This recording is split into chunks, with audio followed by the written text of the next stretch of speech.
So therefore, because the corrupt children of Satan, who were now remnant, spoke the language, knew the traditions, and knew the culture, but wanted the idea of doing their own thing, not being led of the Creator through his high priest, because they were children of Satan, the tribe of Judah needed to stay abreast, okay? Stay abreast of what the high priests were doing, such that they would be able to circumvent what the high priests were doing and have rulership over the remnant, illegal rulership. Because if you were to turn the remnant away from their priesthood, being that the remnant knew their origins, that they came from a high priest, and that they must always adhere and listen to the high priest if they are to be children of the Creator. And here you have a clan who thinks that they ought to be kings, all right, but have rulership over the remnant, knowing that the people would always listen to their high priest. So they needed to stay close to the priesthood to know what they were doing so that they would circumvent them. Now, why did they need to stay close to the priesthood? It ties down to a very specific passage, which we're going to read to you now in the Greek Septuagint Bible. Let's go and read that, and then we continue the story so you know what happened on how our scriptures got to be corrupted today. Not our scriptures per se, but the scriptures of the high priest got to be corrupted today, that we have what we call the Bible, which is a total corrupt book.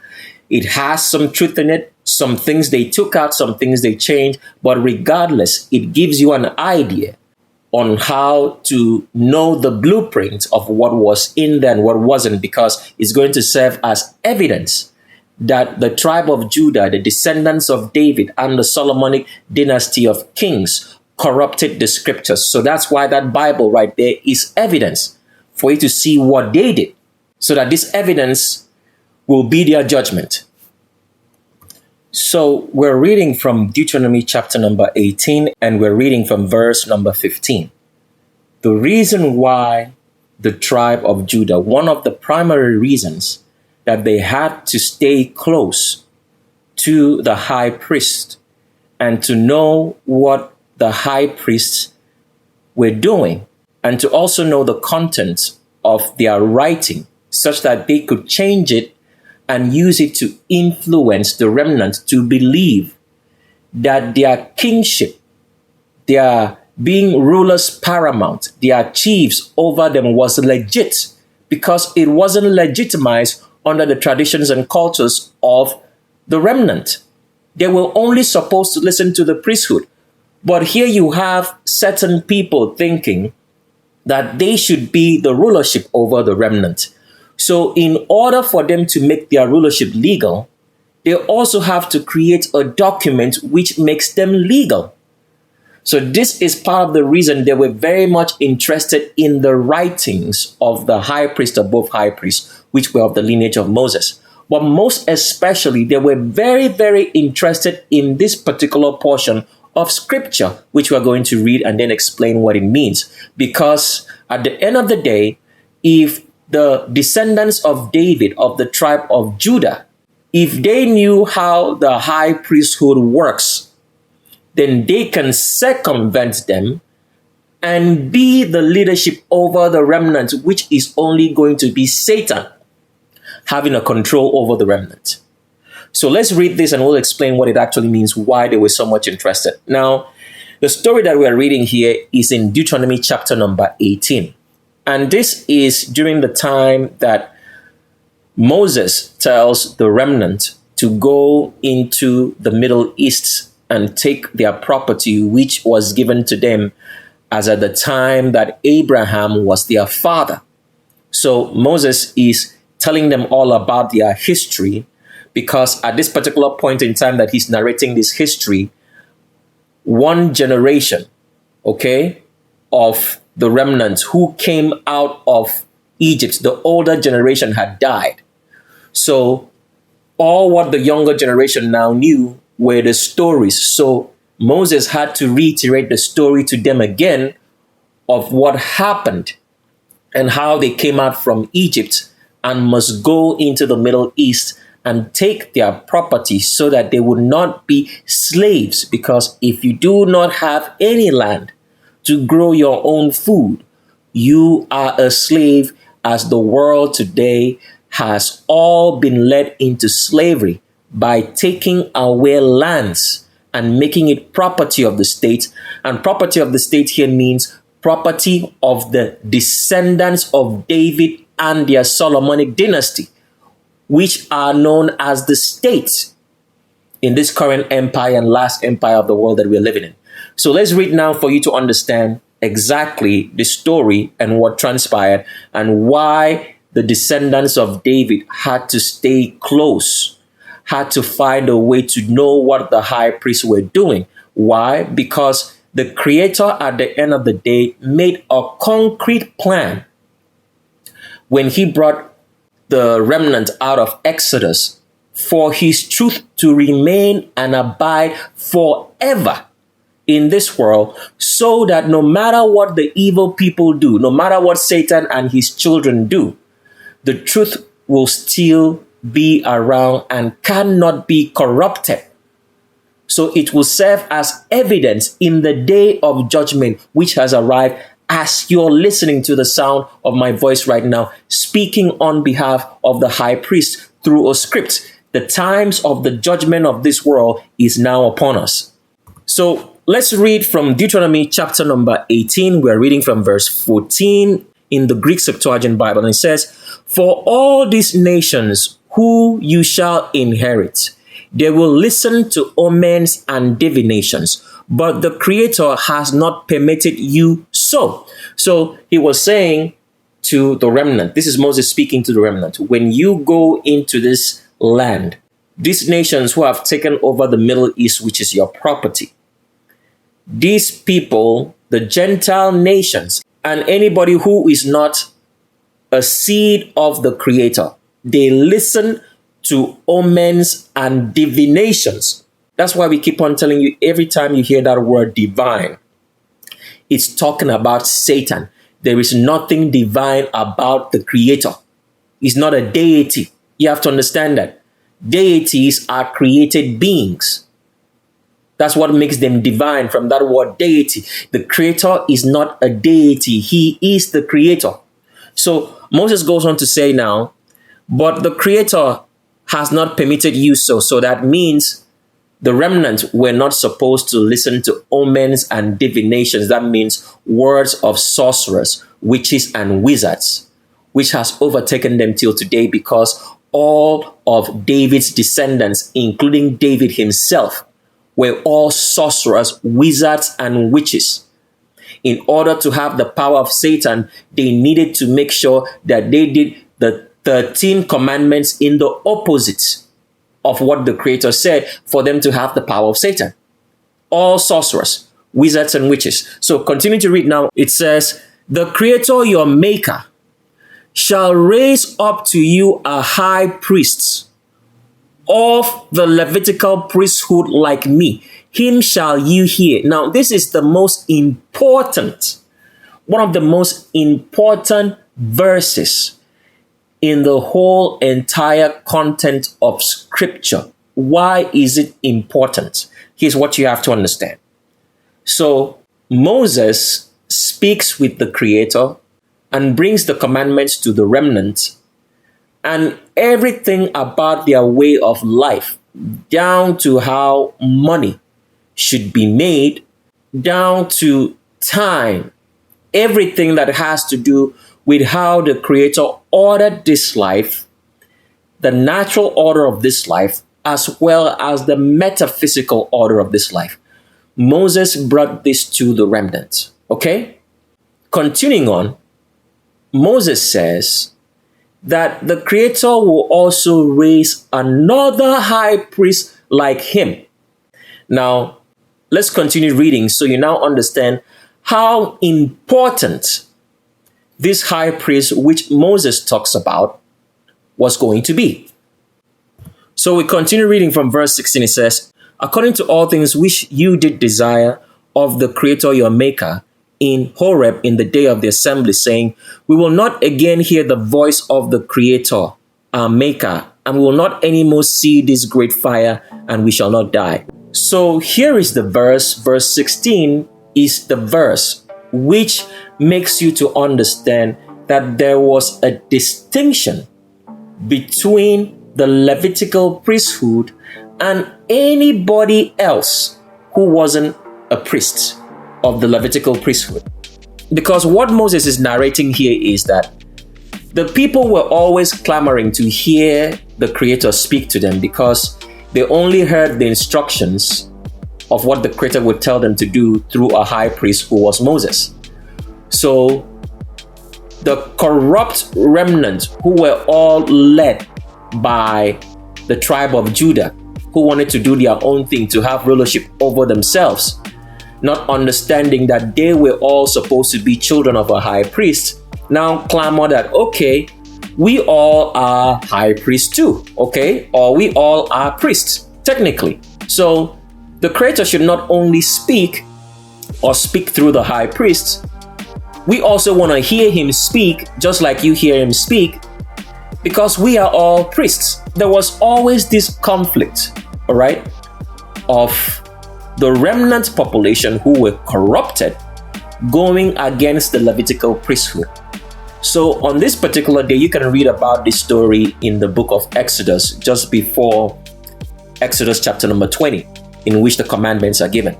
So the corrupt remnant all say that they want to speak and hear the Creator speak. So Moses gathers them to the mountain of Horeb, which is also called Mount Sinai.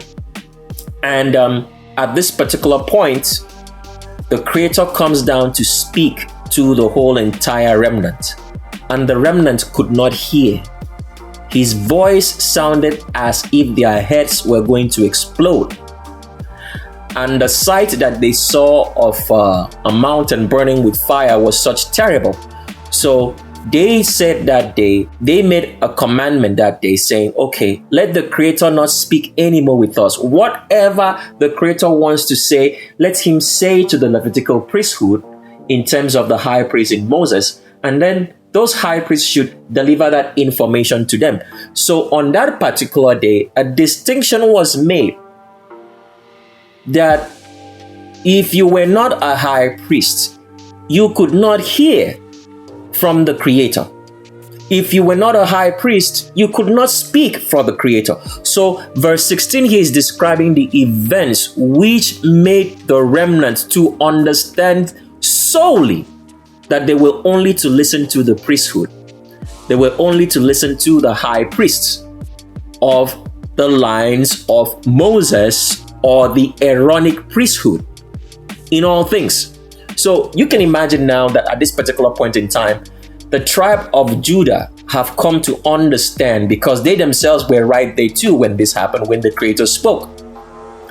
And they could not hear because it sounded like their head was going to explode. Now, the image of how the Creator speaks, and his voice is such high pitch that to the hearer it sounds like you're going to die, is made in the movie called Raised by Wolves. Let's play a clip right here of Raised by Wolves in the trailer, and then we'll come back and continue with this.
anyone know the story of the three little pigs?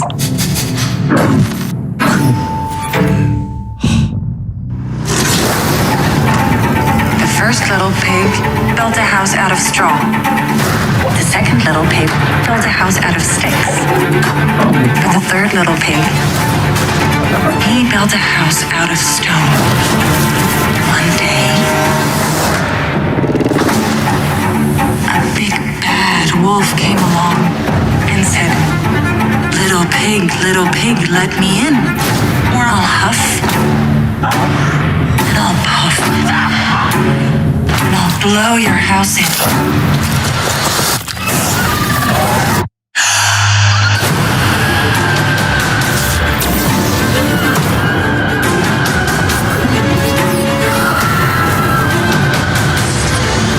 Bad wolf she was talking about? Mother? That's her.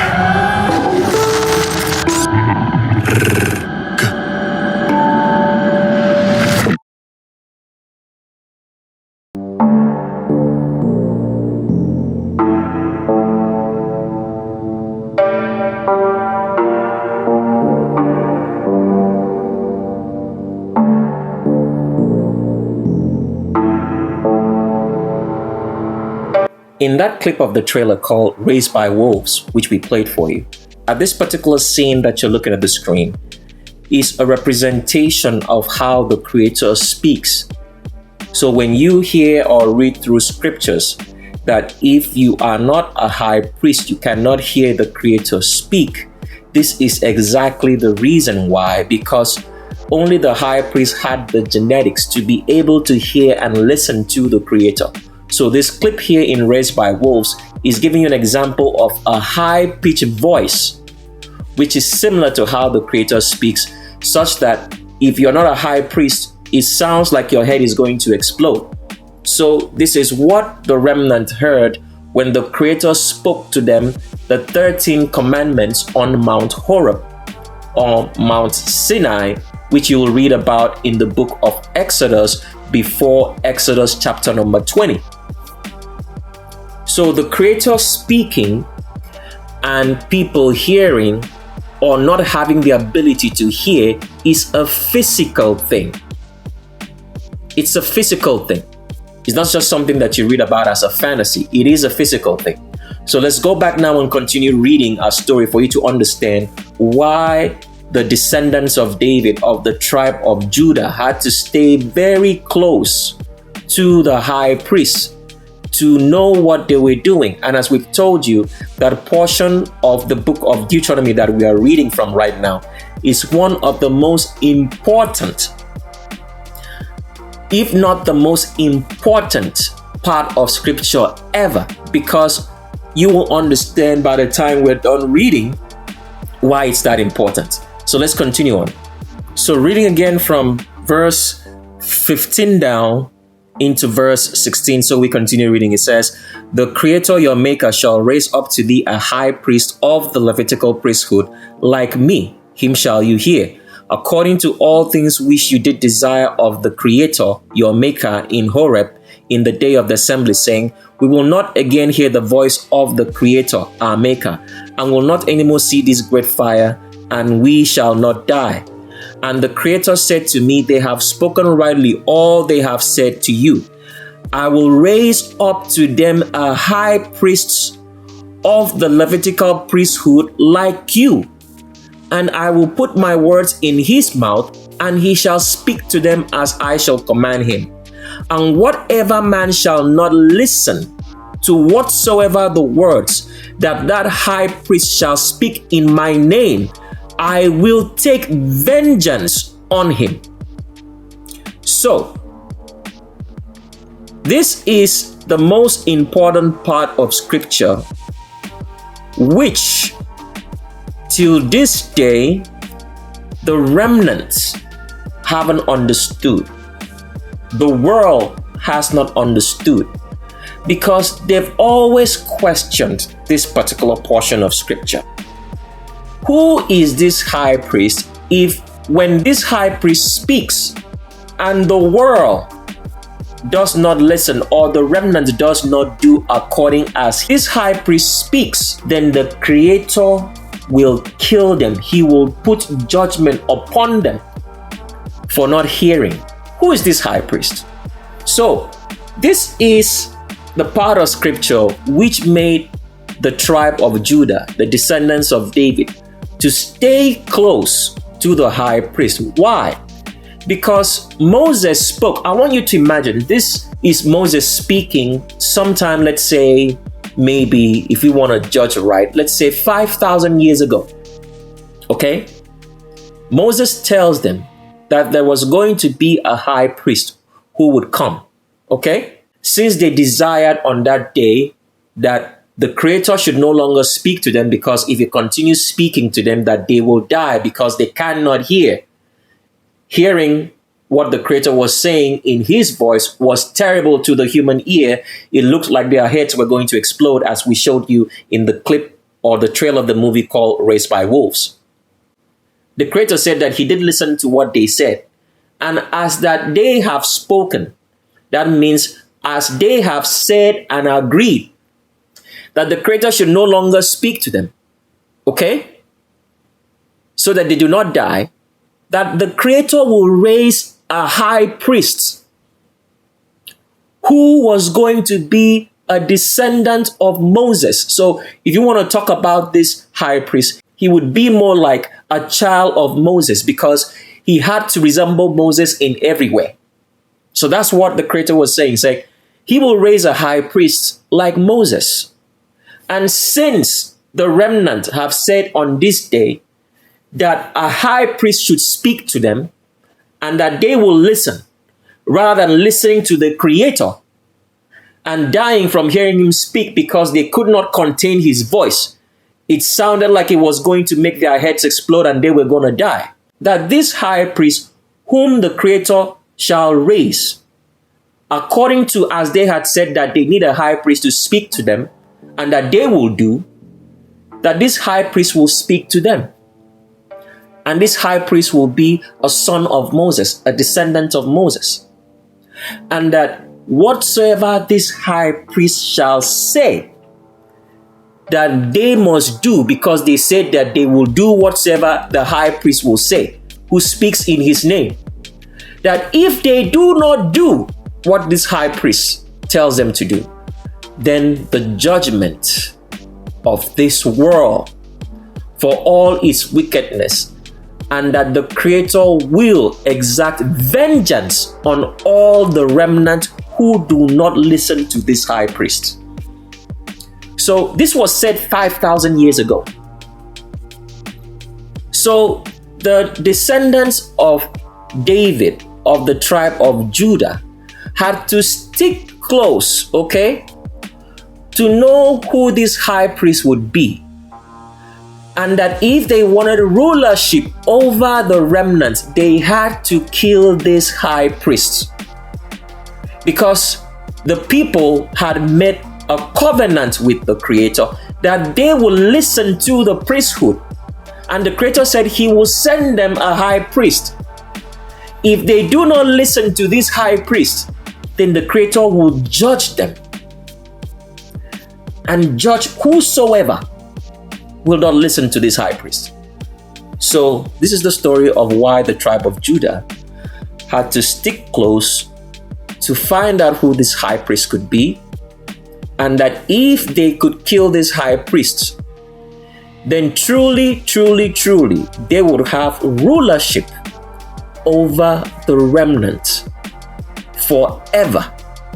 And therefore, they could have rulership of this world, because at the end of the day, the children of Satan seek to own this world because they have no further future besides this world. So therefore, whenever a high priest came on the scene who spoke for the Creator, the wicked remnants and the descendants of David always thought that that was the high priest whom, if they would not listen, the Creator would judge them. So they made a habit of killing high priest after high priest. So when you read all the stories of the death of high priests at the hands of the kings of the remnant. This was the reason why. Because it was told a long time ago that a high priest would be raised. If they did not listen to that high priest, then the Creator would judge them, would bring vengeance upon all of them. So they needed to always kill all the high priests so that that judgment could be averted. So this is the idea of which the Holy Grail, you've probably heard of the word Holy Grail before. If you read the Holy Grail maybe in Dan Brown's novels, the person who brought about the Da Vinci Code, they talked about the fact that the fabricated Jesus Christ had a child, had a wife, and that Mary Magdalene was his wife. This is a false story. But why was the story created? The story was created because at the end of the day, the David Solomonic lines of kings thought that the Creator who came in flesh, was the high priest of judgment, which Moses had spoken about. So when they killed the Creator and buried his body, they thought that they had averted judgment. That means the judgment of the Creator was no longer going to be in effect to them. But after they killed the Creator, they found out that he was not the high priest of judgment. So, how did they find out that he was not the high priest of judgment? Because when you read further down in this same book here in Deuteronomy chapter number 18, it lists the characteristics of whom that high priest would be. And it says, "And whatsoever man shall not hearken to whatsoever words that high priest shall speak in my name, I will take vengeance on him. But the high priest whosoever shall impiously speak in my name a word which I have not commanded him to speak, and whosoever shall speak in the name of other gods, that high priest shall die. And if you shall say in your mind, how shall we know the word which the Creator has not spoken? Whatsoever words that high priest shall speak in the name of the Creator, and they shall not come true and not come to pass. This is the thing which the Creator has not spoken. That high priest has spoken wickedly. Ye shall not spare him." So, to break that down, how the tribe of Judah, the descendants of David, the kings of the remnant, knew that the Creator was not that high priest is because it was said that whatsoever this high priest will say will come to pass. And the Creator, as a chief high priest, spoke so many words before they killed him. None of those words came to pass yet. If none of those words came to pass, as that high priest in terms of the Creator spoke during his time, it means that he was not the high priest of doom, of which would bring about the vengeance of the Creator upon this world. So that's how they knew. So because of that, they started what they call the Holy Grail, to see if they could find, if there was still in existence, the high priest who would bring about the judgment of the world and the end of the world. And that is how the Holy Grail was instituted, in which you have watched in a movie called The Da Vinci Code, which was based on a Dan Brown novel.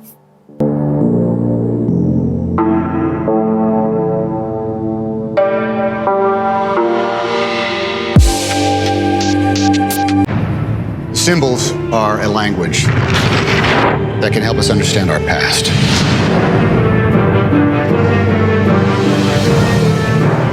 Professor Langdon, the chief of police would like your assistance. I'm not sure how much help I'm going to be here this evening. Dear God. A murder that hides a message. He did this himself in his own blood? Is it possible? A code. This is a message your grandfather left you. He left us. Only he can break. Professor Harry. Demons, omens, codes, monks. Da Vinci. Professor Langdon, you're in grave danger. Mr. Leet evening. Robert, a dramatic late-night arrival. What can an old cripple do for you? I'm into something here that I cannot understand. We are in the middle of a war, one that's been going on forever. To protect a secret so powerful that if revealed, it would devastate the very foundations of mankind. What are you talking about? You asked what would be worth killing for. Witness the biggest cover-up in human history.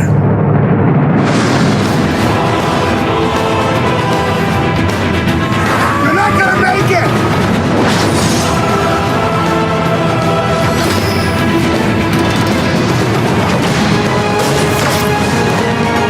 You're saying all this is real? Real enough to kill for.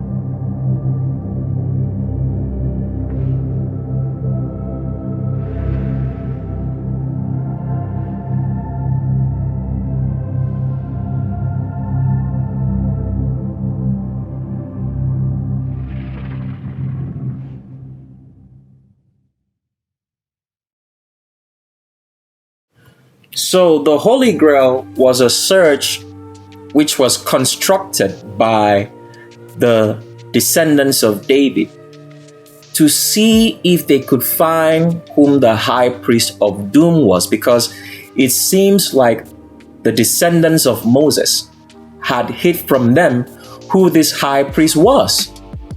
So they needed to know who the high priest was. Had he come already? Is he going to come in the future? Is he the creator whom we killed? Because they always ask this question. And a lot of people have read those scriptures before and never quite understood it. But let's show you now so you understand. So we are reading to why the descendants of David always sought to find out whom this high priest was, because it was given and foretold by Moses himself that another high priest who's going to be like him, that means his son or his descendants, will be raised from the Levitical priesthood, that means his descendants. And that whosoever this high priest is, if the remnant do not listen to him, that the vengeance of the Creator will come upon them. So the wicked tribe of Judah were always seeking out to find out whom this high priest was. For example, here already in the story of John, famously known as John the Baptist, he didn't baptize them with anything. It was because it was written that this high priest will bring the destruction of this world. Okay? The baptism there was talking about the baptism of fire. That means the burning up of this world whenever this high priest comes to the world or comes to the remnant. That the days of judgment will arrive upon the world. So that's why they call John the Baptist. Why did they call him John the Baptist? Because it was foretold that before this high priest comes, that will bring about the destruction of the world, that a high priest will also be raised who will talk about him, and that the high priest's name would be Elijah. It wasn't Elijah per se, but according to the translation of the Aaronic priesthood in the scripts which they translated, the name came out to be Elijah, that there would be a high priest that would be sent to tell people about this high priest that will come, that will bring the judgment of this world. So that is the story that the tribe of Judah, the descendants of David, got. They were always seeking for this high priest who would foretell them of the high priest of judgment that will come. So when John the Baptist arrived on the scene, and John the Baptist was preaching to them and talking to them every time he had an opportunity about the end of the world and the destruction of the world by fire. That's how they now call John the Baptist. John the Baptist. The Baptist there doesn't mean baptism as water baptism, because John was preaching to them about the end of this world, the destruction of this world by fire. So he was known as the one who brought about the preaching of the destruction of the world by fire, baptism of fire, and therefore they called John the Baptist. So that's what you need to understand in this story. So let's read here so you see that they always knew that there was a high priest who would bring about the judgment of this world. So we're reading now from verse number 19 in John chapter 1. Pay attention, please. He goes on to say here, then this is the record of John. This means that this is what John said publicly, okay? When the Jews, that means when the descendants of David sent false high priests and priests from Jerusalem, that means from David's fake Jerusalem and the temple, okay? They sent their political appointed priests and some of the corrupted priests from the Aaronic priesthood, which they got. They sent to ask John. Where was John? In the original temple built on Mount Bethel, in the original Jerusalem, which still stands till today. So they sent to him, okay, to ask him who he was, because they were interested in knowing, is this the man who is going to foretell when the high priest of doom, of their destruction, comes? So let's continue now in verse 20. And John confessed and denied not, and said plainly, I am not that Christ. I am not that Christ here, meaning that he is not the creator of heaven and earth, which was told would come. So they asked John two questions, okay? Because it was foretold that the creator of heaven and earth will come, and then that there was a high priest of doom. So this is where the confusion sets in, because they think that John the Baptist, who's talking about the world being destroyed by fire, is the high priest, and that the creator is the high priest of doom. So let's continue reading. And they asked him, what then? Are you Elijah? Because when people read these stories, they've never understood why they would always ask John the Baptist, are you Elijah? It is because Elijah had also said, okay, that this world will be destroyed by fire.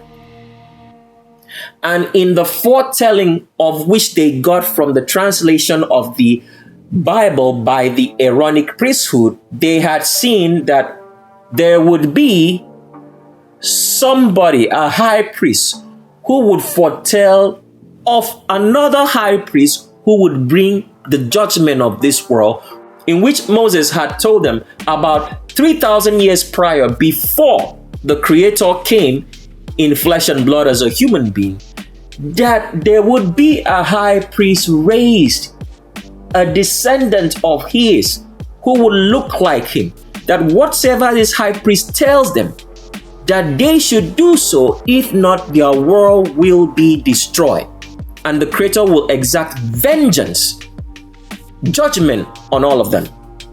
So we go on to read. And they asked him, what then? Are you Elijah? And he said, I am not.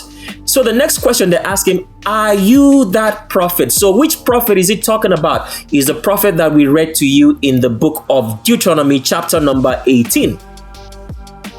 That he would come as the lineage and descendant of Moses himself. So as Moses was, so would this high priest be. If they did not listen to him, then they would be judged. So continue reading. John, who's known as John the Baptist, answered and said, no, I am not that prophet, the prophet of doom. Okay. They asked him, are you the prophet that is going to tell us when that prophet of doom comes? That's the meaning of, are you Elijah here? And he said no. So they asked him three questions. Are you the creator who is being foretold? Because they knew that these three personalities would bring about the end of their world, the end and destruction of this world. So they asked him three questions. Are you the creator being foretold that he would come? And John the Baptist said no. They said, are you Elijah, the high priest that would foretell about the prophet of doom, which Moses had told us, if you people do not listen to this high priest, he will bring judgment upon you and the end of your world. So they asked him that 3 questions, and John the Baptist all said no. Then they said unto him, who are you, that we may give an answer to them that sent us? What do you say of yourself? And this is what John the Baptist answered. He said, I am the voice of him that crieth, make the way of the Creator straight. That means come back to the 13 commandments, said the high priest Isaiah. Now they which were sent were of the Pharisees. Okay, that means they were of the descendants of David, who were royalty, who were supposed to be the kings over the remnant. So the story continues, and they asked him and said unto him. So this is how you know that they were asking him 3 questions, 3 very specific questions, which a lot of people, when reading the scriptures, have never understood. Why? Because there were 3 personalities that were going to bring about the end of this world. One of them, if they did not listen to him, of a surety the judgment of this world and its destruction has arrived at their door. The other 2 were the Creator himself and another high priest who would foretell of the exact time when this high priest of doom, of vengeance upon the world would come. So that is why they ask him these 3 specific questions here in verse 25, as it says, and they asked him and said unto him, why baptizest thou then, if you be not the Creator, neither the high priest that would send to foretell the time of the high priest who would bring about the judgment of this world, and neither are you the high priest himself of doom. So this particular verse here is written in such a way that people do not understand.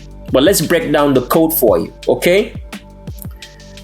Both high priests, or let's say all these 3 high priests, which through the bad translations, which the Aaronic priesthood had translated for the descendants of David.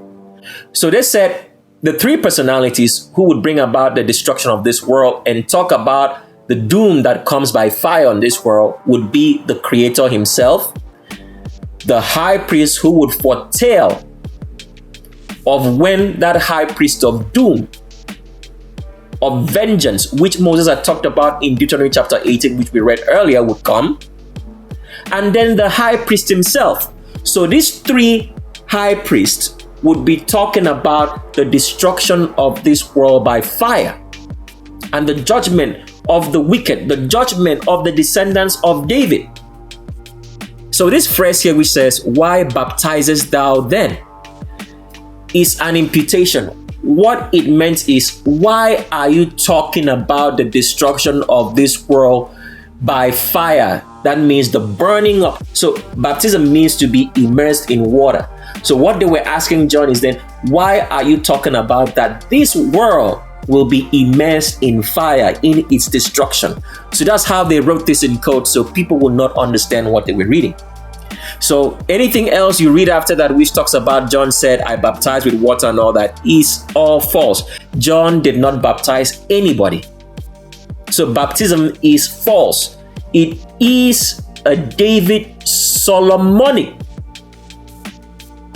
Christian way of cleansing themselves, thinking that by washing themselves clean, that they are washed of all the wickedness and evil they have done.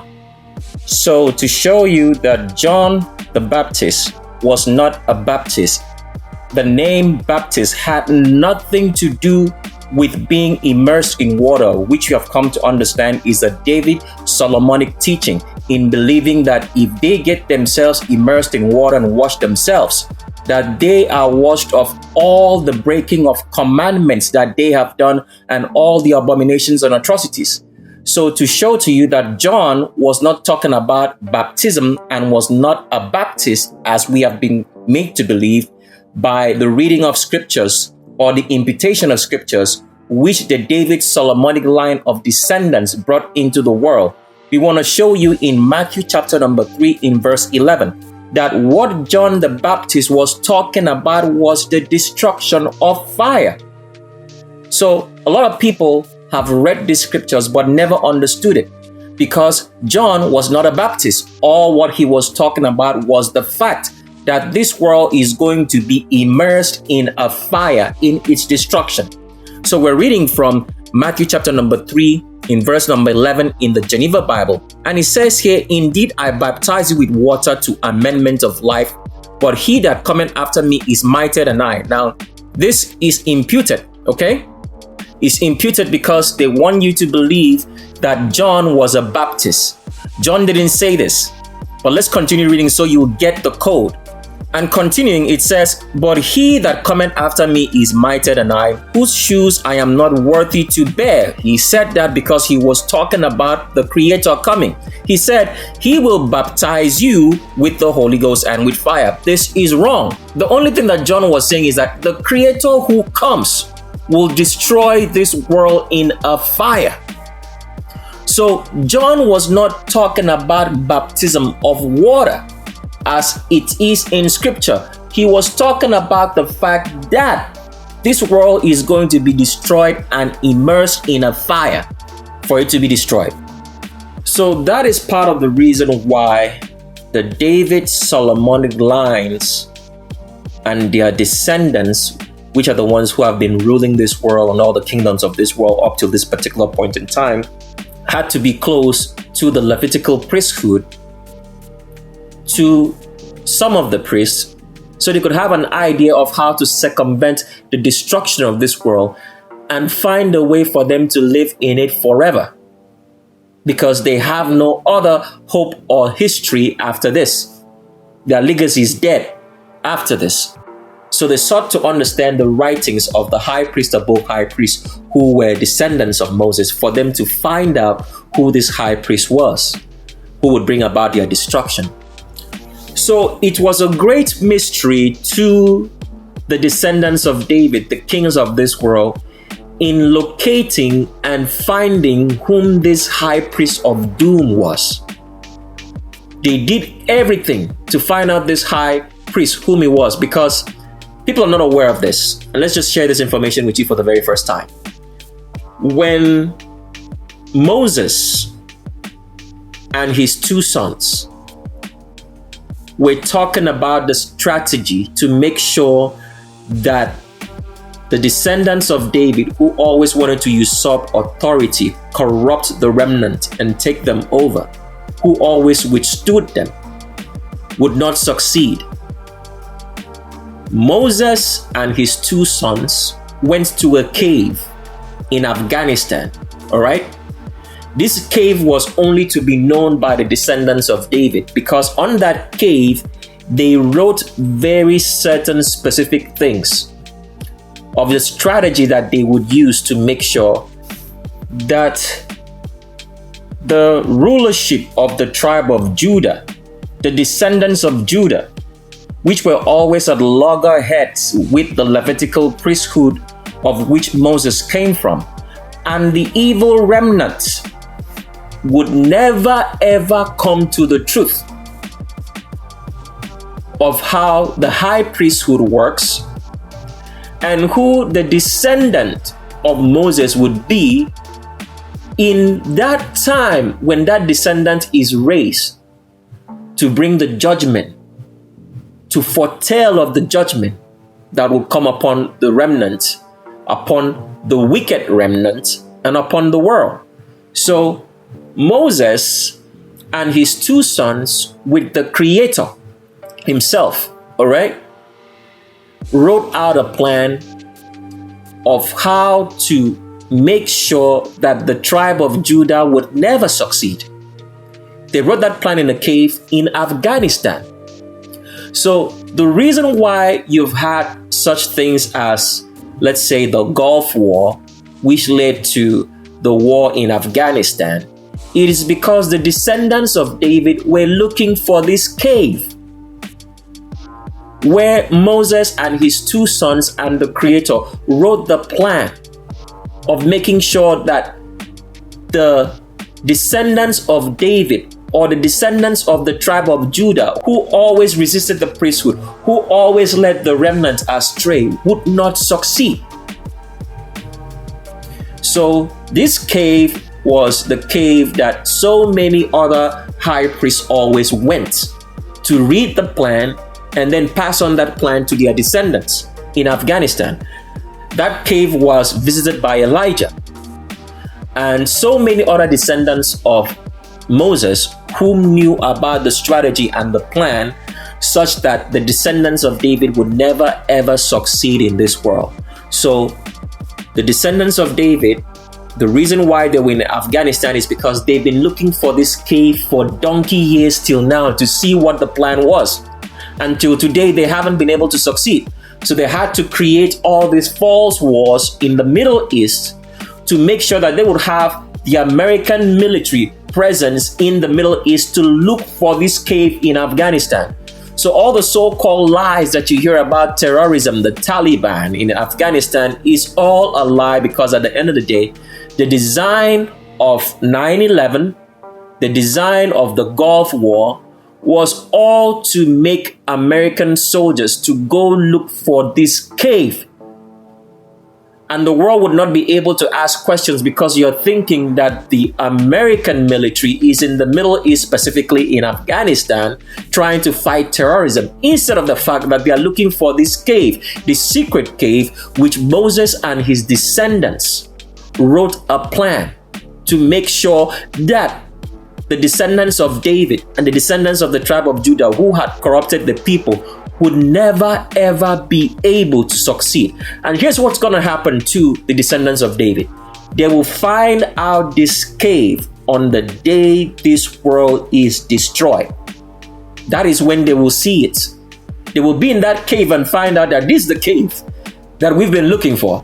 But they will only see it for a few short minutes before the whole world is destroyed.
This historic moment, the last U.S. troops have withdrawn from Afghanistan, ending America's longest war. With the Taliban we pushed out in 2001 back in control of that country again.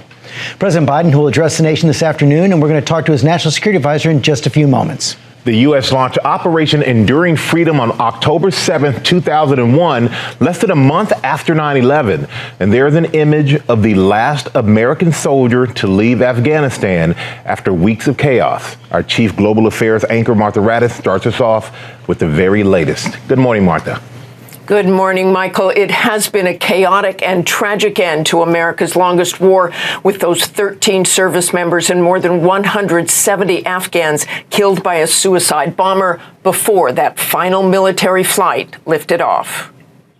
This is the last American service member out of Afghanistan. In this image released overnight, Major General Chris Donahue, who was leading the evacuation mission at Kabul airport, seen boarding the last military flight out of Kabul, nearly 20 years after he first deployed to Afghanistan in 2001. Those final flights departing Kabul, transporting all U.S. military forces and all U.S. diplomats, marking the end of America's longest war. The last massive C-17 like this one, packed with American service members, left Afghan airspace at 3:29 p.m. Eastern Time, just 1 minute prior to the August 31st deadline. Below, celebratory gunfire filled the air. Secretary of State Antony Blinken stopping short of labeling the Taliban as the legitimate Afghan government, but acknowledging the country is now in the hands of the Taliban. But Blinken saying he would be willing to work with an Afghan government. If we can work with a new Afghan government in a way that helps secure those interests,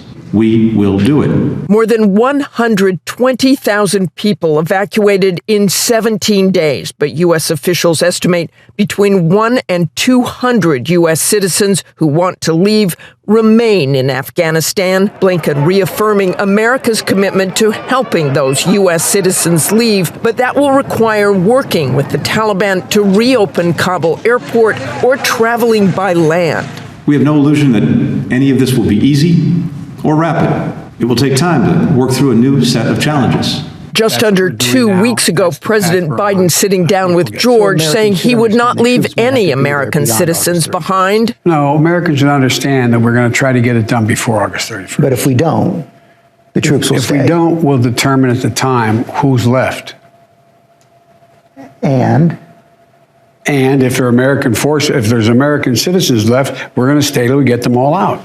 But the head of U.S. Central Command, General Kenneth McKenzie, says that didn't happen. We did not get everybody out that we wanted to get out. Nor did they get all the military hardware out of Kabul airport, but the military did render it non-operational. On the ramp at HKIA are a total of 73 aircraft. They'll never be able to be flown again. The United States also leaving behind billions of dollars of active and operational military hardware abandoned by Afghan forces, including 600,000 arms and tens of thousands of rockets. The now 20-year war coming to a close, but not without significant loss. The cost was 2,461 U.S. service members and civilians killed, and more than 20,000 who were injured.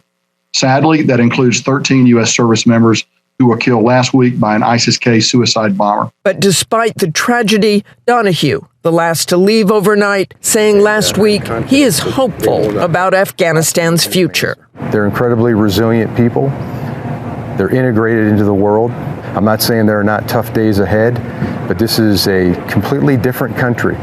And I wouldn't count the people of Afghanistan out. But in the coming days, along with those American citizens left behind, there are thousands of Afghan allies who are desperate to escape the Taliban with no clear way how to do it. This is truly a stunning ending to those 20 years of fighting the Taliban, knowing we are now leaving it back in their hands after trillions of dollars, thousands of lives. This is how it ends, leaving so many asking.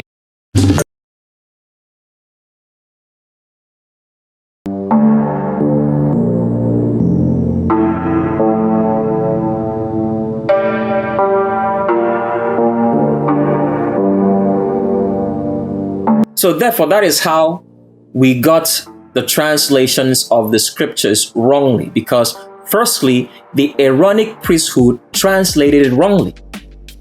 The scriptures were not written by the Aaronic priesthood. The Aaronic priesthood was a setup. Oh my goodness. I just have to laugh this out. So the Aaronic priesthood was a setup to confuse. This was the strategy which was set up already, okay?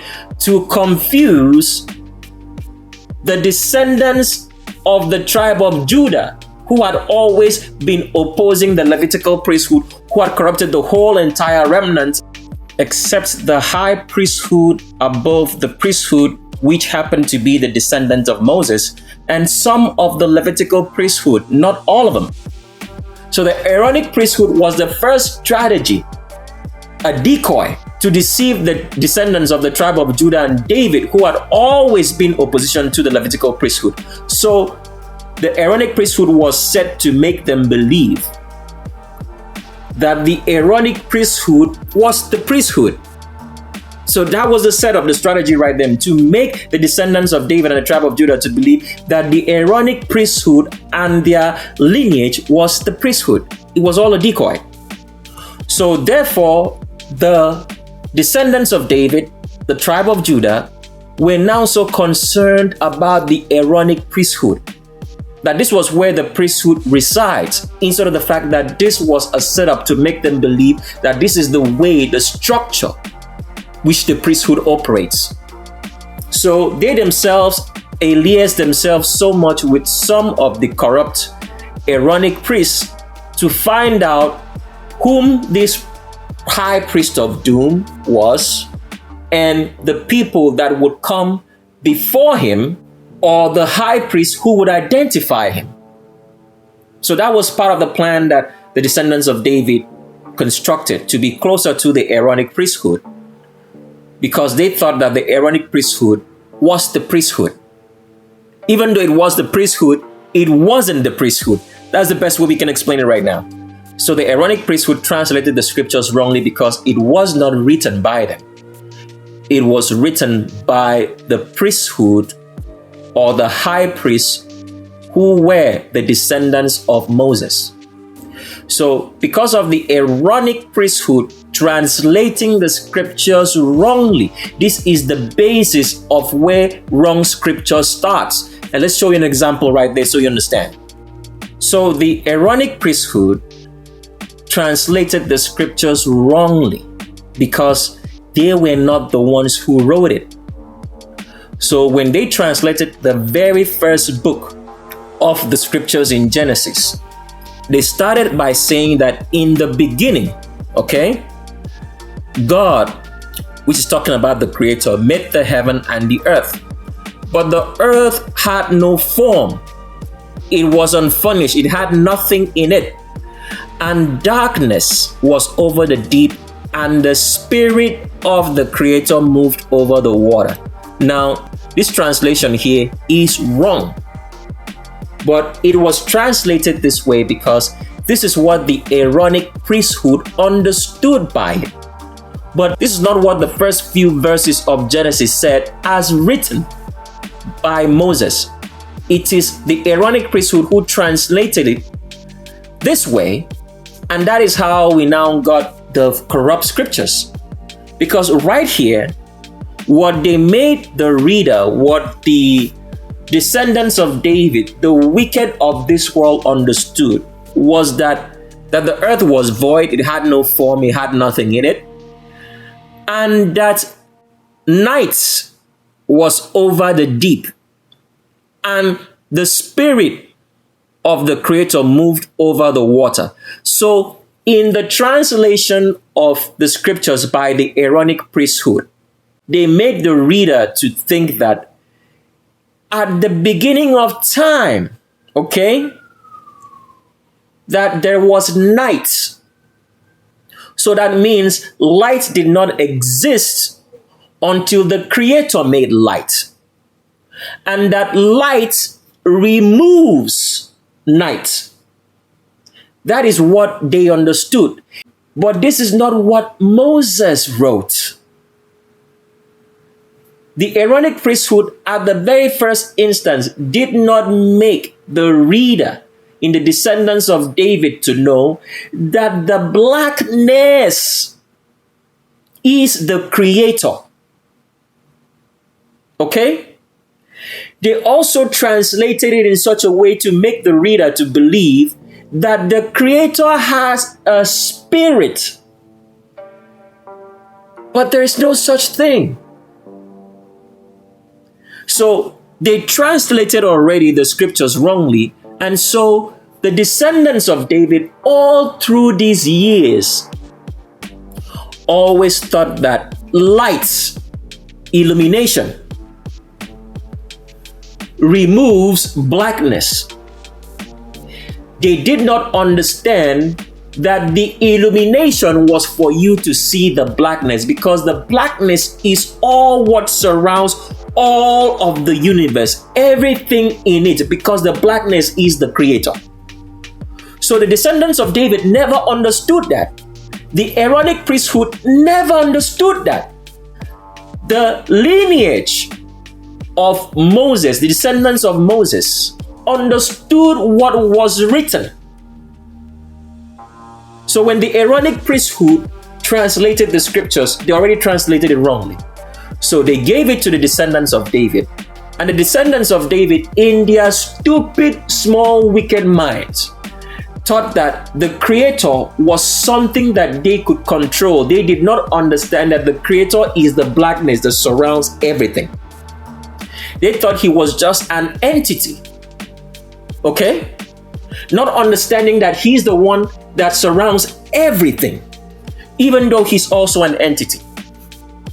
It is only in the late 1900s, before the year 2000, that the descendants of David, through their false signs, now understood that this blackness is the one that supports everything in life. That without the blackness, there is no support, there is no order to the universe. Things cannot exist. And they made up all kinds of names for it, calling it the Higgs boson field. They called it dark matter or dark energy, because they have now come to understand that this blackness is the same thing, can be likened to water. Without water, fishes cannot live. Without water, a boat cannot move, cannot be supported. Without water, things are dead. It is the same way that they have come to find out that without the blackness, which is all around us, which all the waters, which all the earth, which all the heavens, which all the stars are in, everything would fall and everything would cease to exist, including life, which you have come to understand means having predefined motion, having foreknowledge of how a being or a thing moves every single day. And without this blackness, which they have made up names for it, dark matter, dark energy, the Higgs boson particle, the Higgs boson field, everything would cease to exist. They would have no predefined motion and they would be dead. This is what they found out about 22 years ago. But the reason why they did not know the truth of the blackness is because in the translation of the scriptures which the Aaronic priesthood gave to them, they thought that night and day were just parts of our reality, not understanding that the blackness is the reality. So the Aaronic priesthood gave us a translation and says such things as, the Creator said, let there be light, and there was light. But this is not true. All right? So they thought that the entity of the Creator said, let there be light, and there was light. But it's not true. The light had always existed because the Creator is the light. He's the one who gives the illumination. As much as he's the blackness, he is also the one providing the illumination for you to see the blackness. So in verse 4, it says, and the Creator saw the light that it was good, and the Creator divided between the light and the darkness. This is wrong. This is not what Moses wrote. Okay? Moses did not write that. The Aaronic priesthood translated it wrongly. What Moses was saying is that the Creator moved, okay, as light in himself. And when he moved, there was a difference between when you saw the light and when you did not see the light. That there was a difference from when you saw the blackness and then you did not see the blackness. That's all what it means. So, but they did not understand all this, and because of the wrong translation that the Aaronic priesthood provided, the descendants of David, who were building their world and their empire based on what the Aaronic priesthood translated for them, because they had been led and been deceived to think that the Aaronic priesthood was the priesthood. They thought that everything that the Aaronic priesthood provided to them was the absolute truth, instead of the fact that it was all a decoy, so that they would be led down their own destruction, which they have always opposed the Levitical priesthood and the Creator. So it was all a deception inside a deception, to make sure that they themselves also fall into their own deception and go to the lake of fire. So therefore, after the Aaronic priesthood had falsely translated the scriptures, being that it was not written by them. The descendants of David now took this translation of the Aaronic priesthood, removed certain things, and wrote themselves into the history, into the Aaronic priesthood translation of scripture. They now wrote themselves into that history, took some things out, changed some things to write themselves into history so that they could have legal right to rule over the remnant. And the remnant got deceived, because if you see an Aaronic priest partnering with a king, you think that it is okay. That means the priest accepts the kings and the kings are accepted of the creator. So that's what the whole idea about partnering with the Aaronic priesthood was all about, between the David Solomonic descendants who have ruled the world till today did with the corrupt priesthood that they could corrupt from the Aaronic priesthood and the Levitical priesthood. So that is how they got these scriptures today, the wrong scriptures translated by the Aaronic priesthood, and the descendants of David now taking that wrongly translated scriptures, removing certain things, adding certain things, and writing themselves into the history of scripture to make their reign over the remnant legal. And because of this, this is the reason why till today, they tell you that there are no original manuscripts of the Bible. How can you copy something or make something off of something and the original does not exist? It's impossible. It's because it's all a lie. They do not want you to understand that the scriptures was translated by the Aaronic priesthood, and from those copies, the descendants of David, who were kings and rulers over the remnant, removed some of the things that the Aaronic priesthood wrote, which was correct, added some things to it, and wrote themselves into scriptures and read it among the people to make their reign over the remnants legal. And they read these false scriptures in the temple of Satan, which David and Solomon built onto Satan on the threshing floor of Ornan, which they erected an artificial hill and called it Jerusalem, but the false Jerusalem and the false temple. And so this is the story of how the scriptures that you read today were corrupted.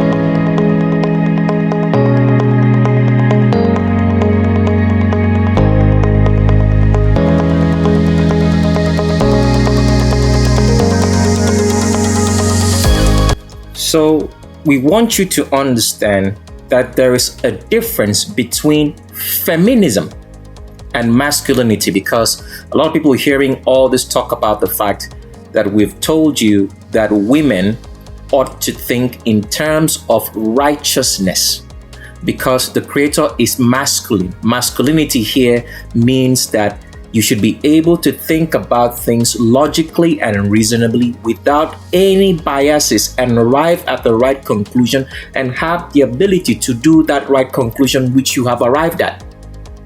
So if a woman or anybody else does not do that, do not have the ability to think about things logically, reasonably, okay, without any biases, any emotions, and make the right conclusion and decision from that thought process and be able to carry through with that decision that you have made, thinking about things logically, reasonably, without any biasness or any emotions in it. It means that you are a righteous human being. If you do not do that, it means that you are a feminist. So feminism is the evil of this world, because it doesn't think about things logically, reasonably, without any emotions and biasness. If you take a look at the corrupt woman today, corrupt if they do not know the 13 commandments of the Creator and are not able to do that. If you look at the corrupt woman today, the corrupt black woman today, who does not know the 13 commandments, if you see in their behavior, they are very irrational. They are unable to think reasonably and logically about things. They are full of emotions. Being full of emotions means that you are full of corruption, because the reason why we have emotions is because we have a fleshy human body, which was not the original design of the Creator. So when you have a lot of emotions, what it means is that you're thinking, you're allowing your corrupt body to make all the decisions for you because of how you feel and your emotions. And this is what so many corrupt black women today who do not know the 13 commandments do. And all human beings inclusive, including men, do. They are unable to think about things reasonably, logically, correctly, and make the decisions free of emotions or biasness. So the world is a feminist world, because that is the meaning of feminism. An inability to be able to think about things logically and reasonably without biasness and emotions, and make the right conclusions and decisions and follow through with those decisions and conclusions that you've made. So that is the meaning of feminism. Femininity is different from feminism. They are not one and the same thing. Femininity is only for women. What does it mean? A woman looks feminine. She looks soft. She looks round. She talks and acts like a woman. That is femininity. That a woman should never change. That is your nature. That is your genetics. If you're trying to act out of those genetics, out of that female genetics, it means that you are trying to say that you are a man, and that is against nature. So femininity means being and acting like a woman, dressing like a woman, talking like a woman, acting like a woman, because you are a woman. That is femininity. It is not feminism. So feminism is the opposite of righteousness. That's what you need to understand. Feminism is the opposite of righteousness, is the opposite of masculinity, which means the ability to be able to think about things logically and reasonably, free of emotions, free of biasness, and make the right conclusion and decision and follow through with it. That is the meaning of masculinity. That is the mindset of the Creator, is the mindset of righteousness. This is the mindset that every human being should have. If you do not have that, it means that you are a feminist. And we've already told you the differences between feminism and femininity. Femininity is the nature, is based on what a woman looks like, the appearance, the genetics. That is the meaning of femininity. It has nothing to do with feminism. So I hope you guys understand that. And let's continue on to make you understand something very, very specific, which a lot of people have never known, of how wicked the David Solomonic lines of descendants are, who are the ones ruling the world, how much they have changed history and tried to change the natural order which the Creator made this world, which was designed in pairs and in force. Let's continue on.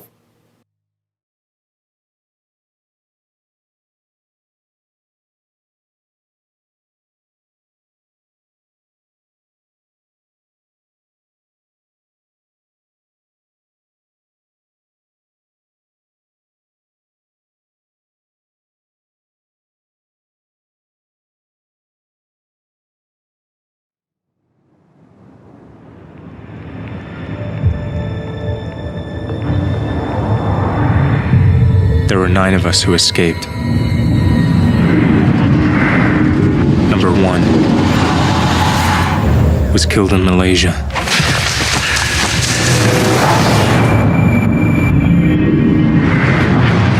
Number 2 was murdered in England.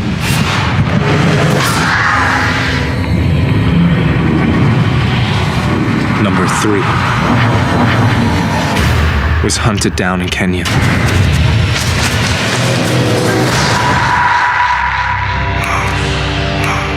Before before they come for the others. They'll come for me.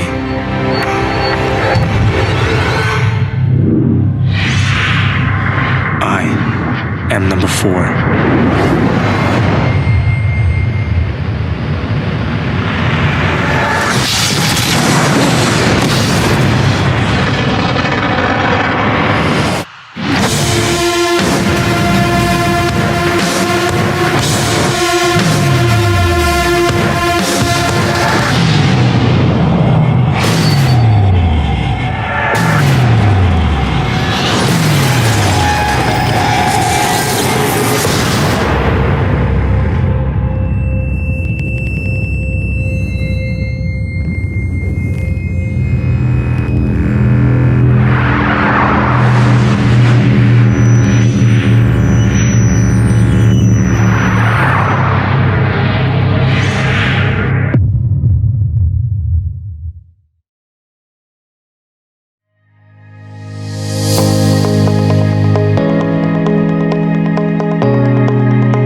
So we've arrived at that part of the video in which we have been talking about it for a very long time.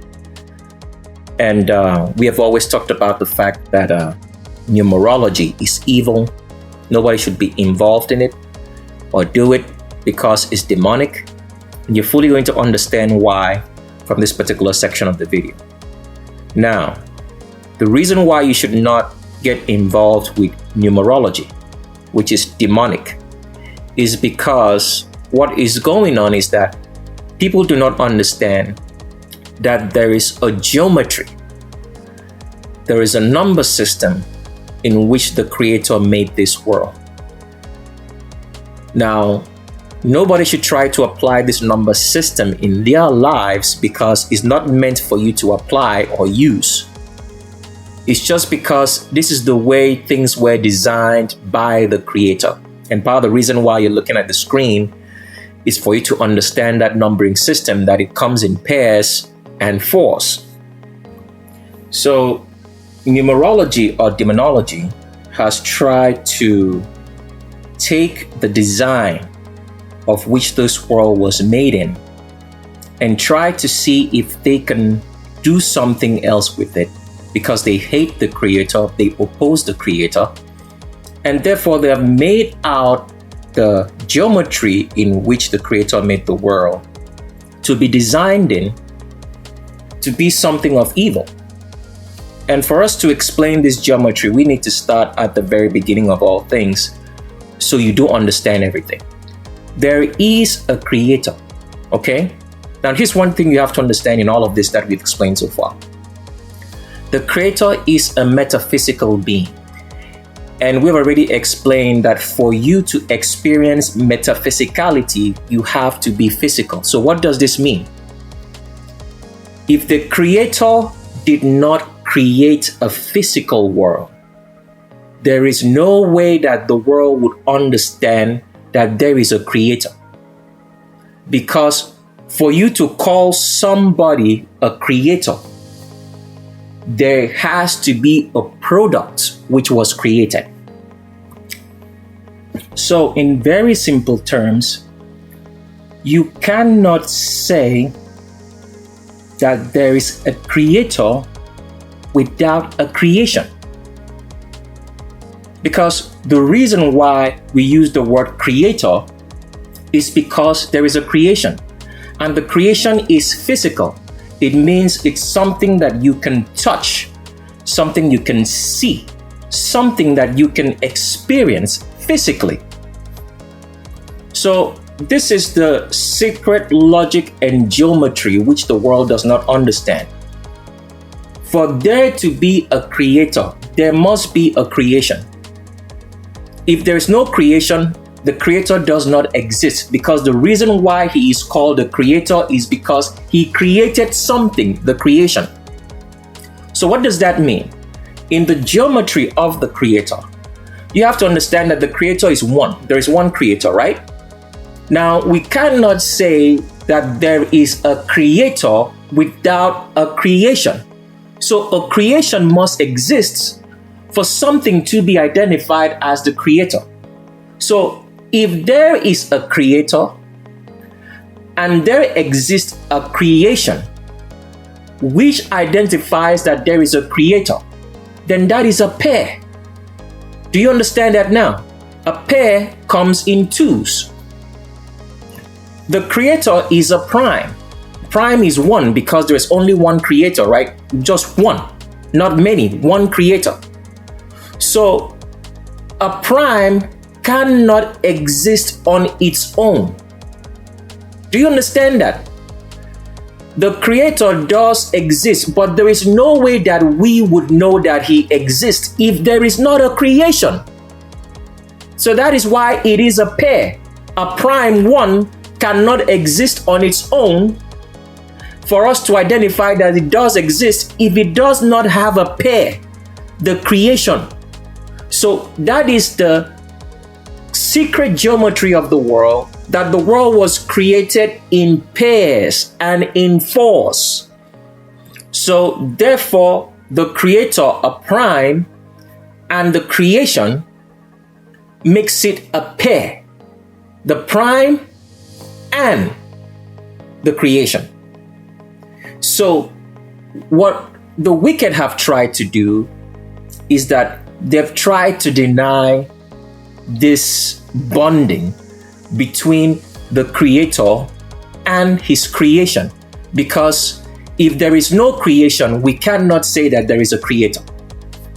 The best way to put it is this: if there is no Toyota car, which is a product of the Toyota company, we cannot say that the Toyota company does exist, because for the Toyota company to exist, it must show that it has something tangible which it has created, which can identify it as a creator. So the Toyota company is the creator. Without a Toyota car, the product, we cannot say that the Toyota company manufactures or creates.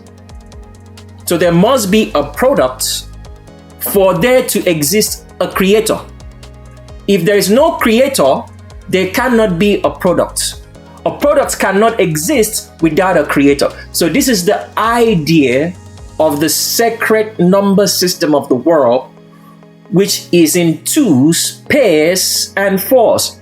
Pairs because there is a creator and there is a creation.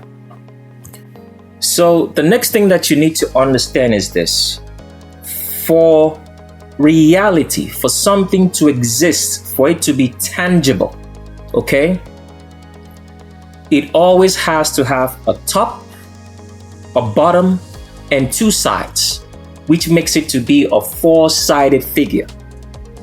All right? This is therefore the reason why you will find out that almost everything that a human being does or creates or constructs has four sides. You look at a table is made of four sides, all right? Has a top, has a bottom. So when we say four sides here, we're talking about the fact that it has a top, it has a bottom, and it has two sides for it to be tangible. So that's why, for example, your TV screens is a square. It has four sides. It has a top, has a bottom, has two sides. So for anything to be real, it must at least have four sides. This is the way it is tangible, for you to be able to hold it, for it to be physical to you. So that is why almost everything that we have around in terms of human construction always has four sides to it. Because without it having four sides, it is not real. It is not tangible. Four sides means you're having a top, a bottom, and two sides for it to be a sturdy construction. So for example, you can imagine if you try to create, let's say, anything that does not have a top and a bottom and two sides to make it sturdy, it means that thing is not real. So imagine that you had, let's say, a building or any construction that you wanted to build, okay, that only had, let's say, a bottom and two sides, okay? The building will not hold because there's nothing on top of it. It's not tangible. It only has a bottom and two sides. So if you try to build anything, let's say, with prime numbers, it will not stand, because it always will have a missing side, which is incomplete. So that's why prime numbers are incomplete. The number 1 is incomplete. The number 3 is incomplete. The number 5 is incomplete.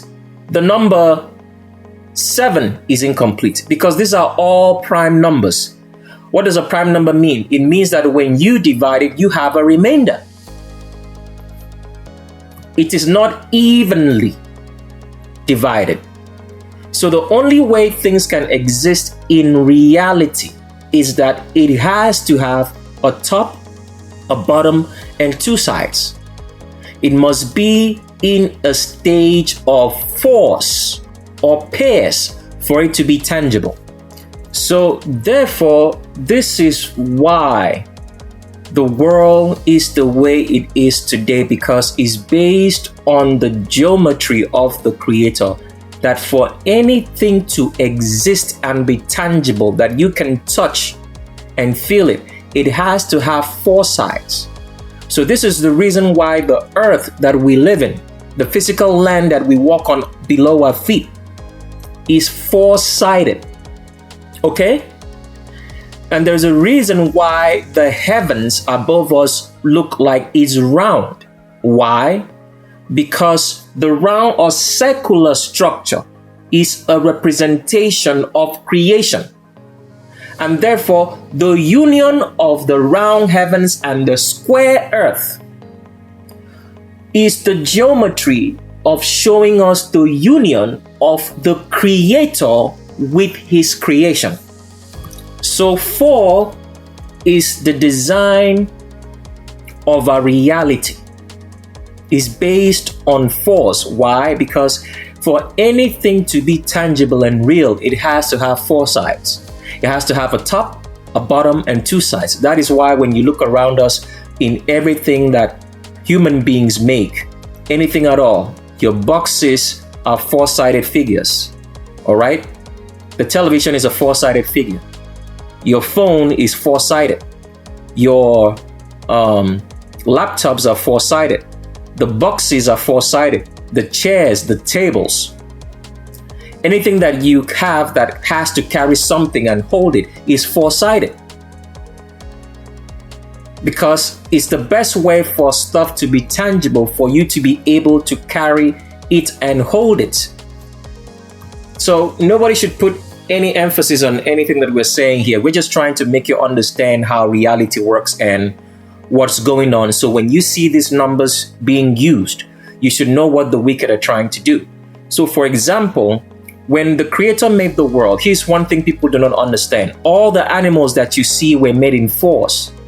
They were not made in any other numbers besides them being in fours.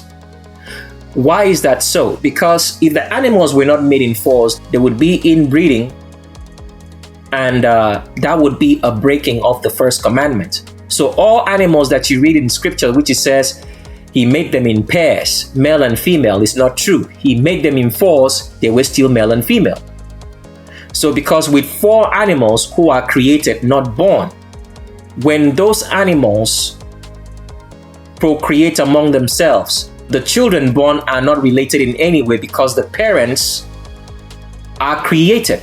The children are not going to be related when they procreate among themselves, and therefore the children born do not go through any kind of inbreeding, which would be the breaking of the first commandments.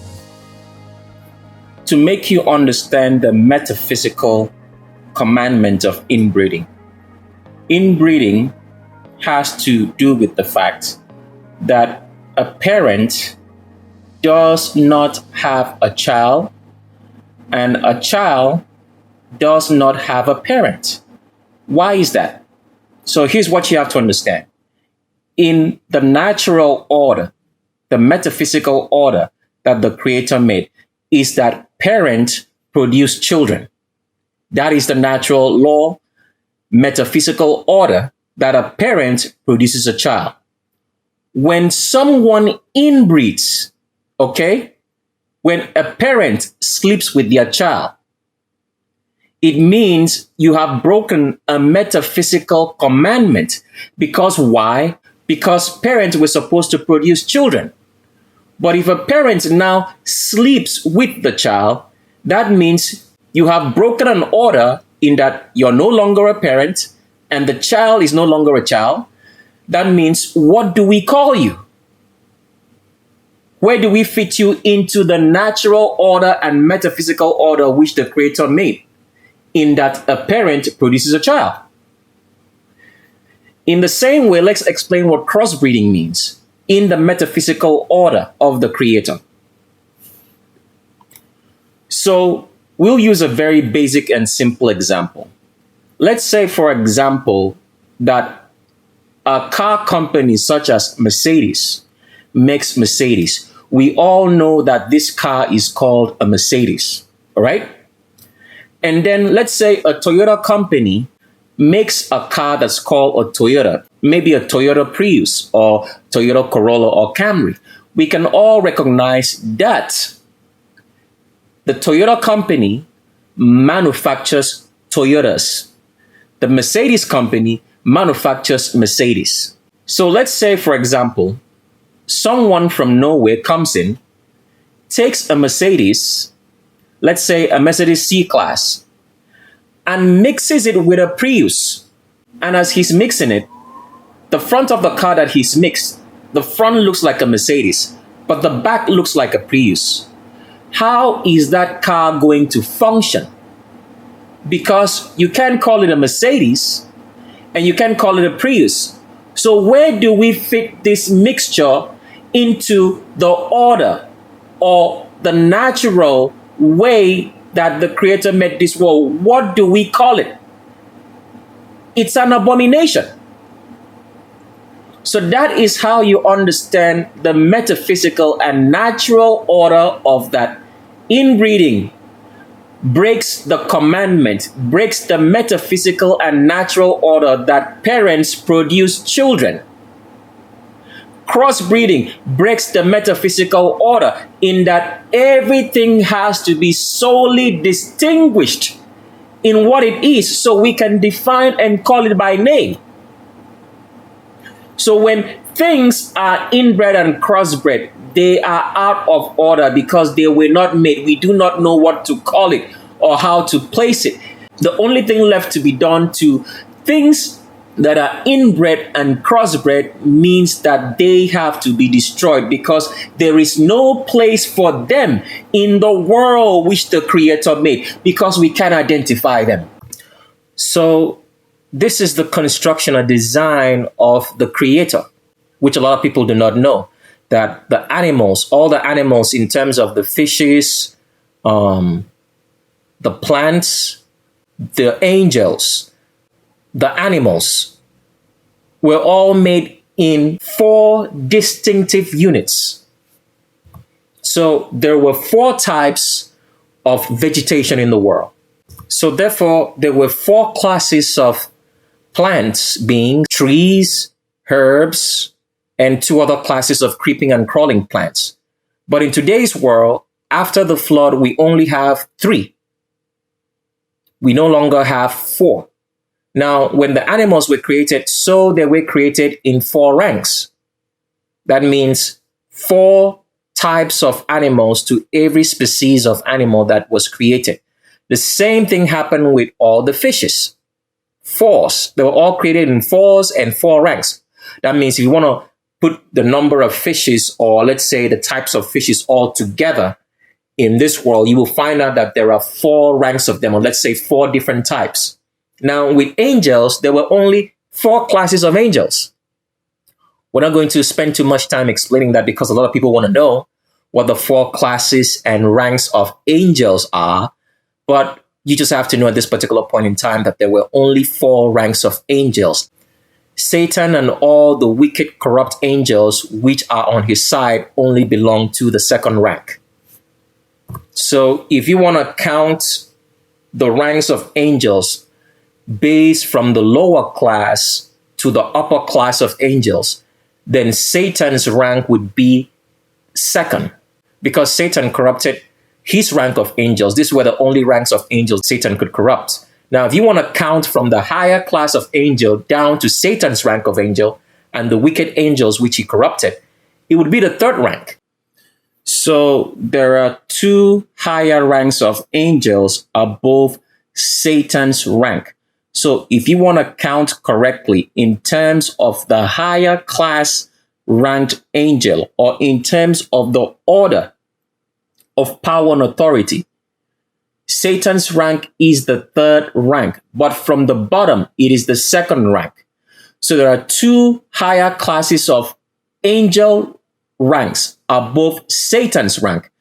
Satan only succeeded in corrupting 1/3 of his own rank of angels in the third rank of angels which he belongs. That is the only rank of angel that Satan corrupted. So based on the rank of angels, Satan could not corrupt the first rank, the highest rank of angels. He couldn't do that.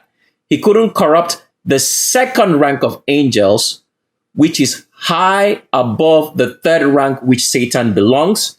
Satan only succeeded in corrupting the third rank of angels, 1/3 of those rank of angels which he belongs in the third rank. Satan did not corrupt the fourth rank of angels. So he only succeeded in corrupting his own rank of angels only, which he belonged, which is the third rank of angels based on the higher ranking order of angels. So there are two higher ranks of angels above Satan's rank that Satan did not corrupt, and he could not also corrupt the fourth rank of angels, which was below his rank. So I hope you guys understand that. So everything was designed in force. The only thing that was not designed in force was the human being, the black human being, who was actually a remnant, who spoke the remnant language, because this is what people do not understand. The Creator speaks the remnant language. Therefore, his high priest in Adam speak the remnant language. So Adam was a representation of the Creator. And remember, we already told you that for you to be a creator, there must be a creation. All right? So the creation makes you to be a creator because you created the creation. So therefore, Adam was a representation of the Creator. So the only other person that could exist with Adam was the creation, which is Eve, because Eve was created from Adam. So it therefore showed the relationship between the Creator and Eve, the creation.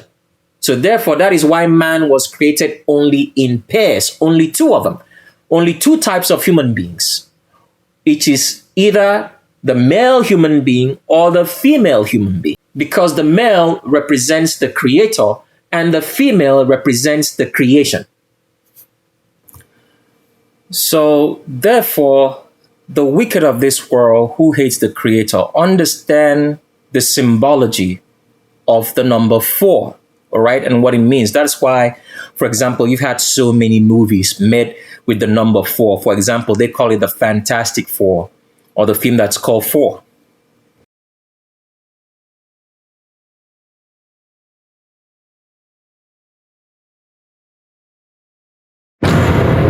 Dr. Storm, we gave you 6 years and millions of dollars, and you gave us nothing. What's different now? Reed Richards. He knows answers to questions we don't even know to ask yet. This is our chance to learn more about our planet and maybe even save it. I want you to meet my daughter, Sue. You want to be famous? I just want my work to make a difference. Johnny, Reed. This guy doesn't take orders well. Yeah, especially from people who say I don't take orders well. Don't let any of these lab coats give you any crap, all right? Well, if I do, I know who to call. The muscle. I gotta say, it's fun having you here. Really? No. What you've created here is incredible. You guys sure you're in the best shape to be doing this? Yeah. We're good. They just cracked interdimensional travel.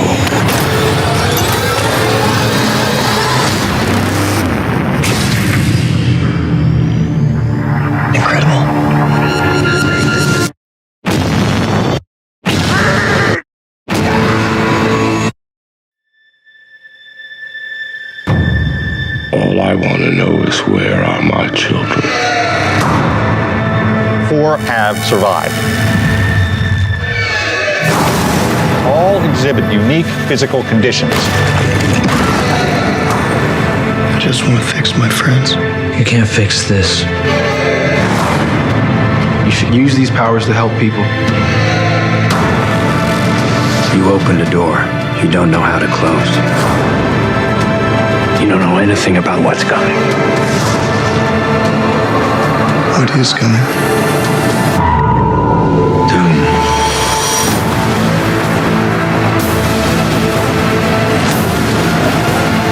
If you want to stop him, it's going to take everything you have.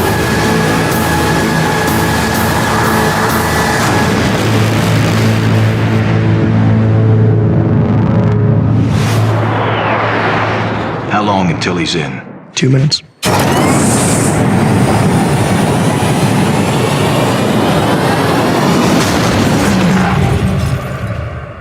Might be a little less.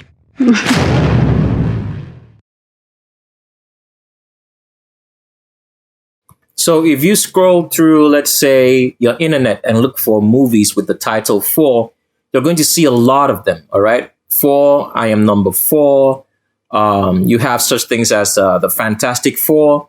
And you have all this symbology because at the end of the day, the wicked David Solomonic lineage, descendants who have been running the world since the times of David up till now at this particular point in history, they've been running the worlds behind the scenes, bred themselves into every ethnicity, into every kingdom and nation of this world to run it. They all have the same mindset because everything is genetic. The same evil that ran through David and Solomon and his descendants run through all these people. So that is why they like the ideas of kings and queens, princesses and princes, because it's all demonic, it's all satanic. They like the ideas of empires. They want to rule the world when it wasn't given to them. They know about this 4 in the design of everything which the Creator made, because for something to be tangible, it has to have 4 sides. It has to have a top and a bottom, and it has to have 2 sides for it to hold anything. Otherwise, it's not going to hold anything. It's not real. It's not tangible. So that's the design and the meaning of the number 4. So since the wicked, the demonic, the satanic hates the number 4 because it has to do with the Creator. And they do understand that every number that is even means it's complete. So the number 2 is complete. It's made of a pair, all right? It's complete. Because when you divide it, it does not leave any remainder. That means there's nobody that's going to be left behind or something that's going to be left behind. It's complete, not incomplete. So every even number is complete. 4 is complete. Okay, let's start from the basics. 2 is complete. 4 is complete. 6 is complete. 8 is complete. 10 is complete. 12, 14, and so on and so forth. So all the even numbers are complete because when you divide it, all right, by 2, you always get no remainder, which means that everybody has a part. Everybody is complete or has something that substantiates it, because you need substantiation to be real. Because as we've explained, if there was only a creator and there was no creation, there is no way that we would know that the creator is real, because there is nobody to attest to the fact that the creator is real. So there has to be a creation for the creator to be real. So the creation substantiates the creator. The creator substantiates the creation. So it is complete. For those who are deep into Satanism and demonology, they hate this fact. So that's why they like dealing with prime numbers. Because when you build something with a prime, it is not complete. The number 3 is not complete. That's why they like the prime numbers of the Trinity. And the smallest prime that you can have besides 1, they hate 1 because 1 represents the creator. The next prime number that you can like is 3. So that is why they deal a lot with these prime numbers. You hear about the Trinity. Then you hear about the other popular prime is the pentagon, made of 5 sides. So here is the pentagon, a sign of opposition to the Creator because it's made of 5 sides. 1, 2, 3, 4, 5. And it is incomplete because whenever you have anything that is a prime, it is incomplete. So 3 is incomplete because when you divide it, there's always going to be a remainder. That means there is something wanting. So that is why the world that the David Solomonic line of descendants have tried to create for us is a fantasy. It is not real because it is not complete. Because whatever they're trying to build and do, they're trying to build it in terms of prime numbers, in terms of it not being complete. That's why they like the number 3. Then they like the number 6. Why do they like the number 6? The number 6 is because man was created on the 6th day, as well as the angels, as well as Satan. We're all created on the 6th day. And since they think, the David Solomonic line of descendants think that they should own this world, that is why they pay special attention to the number 6. Because why? The number 6 is saying that they were the ones whom this world was made for. But it is not true. The world was not made for a man. It was made for a high priest. So that is the reason why everything the wicked try to do, they try to build it in prime numbers. That's why they like the number 3. They just like the number 6, not because it has anything to do with the fact that it is not a prime number, but because the number 6 there represents the fact that man was created on the 6th day together with angels and together with Satan. So they like the number 6 because they're trying to make this world their own. The corrupt, wicked world which Satan brought upon humanity. But the world was not built for man. It was built for a high priest. So that is why they like all this, anything that has to do with prime number, because it represents them. But as we've said, all prime numbers are incomplete. So for example, right here, this is the star that you have on the flag of the United States, because the United States was built by the descendants of David through the Vatican using black people to do that. You can see that this star here has 5 points, 1, 2, 3, 4, 5. They also have, let's say, a 7-pointed star, so on and so forth. So the reason why the demonic and the satanic, the descendants of David, are into so much numerology is because they hate the geometry and design which the Creator made this world, which is in force. And they've done everything to try to remove the idea of the fact that the world and the design of it was made in force. So for example, when you read in the book of Revelation, which it talks about the 4 horsemen of the apocalypse, what that symbology means is that the Creator himself, who designed this world in force, is going to bring about its end. So that is what it means with the 4 horsemen of the apocalypse, which is not real, because the whole idea of the word apocalypse just means the end of all things. And the end of all things can only be brought about by the person who designed the world in force. That's why they call that part of the book of Revelation the 4 horsemen of the apocalypse, because the Creator designed this world in force. He's the designer. So that's why they use that symbology, talking about the end of the world by the 4 horsemen of the apocalypse.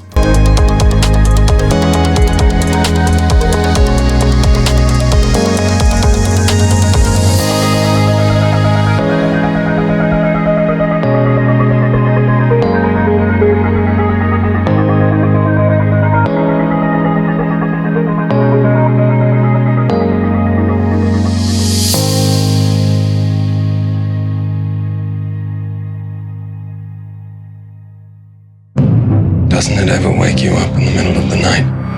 The feeling that someday they'll come for you and your children. I feel a great swirl of pity for the poor soul that comes to my school looking for trouble. Some believe that the first mutant was born thousands of years ago. He was some kind of god, and he's going to rise again. You are all my children, and you're lost because you follow blind leaders. No more false gods. I'm here now. he always had 4 followers. Like the 4 horsemen of the apocalypse. Together we will cleanse the earth for the strongest. We'll take everything from them. He means to destroy this world. Billions of people killed. Sinking like stones, all that we fought for. The world needs the X-Men. You're gonna join them, aren't you? You wanted me to get out of the house more, right? It's all of us Against a god. Let's go to war.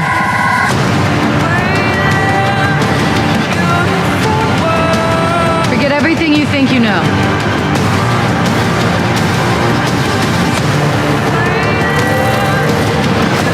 You're not students anymore. You're X-Men.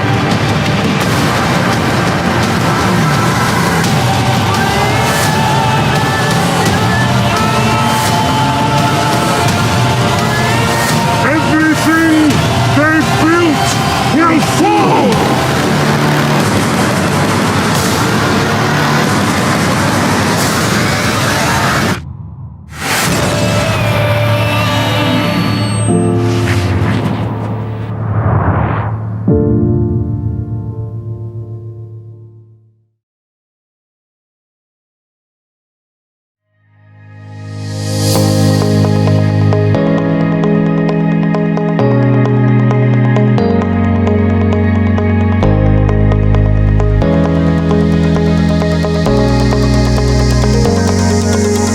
So that is part of the reason why when the temple which Solomon's built, which was a round temple, it was constructed 3 stories high. Why 3 stories high? Because the 3-story there is a prime number which represents the Trinity. And we're going to explain further what the Trinity means when we get to the shape of a world. But this is not the video for it because, as we've explained, this is a filler video because of what you're going to be understanding when you get the shape of a world, which is very, very direct. So without you understanding whatsoever we're talking about here with the Prelude series, when you get to the shape of world, it's going to take too long for you to get that information. So that's why the Prelude series has been made, which is a filler. So when you watch this and when you get the shape of a world, we're going to be going straight to the point and you understand exactly what you're hearing. So the temple that Solomon's built was built round representing feminism, which is the opposition of masculinity, which is the opposition of righteousness. Because when we say masculinity here at this very particular point, what we're talking about is righteousness. There's a difference between righteousness and good. It's not one and the same thing. Even though we've used the word good recurringly in this video, what you need to understand is that we're just using it to try to make people understand from the particular point of the fact that they only understand that there is good and evil, but in reality there is not good and evil. What you have is evil and righteousness. Good is what evil people do to try to rectify the evil that they have done, the harm that they have caused. Okay? Righteousness means not even doing evil in the first place. And righteousness means, as we have explained, is masculinity, which means the ability to judge things correctly without bias and without emotions. The ability to be able to make the right decisions and follow through by doing it without having any biasness or emotions in it. That is the meaning of masculinity, because that is what the Creator desires from every human being. The ability to judge a matter, to be reasonable, to be logical, without any biasness, without any emotions, and make the right conclusion and right decision and follow through with it. Because if you do not follow through with the decision and the conclusion that you have made, coming from you thinking logically and reasonably about things without emotions or biasness, it means that you're still evil. Because at the end of the day, righteousness is an act. It is to do what you've been told, to follow the instructions which you have thought about reasonably and logically without biasness and without emotions and know for it to be true. So you do it. If you do not do so, you are a feminist, you are evil. So therefore, when Solomon and his descendants created this temple, which was round and 3 stories high, it was in direct opposition to the Creator, because the geometry and the numbering system for building the temple says it all. The Creator's temple, as we've shown you, which will show you clearly, and you will see it in the shape of a world, was built as a square, which was the original temple, on the original location of Jerusalem, on Mount Bethel, not Mount Zion, which had everything to do with an artificial man-made mountain created by David and Solomon, and they built the temple of Satan, which was round, and a round Holy of Holies, which I already showed you earlier. So that is the reason why in this particular chapter here, which we're reading from, in 1 Kings chapter number 6 in verse 8, in any scripture that you're reading, but in the Greek Septuagint Bible, is going to be 3 Kings chapter number 6 verse 8, showing you that the temple that Solomon built to Satan, not to the Creator, was 3 stories high. 3 there because it's a symbology of the fact that they liked the prime numbers, and the list of the prime numbers which they like the most is 3, because 1 refers to the Creator, because the Creator is 1. And the Creator does not exist without a creation. That is why the Creator had to create. Without him not creating, there would be no creation, there would be no tangibility. There would be nothing for us to see that there is a Creator, because for you to be called a Creator, there has to be a creation. So everything the wicked do in the David and Solomonic lines of descendants, who are the ones running the world, running all the empires of the world, running all the nations of the world, running all the ethnicities of the world, is made because they hate the Creator, and is made with lies. Because why? Their knowledge is incomplete. That is why we told you that everything that the wicked do, their knowledge is incomplete. Why is it incomplete? Because once you take out the Creator, it is incomplete. And that is what they've done. Because creation, because Satan is a creation. This is what people don't understand. Creation cannot create. That is the truth. Creation does not create. All we do is fashion what was already there, and try to make our minds believe that we created something. No, we did not create anything. We only fashion it. So for example, if you make, let's say, a stool, or you make a television, you fashioned it out of something that already exists. That is not a creation. So the wicked, no matter what they try to do, as long as they do not admit to the presence of a Creator, their knowledge is a semblance. It's incomplete. It's got them running around in circles, because a circle has no starting point or no ending point, because all the sides are the same. So therefore, everything that the descendants of David built, who have been running this world, and David being the foundation of all evil in this world, is incomplete and is based on lies. So that's why, for example, we read to you that when the Ark of the Covenant was brought into the fake temple, the false temple which David and Solomon built on the threshing floor of Ornan, which was 3 stories high and round, that ark did not contain the tablet of the commandments. We already told you this.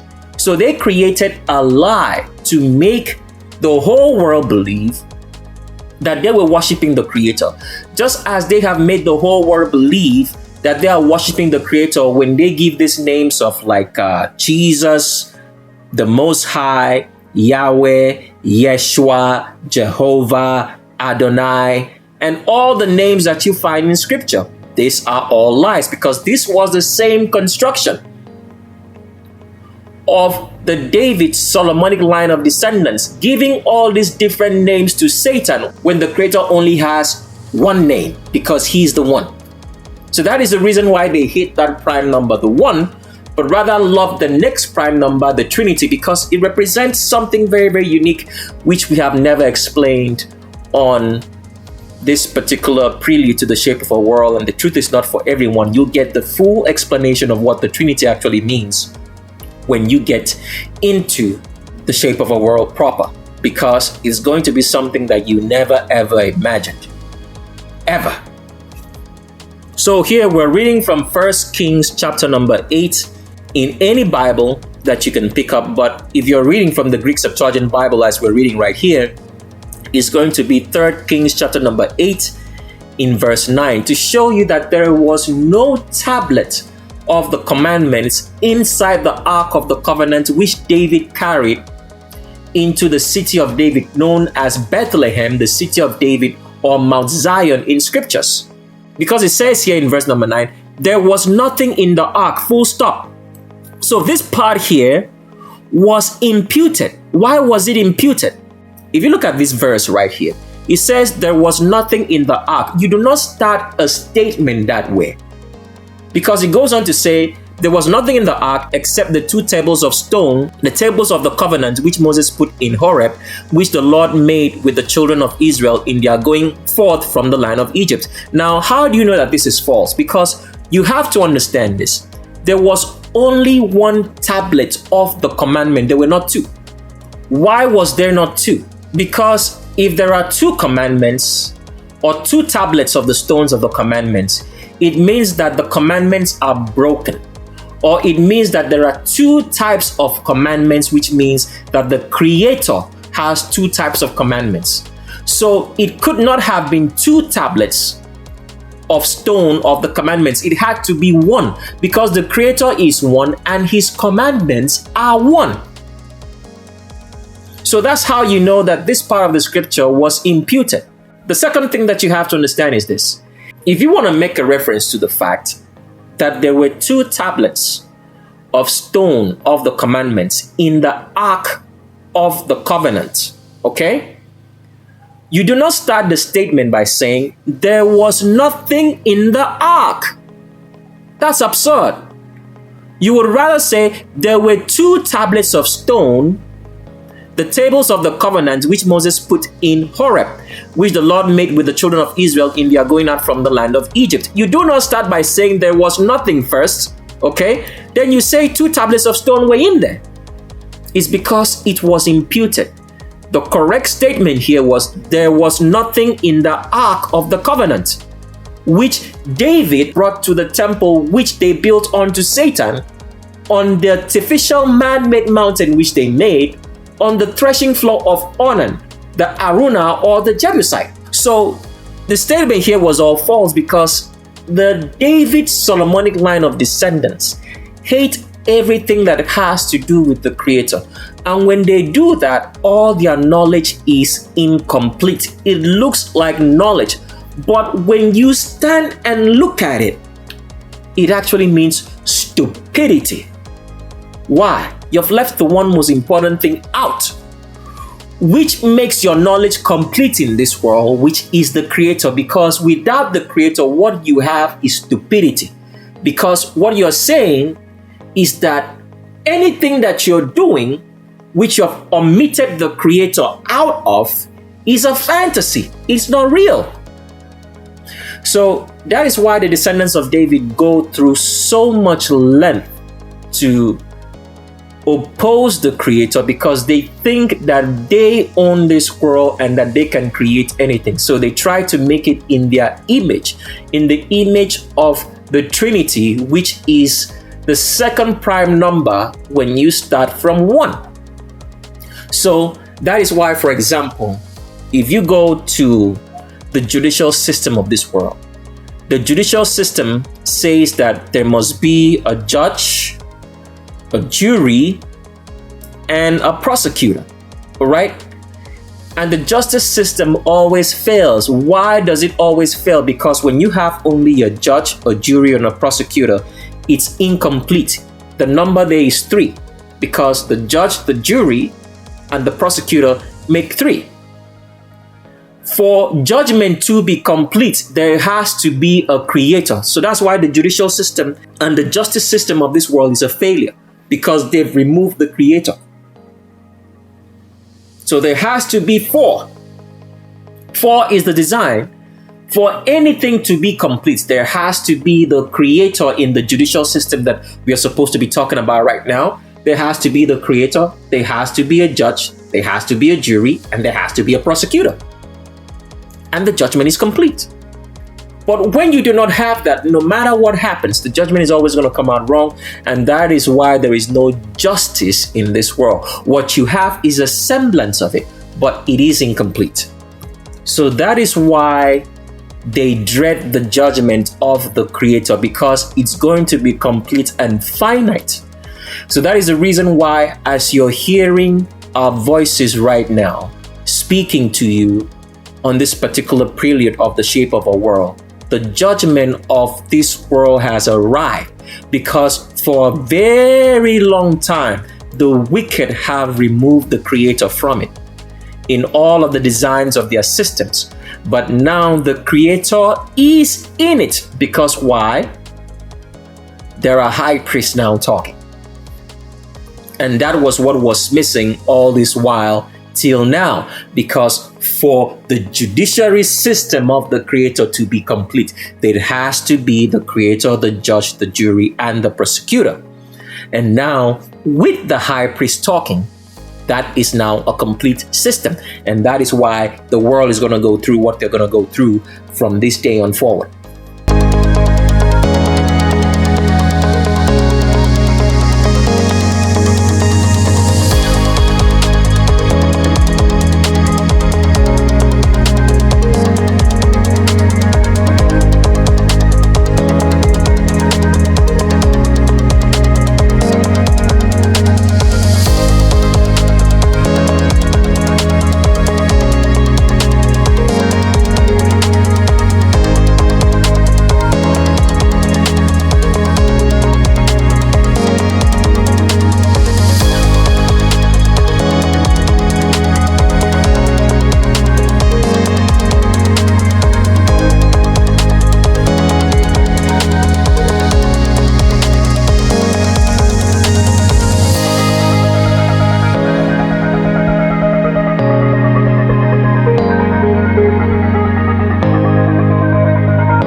In the day.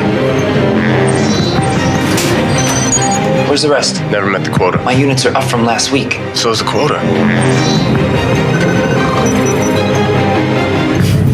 2 hours. It's always been an hour. Now it's 2. Price went up. It's a 2-hour walk.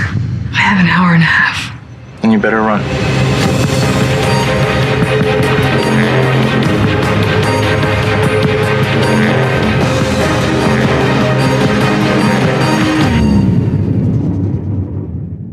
The poor are meant to die. It's how the system works. What the hell's that supposed to mean? You really don't know, do you? How old are you in real time? 28. I'm 105. The truth is, there's more than enough time for everyone. There are men with 1 million years while most live day to day. For a few to be immortal, many must die. No one should be immortal if even one person has to die. You're not from around here, are you? Why would you doubt that? You're a little different. Come with me. The cameras picked up suspicious behavior. His name is Will Salas. He shouldn't be there. What are we gonna do? Steal? Is it stealing if it's already stolen? I'm gonna make them pay.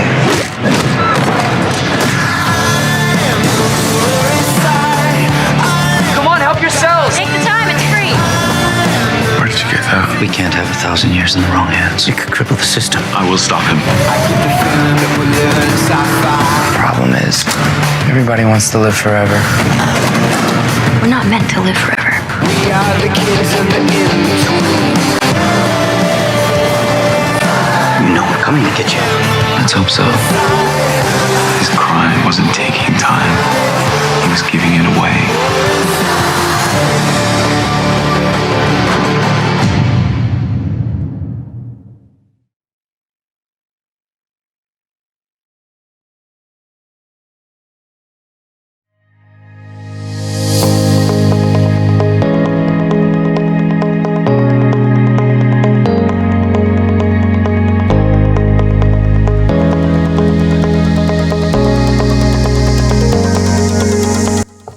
So therefore, to show you how much the descendants of David hate the Creator and hate everything about the fact that he made this world in a 4 design factor. 4 meaning that for anything to be tangible, it has to have a top, has to have a bottom, and it has to have at least 2 sides. It can have more than 2 sides, but at the very basic design of it, it has to have 2 sides, a top and a bottom, for it to hold anything.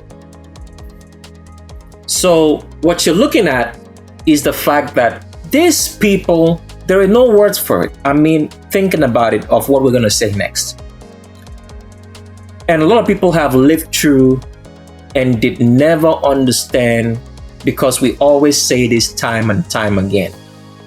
We've said it before that this year right now, 2021, that you're listening to this particular video, is not 2021. We've said it, but people never paid attention or never cared about it because they are mostly wicked. We've also said of the fact that the year does not start in January. Okay? The year never started in January until the 1850s, when the Gregorian calendar was made. Now, why would people attempt to change time when time does not change? That's the big question we have to answer, because this is where we're going at this particular point in time. Why would a human being try to change time when time does not change? But they made us to believe that the time that we are living in is the time that the Creator made the world in. So what you have to understand is this. After the flood, the world, or time, that means the time from night to day. As you've understood that the way the Creator made the world was in a 4-part design, which means it has to have a top, a bottom, and 2 sides. Time was also created this way. Time was created in 4 parts. That means every day constituting night and day has to have 4 parts to it. Okay? So there's supposed to be 4 parts of day and 4 parts of night. So if there are 4 parts of day and 4 parts of night, the time should be 32 hours every day.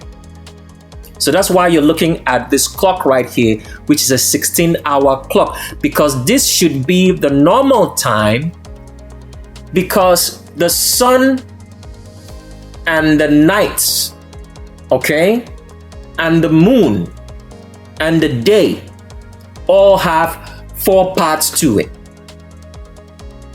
So it shouldn't be a 24-hour clock. It should be a 32-hour clock. But the descendants of David changed our time in the 1850s to make it to be 24 hours in a day instead of 32 hours in a day.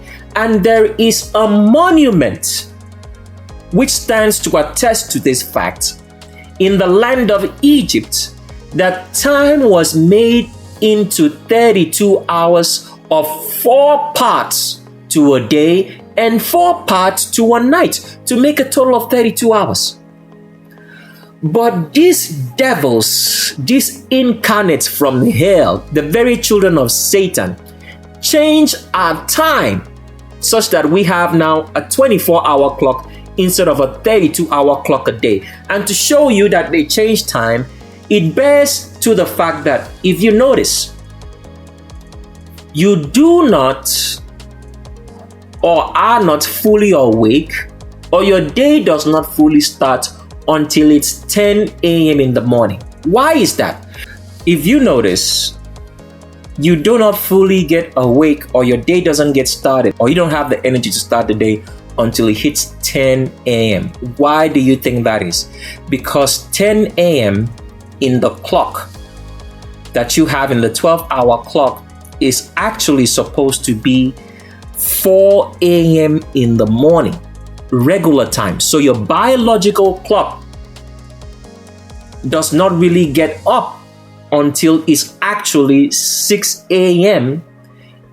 in the original time, which is the normal time which the Creator made this world in. After the flood, for it to have 32 hours in a day.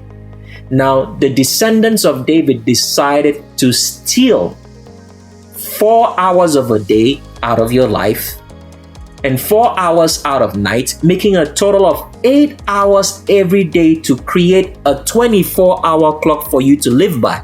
So this is why human beings are stressed, because they are not only missing 8 hours of their life every day, they are also missing 1 day out of the week.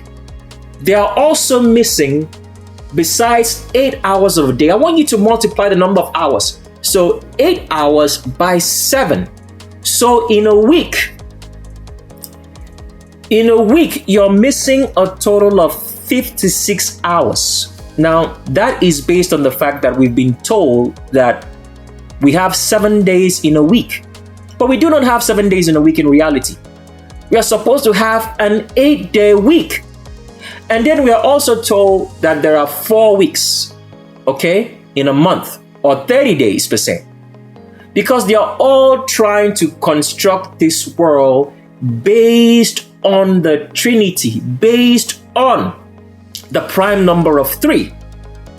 That's why you see these 3s showing up all the time. So they took one part of a day out, made you believe that the day is 24 hours instead of 32 hours, because of trying to make the day and time to align to their Trinity.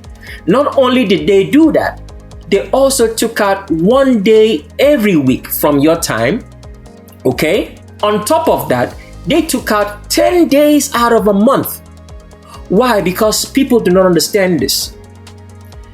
There are 40 days in a month, and there are supposed to be only 10 months in a year. That is why the last month of the year is called December, from the word deca, which means 10 in Latin. So when you read here, it says December, all right? It says December is the 12th and the last month of the year in the Julian and Gregorian calendars. It is also the last of 7 months to have a length of 31 days. December got its name from the Latin word decem, meaning 10. So in the original design of the Creator, original design here talking about after the flood, because before the flood, there was a separate number of hours to a day. But after the flood, the time became set that it was supposed to be 32 hours in a day. It was supposed to be 40 days in a month. And there was supposed to be a total of 400 days in a year.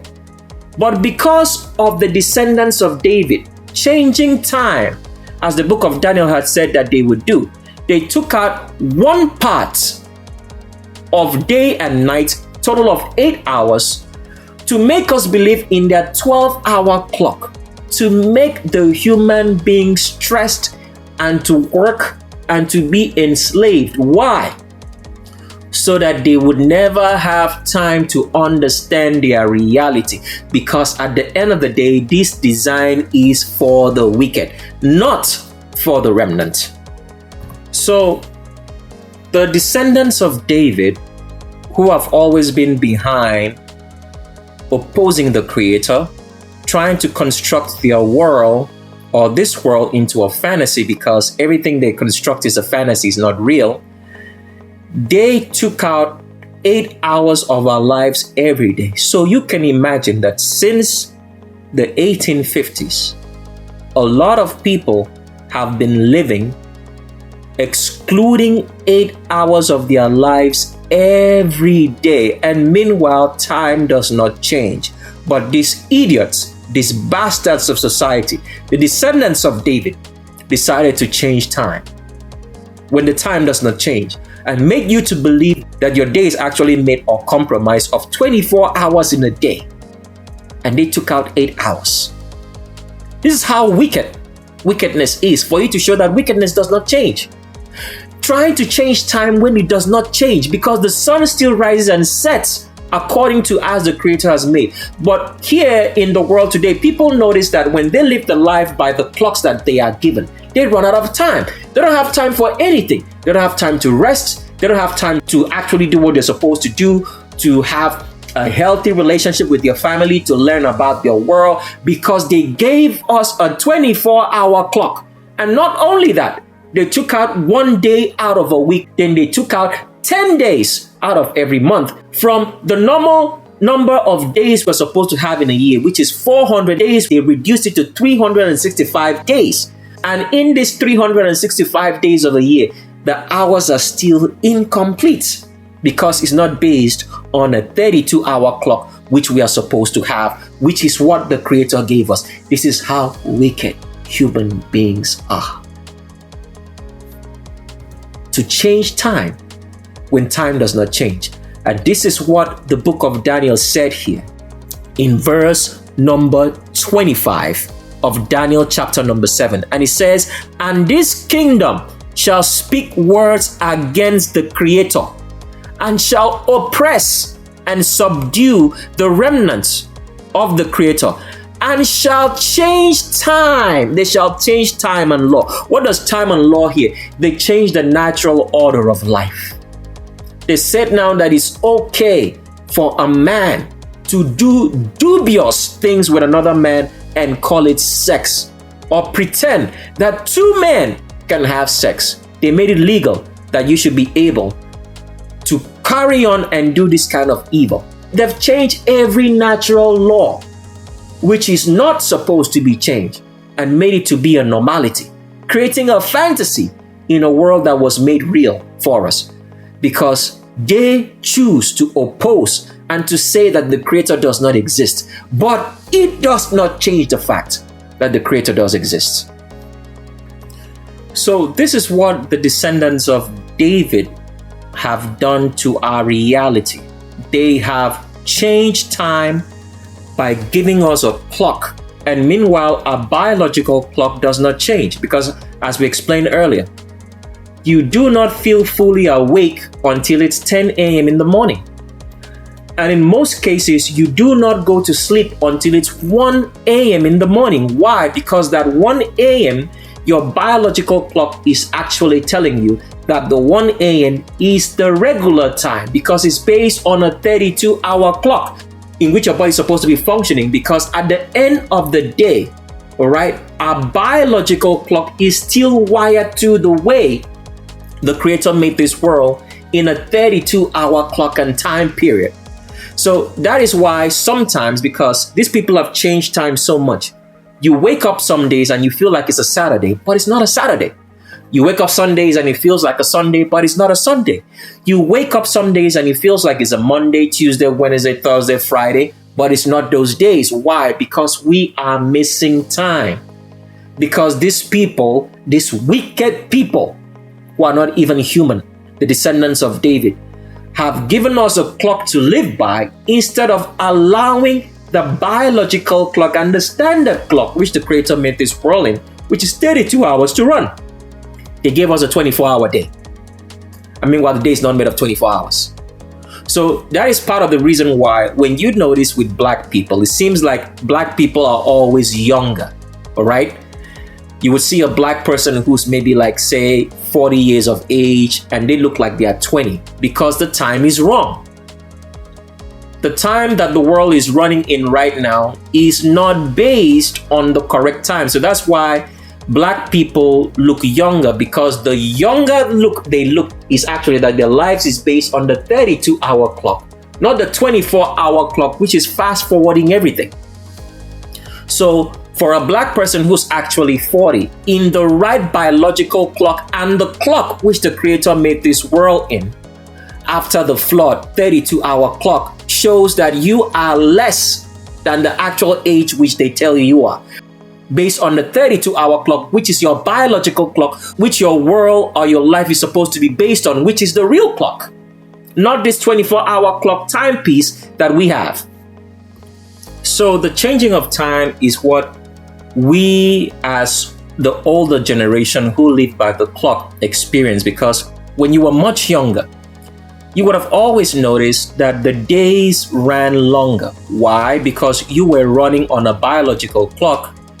You were not running on the 24-hour clock which was given to us by the descendants of David to make our lives more stressful.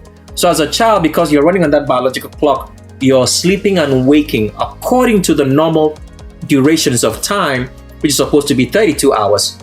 You had longer days. But now you have shorter days because as you've gotten older, you're into the system of the world and the 24-hour clock which is given to you. So you're running your life based on that 24-hour clock, and you're finding out that you do not have time. Because why? These idiots. This is how wicked these people are.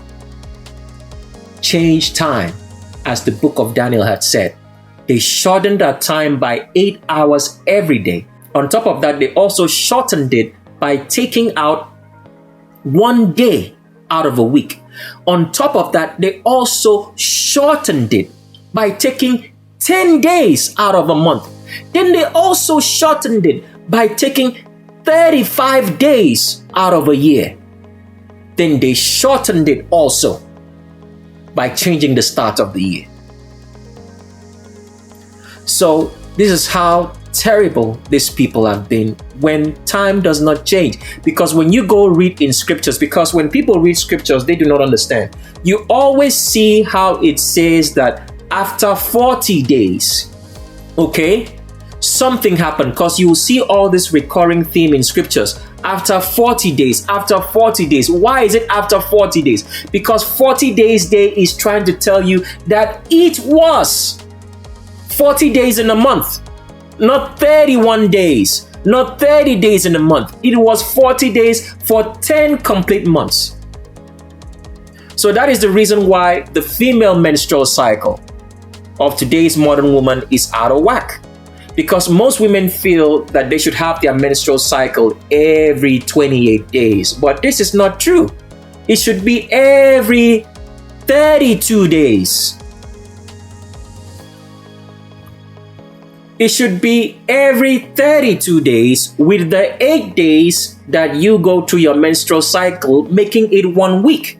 But because of all the food that we have eaten, and because they change times, now they can tell the woman, for example, there are some women who will see that they have their menstrual cycle every 32 days.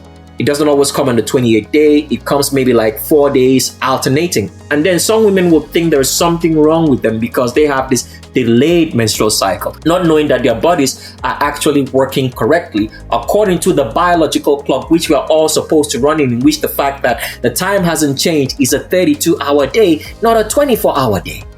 And it's not a 31 day or 30 days in a month. It is supposed to be 40 days in a month. This is known throughout all history, and let's show you now before we continue on. So now we're reading from a website here. It says the early track of 40 days. It goes on to say here, a very effective method of measuring and metering out each passing solar year can be recognized from a number of early sources. Now pay attention. It says ancient writings and artifacts, including certain monuments. Those monuments are still here. We won't have time to explain it. We already told you it's in Egypt. You can go take a look if you want to find out what the monument is. And it goes on to say, make it clear that a cycle of 40 days was once carefully time tracked. Now, it goes on to say here, as the subsequently presented paragraphs will attempt to show, early astronomers appear to have once time tracked a cycle of 40 days for calendric purposes. So it was 40 days in a month. Time has never changed. And let's show you now in scripture. So we're reading here to show you that a month was 40 days. So we're reading from Genesis chapter number 15. We're reading from verse 1, and it says, "And Joseph fell upon his father's face and wept on him and kissed him. And Joseph commanded his servants and embalmers to embalm his father. And the embalmers embalmed Israel," meaning Jacob. They embalmed Jacob. "And they fulfilled 40 days for him." Why 40 days? Because the number of days in a month for mourning, or the number of days in a month in a year, was 40 days. So that's why you see this recurring 40 days throughout scriptures. For example, they'll tell you that the flood lasted 40 days and 40 nights, which was wrong. But what it actually was saying there, it was for a month. Because 40 days is the number of days in a month, not 31 days or 28 days in a year. Because these devils, these incarnates, these children of Satan in David's descendants, who have been running this world and running it, hiding from behind the scenes up till now, changed the accounting of time and gave us a 24-hour clock instead of a 32-hour clock. And do you know what? Because the seconds that make up a minute is not supposed to be 60 seconds. It's supposed to be 80 seconds make up 1 minute, and 80 minutes make up 1 hour. So even with our time, they have changed the duration of time such that they have made lives more difficult because of trying to construct a reality that is not centered around the design of the Creator, which created everything in force. Because for there to be reality, you have to have 4 sides, a top, a bottom, and 2 sides. And this is how the Creator made everything, the design of force. 4 parts to a day, okay? And each part is 4 hours, making a total of 32 hours every day, and total of 5 weeks, which makes up 40 days in a month. There was supposed to be 400 days in a year to make it a year. And there was supposed to be 10 months in a year. That is why the last month of the year still bears the word 10, Deca. But these evil people who have been hiding and running the world from behind the scenes, which are going to be exposed on the shape of a world. You're going to know who they are, exactly who they are. You're going to know who their children are, their descendants, their addresses. Because this is what they feared the most, that day would come, and that day has arrived far earlier than they expected. Because every time they oppose the Creator, every time that they try to stop our videos from playing, every time that they remove the videos, every time that they come against the Creator in everything that they think that they know, which is nothing but a semblance of knowledge. It's not even knowledge, because they have no real knowledge. It's only expediting the process of their exposure. And now the days that they dreaded, that the world will come to know, because this is what they wrote in the protocols of Zion, that when that day comes, that it will be a terrible day for them. That day has arrived in which all of them are going to be exposed, and you know exactly who they are when you get to the shape of our world.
So therefore, time has been changed, and everybody in the world has no idea. Why? Because if you remove the Creator from anything that you do, you have become stupid and ignorant. And ignorance means that you are not using your senses.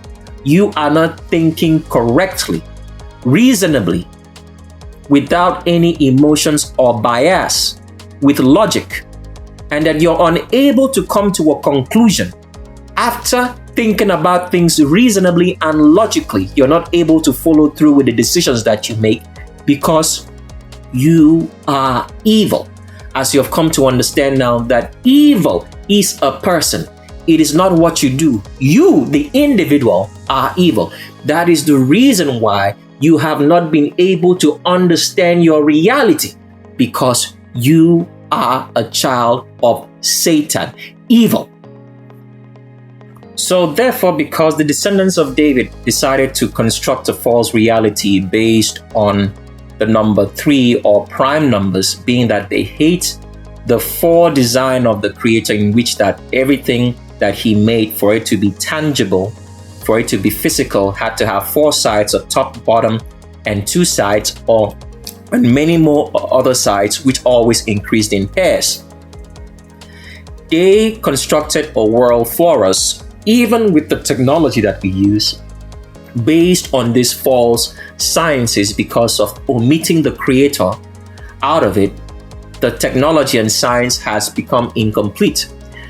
Such technologies bear cognizance to such things as pictures, which we use, because at the end of the day, the reason why we are not able to see our reality or understand it well is based on all the bad food that we are feeding on, all the inbred and crossbred food, which comes in drugs, which comes in clothes, which comes in shoes, which comes in shampoo, which comes in lotions, creams, or anything that we apply or use in our daily lives. Because at the end of the day, everything that we use in our daily lives comes from plants. So the reason why we're not able to look at our reality and understand what we're seeing is because we are being fed poisons regularly, because we do not grow our own food. And this has crept into how we see things. And because of this, such things as images, because the design of images and the technology that we use in this world is incomplete, because the people who designed it hate the Creator. They have made us not to understand what we see based on the pictures that is provided for us. That means when we talk about pictures here, we're talking about how your television screens, your phones, your cameras take pictures. Because if the technology was based on how the Creator made this world, based on a 4-part design, the imagery that we capture in our televisions, or let's say per se in our cameras, should be able to show us everything as the Creator made it. So for example, what are we saying? If the technology was constructed right, based on the 4-part design, okay, which the Creator made this world, you would be able to see literally, physically, the Creator in the blackness that surrounded all of us. You may not be able to see his metaphysical form or entity, but you would see the blackness, which is still him. You would see it moving all around you. You would see that it is the blackness that's sustaining everything. But because of how the technology has been designed in our imagery, we are not able to capture that. So if the technology was designed accurately based on the 4-part design which the Creator made this world, and we show you that in a minute, you will be able to see the Creator, the blackness moving. It wouldn't just be a picture, but you would actually see it move. You would see the form. You would also see Satan, who moves very, very quickly, such that it looks like it's a blur or gas.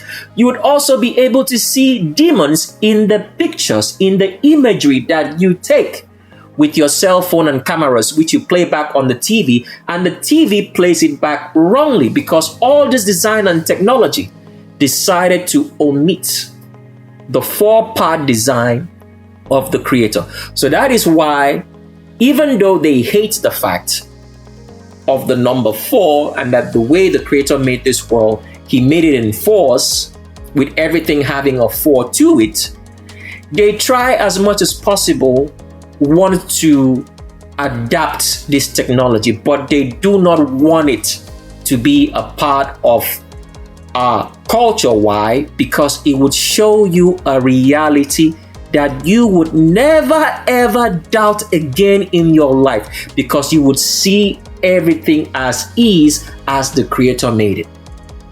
So today you have such things as 4K television. The 4K television is not even 4K, because for it to be 4K, it would mean that it should have 4,000 pixels per square inch to be a true 4K format. And if the imagery that was taken by cameras were made in the exact same format of 4K, then you would see the reality of this world for everything. You would see the Creator, you would see Satan in his true image, you would see demons in their true imagery in the pictures that you take from your cell phones. So let's explain that and show you how this would work. And I know somebody's going to ask, is this how we see the world? Do we have this technology? We won't answer that for now, because the truth is not for everyone.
Itself had become more perilous. The weapons had evolved, but our orders remained the same: hunt them down and kill them off, one by one. They are the immortal damned. One family lusting for power and wealth. The chain has never been broken, not in 14 centuries. Another driven by revenge. Soon we'll defeat the vampires on their own ground.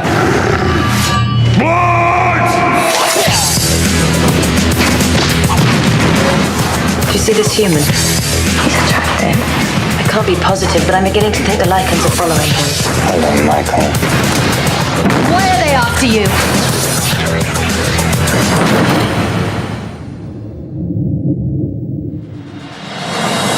Who are you people? You're in the middle of a war that's been raging for the better part of 1,000 years. A blood feud between vampires and Lycans. Werewolves. Now, a decision must be made. Why did you bring him here? He saved my life. Between an oath sworn centuries ago.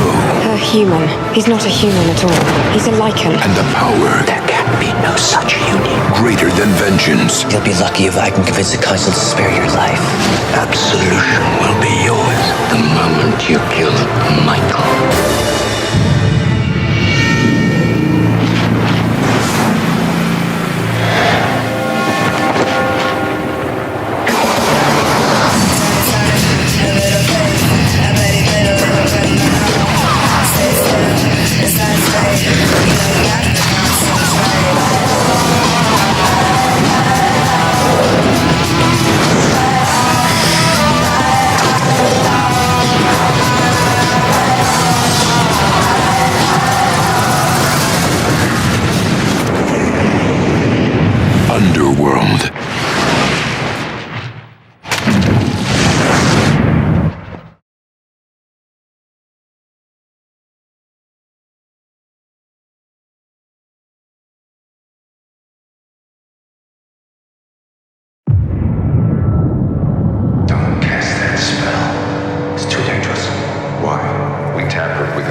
space-time. The multiverse is a concept about which we know frighteningly little. Your desecration of reality will not go unpunished.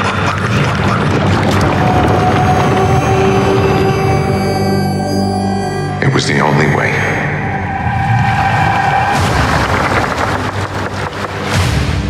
But I never meant for any of this to happen.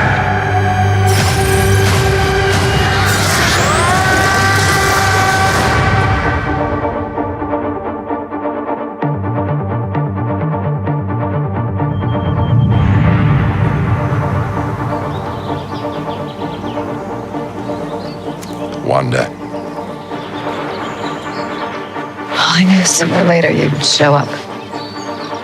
I made mistakes, and people were hurt. I'm not here to talk about Westview. Then what are you here for? I need your help. With what? What do you know about the multiverse?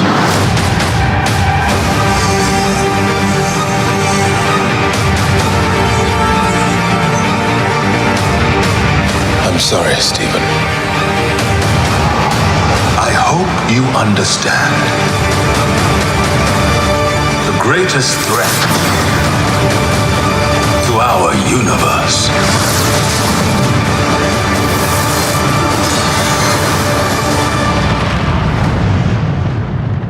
is you.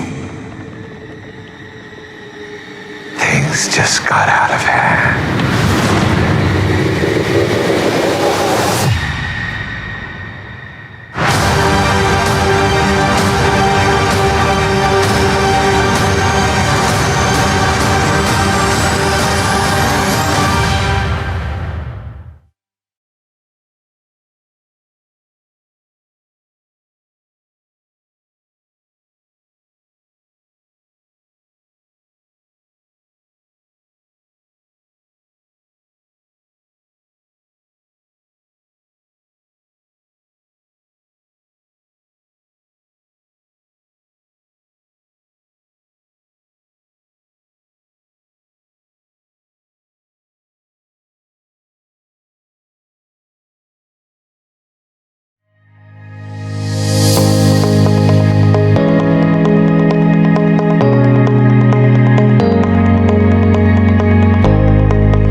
So before we get to explain the technology of how you could create your own camera, your own television system, so that you would be able to capture the world as is, and you would see the finer details of everything, including Satan per se, if he's around your area, including demons, which a lot of people see but don't quite understand what they're seeing.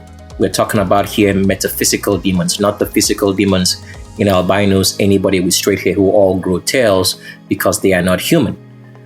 You would see the metaphysical demons in their shape and form exactly. And you would also see the blackness, the creator, as he's moving.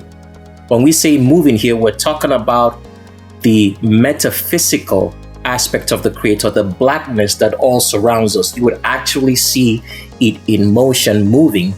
If you had this technology that you could make your own camera and television systems this way, which we know how to. We're going to share with you in the next couple of minutes. But before we do that, there is a reason why you're looking at the screen right here and looking at the clock. Now, if you are somebody who's very conversant with the older generation, that means you've had a grandparent and a parent, which is not the exact perfection on how a family should be, based on the fact that we are all in a corrupt body now after the Garden of Eden. In the Creator's design, the perfect family should include a great-grandparent, a grandparent, parent, and a child. But today, because of all the inbred food, crossbreeding, and all the poisons that were being fed so that demons could live, this is disheartening. This is so disheartening to say this, that the whole entire human population of black people have been poisoned, fed inbred food by the descendants of David. Okay? So that they who are animals, demons, not even human beings, but animals, so that their animal population in albinos, anybody with straight hair who grow tails, can live amongst us and be imposters, because that's where the word comes from. Because albinos, anybody with straight hair, are imps, IMPS. So that's where you get the word imposter, impersonator, imperial, or empire from. All this poisoning of black people is so that animals, albinos, anybody with straight hair who are supposed to live in the bushes, not amongst humanity, can live amongst us and pretend to be human when they are not. This is terrible. But going back to what we were trying to say, the thing is, if you've had maybe a grandparent who has lived for a very long time and you're very conversant with the times, that means you're very close to your grandparents and they teach you some things, you would have noticed that clocks way back before, let's say, the early 80s were squarish. Why were the clocks made squarish? That's the reason why you're looking at this screen right here, because we're trying to make you understand why it is a 32-hour day, okay? And it's not the 24-hour day, which we have been lied to, that 24 hours make a day, because of the David Solomonic line of descendants and kings who have been ruling the world from behind the scenes right from the get-go, trying to make sure that they make everything to be in the image of Satan, in the image of feminism, which is a circle. So before now, clocks were squarish. Now, why are clocks made squarish?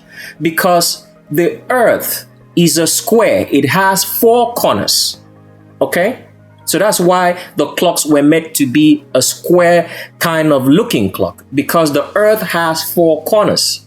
So the reason why time is 32 hours a day, constructed into 8 parts, 4 parts being daytime and 4 parts being nighttime.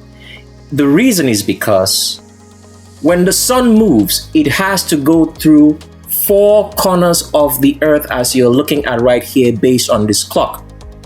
So it's 4 corners, and each corner takes it 8 hours to go through.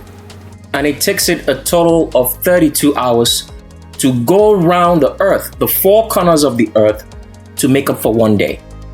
So the reason why clocks were first of all squarish is because it was representing this motion of the sun going through the 4 corners of the earth, and therefore giving us time, which is 32 hours, because each corner, that means from here down to here, would take the sun 8 hours to go through, to accomplish that movement from covering one portion of the square of the earth, which is the earth is made of, because you've read before in scriptures that the earth has 4 corners, which is literally true. So this is the reason why earlier clocks and watches were a square. Now, the reason why these people turned it into a circle, all right, right here, as you see on the screen, is because they were trying to make time into the worship of Satan. And you have to understand that evil is feminism, and feminism is represented by circles. So that's the reason why they changed the clock from being a square to a circle, as you're seeing in this image. But as you can see right here in normal everyday life, if you were trying to make this, let's say some sort of like a factual example. You will notice that because the Creator's design is based on 4, as we have said earlier, the Creator's design of the world is based on 4. For anything to be tangible, that means physical, in which you can hold it and touch it, it has to have 4 sides. It has to have a top, a bottom, and 2 sides. Now, if you look at a square, you can get a circle out of a square just by brushing off the sides. Okay? As you're seeing right here, this is a square right here. To get a circle, all you need to do is take off the sides, all right? Like that, cut them off, and you have a circle. But you can never get a square out of a circle because a circle right here has no sides. There's nothing you can do to it to make it turn into a square. So that goes to show you that masculinity, the form of the Creator which He made everything, all right, in a squarish design, produced forth femininity. So you can understand the concept of creation right there by looking at the geometry of a square and a circle, because you can get a circle out of a square, but you can never get a square out of a circle. So the image that you're looking at the screen is how our clocks should originally be, because it's supposed to be a 32-hour clock based on a 16-hour design or format to make it 32 hours in a day. So that's what you're looking at the screen right now. And we just wanted to show you how the time would look, which is the real time which our world runs in, because these evil David Solomonic descendants steal our time. They steal 8 hours of our time every day. Now, they know for a certain fact that they steal our time, so they try to make up excuses for it. If you've ever read something in history about time dilation is the explanation that they are trying to give humanity, not to understand that they have stolen their time. And then they say such things as that time is relative, that the clock can slow down or the clock can speed up, all because they are trying to hide the fact that we live in a 32-hour world made by the Creator, for which a day should be in. Now, the time period that our time is mostly stolen from is the time period between 12 and 4. That is the time which these people steal our time the most. Anytime between 12 and 4, it doesn't matter if it's AM or PM, but as long as between that time period of 12 and 4, let's pull up a picture again to show you that. So between this time of 12 and 4 every day is when our time is stolen the most, in which the 8 hours of our lives are taken away. Now, why is it between the time of 12 and 4? Because what usually happens is this: between the time of 12 and 4 every day is when most people sleep, if it's in the AM, between 12 and 4. So if you notice, if you're in North or South America, or Europe per se, which does operate what they call daylight saving time, when the clock usually changes. Now, I want you to imagine this for a second. This very thing called daylight saving time is a fraud, because our time does not change. But these people are this wicked to try to change time. I mean, what makes you to change time when time does not change? It's more like telling people every day that the sun does not shine, but we see the sun every day. This is how ridiculous and evil wickedness can be, to try to change things that are not changeable. So most of the time of our day that is stolen, the 8 hours of our lives every day, to give us the false 24-hour clock which we run by, is stolen between 12 and 4. So that's why during daylight saving time, they change the time around 1 a.m. or 2 a.m. at night, because this is what they've been doing for a very long time. Now, to explain away, because at the end of the day, what usually happens is this: our biological clock, when we're talking about biological clock here, we're talking about black people. Our biological clock is still working on the 32-hour time which the Creator made this world to function in after the flood. So that's why, if you notice, with black people, they say that black people operate on black people's time. That means that black people never arrive or do things on time. Why is that the case? It's because the biological clock of black people is still working on the 32-hour clock, the original time. The genetics is still functioning that way. But because we've been forced into this 24-hour time zone, the black person is still trying to regulate themselves based on the 24-hour time period or 24-hour clock, but they can't fit in because the biological clock is working on 32 hours. The false time that we're working on, which they have sucked us into because we're not growing our own food. The only reason why all of this is possible is because the world is not growing their own food. They have all been sucked into this white collar system of trying to look for jobs, okay? Or having a job, sitting at home and doing stuff. So you have to be sucked into the system to operate, and therefore you have to operate on the 24-hour time period which they give you. But your biological clock and the world, the earth which the Creator made, the sun and the moon, is still functioning under that 32-hour time period. And so the black human body is still doing that also. But they have forced a mentality of a 24-hour clock upon you, so you do not know that. So when black people do not arrive on time, they say black people are not able to keep to time, which is not true. It's because the black genetics is still functioning under the 32-hour clock. So that's why most black people can never do things on time, because as long as you're not in the system or functioning by the system, your body will naturally still keep functioning under the 32-hour clock, which is the real time that everyone should function in. So therefore, because they did realize that at some point in time, humanity is going to be aware that their times are getting very short. Because remember when we explained to you that when you were young, not functioning on a clock, that means you didn't have to go to school, you didn't have to do anything. Time seemed to move so slow. But once you got into school and got into the educational system and the job system, it seems that you don't have time anymore, because you're now functioning under a 24-hour clock in which they have removed 8 hours of your day, every single day of your life, for as long as you lived. And most people have lived and died and did not know this truth that you're hearing right now.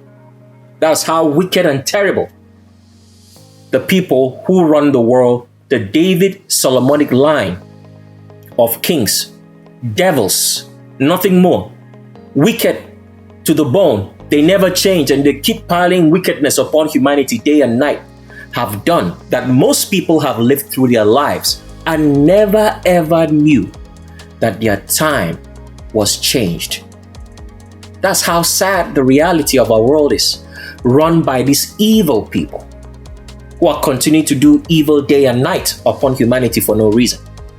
Why would you change time? Time does not change, but why would you try to force people to work under a certain time period? Because they all want you to be tired. They all want you to not have enough time to be able to understand your reality. And that is all possible because you do not grow your own food and therefore have come under a spell by feeding of everything that the government feeds you, which is all poisons. So because they knew that people would know and ask questions about time, they made up such stories as time dilation or the Einstein relativity theory, that time is relative. That means they made up such bullshit stories as saying that if you're moving, all right, and you have a clock, that you're moving through time and that your time is going to be slower. But if you're not moving, okay, that the clock will move faster or normal time. But this isn't true. If you have a clock on a train and you have a clock in a house, as long as those clocks are set, that means they have been programmed to work the same, okay? One clock can never move slower than the other. You're always going to move at the exact same time. So the reason why they needed to explain what's happening to us and call it time dilation to confuse us or make up such stories as the Einstein relativity theory that time is relative is because they are trying to explain away the phenomena that most black human beings can identify with, that there is something wrong with the time. Why is time moving so fast? Time is not moving so fast. It's because these people gave us a 24-hour clock for us to operate in instead of 32 hours, which should be the normal time. So if you're going to construct a clock, this is how your clock should look like. But remember, for it to work, you have to make sure that it's 80 seconds to make up 1 minute. Now, to calibrate a clock is very, very easy. 80 seconds make up 1 minute, 80 minutes make up 1 hour in the normal 16-hour clock of 32 hours every day, which we should be functioning. So for you to do that, you have to make sure that you calibrate the clock to make sure that it is moving at 80 seconds to make 1 minute and 80 minutes make 1 hour. Now someone's going to ask the question, how do you know the right timing to make the second count, to make it 80 seconds to count to 1 minute? It's very, very simple. Counting seconds is just like counting 1, 2, 3. If you're in doubt, your heartbeat beats every second. That's the count of a second. That is 1 second. So you can calibrate the clock that way and make it look like this so you can actually know your time. Now, to set the time, you can set the time on this clock to your own time period in your own time zone by subtracting 4. Now, the only way you're going to be able to do that is to make sure that you will only be able to set the time between 5 and 12 in your regular time. So what does that mean? Let's pull up a picture now and show you what we're saying. So when you succeed in making the clock, all right, into a 16-hour clock like this, what you need to do to set the time on your clock, because you're not going to be able to know, let's say, your missing hours and everything. You're not going to be able to know the missing hours in your time period because this is an experiment that you need to do on your own. So the way to do it is this. When you want to set this clock that you're looking at right here, you should set it between the times of 5 and 12. It doesn't matter if it's 5 to 12 a.m. or p.m. in the morning or in the evening. All you need to do is that you need to set the clock, this 16-hour clock, to your own time, anytime between 5 and 12. Because if you try to set this clock to get the 32-hour time period, anytime beyond or less than between 5 and 12, you're actually going to get the setting wrong. Why is that the case? Because this is a 16-hour clock, okay? And for you to set the time correctly to your own time, you need to subtract 4 hours from the 12-hour clock that you have.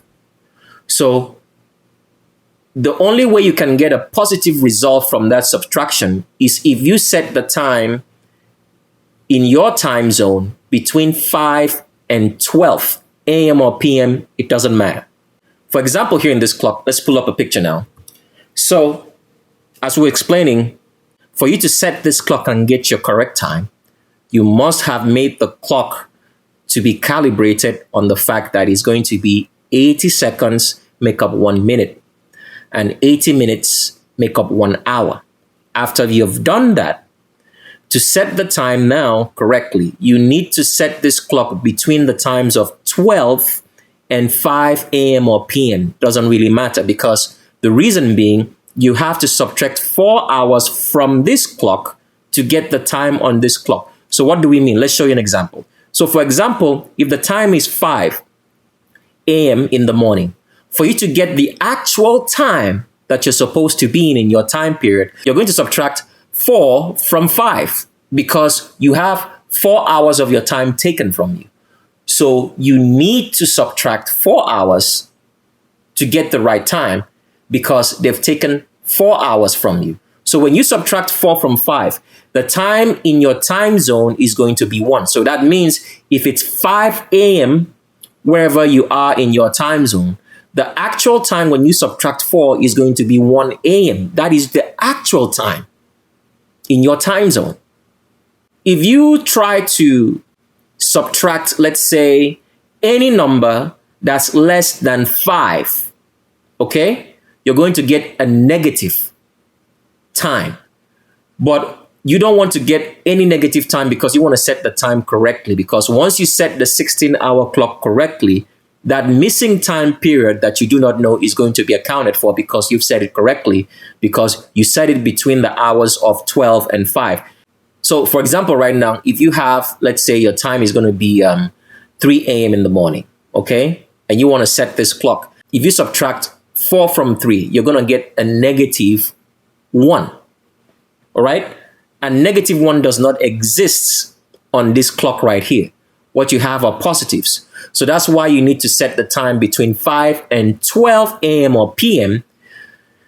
using this clock to get the right time of the 32-hour clock which you're supposed to function in. So I hope you do understand that. If you do not understand it, there's nothing we can really do at this particular point in time because this is not the video for it.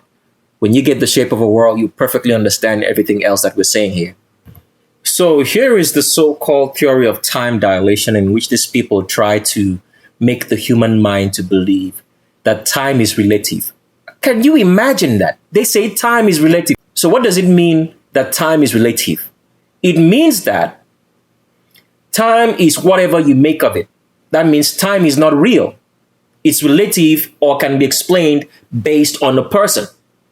That is what they mean, that time is not real. So what they're saying in essence is that if we want to put it into a practical kind of explanation, what they are saying is that the way the sun rises and sets every day is not the same, because they have made humanity to believe that days vary, okay, time varies, and that the sun does not always complete a revolution around the earth every 24 hours, which is technically true because they stole 8 hours of our time. It should be 32 hours. But based on the explanation that they give us, they're trying to tell us that time is not fixed, that time is relative. So they make up such stupid excuses such as the fact that if someone is moving in a car, that their time is slower. But it's not true. The time does not slow down because you're moving in a car. The time does not slow down because you change time zones, you're flying from one continent to another. It's just that you are the one moving. The time hasn't moved. You are the one moving. That's how stupid humanity has been soaked into lies such that they can't distinguish between reality and fantasy no more. Because everything these people build, because they disregard the creator, is a fantasy. It's not real. There is no such thing as time dilation. Some idiots, fools in David's descendants, okay, decided to change our time. Why did they decide to change our time? The most primary reason is for albinos, anybody with straight hair, the scum of the earth, these animals who are supposed to be living in bushes, these imps who have 3 fingers and 3 toes and have a tail and covered with 4 and have a face that is not human in any way, who deserve to be only in the bushes, the very children of Satan. This is the reason why they changed time. Why did they change it? Because based on what we have already told you, they have taken so much of our time away. And also the fact is that black people age much more slowly, given that they eat the right food, have no poisons, age slowly, and will live longer. All right? Now, if black people under normal time, the 32-hour clock, which we're supposed to function in, should be functioning in that time, it would show that albinos, anybody with straight hair, are not human because they would age quickly based on a 40-day month, 400 days in a year. They would age much more quickly and black people would notice that something is wrong here, that these people are not human beings. So they needed to shorten our time and feed black people poisons, okay? So that black people would have a short lifespan, grow old and die, and they would not notice that demons, albinos, anybody with straight hair grow more rapidly old. Because right now, the time has been shortened, poisons have been fed to black people, so they all die very quickly and live shorter lifespans, which is now closer to the lifespan of albinos, anybody with straight hair, who are demons, animals with tails, not human beings. So that is the primary reason they shortened time. And the secondary reason was to make sure that they could control your livelihoods, so that you would not have time to do anything, to think about stuff, to reason things through logically and arrive at the right conclusion, because you don't have enough time in a day to do that. So they shortened your time and fed you poisons, all because they wanted their demons, albinos, anybody with straight hair, to have a place in this world because they are children of Satan. So that is the primary reason that they had to create all these false stories of time dilation. If you watched a movie called Interstellar, it was acted out there in the fact that they said that 1 hour on a certain planet was equal to, like, say, 7 years on Earth, which is not true. Because if there was such a thing as time travel, you could travel to another world. The clocks would not change. The biological clock which you're functioning will still be functioning accordingly under the 32-hour time period of a day which human beings are supposed to function in, not the 24-hour that we have now, because these people choose to take 8 hours of your life away every single day. And most of the time that they take out from your life, which people do not notice, is taken out between the times of 12 and 4 a.m. in the morning. That is why daylight saving time and changing the clock happens around there. Why does it have to happen around there? Now, people do not notice this, but you're going to notice this from now on because we're talking about it and the spell is going to come off your eyes. Now, if you notice, between the times of 1 and 4 a.m. in the morning, if you are somebody who works graveyard shifts, you would notice that time seems to be very slow during that time period. Why is it so? And in most cases, what usually happens is anybody who works graveyards between the times of, let's say, 12 and, let's say, 4 a.m. in the morning, they get what they call double time payment. Why do you think that is? They steal time between 12 and 4 a.m. That is why daylight saving times or setting the clock happens there, because they steal your time. Besides the fact that they steal time between the times of 12 and 4 a.m. or p.m. every day, because if you notice, for anybody who works, you will always notice that between 12 and 4, it doesn't matter if it's AM or PM, it seems that time slows down. If you're at work, it seems like the time is not moving at all. Why? Because the way they design the clocks that we use every day, they designed them to use 60 seconds per minute and then 60 minutes per hour. But during this time period between 12 and 4, whether it's AM or PM, they try as much as possible to make the clocks to keep on moving, not at 60 seconds per minute, but closer maybe to 80 seconds per minute, such that the human body, the biological clock of the human body, which is used to the fact that the time should be ticking at 80 seconds per minute and 80 minutes per hour, would not notice that these people, these evil descendants of David, decided to give us a 24-hour day instead of a 32-hour day on the clocks. So we're on a page to show you how daylight saving time actually works. So as you can see here, every time daylight saving time or the clocks have to be set, it's always set between the times of 12 a.m. and 4 a.m. in the morning, because that is the time period that most of the so-called fake time dilation, which is the stealing of 4 hours during that time period in a human being's life, happens.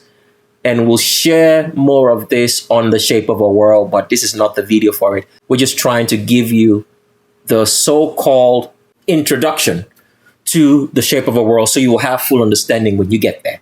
So most of our time is stolen between the times of 12 and 4 a.m. every day, or 12 and 4 p.m.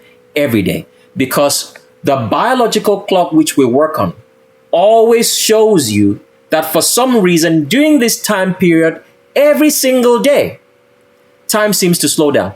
Even with people who go to work, you would notice that everything is fine, but immediately it hits noon, it seems like the day is dragging slowly. Why is that? Because your biological clock is telling you that your time is slower. So it happens always between these time periods, between 12 and 4 a.m. And with that, let's continue on now. So we are spending this much time to make you understand how our reality has been twisted, because in order for you to come back to reality and live as the Creator made this world, even after the flood, you need to know your time. You need to know where you are. You need to know what the world looks like. That is why we're taking out the time to make you have the shape of a world, because it's very, very important in these last days. Because without you understanding your time and your world, the way the world looks like, these people will continue to make your life a living hell and a fantasy, because they like fantasies and they do not like reality. So before we continue, part of the reason why you're looking at this clock this way is to make you understand that when you calibrate your clock, as we've told you how to do it, if you're going to make this clock out, because it's very easy for you to do, you have to understand that the minute arm of the clock is always going to be pointing to 16 right here. You can make it 16 or you can make it 00.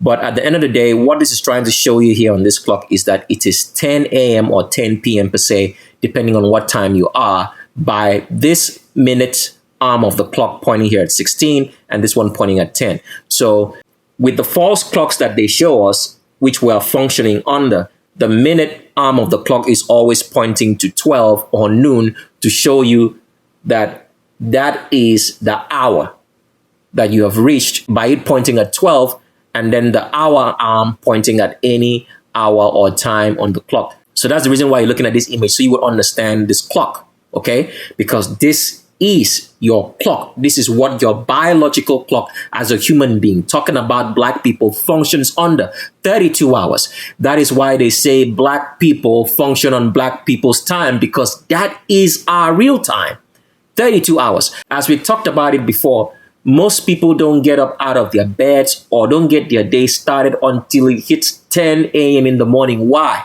Because that 10 a.m. in the morning is actually 6 a.m. right in the morning, right here, your normal time. So that is the reason why. 6 is still early. Now, we would love to explain some more stuff about the 32-hour time period, our original time, which was supposed to function in. But we can't explain it until you have this clock or made out the clock for yourself. Otherwise, you wouldn't understand what's going on, because there is something that these people have done to the human mind not to understand that when you sleep, the time that you think that you're sleeping is not really the time that it is. But like we said, we can't explain it further than that right now, because you need to have the clock to experience what we are trying to explain. And there's no need trying to explain it if you don't have the clock. And that's just what it is. So let's continue on.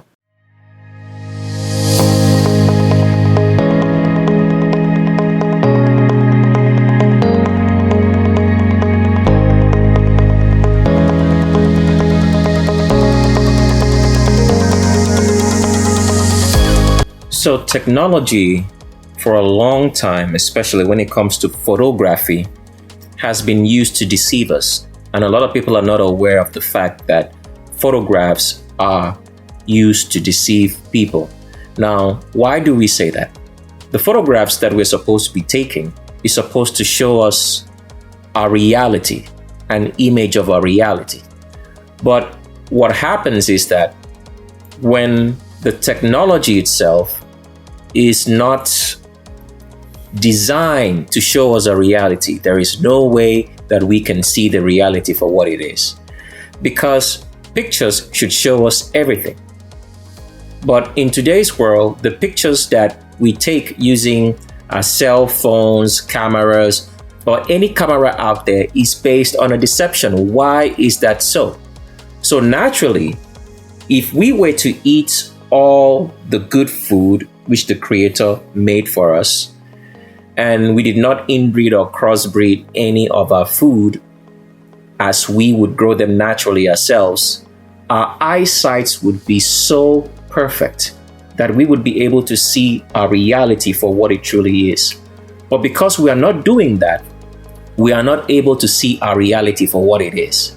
But we can actually see it if we design our technology or images or image capture to see the reality of our world. But the descendants of David who run this world and are responsible for bringing all the technology that we use today have made sure that the design of the technology does not show us our reality. And when we're talking about the technology here, we're talking about how we capture pictures in cameras, because at the start, the camera itself came out initially. The science behind it was developing. A lot of the olden days cameras which used film rolls used to capture so many things, such as what they would call maybe ghosts or maybe imperfections in the films, were actually part of our reality. So the descendants of David who run this world decided to change the way camera technology was being used, because it would show us so much of a reality that we would not have the time to be debating or trying to talk to people, because at the end of the day, they say, what? A picture shows you 1,000 words, if that's what they say. So for you to understand how the science, the false sciences, has made picture capturing to show us a lie instead of reality, such that we do not see our reality. And reality in the sense, we're talking about the fact that you'd be able to see the blackness, the Creator himself. You would see Satan, who moves so fast that it looks like a blur, and that you would also see the metaphysical demons, the dead minds of albinos, anybody with straight hair who all grow tails. Before we go any further, we just want you to understand the reason why Satan is not able to be seen, even though he is very, very present in our world, is because Satan moves so fast. Now, before, on the prelude to the shape of our world, former prelude before this, we did make mention of the fact that Satan can change into dust or change into gas and go and do havoc, and people would not know that he was there. That statement is not exactly very, very literal. Why is it not exactly very, very literal? Because when we say that Satan moves like dust or gas and does so much havoc and people do not know, is because we're trying to make you understand that what we see when Satan moves is that he resembles gas or dust or air, because at the end of the day, when things are blurry to our look, it looks like it is dust, gas, or air. So that's the reason why we're playing this clip of this fan right here for you to see, because when this fan moves so quickly, as you see it rotating around right here, it looks like it's blurry or dust moving, okay? So that is the perception we see with our eyes when Satan moves, because it looks like it's dust or wind because he's moving so fast, we are not able to see it. So, but if the fan blades right here slow down, which is going to slow down in a minute or so, you can actually see at this particular point that you can actually see the blades. So the reason why we do not see Satan, even though we see him every day, is because he moves so fast. He does not change to dust or gas, but because he moves so fast, the look that we see, the blurriness that we see, looks like dust or gas. So what we're trying to say here is that Satan does not change to gas or dust. He's a physical being. It's just because he moves so fast, he resembles dust or gas moving. And people do not see because he comes and goes at will. So let's continue now.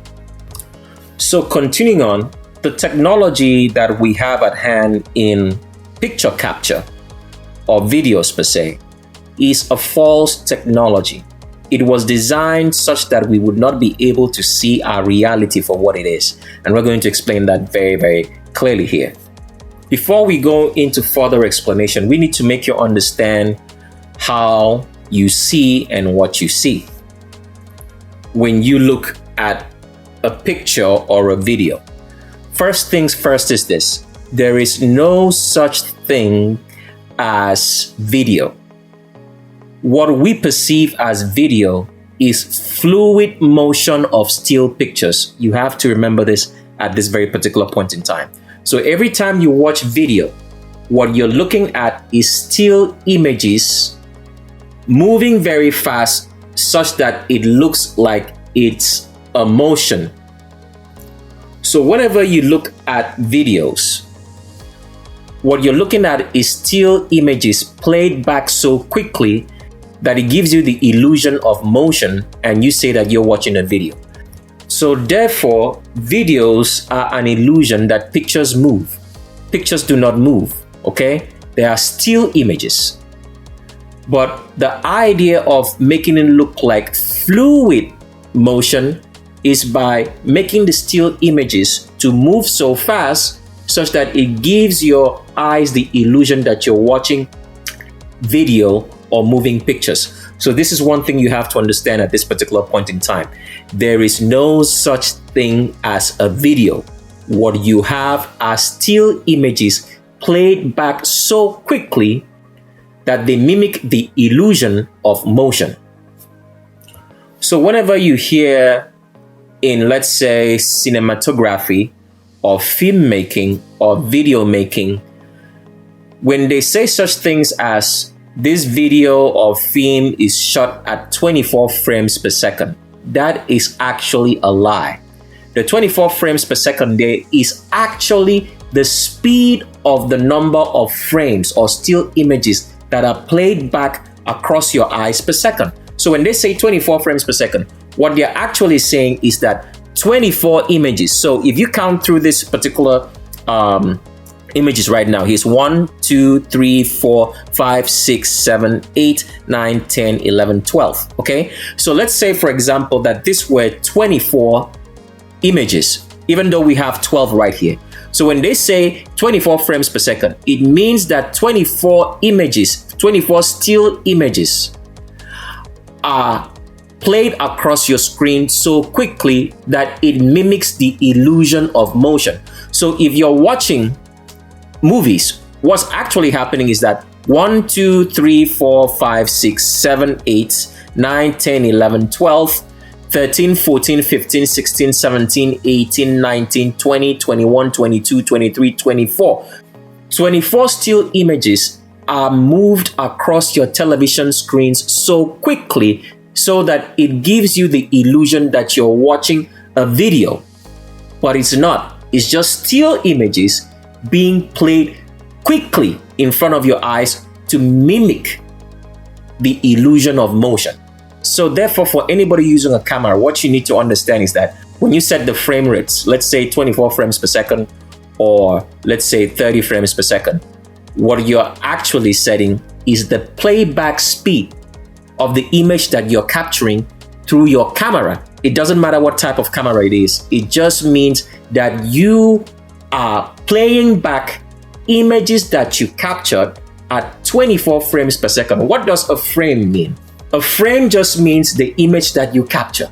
That's just what it means. So whenever you hear frame, it just means image, the size of the image that you're capturing. Okay?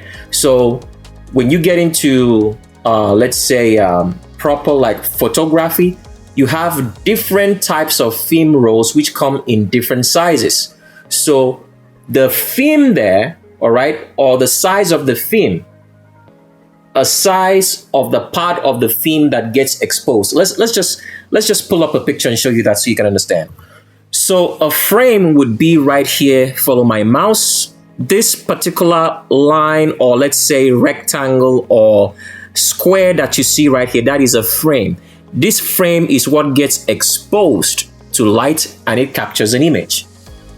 So whenever you hear that word frame, it just means the image that you are capturing. That's all what it means. So continuing on, in movies, if you're shooting movies, what usually happens is this, is that they try to capture the pictures or images, the still images, which are now played very, very quickly across your television set, or let's say your projector, very fast, to mimic the illusion of motion. They shoot those movies at very high shutter speed. What is a shutter speed? The shutter speed is the speed that the shutter opens and closes to allow light to be captured on a film or a sensor. I hope you understand that. So the image that you're looking at is the image of the shutter of a camera, which exposes the camera sensor or the film roll to light and captures an image. So think of shutters as your window, all right? If you have a window to a house, if you close the window, all right, you don't have any light coming into the house. But when you open it, light comes in, right? And you can see. So the shutter on a camera is therefore the window that opens and closes. So if you've understood that, now think about this. If you open your window a little bit, you have very little light coming in, and therefore you see very little. If you open the window blinds or your window very wide and keep it open, you have more light coming into your room and you can see clearly. Now, with films that you watch on television, or let's say movies per se, the windows are opened very, very small for very low light to come in. Why is that the case? The idea is to hide reality from you so you do not see things for what they are. Now, besides the fact that in films that are shot on cameras, the shutter speed meaning here the window speed of the camera opening and closing, allowing light to come in so that you can see your images, are kept very small. The way the image is also captured also hides our reality, and that's the main part of what we are trying to explain here, so you understand why the cameras that we use and the television screens or any display format that we use is meant to hide our reality from us, not to capture our reality for the truth, for us to see what we're supposed to see, so that we can see the blackness, the creator that surrounds all of us and everything. And without him, nothing can move and survive. So you do not see Satan, even though he moves very fast as a blur, but you will still be able to capture that blur and see the images correctly. So you do not see metaphysical demons when you take your images or pictures, which would show you the reality of the world that you live in. And therefore, there would be no debates, and all these things that the David Solomonic line of descendants are doing, running our world and using Satan to run our world, would not be possible, because now everybody would see our reality for what it is and would not be deceived by all the nonsense and bullshit they have done to be in power. Because at the end of the day, all what evil and wicked people have is this world only, because when they die, they know for a certainty that there is another life which awaits them, and they dread it. They are afraid of death. So let's continue now with explaining more, since you've gotten to that point, of what happens and how our reality is hit and how it can be corrected if you will be interested in making the technology which we speak about, which we already know how it works, but this is just information for you, because at the end of the day, everybody needs to see this reality for what it is, and this is what we are trying to show you henceforth. So let's continue on. So to visually show you what happens with the camera when movies are being shot, what you need to look at this screen right here is this image right here, which says fast shutter speed. So it means that the curtain, so this small black line that you see means that the curtain has been opened, and very small amount of light is allowed to hit the sensor. So the picture is not going to be very clear because you have less light, all right? So here is a medium shutter speed. It means that there is more light allowed to hit the camera sensor or film when the shutter or the windows of the camera open up. And here, the full shutter speed. Here, slow shutter speed means that the whole entire window is opened up. So the picture here is going to be much more clearer because you have more light hitting the sensor or the film of the camera. So therefore speaking, what we're trying to make you understand at this particular point is that all cameras in the world have a vertical shutter.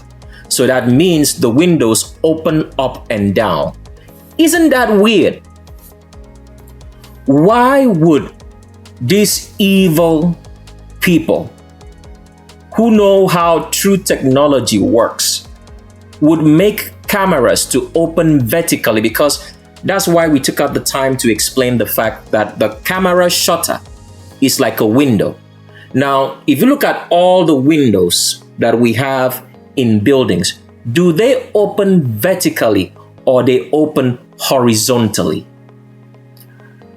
I would be very, very certain that most windows in the world, 80% of the windows in today's world open horizontally, not vertically. Why is that the case? Why do windows of buildings open horizontally and not vertically? Let's explain, because we want to show you the deception that goes on when we take pictures which does not show our reality, because the design of the way cameras take pictures is designed to show us a false reality so we do not see things for what they are. So let's start first of all with the human head. We have eyes on our head, and we have a head that's on top of a neck. If you notice, the head has very little motion going up and down. Okay, so if you're trying to look up, your neck and your head has very little motion to be able to look up or look down. But your head has more ability to turn sideways in a swivel motion. So what are we saying? Your head has very little motion and very little flexibility looking at things vertically up and down, just like you would have this vertical shutter or vertical window which opens up and down. But your head has more motion, panning to right or left, turning right or left, than looking up or down. All right? Why is that the case? The reason is because when we look at the world, things are moving horizontally in our plane. They are not moving up and down. When you look around, everything in nature, they are moving horizontally. You barely see things move up and down. When birds fly, you will see they always have horizontal motion. When planes fly, they have horizontal motion. When a man walks, you have horizontal motion. When a car moves, you have horizontal motion. So there is more horizontal motion because everything in nature moves horizontally more than vertically up and down. So if everything in nature that we notice moves horizontally, why would you design a camera or a shutter, okay, that captures things vertically? And here's the part we explain the deception in hiding our reality by the technologies that we use, which are deliberately created to hide our reality from us. So what you're looking at the screen is trying to explain how cameras take pictures because they have a vertical shutter, but things move horizontally, okay?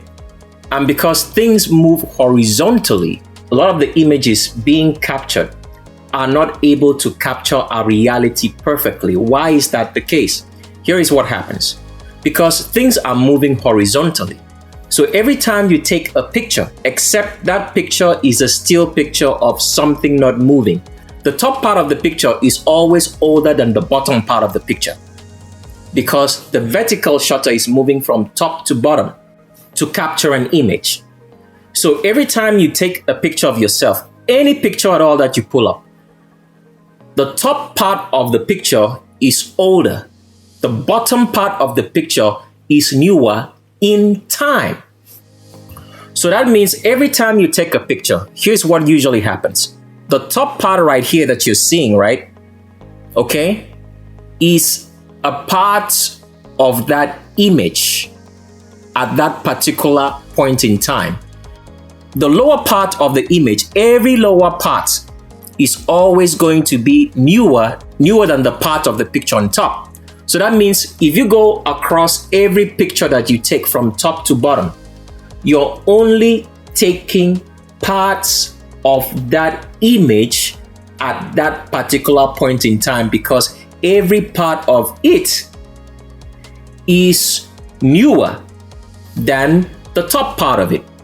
So what usually happens in that case is that because things are always moving horizontally, what you are capturing is not the true image of any picture. Why? Because the way the camera shutter works vertically by capturing images from top to bottom, and meanwhile things are always moving horizontally out of focus. So what you're seeing is going to be a skewed image, except you took a still image, but nothing is ever still for you to take. So the only time you're going to have clear pictures or imagery is, for example, if you say someone should hold still for a minute or two and you take a picture of that person while the person is still, or let's say any object that you want to take is actually sitting still and is not moving. But in reality, things are always moving, things are never still. So that is part of the deception that is used in images for it not to capture our reality as it ought to be. So let's show you an example now so you understand perfectly what we're saying. So here's a diagram of trying to explain to you what happens when we use all the cameras that the sciences, that the technology of this world, which is all run by the descendants of David, provide for us to hide our reality. So the image that you're looking at is a vertical shutter, which we've already explained to you that the shutter is just a window, and windows are meant to allow light to enter into a room so that you can see. If you have a wider window or you open your window widely, more light is going to come into your room, you're going to see clearly. If you just open the window a little bit and not wide enough, you have less light coming into the room and you're not going to be able to see clearly. So this is what is used in cameras and photography to take the pictures that we see every day, a vertical shutter. But the truth is this, as we've explained before, most windows in this world are horizontal. Why are they horizontal? Because things move horizontally in our world. They do not move vertically. So when you use a vertical shutter then in a camera, you're not capturing the actual image. All what you're capturing is parts of the image in time, not the image itself. not the full image itself in time. And therefore, the images are always going to be skewed because things are always moving horizontally. So with what you're looking at right here is showing you what happens. The arrow, the black arrow here shows you that things move horizontally in our field of view. So that's why it's pointing horizontally. Now the vertical shutter is showing you how the vertical shutter, or let's say the vertical window on a camera, opens and takes pictures. So what usually happens is this. When the vertical shutter opens, if things are moving horizontally, the top part of the image, all right, is going to be the older part of that image. So when things are moving horizontally out of focus, as the vertical shutter is opened to take the image of an object, okay? When things are moving, the top part is going to be shown this way. The lower part of the image are always going to be moving out of focus. So what you get is a skewed image, okay? The image doesn't look real. It's skewed. And you're looking at only parts of the image in time instead of looking at the full image in time. And because of that, you do not see clearly what you're supposed to be seeing. Because take for example now, if you wanted to take an image of Satan, right? By the time you start taking this image, right, you're only going to capture this particular portion of Satan only. This other part has moved so fast out of focus. Remember, Satan moves so fast, he looks like a blur. So you won't be able to see anything. But that is the design on purpose for the cameras that we use today. Because when the technology of cameras started at first, they had horizontal shutters. And they used film. And these films used to carry what they call a lot of imperfections in the photography, but they were not imperfections. They were capturing our reality. And sometimes it captured the reality so well, such that when the people who invented technology in the descendants of David, who are evil, saw it, they knew for a fact that if they allowed this type of camera photography to go on, people would be able to see their reality for what it is because of the horizontal shutters on a camera. Why horizontal shutters? Because let's pull up a picture and explain the vertical shutter a little bit more, then show you what the horizontal shutter would do. So here is an image of, let's say, any downtown area in North America, Europe, Africa, wherever you want to name it. Now, why does it look like the buildings taken in this picture are leaning forward? That is because of what we explained earlier to you, that things are always moving horizontally. And because of moving horizontally, they're always out of focus. So by the time you take an image, the top part of the image is older and the bottom parts are newer. And because the vertical shutter is moving from top to bottom and things are moving horizontally out of focus, so it looks like the pictures are leaning forward. Because what's actually happening here is that the whole picture is not being taken at the exact same time. Parts of the image are taken at different times because the person taking the picture is moving horizontally in a car, and the shutter on the camera is trying to take pictures vertically. So it's moving out of focus, and because of this, this image is not real. Because the only part that you would say would be true in this image would be the bottom part of it, because the rest is older. So that means things have transpired before you could take the whole image. So that is the trickery of the vertical shutters on cameras, because when we look at our world, you don't see things bending over like this, right? Everything is as is. But when you take a look at the camera, what you're actually seeing is a fabrication of the image, not an actual image. Because what is happening is that this image, none of the parts of this image were taken at the same time. They were all taken at different times because everything is always moving horizontally, and the shutter on the camera, which is supposed to capture the image, allow light to enter into the camera sensor or film, is being opened vertically. So you can do this experiment on your own. Take a car, take a camera, all right, and try to do a video. And while you are moving, you will notice that when you capture the images on that camera or video, it will look like things are bent over. Because why? The camera is trying to capture things that are moving horizontally, vertically, and it will never work. So this is how our reality by design has been skewed for us not to see the world for what it is. Because instead of capturing the whole image at the same time for you to see what the image looks like, what you are capturing is parts of the image in time using the cameras that they give to us today. So let's go over now and explain what a horizontal shutter would do.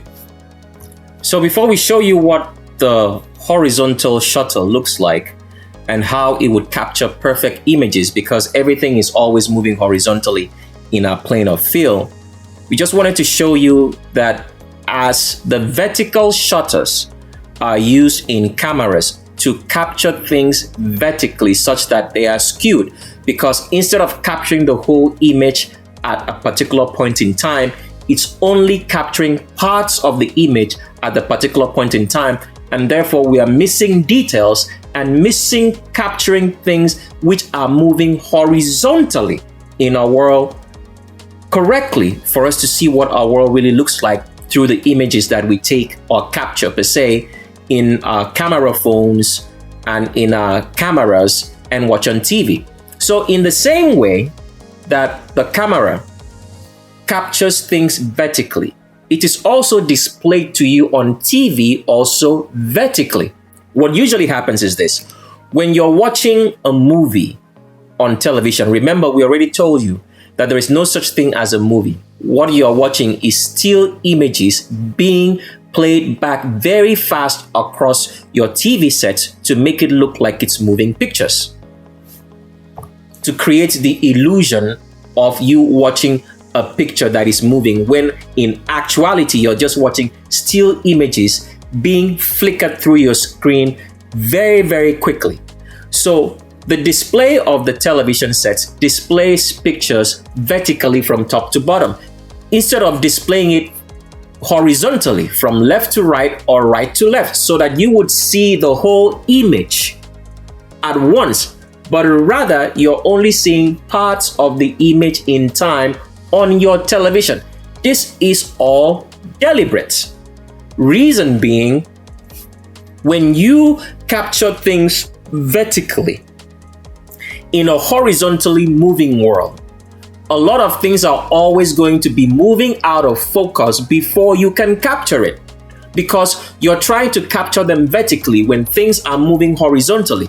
The right way to capture images would be to capture them horizontally. That means you would have a horizontal shutter that moves either from left to right to capture the whole image at a particular point in time, and you would also have television sets that would also show you the images from left to right or right to left horizontally, not vertically. So the lines that you see on your television screen, for those who have like older television sets, when you see these lines move over your television screens vertically top to bottom, it is because the images which you see on television screens or any display at all, whether it be your phone display, your computer display, or anything at all that you use as a display, is refreshed from top to bottom instead of left to right or right to left horizontally. So all the images on all the television sets today that you watch are all showed to you vertically from top to bottom, or refreshed from top to bottom instead of horizontally. The reason being that things get lost. Things are not captured well when you capture things vertically in a horizontally moving world. So if cameras were now made to have horizontal shutters, okay? Horizontal would mean that the shutter or the window blind, as we used in that example, opens horizontally. Okay? When it opens horizontally, you will be capturing all your images horizontally because things are always moving horizontally in our world. For example, when you walk horizontally. You don't walk vertically. When you drive your car, you drive it horizontally in motion. When you fly a plane or you're in a plane, it's moving horizontally across the plane. So things are always moving horizontally. So if you capture it horizontally with a horizontal shutter and you play it horizontally on your display, on your television sets or your phones, you would be seeing the reality of your world, because what happens is this: when you capture images horizontally, you're capturing the whole image at that particular point in time, not parts of it which are always moving out of focus. So that is why we draw this image to explain this to you and hope that the explanation will serve the purpose. So explaining again, you would see a horizontal shutter would move horizontally. Things are moving horizontally. Therefore, every image that you capture from top to bottom will be exactly the image at that particular point in time, not a part of it because of things moving out of focus when you're using a vertical shutter. So let's pull up the two images side by side so you understand what we're saying, even though this explanation may not suffice, but at least it will give you an idea of what we're trying to get at. So here is an image again for your own observation, just to think about it and see if you can understand it. With a vertical shutter, you're only capturing parts of the image at a particular point in time. So the whole image is not the image at a time. It's parts of it at a particular point in time. And therefore, if things are always moving horizontally out of focus, you will never be able to capture your reality, because the vertical shutter is only capturing parts of the image at a particular point in time and not the whole image at that particular point in time. So for example, if Satan was moving right here, by the time the vertical shutter moves, it would only have captured this part of Satan. And if you looked at it, you would not be able to see what you're looking at, because this whole part here down that I'm drawing with my mouse right here, okay, would all have been gone. The only part you would capture would be this portion right here with a vertical shutter, because Satan is moving horizontally and you're trying to capture him vertically. But with a horizontal shutter, right, once the shutter moves and captures the image, it's going to move everything at once. So everything here from top to bottom is going to be the actual image. It's not going to be out of focus because you captured it at the exact same point in time, not parts of the image. So with that example that we showed you earlier before, in these leaning skyscrapers in a downtown area in, let's say, North America or anywhere in the world, while this person was driving and trying to take the picture, these images would not be leaning forward because these are not real images. They are only parts of the image at a particular point in time. So with horizontal shutters in cameras, you would capture the whole image. And then on playback, because this deception is twofold. First of all, they use vertical shutters in the cameras, and they use vertical displays on the television sets or any type of display that you have, your cell phone or whatever you have that displays images and pictures. They also use a vertical display or refresh for those television sets. So you can imagine that if you, as we have, okay, created a horizontal shutter for a camera and a horizontal display for your television sets or any display that you have at all, your cell phones, your computers, your laptops, anything at all, you would be able to see your reality for what it is, and you would never, ever, ever be lied to.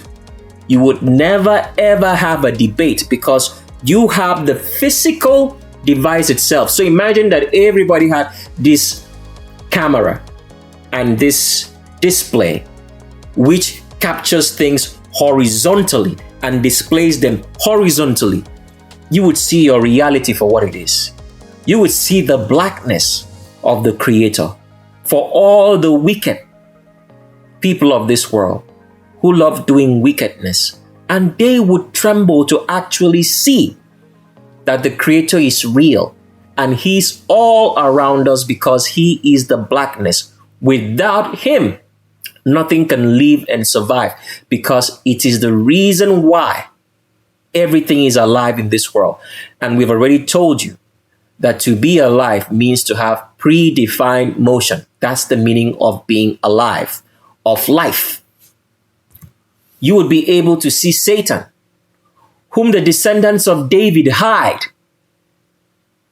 and go to a certain place to see him. Well, we don't want to talk about this right here, but in the shape of a world, you get all that information. You would be able to see demons, the metaphysical demons, not just the albinos, anybody with straight hair who are the physical demons, who all have tails and are not human. You would be able to see all of this with this camera and display that has a horizontal shutter, okay, on the cameras, and has a horizontal display of refreshing the images that you see on your display sets of anything. So this is how our reality has been hid from us, such that we do not see things for what they are, because the technology by design is designed for you not to see your reality, but to have a false way of how this reality works or the life we live, so that the descendants of David can continue to rule this world and make you to worship their God in Satan, instead of knowing the Creator for who He is and doing His 13 commandments. So that is the deception that's going on in our world. And you're looking at how this horizontal shutter, which is on every modern day camera today, works. You can see how it's opening here and allowing a very small amount of light to get into the sensor or camera film to capture an image, because all this is by design to hide our reality, so that you do not see this world for what it is. And this has worked perfectly up till now. And we said up till now because it no longer works that way anymore. So I want you to imagine right here that you would have a horizontal shutter camera that would capture one frame or one picture every second for at least 40 seconds. That means you would have 40 images in 40 seconds, and that you could play back these images that you took, all right, on your television displays or any display which is 4K. 4K here meaning that you have 4,000 pixels per square inch, all right? And then you can multiply to know what the length of your TV set would be by multiplying the number of inches by the pixels, okay? By the 4,000 square pixels. That you could play this back on this kind of television sets. You can imagine what you would see. The very least amount of detail of everything around you, such that there would no longer be any debates. You would see the reality of your world, which has been hid from you. And with that, let's continue to play you an edited version of the last Prelude series, which talked about real demons. And then we can come back and finish this long prelude, which is one of the last videos that Tricks of the S Trade will have on our channel. Let's continue on.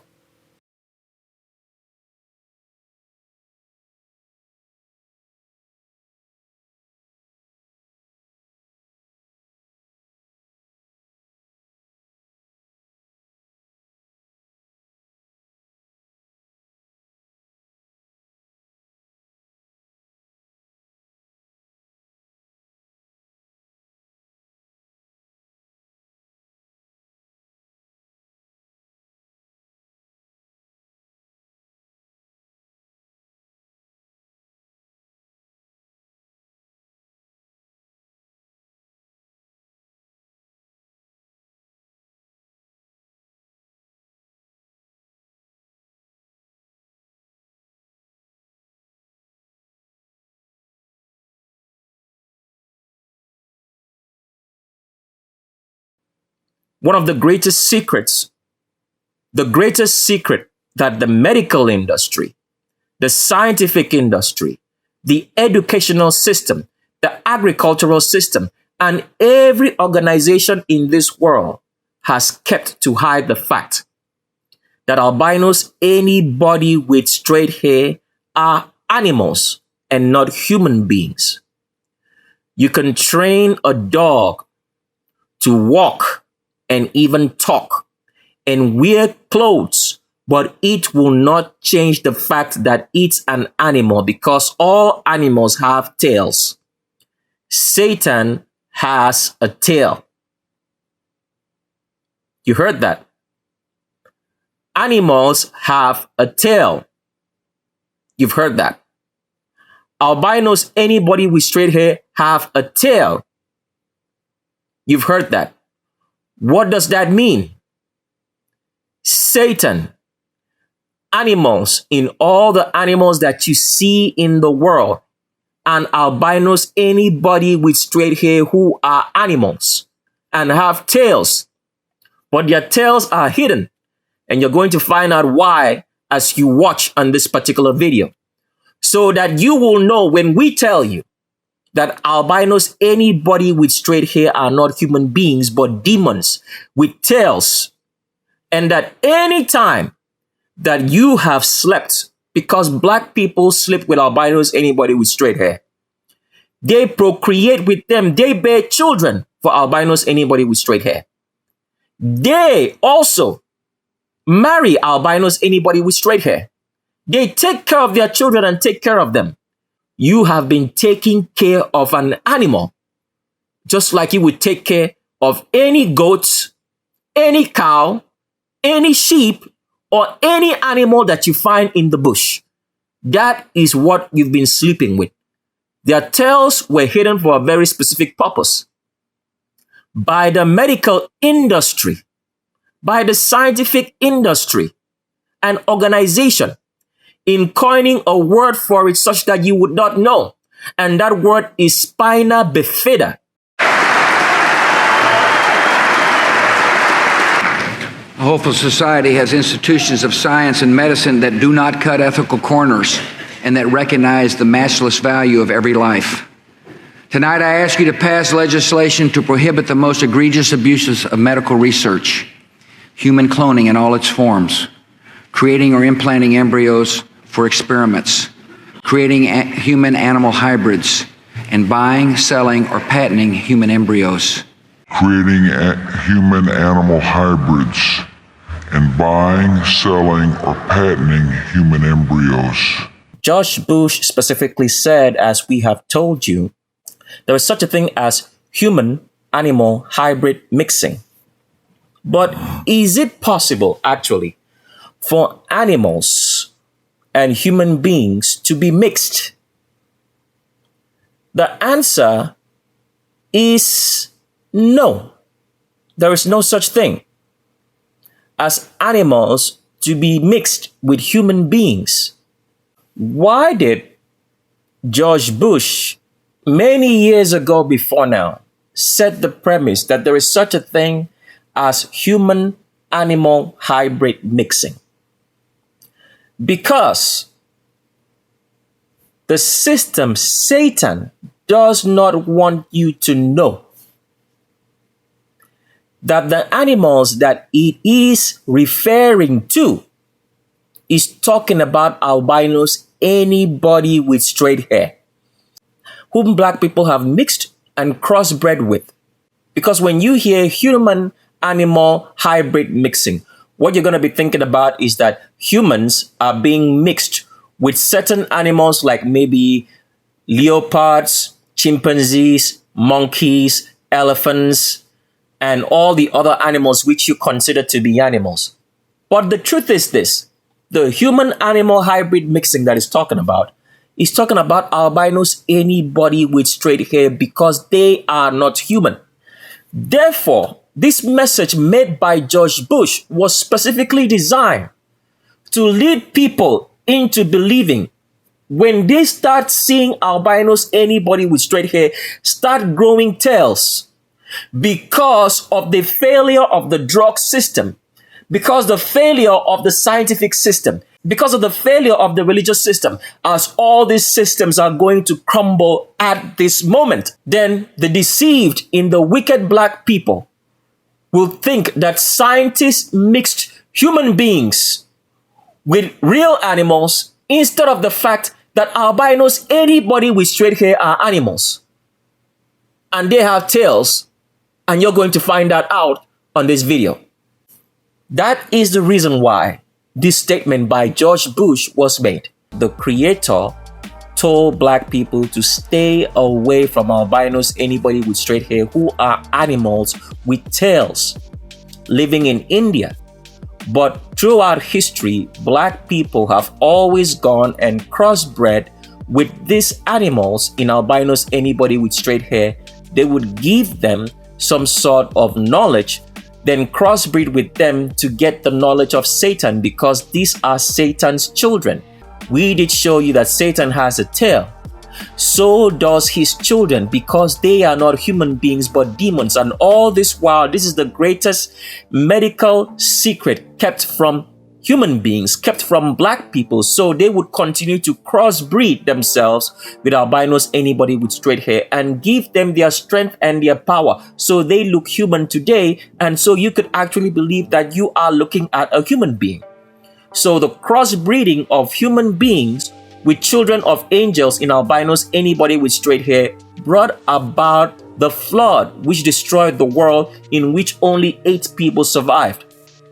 And today, this has continued on forward and has brought about the destruction of the world, this time around permanently with fire, for all the wicked black people who have crossbred themselves with animals in albinos, anybody with straight hair, who are also demons physically in this world. And they are the ones who are able to make it necessary that a spell is cast on the whole entire world, so the world do not see, because they are the demons that you have been told and lied to by the religious system in Christianity. When they say they are casting out demons, they created a diversion, so you do not see that physically and literally the demons before you, albinos, anybody with straight hair, both physically and metaphysically, when they die.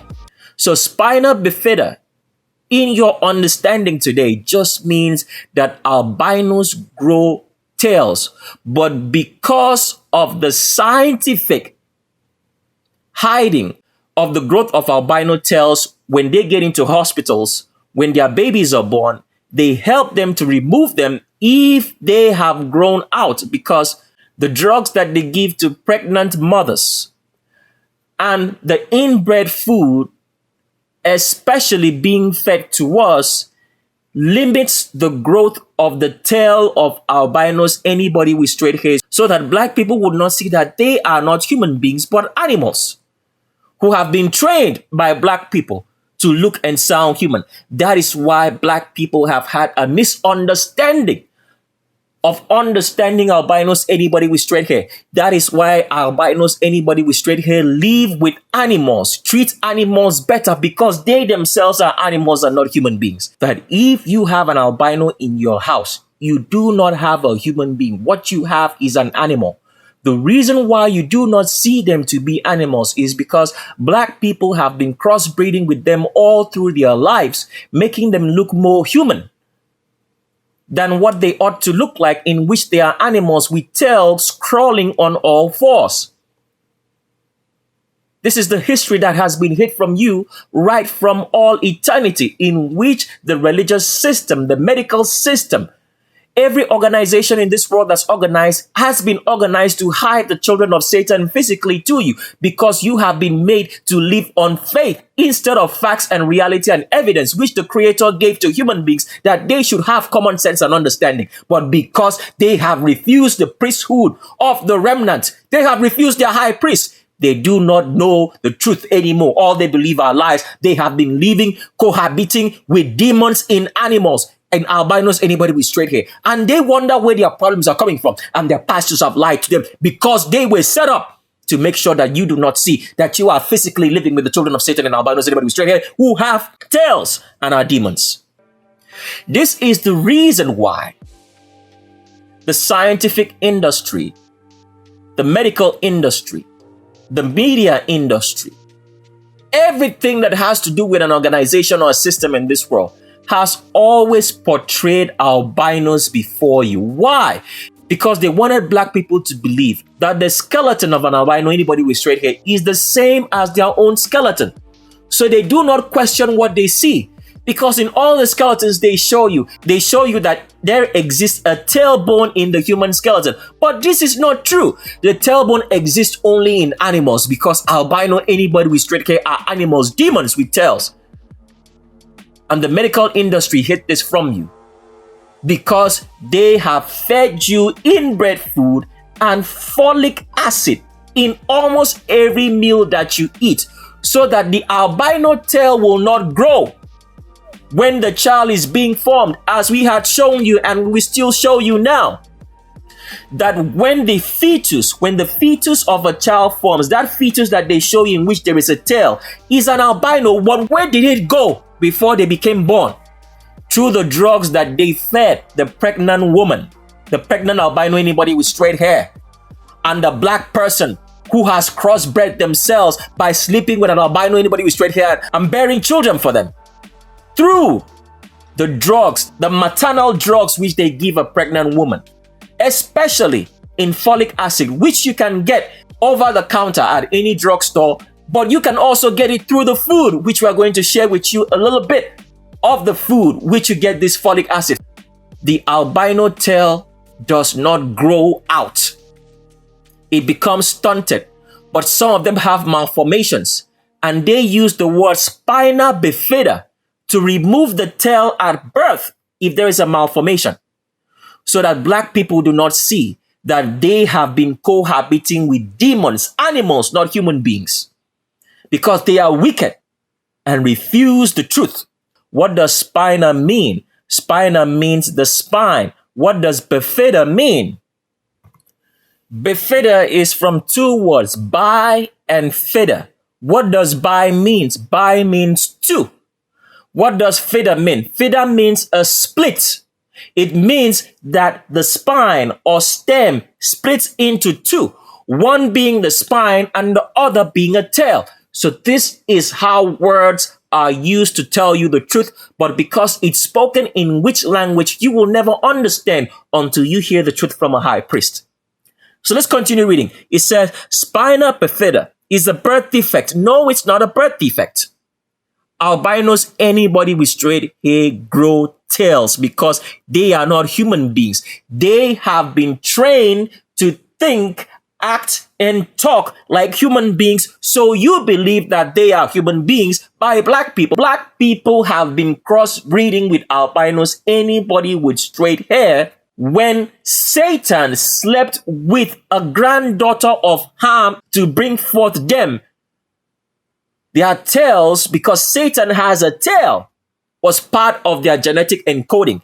And the Creator told everybody, stay away from them. So this is the picture of that pelvis which we've shown you, because it does show here, if you never ever took a look at the human skeleton, you would never know that albinos, anybody with straight hair, carry a tail in what is known as a tailbone. That is the meaning of the word which you see in which it said spina bifida occulta. It means a tailbone or a tail that is hidden. Why is it hidden and has not grown into a full tail? Because of the drugs that they give pregnant women, both black and albinos, anybody with straight hair, such that if the black person has procreated, slept with an animal in an albino, anybody with straight hair, and has carried a child for them, the tail will not grow, such that when that black mother gives birth to that child, she will not know that this is an animal that she gave birth to, a demon, a child of Satan.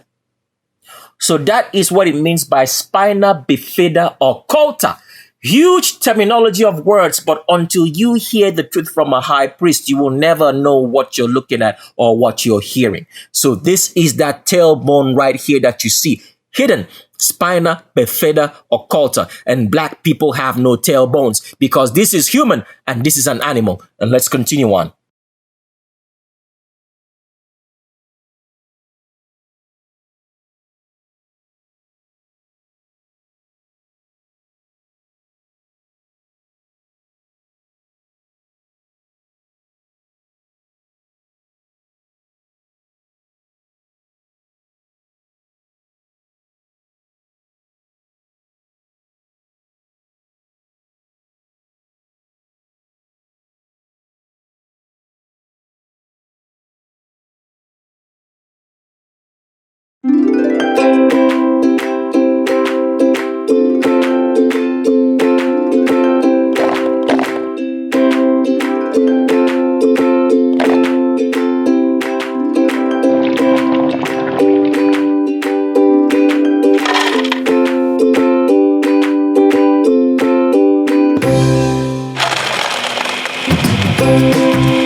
Esau, when born, was a child of Satan.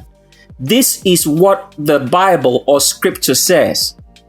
Because he had hair, straight hair, mixed with black hair, if you want to call it mixed hair. That's why, for example, when you see black people have mixed hair, even though they are black, it means that they have the genetic line and coding of Esau. Okay? Esau started the crossbreeding. Because when you read scriptures, people always wonder, why was it that Rebekah or Isaac, who was Esau's parents, told him not to marry the women of the land? What was so wrong about marrying a woman from a different ethnicity?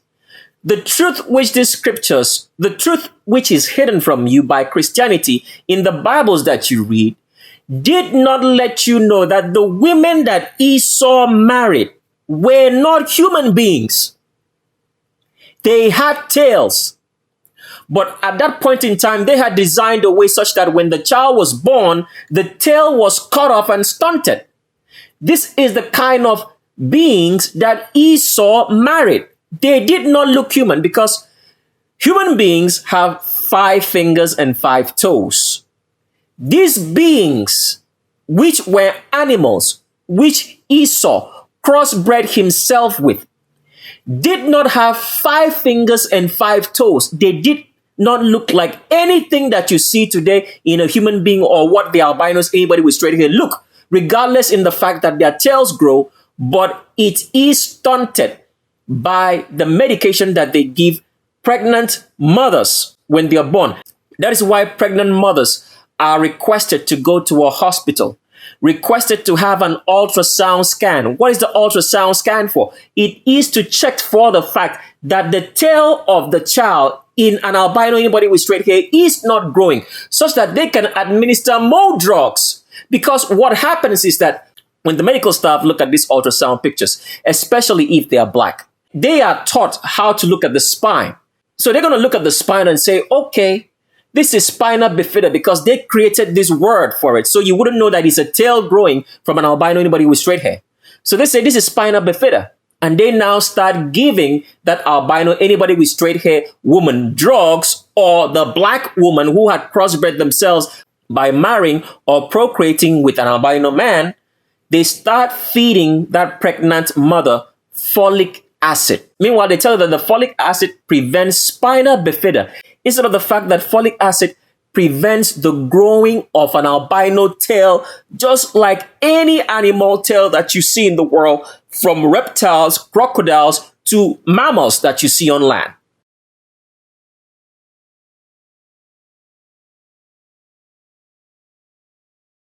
We want to look closely at some structures inside the brain. The bright area here is the choroid plexus, the part of the brain that makes spinal fluid. This black area next to it is the collection of spinal fluid in the brain. We measure it to make sure there isn't hydrocephaly or too much fluid in the brain. We also look at this structure in the back of the brain, the cerebellum. It looks like 2 balls stacked on top of each other. For years, all we did was measure it for growth, but we now know the shape may be changed if a baby has a neural tube defect. So looking at this area helps us detect spina bifida. For years, all we did was measure it for growth, but we now know the shape may be changed if a baby has a neural tube defect. So looking at this area helps us detect spina bifida. For years, all we did was measure it for growth, but we now know the shape may be changed if a baby has a neural tube defect. So looking at this area helps us detect spina bifida. In this view, we also measure the thickness of the skin at the back of the neck. It can be increased in some chromosome abnormalities like Down syndrome. This is the spine. We look at the region of the neck, the middle of the back, and all the way down to the sacrum or tailbone where it comes to a V. These views help us detect spina bifida. This is the spine. We look at the region of the neck, the middle of the back, and all the way down to the sacrum or tailbone where it comes to a V. These views help us detect spina bifida. This is the spine. We look at the region of the neck, the middle of the back, and all the way down to the sacrum or tailbone where it comes to a V. These views help us detect spina bifida. This is the spine. We look at the region of the neck, the middle of the back, and all the way down to the sacrum or tailbone where it comes to a V. These views help us detect spina bifida. And that is how this has been hit. But when you look at this picture right now, okay, that you're looking at the screen, you can see that at the base of this picture right here, this is where the tailbone of the albino, anybody with straight hair person, grows. And as you can see that this child right here is an albino by the color of the skin and by how straight the hair is. If you are mixed, it means you're not black. That's the honest truth. If one of your parents is an albino, anybody with straight hair, you are definitely not black. So Esau started crossbreeding with these beings who had tails and started giving them black genetics to look human and have 5 fingers and 5 toes, and to give them less hair on their bodies to look human. So this is what has been hid in scripture, which a lot of people do not know. That is why Isaac and Rebekah told Esau, do not marry the women of the land. So no matter the crossbreeding that black people crossbred with albinos, anybody with straight hair, they all still grow tails, which sets them apart and shows that they are not human beings. Mixed children are not human beings too, because they still grow tails. The only beings in the world who do not grow tails and have hair that is different from every being in the world are black people. So as you're looking at this screen right now, it says spina bifida open defect. This growth right here is a tail. But they have lied to you, so you do not know so. It's present in all albinos regardless of their ethnicity and all mixed children. The only people who do not grow tails are black people. Black people with woolly hair. If you find any black person who has straight hair or mixed hair, they are really not black, but have a semblance of blacks. Most cases of the growth of the tail of albinos, anybody with straight hair, can be prevented if the mother gets enough folate before and during pregnancy. The whole entire medical system was used to cover up this fraud. That's why we tell you and have told you before that the whole medical system was created for albinos, anybody with straight hair, by wicked black folk who sought the power of Satan, such that they would create more demons to be able to control their own black populations. And they have made black people to be sleeping with animals, because all albinos, anybody with straight hair, grow tails. If not for the folic acid which is given to them, and the folic acid through the inbred food, especially in fruits and veggies, all of them will be having long tails. And how many of you will be following anyone that you see with a tail in an albino, anybody with straight hair? Let's continue reading. It says, adding folic acid to flour. So that means every food that you eat that has flour, let's say pizza, which a lot of people eat, and bread has folic acid. Every food that you eat that is manufactured, okay, put in a can, has some folic acid added to it in its ingredients. Every black person in this world who is wicked, who has done some sort of abomination in inbreeding, bestiality, murder, homosexuality, preaching and imitating themselves as if they are high priests and they call themselves pastors or clergy, the ones who keep tattoos, the ones who do body piercings, and the ones who keep long hair or dress in any way, shape, or form that shows them to be a witch or a wizard, they have all been corrupted because they carry the genetic of crossbreeding with albinos, anybody with straight hair, who are not human beings, in their blood, in their body. That is why they act that way. The word folic can be spelled PH, is the same pronunciation. PH is the same word that you have in the word phosphate. Folic there can be spelled PHOLIC. But they use these different spellings to hide the truth. So you do not know what you're eating in your food. Because at the end of the day, folic acid comes from the word phosphate. And phosphate comes from the word photo. And photo means light. And we're not going to share any more information other than that, because at the end of the day, the phosphoric acid or folate acid that they feed you happens to come from inbred foods that are not black. So, continue reading. He says, however, dietary supplementation with folic acid has been shown to be helpful in reducing the incidence of the growth of albino tails, spina bifida. Sources of folic acid include, pay attention, whole grains. But the whole grains that you eat is not talking about black grains. It's talking about inbred grain, the white rice, and every other food that you eat that's grain, wheat, sorghum, that's not black.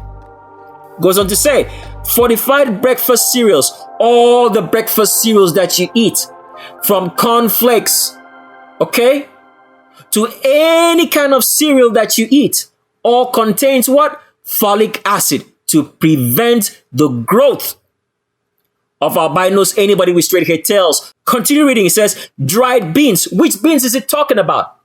It's talking about all the beans that is not black. Leaf vegetables. What kind of leaf vegetables that is talking about? All the leaf vegetables that are not black. And fruits. What kind of fruits? All the fruits that are not black. It goes on to say here, however, it is difficult for women to get the recommended 400 micrograms of folic acid a day from unfortified foods, which means manufactured foods globally. Fortified wheat flour. So when you see that name, fortified, what does it mean now? Because the word, as we told you, they put these sly words and terminologies on food so you don't understand what it means. Fortified just means it contains folic acid. That is why the word is fortified. It's the same word that you have in the word folic, which can be spelled as PH or FO, fortified. It goes on to say, globally, fortified wheat flour is credited with preventing 50,000 neural tube defects. So that's another word there. They call it a neural tube defect instead of the truth that it is the growth of a tail, which is stunted. Because if you look at all the fetuses, which they show you on TV on how the human being is formed, once you start forming, it has a tail. But those tails are for albinos, anybody with straight hair. They are not for black people, because black people do not grow tails. Why did they have to present that image to you? Because it's a deception. Because if you think, if all black people looking at the fetus forming, which they show you it has a tail, if you look at that, you will assume that you as a black person, that's how you grow too. So you would not care to know the difference. So you would not be aware that it is not you that is presenting, but you have seen yourself in that picture. That is how Satan works, to deceive you. That is why it makes you think that we are all the same. So you do not know that there is a difference, that there are two kinds of people in this world. One are the children of Satan, physically and literally. They grow tails. In albinos, anybody with straight hair. And the other ones are blacks. We've been trained to think that when we see abnormalities on human beings, that is just the way that human being is. Instead of the fact that that abnormality is caused by the fact that in their lineage, their parents had crossbred with an albino, anybody with straight hair, who are demons, animals, and not human beings. And that is why they have that birth defect. Here's an albino, anybody with straight hair baby. Now, on top of what you're seeing right here is a tail. But the tail has grown and is underneath the skin. And this is what they're going to call spina bifida, because they do not want black people who are in the hospitals, who are in the medical agency, to know that albinos, anybody with straight hair, have always grown tails. They call it spina bifida. They're going to treat this child and then remove this curl-tailed. If there was no folic acid given in all the food that we eat, all albinos would have tails and all you black people would run away from them. Even the ones that you call kids at home, this is what they have. But the folic acid prevented it. Because as we've shown you, the medical article says there's no way to prevent it. all albinos grow tails. It's just the folic acid that stunts the growth and the fact that they feed you inbred food. Let's continue on with some more pictures now. We'll show you more graphic pictures other than this, but we just want you to sink this one into your mind for the very first time so that it never goes away, especially for all black people who, when they look at an albino, anybody with straight hair, the dirtiest, stinkiest, smelliest female, the scum of the earth. So you always remember, for the one that you have in your house and for the child that she bore to you, that this is what they look like. But because of the folic acid given to them through the inbred food, this tail does not grow out as a baby when they are as a fetus in their mother's womb. This is an albino, anybody with straight hair female with a tail. And the albino males also grow tails. But because of the folic acid given to them, while they are fetus, it is not seen. This is what you have in your home. A demon, an animal. And you've been wondering where your problems are coming from because you did not see this. And all the time that you've been chasing that albino in the skirts and thinking that's the prettiest woman in the world is because you are a wicked human being, a black person. Wicked in your mind, filled with demons. That's why you refuse to cohabit with the creation of the creator in a black woman, but with an albino, anybody with straight hair, female, and they all grow tails. Now, if you think that we just pulled this picture out of nothing, I want you to go on your search engine right now and let's pull up that search engine and you type out so you see the results. Type on your search engine, human beings with tails as we have typed out. In all the pictures that you will see there, they are all albinos. Take a good look at this one. This is a baby because with a tail, it's not a human being. Albinos are demons, children of Satan because Satan has a tail. And blacks who were supposed to be children of a high priest have corrupted themselves just like they corrupted themselves before the flood. So today, when you see any black person want to be white, want to talk and act like an albino, anybody with straight hair, what they are saying in essence is that they want to be an animal instead of a black person in which they were created in the image of the creator. And albinos, anybody with straight hair, which Satan gave birth to by sleeping with a black woman, a granddaughter of Ham, gave birth to demons, albinos, anybody with straight hair who grow tails and today have 5 fingers and 5 toes from crossbreeding with blacks. But the tails do not go away. But because of the folic acid given and the whole entire setup of the medical industry and the whole entire setup of this world to cover up the fact that you've been walking around talking to a demon, living with one, giving birth to one, procreating with one, and calling them children, husbands, and wives. So scroll further into this search engine and you will see this is an Asian. So Asians are not exempt from growing tails because, as we have shown you, as long as you see that straight hair, it means they have all been compromised. An albino is an albino, anybody with straight hair, they are all children of Satan. That is the growth of a tail. These are not human beings. They look human today, like we said, because of the crossbreeding of blacks over the centuries, starting with Esau, who himself was a child of Satan as well. And as you can see, all these pictures are all of albinos. You don't see any black person. Do your own search and see that. That's a tail right there. This isn't human. Albinos are not human. This is another picture right here. See that? That's a tail. And look at the feet. The feet today look like human feet because of crossbreeding with blacks. They never used to look like this. See, this feet right here is not the feet of a human being, but look at the tail. And this is what all of you black people have been procreating with and saying that you have children. They all have tails because they are not human beings. Let's continue. So remember this picture that we showed you on the former Prelude to The Shape of a World? And we showed you the fact that albino females, anybody with straight hair, work out in the gym because they are demons, thinking that they can have the structure and butt of a black female because they know what a woman should look like, and they are not one because they are demons. And they have been deceiving black people, especially the stupid black males, for a very long time by wearing all these tight-fitting pants, trying to make you believe that they have a butt.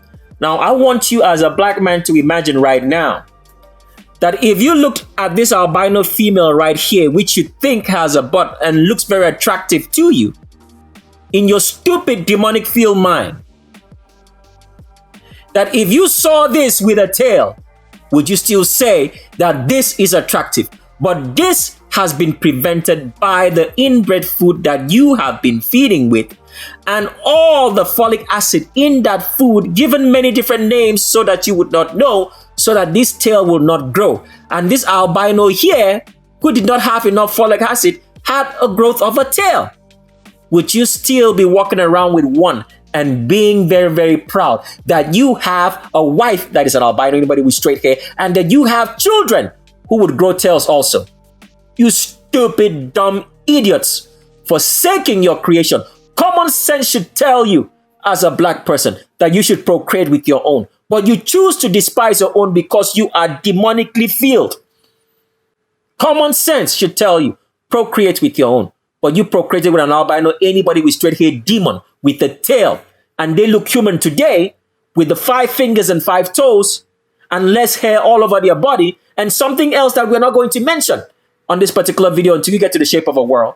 Because of crossbreeding with blacks, you have been giving your strength to your enemy in a demon, because Satan does not want you to understand that everything in this world is physical.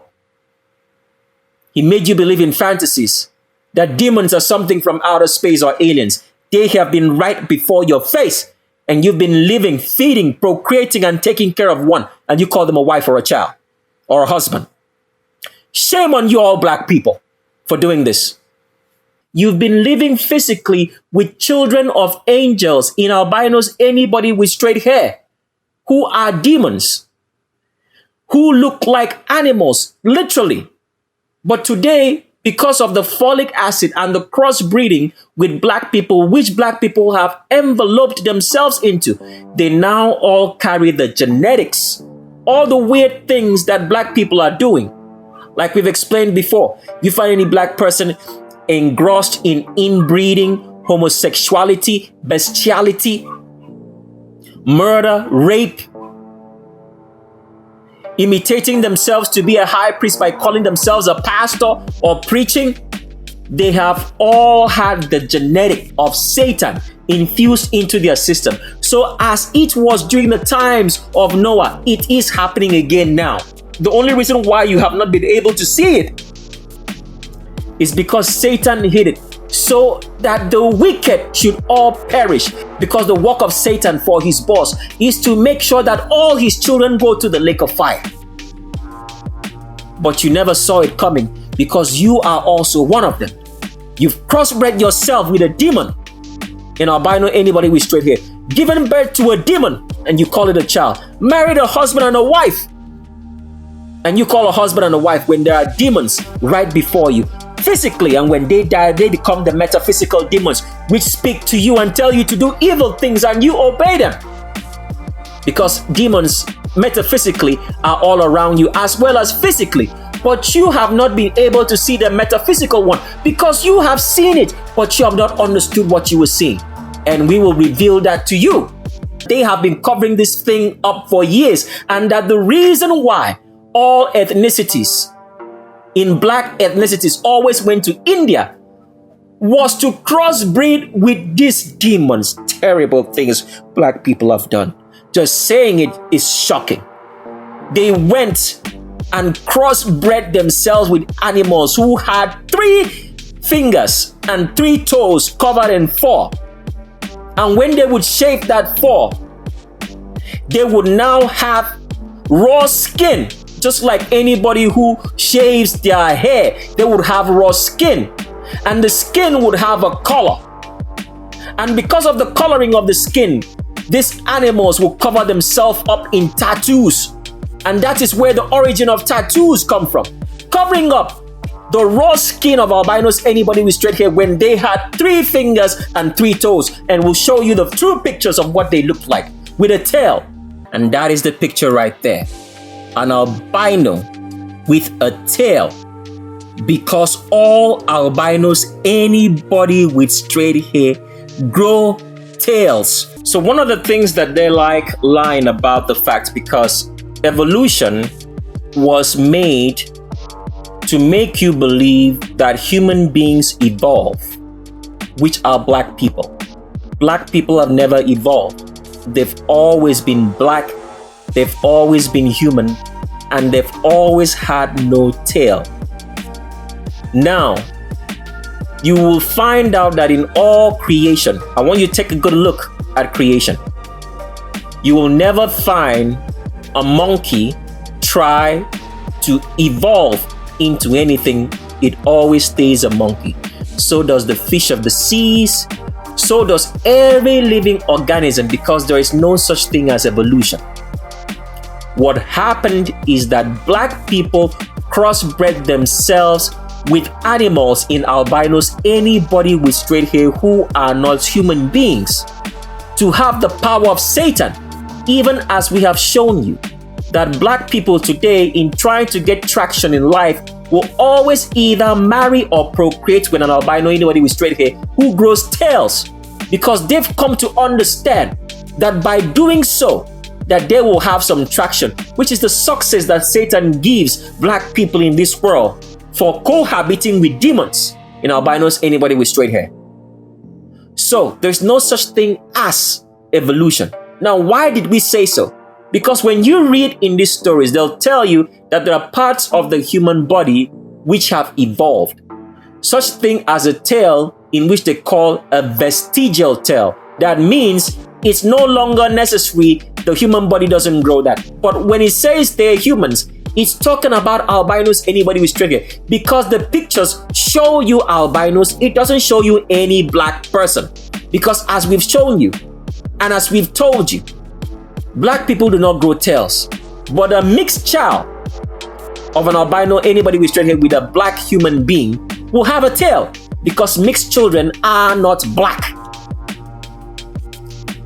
So it says here, what is a vestigial tail? As you can see here, this is the picture of an albino, anybody with straight hair child growing a tail, because all albinos grow tails. If not for the folic acid and the in-bed food that they have been feeding the whole general population, all the albinos that you see today will all grow tails. Anybody that has straight hair, even the black man that has straight hair, who has the same genetic as an albino, anybody with straight hair, would grow a tail. And you would know that these are not human beings, because the Creator made everything after its order. So this is the reason why we tell you that an apple can never change into a pineapple tree or any other tree. It would always remain an apple forever. A demon will always be a demon forever.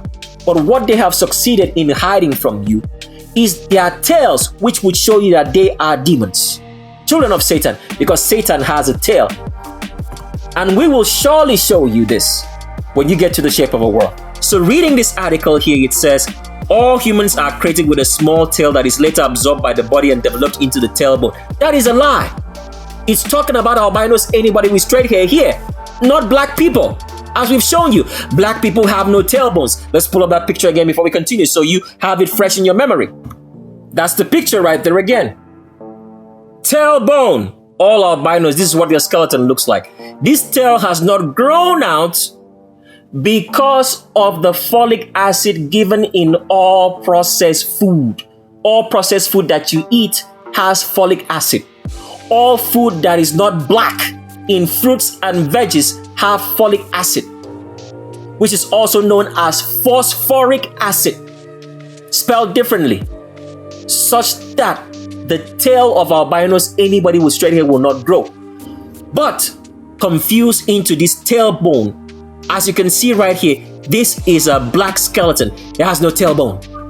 Let's continue now. So it goes on to say here, how does a vestigial tail form?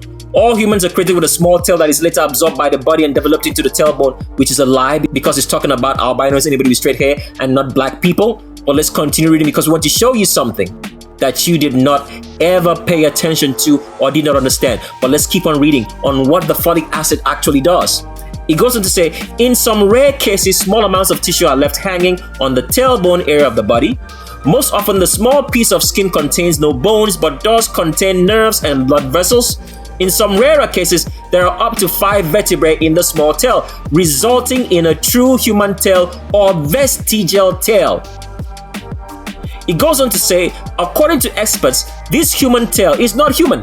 It's a demon, albinos, anybody with straight hair. So do not be confused about the reading of this article. Anytime it says human here, it's talking about albinos, anybody with straight hair, who are demons, animals, not human beings, in black people. It says here, according to experts, this albino, anybody with straight hair tail is not really a tail at all. That is a lie, because they do not want you to know that they grow tails. It goes on to say, it is thought to be a hiccup in the natural human development process. That's a lie. They are not human. They are demons. That is why they sleep with animals, are more comfortable with animals than with black people. You never thought these things made sense because they are all acting their genetics. It goes on to say, in the natural albino, anybody with straight hair development process, and sometimes linked to spina bifida, trying to make you think that spina bifida is an anomaly, when it is a normality in albinos, anybody with straight hair. It's just a code term for blacks not to understand that they are demons, which they have loved, bred, and slept with, procreated, bare children, taken care of, are demons, animals, not human beings. It goes on to say, white blood cells, pay special attention now. It says, white blood cells degrade vertebrae 6 to 12 in the 8th week of gestation. Why do white blood cells degrade? The spinal or the tail of an albino, anybody with straight hair, in the 8th week of gestation, as well as for mixed babies, because the folic acid in bred food causes you to have more white blood cells. And what does white mean? White, as we have shown you, is what? Is death. White represents demons. White has nothing good. White hair means you're getting old and ready to die.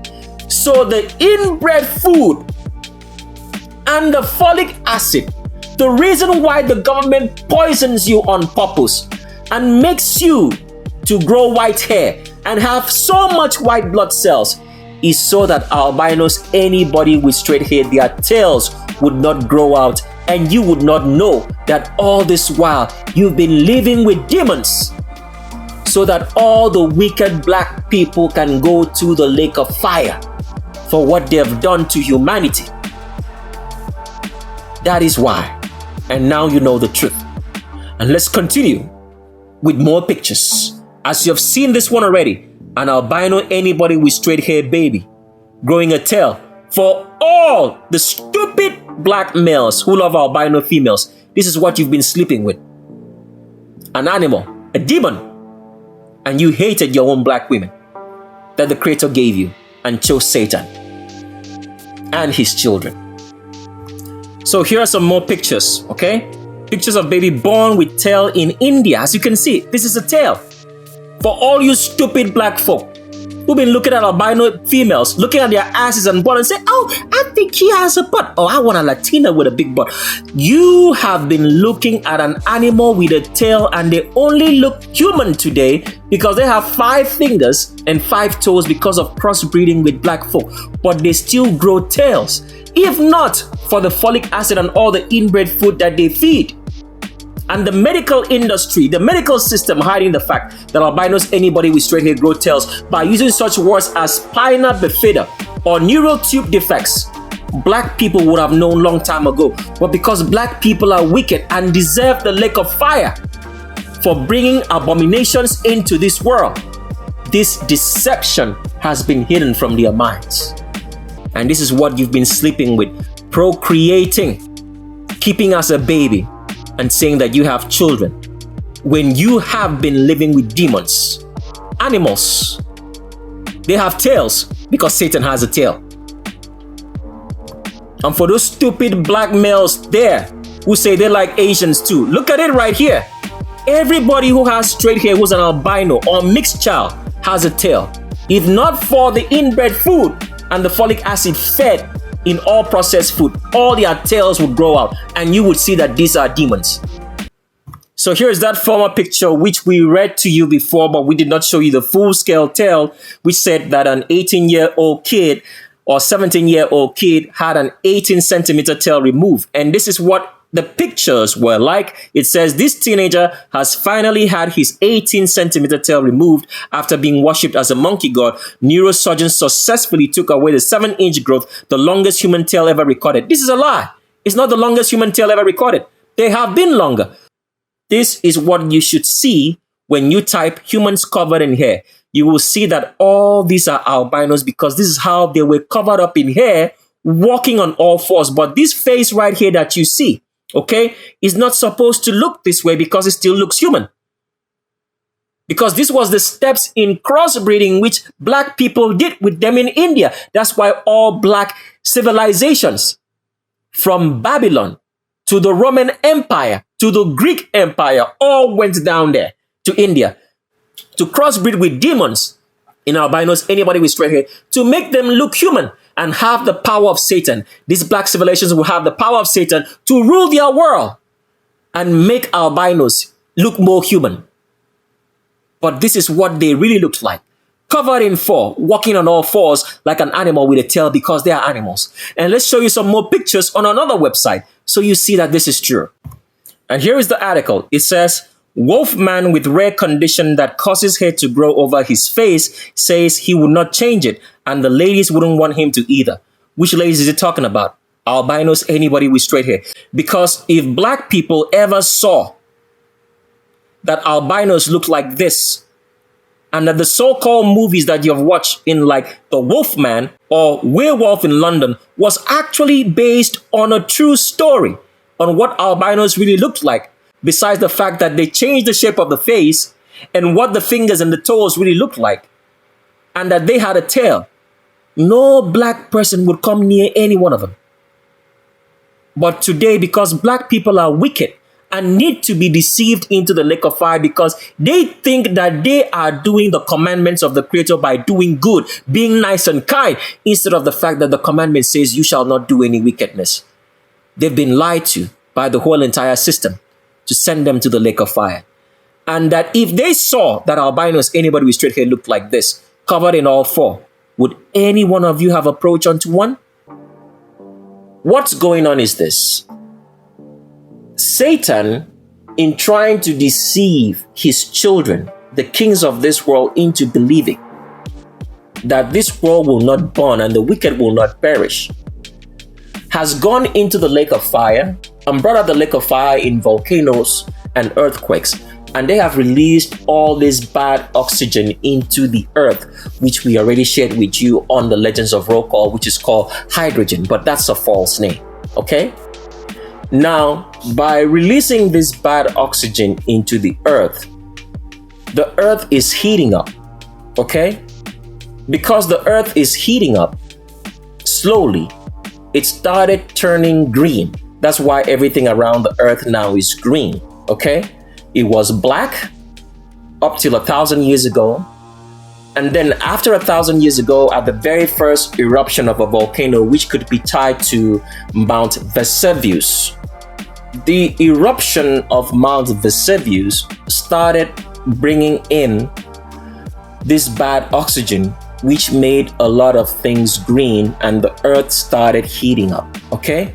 But here's what's going on. As the earth starts to heat up, it will start to be black again. So because the plants will start going black again, back to the way the Creator made it because of heat. What happens is that all the inbred food, okay, and all the crossbred food which supplies folic acid, which is necessary to suppress the tail growth of albinos in anybody with straight hair, is going to fail. So that means we have less than 10 years. By 2030, albinos, anybody with straight hair, will start growing tails and it will not be able to be hidden. Okay? Because the earth is heating up, the inbred and folic acid in the food, in the inbred and crossbred food, will start to fail. So the only way to suppress that tail growth is to directly administer vaccinations to the public, which will cause their white blood cell counts to increase, such that the normal functioning of the human body and processes is interfered with, so that the growth of albino tails will not come out when any black person sleeps with an albino or when albinos procreate. So in the next 10 years, by 2030, black people who procreate with albinos, anybody with straight hair, and albinos who procreate with themselves are going to see their children born with tails. And it's going to be a very embarrassing time, because the creator had already designed that the pride of the albino, anybody with straight hair, the scum of the earth, Moabites, Indians, because every albino today in this world is from India. Okay? That their pride has to be brought to nothing. So it's going to be a very embarrassing time for all albinos who thought they were the shit. They're gonna find out that they are animals because their children are going to grow tails physically, which can be seen. It's not going to be hidden anymore. So all the sciences and all the meandering that you're seeing right now, with trying to force vaccinations on the public one way or the other, is to make sure that they can physically administer to you chemicals which will cause your white blood cell count to elevate, such that it interferes with the normal functioning of the human body, such that if anybody, stupid black person, procreates with an albino, anybody with straight hair, or all albinos who procreate with themselves, their children are not going to be born with tails. This is the secret that's been kept from you, and why this false pandemic has been instituted upon humanity at this particular point in time. Because time never lies. Because Satan was caused to walk on all fours like an animal because of deceiving creation and deceiving Eve.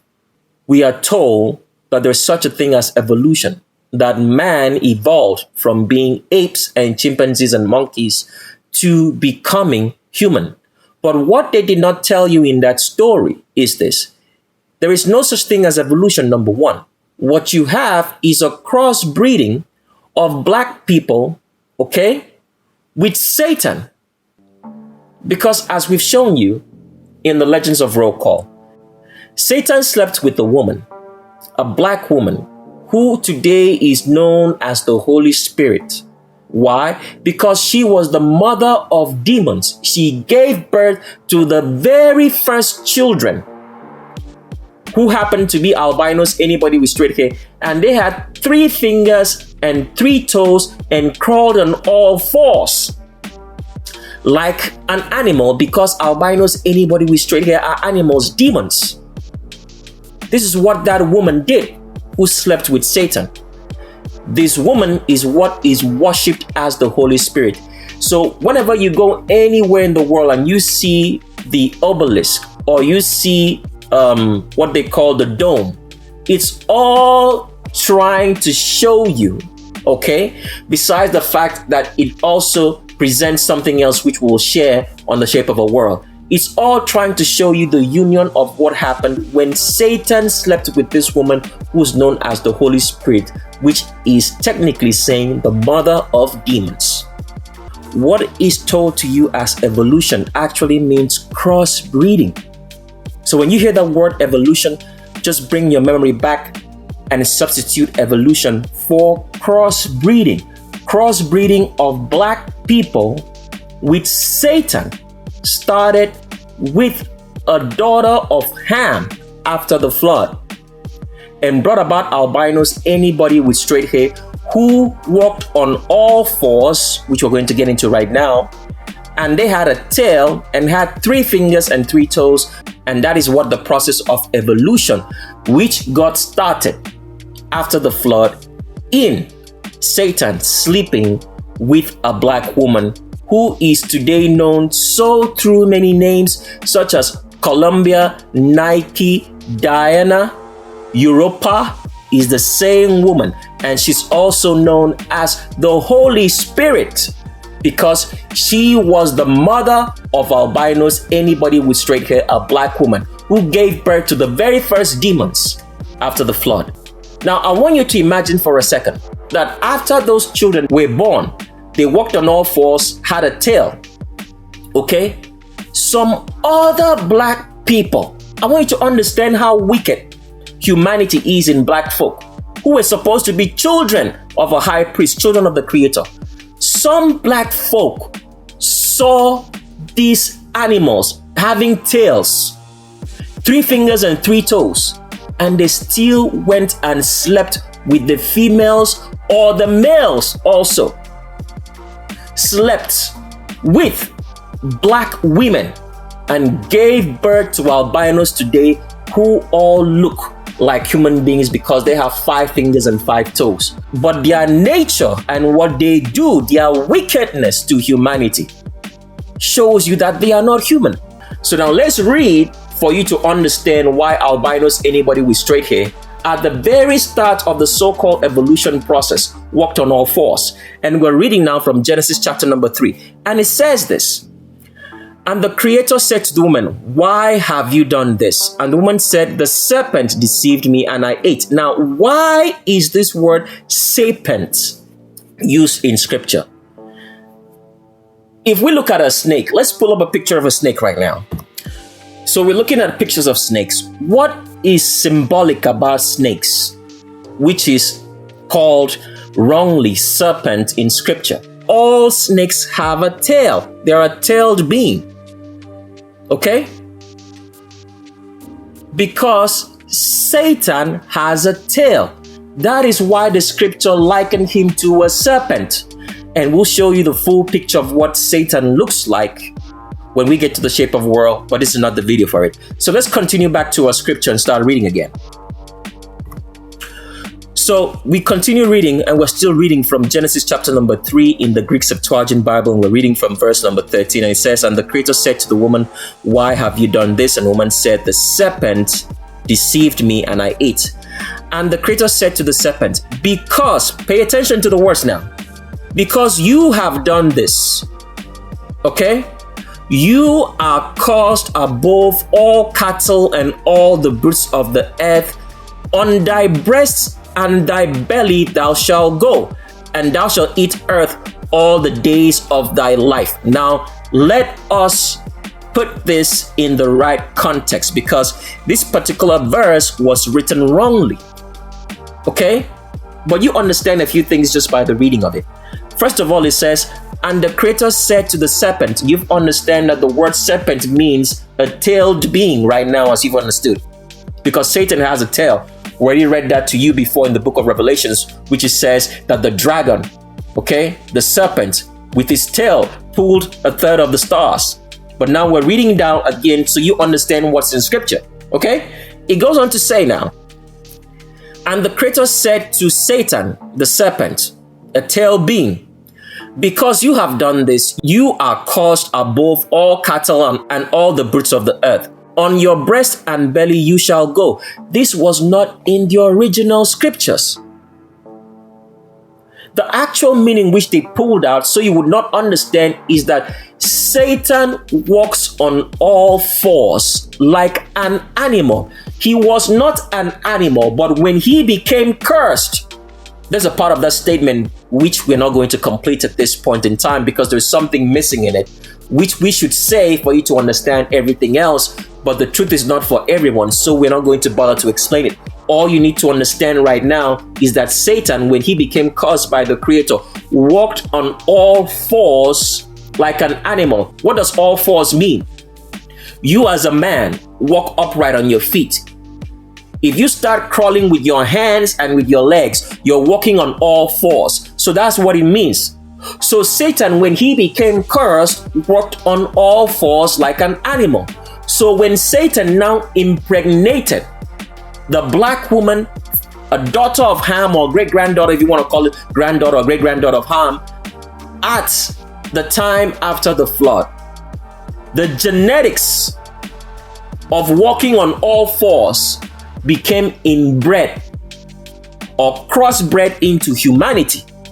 And therefore, when albinos, the very first set of them which were born by this black woman whom Satan slept with, who is known today as the Holy Spirit and has so many other names, in every ethnicity in this world became born. She was the mother of demons. When those very first set of children became born, albinos, anybody with straight hair, they walked on all fours like an animal, had a tail, had 3 fingers and 3 toes, and that's how they were.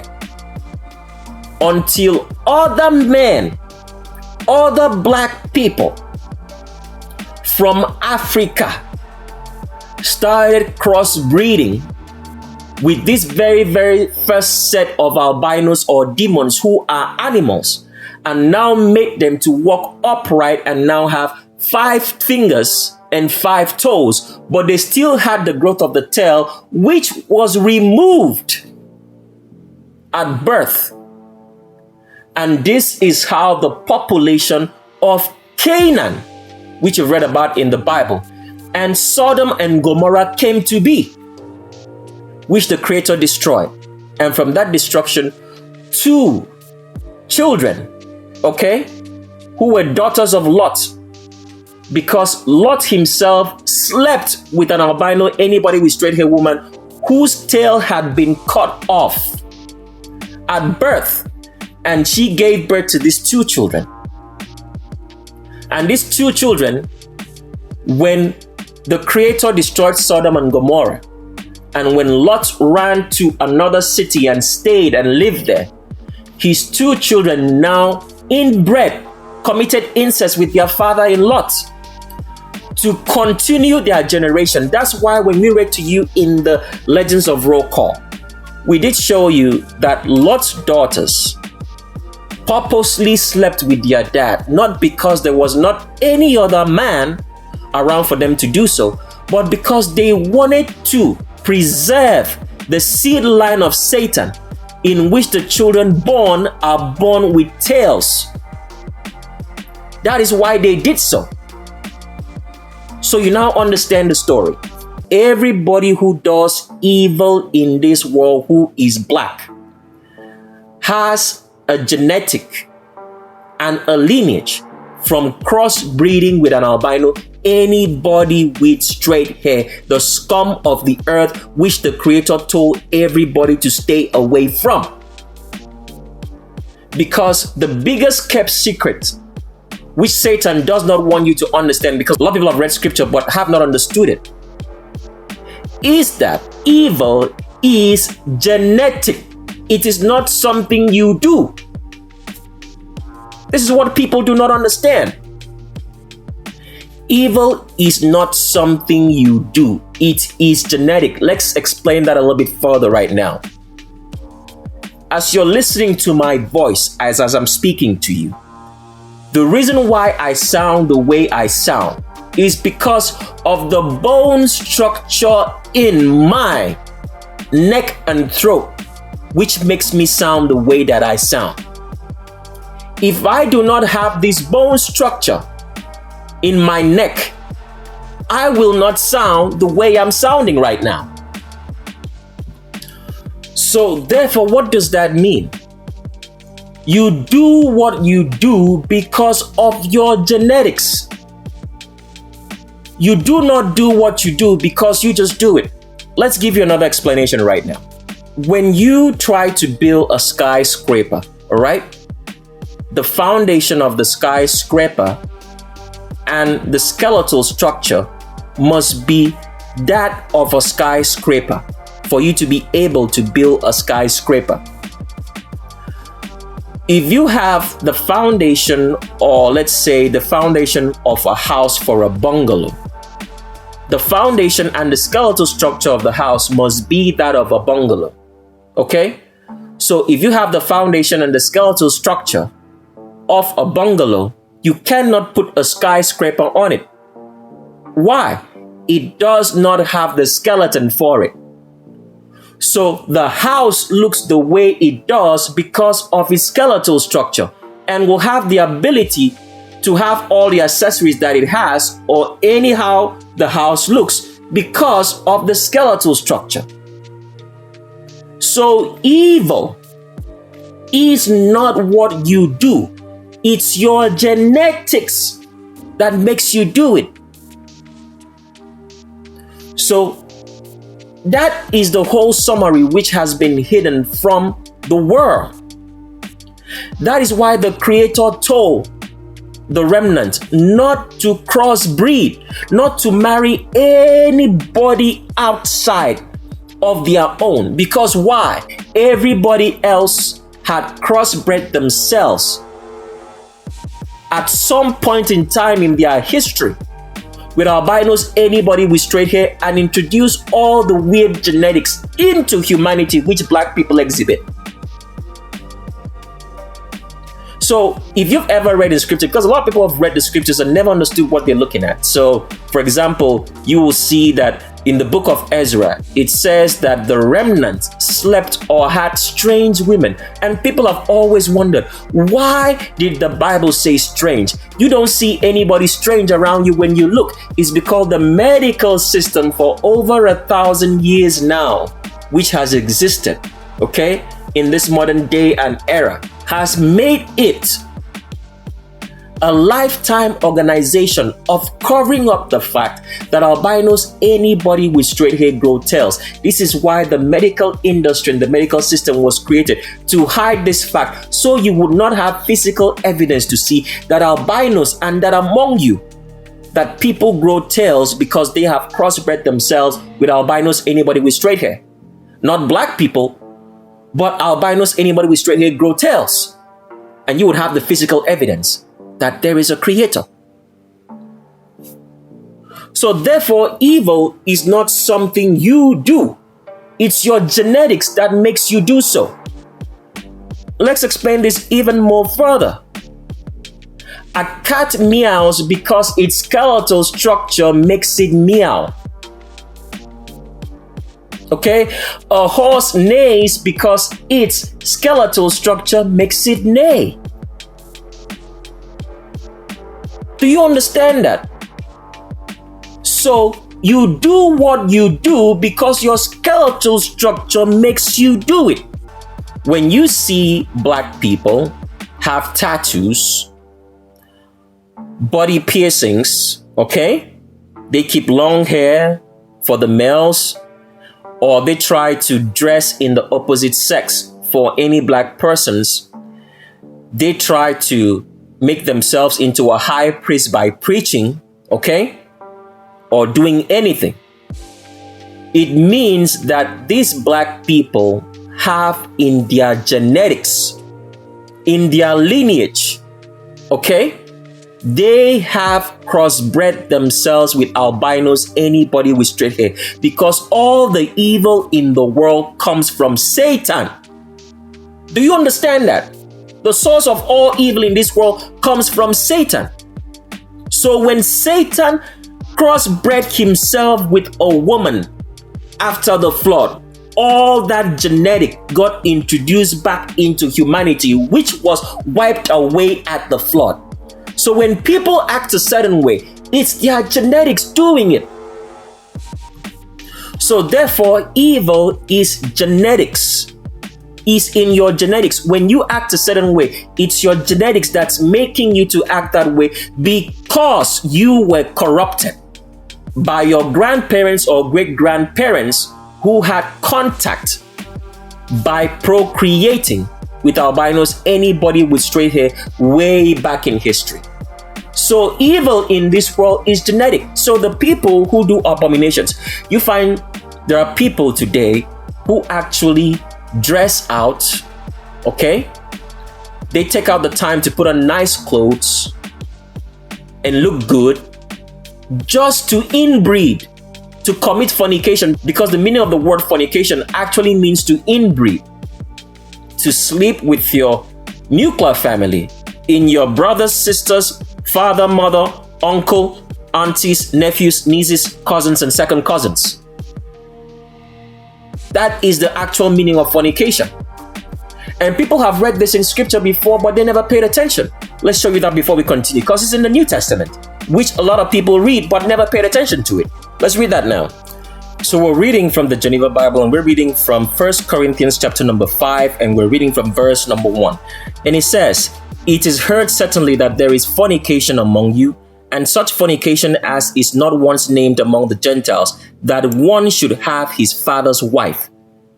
People never paid attention to that because, Christianity tries to make you believe that fornication is a man sleeping with a woman and both of them are not married. That is not the meaning of fornication. Fornication means inbreeding, to sleep with members of your nuclear family. That's why it says in 1 Corinthians chapter number 5 in verse 1 that one should sleep with his father's wife and calls it fornication. Why? Because this man is sleeping with his father's wife. It's more like he's sleeping with his mother. He is inbreeding. That is the meaning of fornication. Sleeping with members of your nuclear family. So when you see any of this evil in which you find a black person doing inbreeding, he's a homosexual, okay? He commits pedophilia. He commits bestiality. Because remember, the actual meaning of bestiality, which you find that a law is given in the first 5 books of Moses, actually meant not procreating with albinos anybody with straight hair, because back in those days, the times after the flood, they walked on all fours like an animal and had a tail.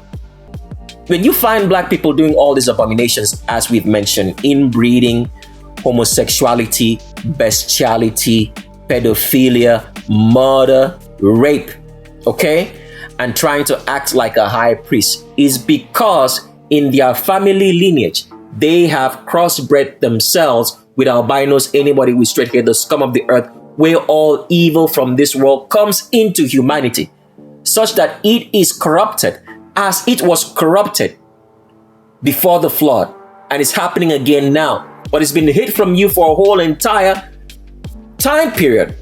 So evil is genetics.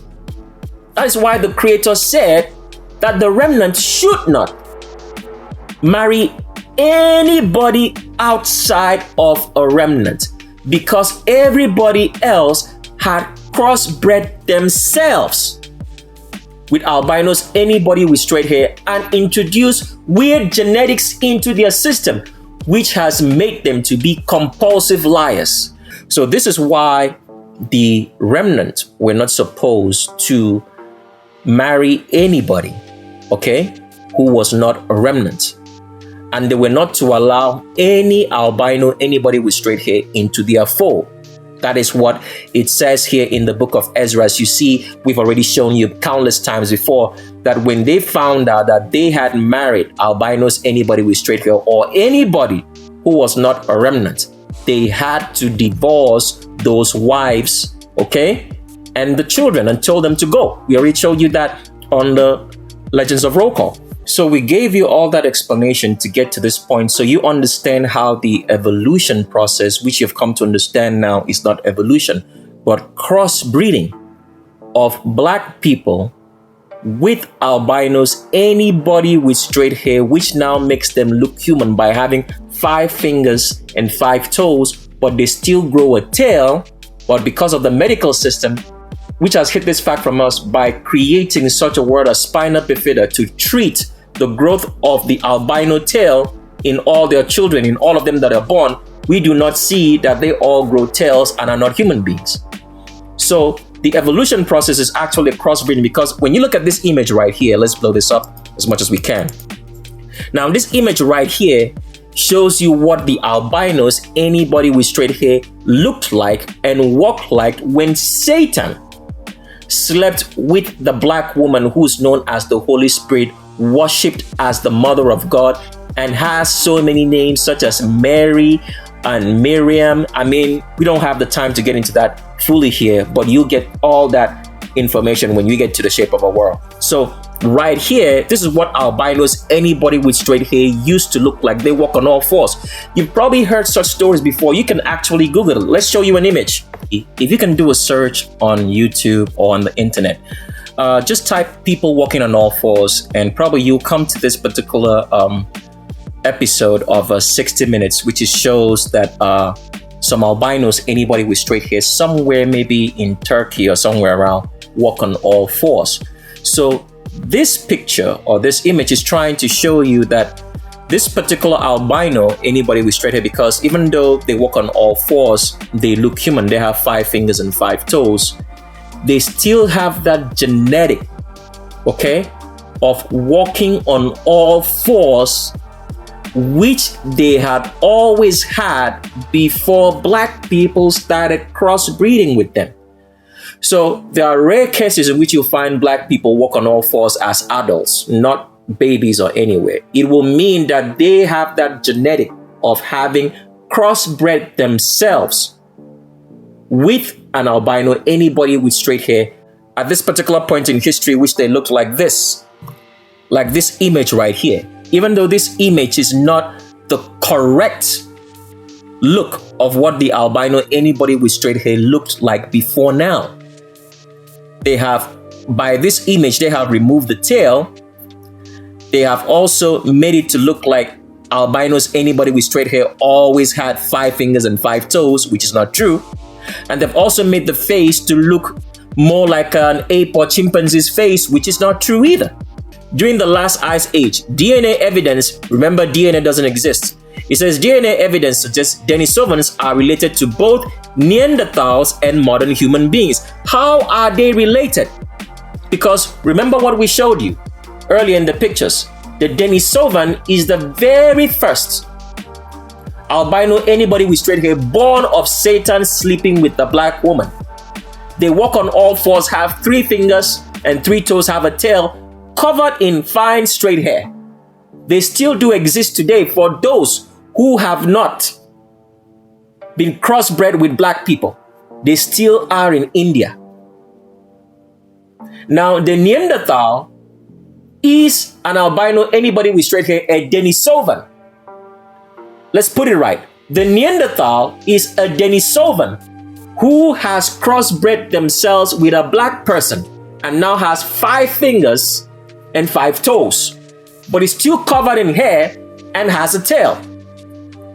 Further crossbreeding of that Neanderthal with a black person now makes an albino, anybody with straight hair, to now look human, but they still have a tail, which they cut off back in ancient times as a child is born. As you would do, let's say, circumcision on the male, they did it on all their children. They cut off the tail. And this is what a black person whom the Creator told not to procreate with, Lot did, and slept with an albino woman whose tail had been cut off. That is why the Creator told the remnant never to crossbreed with them. It was an abomination. And now you understand. So continue reading. It says, DNA evidence suggests Denisovans are related to both Neanderthals and modern humans and may have interbred with both. That's a lie. They interbred, crossbred, okay, with black people. Continue reading. Denisovans share a common ancestor with both modern humans and Neanderthals. This common ancestor, called Homo heidelbergensis, most likely lived in Africa. Now, this is all trying to tell you lies, because at the end of the day, they don't want to tell you that wicked black people moved from Africa in all the civilizations of the world that you could ever have known up till today's civilization all went to India to crossbreed with the children of Satan and get the power of Satan. You have to understand here, this is how witchcraft really works. For you to be able to control a demon physically as a human being, you must also have the genetics. Otherwise, the demon is not going to do what you say. So this is the secret of witchcraft, which you do not know. And you know today. So that's why all wicked black people used to go to India. They would crossbreed and produce children who would have the genetics of Satan, to be able to be witches and wizards, to be able to control demons, bring them back into their population, and continue to make sure that that children's lineage stays separate from other black people. And they would continue to become more blacker, but the genetics would still be there, because once you have crossbred yourself with an albino, anybody with straight hair, you will carry that genetic forever. It shows up in different forms. Sometimes it shows up physically. In some black people, in their ears, we're not going to make mention of those right now. We'll give you more details when we get to the shape of a world. No matter how they try to hide, the ears in another form by the character of the black person in how wicked they are. So wickedness is of Satan, from black people crossbreeding and carrying the genetics of albinos, anybody with straight hair, into their communities and population. Now, this is what is considered to be the human sperm, but this is not true. This is not human sperm. This is the sperm of Satan.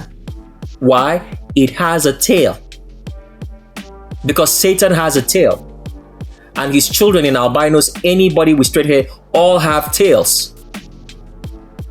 If not for the inbred food and the poisonous food being fed to us and vaccinations, as well as folic acid, they would all grow tails.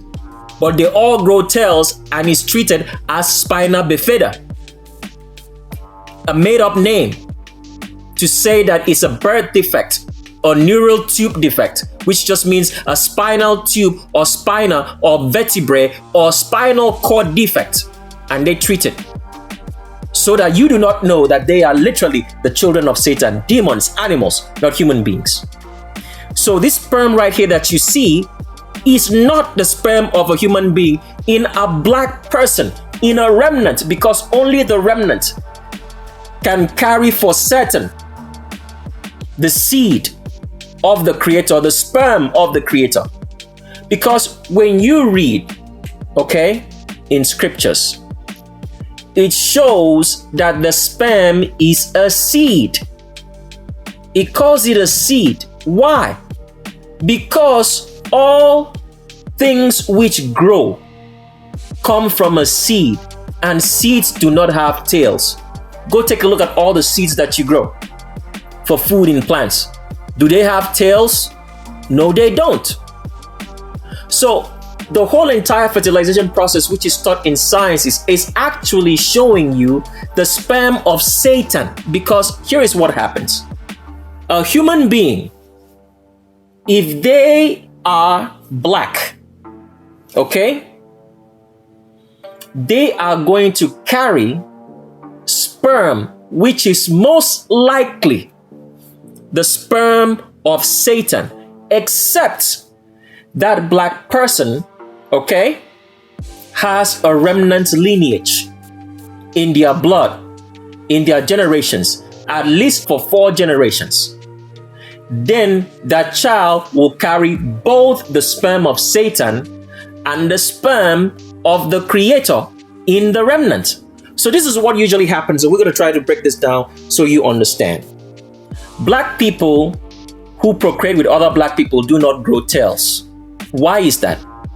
Because what happens is this: when this sperm, okay, meets an egg, even though the black person is carrying the seed of Satan, okay, when it meets the egg of another black person, when the fertilization process goes through, the tail is broken off.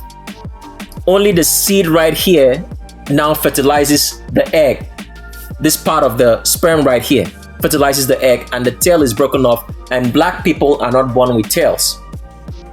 But for albinos, anybody with straight hair, they genetically have a tail. So when anybody sleeps with them, or they procreate vice versa, the tail is going to show up because they genetically carry a tail in their body, the tailbone, which does not exist in black people. So with black people, this is what usually happens and why black people are evil. So when a black person who's not a remnant sleeps with another person, okay, who is not also a remnant, when this sperm goes into fertilization and comes out as an embryo and the tail is broken off, the child, even though looking like the black parents, is actually a seed of Satan. And when this happens, this child will now do what? The child will now keep tattoos on their body. They will grow long hair for the males or act effeminate. They will have body piercings. They will try to look any way that they were not supposed to look. They can go on to commit all the abominations and be wicked, like inbreeding, homosexuality, bestiality, rape, murder, and try to insinuate themselves as a high priest. Because they are not remnant. They carry the seed of Satan. Do you understand that now? Now, here is what usually happens with black people who have a remnant in their lineage. They will carry the seed of the Creator, which is a sperm which does not have a tail, because all seeds do not have a tail. Let's show you a picture now. So here's a picture of seeds of plants. As you can see, it has no tail, because the scriptures is very specific to calling the sperm of a human being or child of a black person or child of a high priest, because everybody was supposed to be a child of a high priest, seed.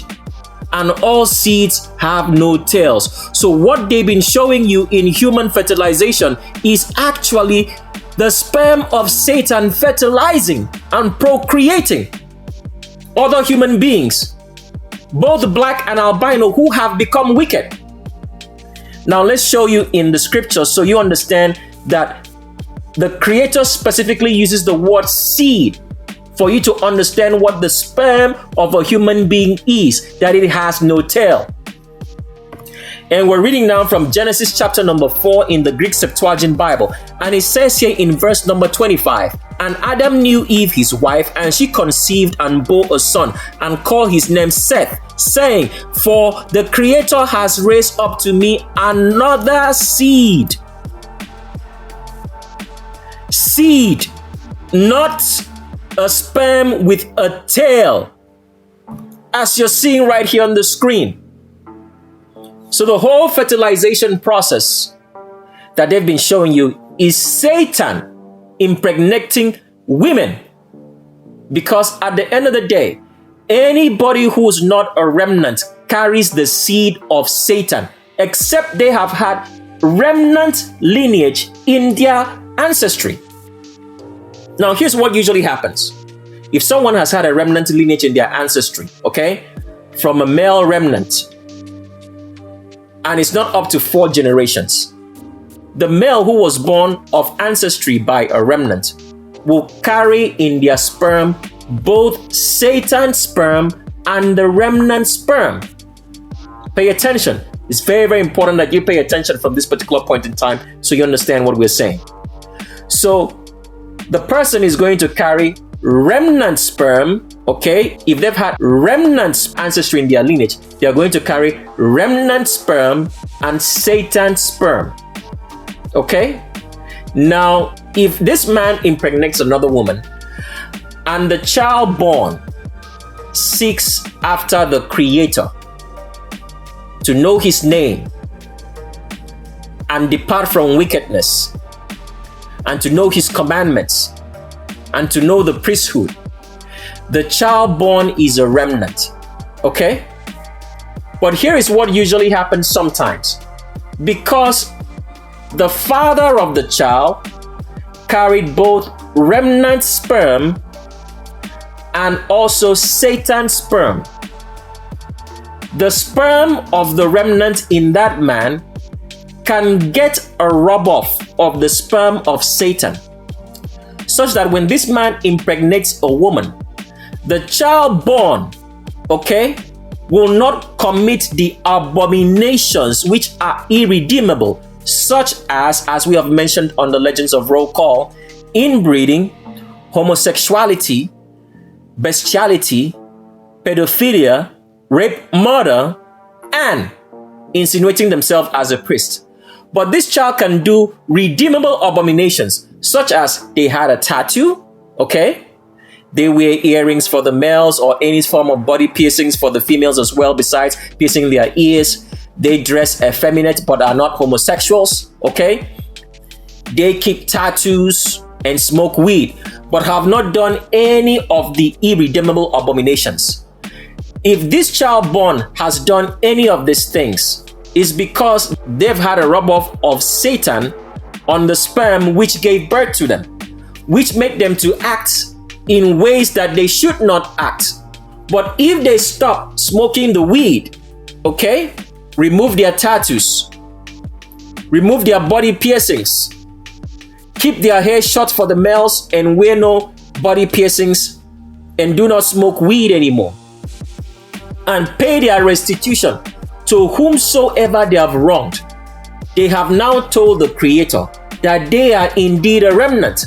Because if you do not do so, what it actually means is that you are a seed of Satan, in which you do abominations which are redeemable, but you do not practice abominations which are irredeemable. But regardless, you are a child of Satan, because you have imbibed upon yourself tattoos, you keep long hair for the males and wear earrings and body piercings for everybody else besides females piercing their ears, you smoke weed,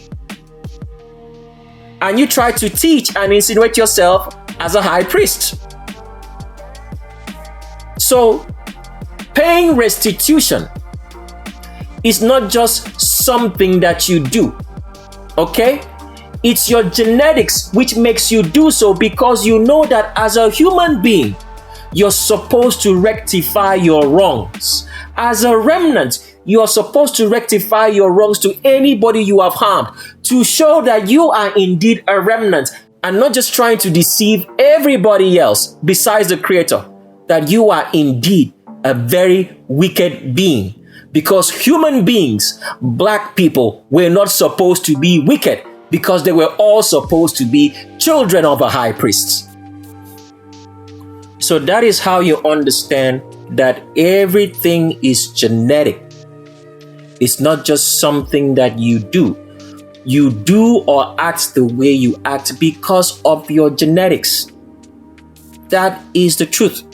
This is the biggest secret kept from you on why people are the children of Satan, because the seed of Satan impregnated so many people in this world by their crossbreeding with albinos, anybody with straight hair, whom the Creator told everybody to stay away from, which they have not done.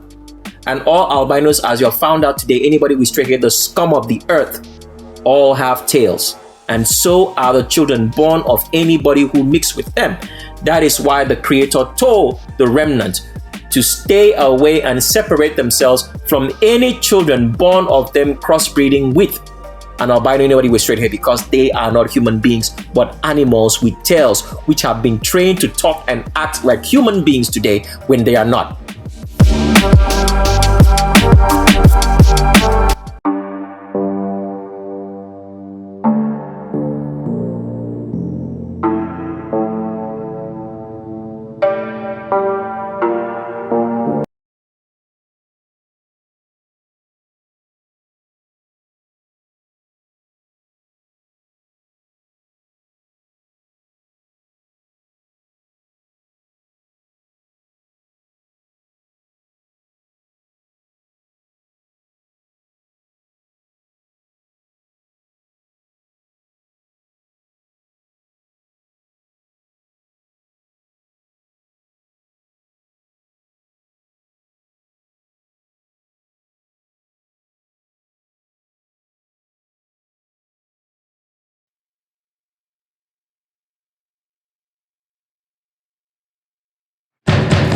Could we pick up now where we left off?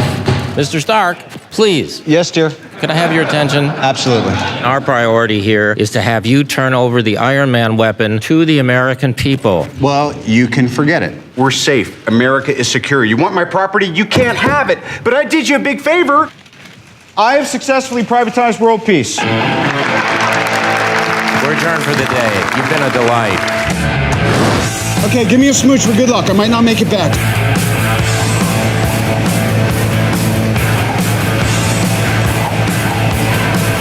Go get him, boss. You complete me.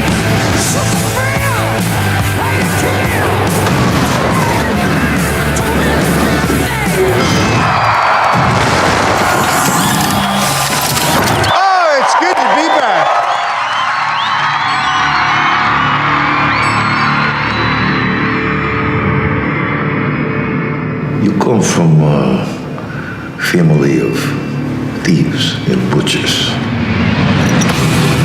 And now, like all guilty men, you try to rewrite your own history. And you forget all the lives the Stark family has destroyed. There will be blood in the water, and the sharks will come.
So we played that last prelude just to refresh your memory so far about the fact that albinos, anybody with straight hair, are not human beings. That they are the so-called stories that you've heard of evolution, which actually means crossbreeding, because wicked black people decided to sleep with animals who are imps, who had 3 fingers, 3 toes, walked on all fours, have a tail, still have a tail, to have the power of Satan. And these imps, these animals, which had 3 fingers and 3 toes, walked on all fours, had a tail, by crossbreeding with black people over time, became the albinos, anybody with straight hair that you have today, who have 5 fingers and 5 toes, but still have a growth of a tail, which is suppressed by eating all the inbred and crossbred food which we have today, which makes your white blood cell count to get elevated. And when your white blood cell count gets elevated, the normal way the body functions does not function anymore, because the white blood cells act as interference in the human body, which is the same thing that albinos, anybody with straight hair, are. They run interference on the natural order of life. So albinos, anybody with straight hair, are both physical demons who interfere with the progress of black people in general in real life, and they also, as metaphysical demons, interfere with the natural order of life, causing such things as we see today, such as, let's say, the weird weather patterns of the world, drought, and everything else in nature, because they are the ones running interference against the natural elements and order of life which the Creator has made. And the ability to control these metaphysical demons now lies with people, black people, as well as albinos, anybody with straight hair, who are demons, not human beings, as well as black people who are possessed of demons because they themselves are children who are born from a crossbreeding of their great-grandparents or ancestors in their lineages with albinos, anybody with straight hair at any particular point in time in history, whether they were imps walking around with 3 fingers and 3 toes, crawling on all fours, having a tail covered with hair, having a face that does not look like any animal face that you see today, or whether these black people crossbred with albinos, anybody with straight hair, when they now had 5 fingers and 5 toes, walked upright but still had the growth of a tail, which are the Neanderthals, which a lot of people have been looking around and trying to figure out are the albinos. anybody with straight hair, who are all demons, physical children of Satan, not human. And they have brought about every evil nature of a human being today. Because the genetics of an imp, an albino, anybody with straight hair, whether they are imps, that means they have 3 fingers and 3 toes, walking on all fours, which some of them still have, and are out there in the bushes in Asia and certain parts of the world.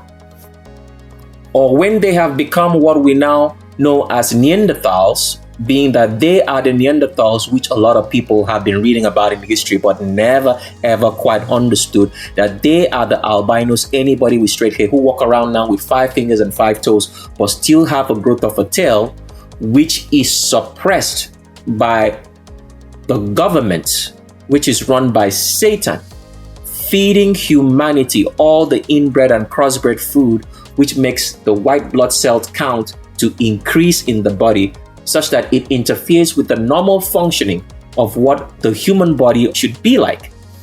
But regardless, all the evil, all the terrible wickedness, all the terrible characters that people exhibit is because they have crossbred themselves with albinos, anybody with straight hair, whether they were imps, that means having 3 fingers and 3 toes, walking on all fours and having a tail, or whether they were Neanderthals, as we see them today, having 5 fingers and 5 toes, but the tail growth is suppressed or either treated as spina bifida when these animals, in albinos, anybody with straight hair, are born.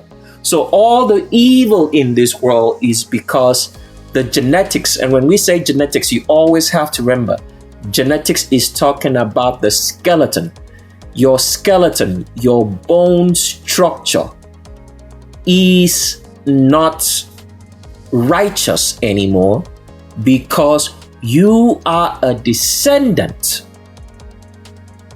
of a black person who crossbred themselves with an albino, anybody with straight hair, who are demons, animals with tails, either when they were imps, walking around with 3 fingers and 3 toes, having a growth of a tail, covered in 4, and having a face that doesn't look like any animal face in the world, or whether they were Neanderthals, which we see them today, because the albinos, anybody with straight hair we see today, are the so-called Neanderthals of history. But they have hidden it from you so you would not see, because they give you a picture of a Neanderthal that is not what you should be looking for, but what you should be looking at right now as you're looking at this picture right here. This is a demon, an animal with a tail, a Neanderthal, not a human being. They have the long straight hair of all animals which you see, because all animals in the world have this straight hair. But with black people, you do not see animal hair on top of their head for those who have not crossbred themselves with albinos, anybody with straight hair, who are demons with tails. Because the hair on a black person's head, especially of a remnant, identifies them to be human being, because no animals in the world have black human hair. So therefore, everything we do is because of our genetics. The skeleton makes you do what you do. The reason why albinos, anybody with straight hair, are unable to tell you the truth is not for a lack of trying.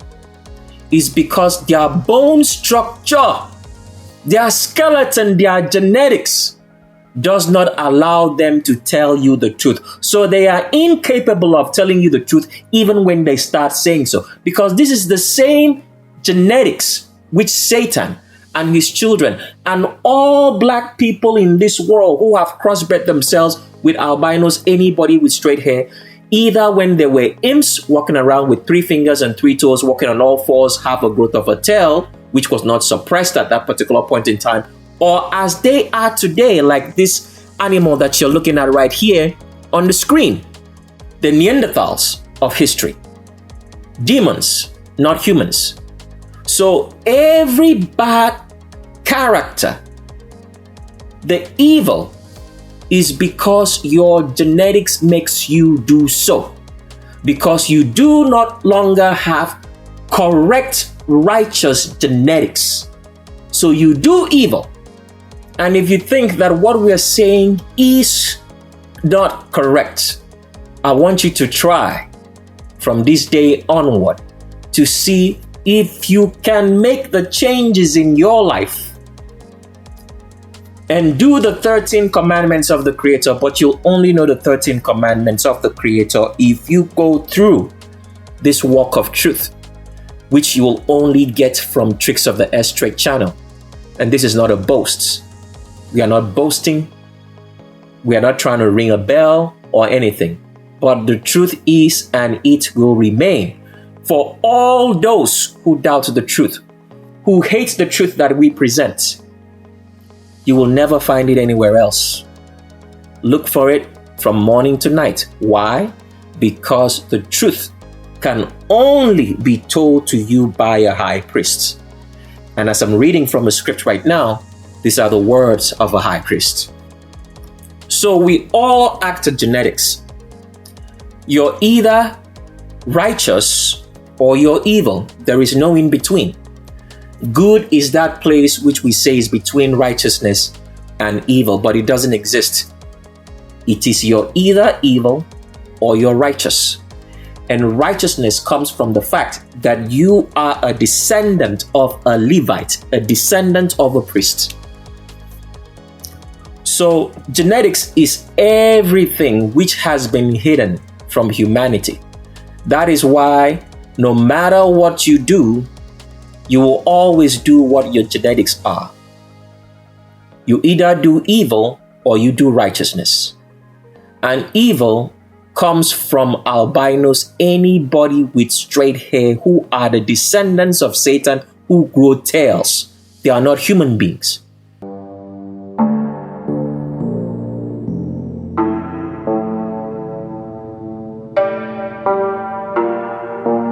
That is the reason why humanity has been poisoned for so long, so that we would not see our reality, that the people who have straight hair are not human, that they all grow tails. It is the reason for the COVID-19 pandemic. It is the reason for the COVID-19 vaccines, to try to prevent the tail growth of albinos, anybody with straight hair who are not human beings, so that we would not see that they are not human. So everything that is transpiring, all the suffering that's going on in humanity today, is because of the crossbreeding of black people with albinos, anybody with straight hair who are the physical descendants of Satan, which the Creator warned everybody not to. And because of this, the descendants of David, of the tribe of Judah, who began their ancestry by crossbreeding with an albino, anybody with straight hair, demon with a tail, have brought upon us all the mayhem that is happening in this world, because they are not human beings. So genetics makes you do what you do. So that's why, for example, the reason why you're looking at this picture right here is that when you look at albino, anybody with straight hair women, when an albino, anybody with straight hair wants to try to attract a man, okay? If you go on social media, Instagram, Facebook, any social media at all, I want you to take a look at the pictures which albinos, anybody with straight hair take, the females, because they are demons. You would notice this particular way they take the pictures. They are always going to try to show you the face and the cleavage to attract a man. Why? Because there is a genetic shame and disgrace of showing you the backside, because genetically, all albinos, anybody with straight hair or mixed hair, all grow a tail. So that is the reason why when an albino female, the ugliest, dirtiest, stinkiest female in the world, the scum of the earth, when they try to show you their wicked, evil beauty, because no albino, anybody with straight hair is beautiful, because they all grow tails, what they will show you is a makeup face and breasts try to show you the cleavage.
Now, here is one thing people do not understand about breasts for a lot of stupid men out there who are attracted by a female's breast.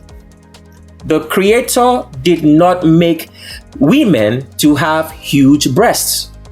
If you see any woman with huge breasts, she is suffering. Why? Because it's a lot of weight to carry that huge breast that you have on your chest. It puts a strain on your back. It puts a strain on everything else in your body. So the Creator did not create woman.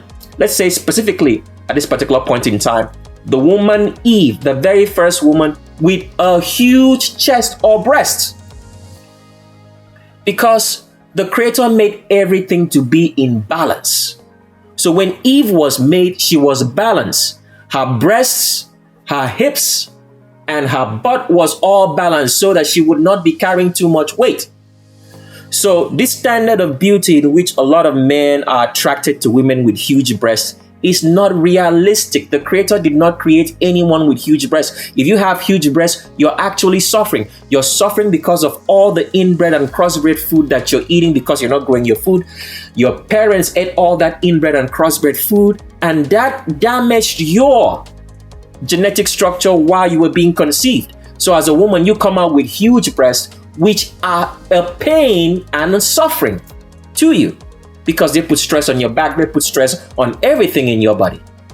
So for women, for black women here, do not be worried about your physical structure in terms of your breast if you do not have huge breasts. The Creator did not make you to have huge breasts because it's a load, it's a burden.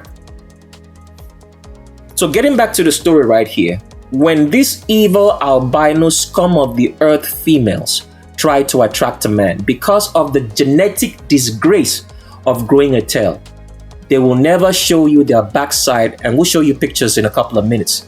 You will never see albinos, anybody with straight hair females, the scum of the earth, the ugliest women in the world, show you the backside in their pictures. But you will notice that when black women take pictures, they're always trying to show you the backside and curves because it's a sign of fertility. But here with albinos, anybody with straight hair, you'll never see that. Let's roll through some pictures now so you see what we're saying.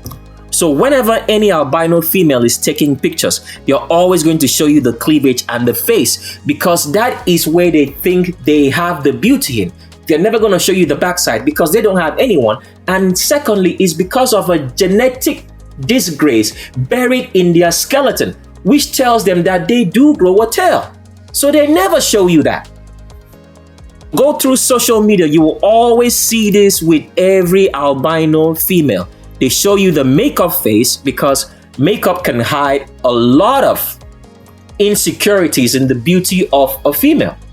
So they show you a makeup face and they try to show you the cleavage. It goes with every albino female. They'll never show you, take a picture that's going to show you the backside, except for the ones who are wearing tight clothes and are very, very confused about their identity. They've been told so many lies that when they wear these tight-fitting clothes or pants, that they have a butt. We've shown you on the previous Prelude to the Shape of a World. But in reality, when they are showing you pictures, it's always going to be the face and the cleavage. Because there is a genetic shame carried in their bone structure, which they do not know, because at the end of the day, as we have explained, you only act your genetics. So their genetics is making them to take pictures of their face and show you a cleavage, but never the behind. Because they all grow tails. Their genetics makes them to remember that. So it doesn't matter what female or so-called ethnicity of albinos are, they will always show you the cleavage and a made-up face in all their pictures. They will never show you the backside. All right, and we're going to show you differences in what we're trying to say right here between a black woman taking pictures and an albino, anybody with straight hair, female demon with a tail, the ugliest, stinkiest, smelliest woman in the world, taking pictures and trying to show you that they are pretty. The ugliest things. So they'll always show you this made up face, then they'll show you a cleavage like this, and stupid black males, okay, will fall for it, you know, and we'll talk about that later, because at the end of the day, these albino females, anybody with straight hair, do not have anything going on for them in terms of beauty. So what they do is that they show you the face, they show you the cleavage, and they talk a certain kind of way to attract males. Why? We already talked about this before, but let's pull up a picture and show you so you see what we're saying. So we are trying to show you how the scum of the earth, albinos, anybody with straight hair, talk and mesmerize people all around the world, especially black people, hypnotize them, and they believe that they are either wise, intelligent, or beautiful when they are not. Because this is all demonic energy, satanic energy, all right? Which albinos, anybody with straight hair, proceed out of themselves onto humanity and therefore hypnotize black people so they do not see them for the evil and wickedness they are, because nothing good comes from them. So the reason why we're looking at this picture is to show you how the deception works when an albino, anybody with straight hair, female or male, talk to hypnotize people. Now, what you're looking at right here are the noses, okay? This is the nose of a black person, okay? You can see they have wide nostrils and they have wide air passages. So when a black person speaks, he sounds sonorous. That's why we can tell immediately when we hear a black person speak and somebody who's not black speaking, because the voices, the sound, the intonation is different. Why is it different? It's because black people have wide nostrils and wide air passages. So they breathe in enough air and are able to make use of that air in speech. That's the reason why they sound the way they sound, sonorous. So when you hear a black man speaking, you can tell that's a black man. When you hear an albino, anybody with straight hair man talking, who is not black, you can tell immediately. Why? Because of the air passages. So what usually happens is this: when the scum of the earth, albinos, anybody with straight hair people talk, both the males and the females, they have narrow nostrils and airway passages. So when they talk to you, it sounds nasal. We already explained this earlier, but we're showing you the pictures now so you see. So it sounds nasal. And when it sounds nasal, it's because they are producing very low notes. And because of the production of those low notes, it sounds like they are talking in whispers. It's hypnotizing. So when a black man or any black person is hearing an albino, anybody with straight hair, female talk, especially because the females have more narrow airway passages, more narrow nostrils, it sounds hypnotizing. So you get sucked into the speech and the low notes, and it hypnotizes your mind. So this is the reason why Michael Jackson, already explained this before, Michael Jackson had to have surgery on his nose to make his nostrils and airway passages smaller so he would sound nasal and sound hypnotic to the hearer. So this is what albinos, anybody with straight hair, females and males, do to the human mind because of their speaking. So they are able to tell you lies convincingly and tell you anything that they want to tell you because they are hypnotizing you by their speech, because they have narrow nostrils and narrow airway passages, as you see right here, which we are blowing up the picture so you see it clearly. So albinos, anybody with straight hair females, are not beautiful. All they carry is hypnosis. And as the fact we have shown you in this picture here, that they always try to show you the made-up face and a cleavage because they are ashamed of their backsides because it's genetic. They grow a tail. So growing a tail is a disgrace. So because of that, that genetic attribute of the growth of a tail, it carries a disgrace. So physically, mentally, in their minds, they are disgraced about their backside. That is why you see a lot of albino females go to the gym and try to do all these exercises to have the butt of a black female, or to wear tight-fitting clothes to make them to have the resemblance of a butt, because there's a genetic disgrace of the fact that they know that they are not human, that they are not women, that they grow a tail. So they try as much as possible to make up for it for the other aspects of them which they think is much more appealing, like in the face and cleavage, the breast. That is why they go through so much lengths to make plastic surgery to increase their breast size, or to wear clothes which show the cleavage, because there is no beauty associated with them from the back.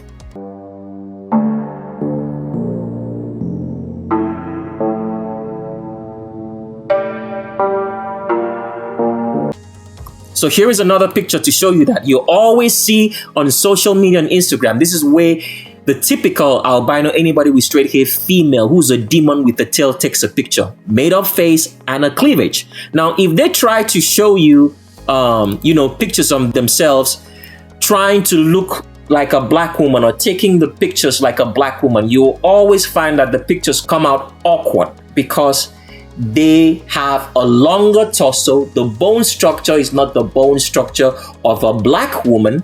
Okay, they have the growth of a tail, and therefore they will always be ugly. So the only thing they can do to try to make you stupid black men believe that they are beautiful is by a made-up face and exposure of a cleavage. And so many stupid black males get carried away by that, like they have never sucked on their mama's breast before to see that it's just a breast. So here is a picture of an albino, anybody with straight hair female, trying to mimic a black woman.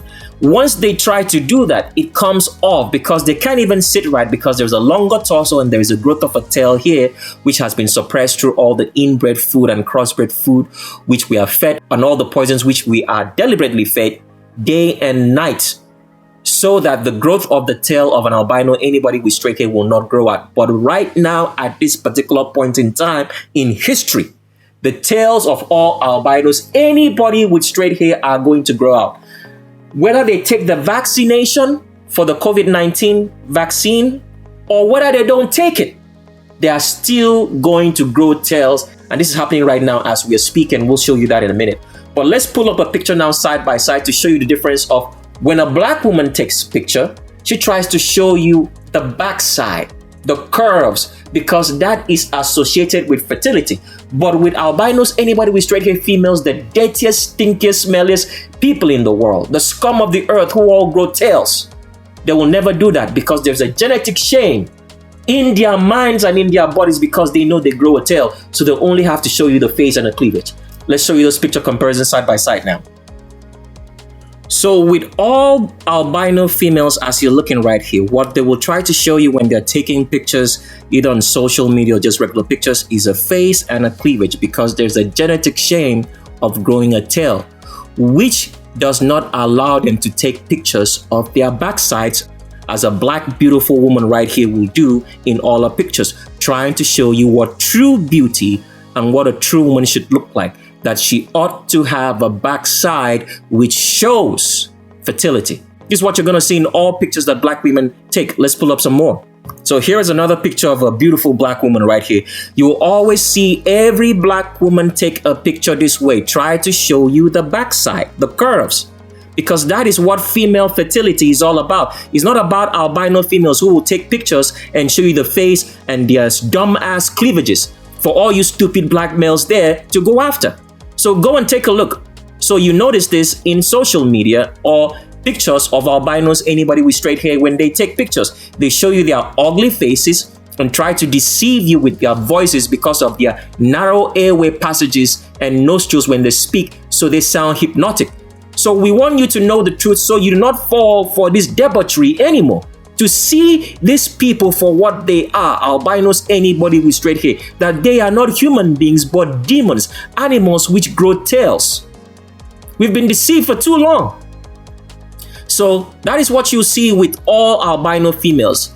A face and a cleavage. Never from the back. Face and a cleavage. Never from the back. Face and a cleavage. Because they're all trying to deceive you of the fake, ugly looking things they are. Because they are not human beings. But with black women, true beauty, they will always show you the backside like this. They will always take a picture in a way to show you the curves, to show you what a true woman should look like. So do not fall anymore. If you're a black person, do not be deceived by any albino, anybody with straight hair. They are animals.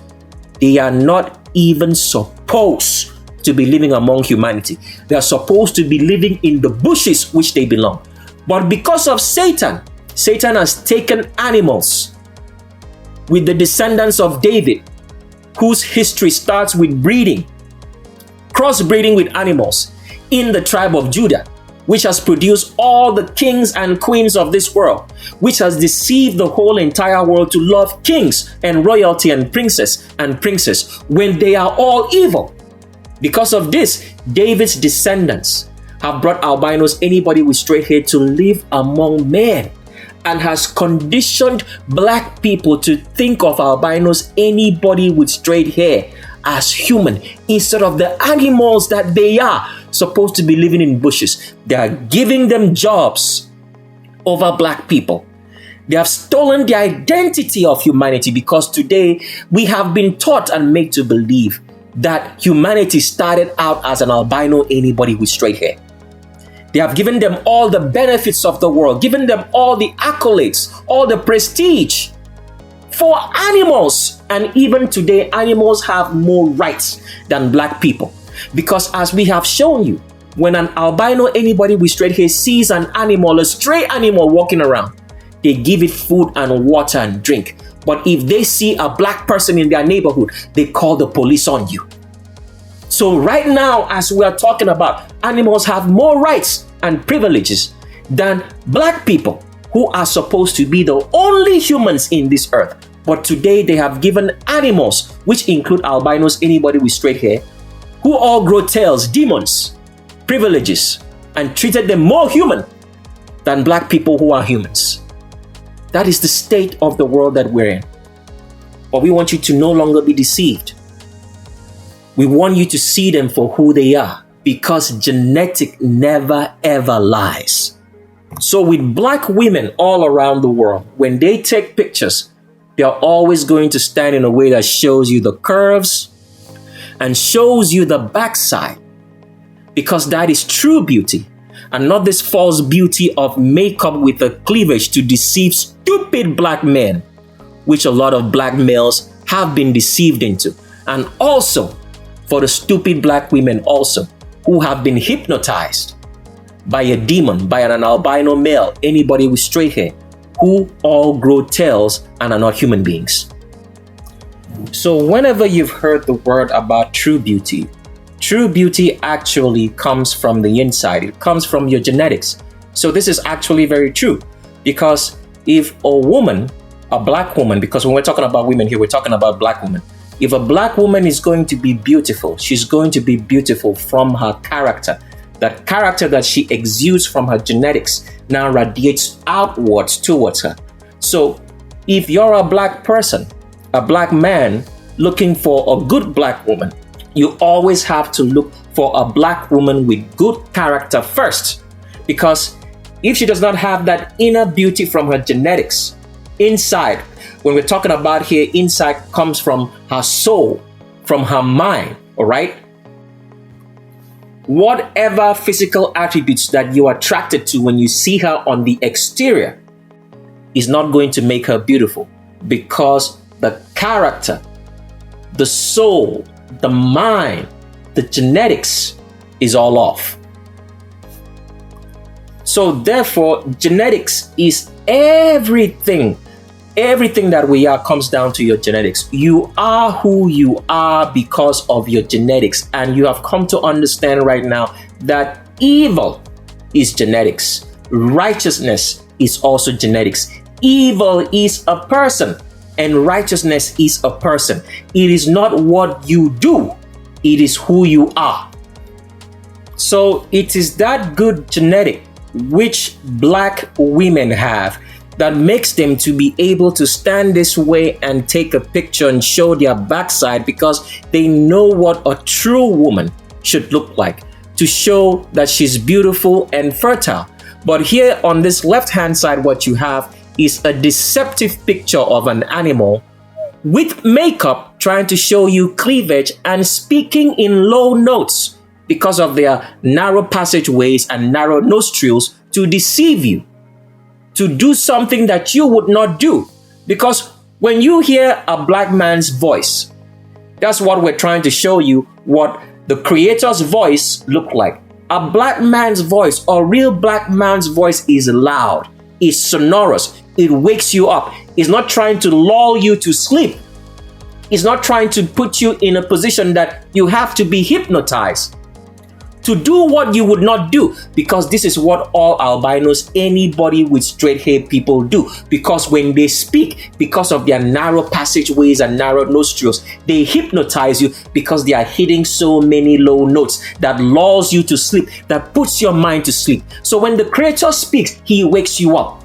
So that is why the remnant could not listen to the Creator, because when He spoke, it looked like their heads were going to explode, because the voice was of a very high note and frequency, not the low notes that Satan and his children, in albinos, anybody with straight, who are demons with tails, try to deceive you when they speak in all these low notes and whispers. They try to hypnotize you into a state of mind in which your mind falls asleep and you do evil and you are deceived.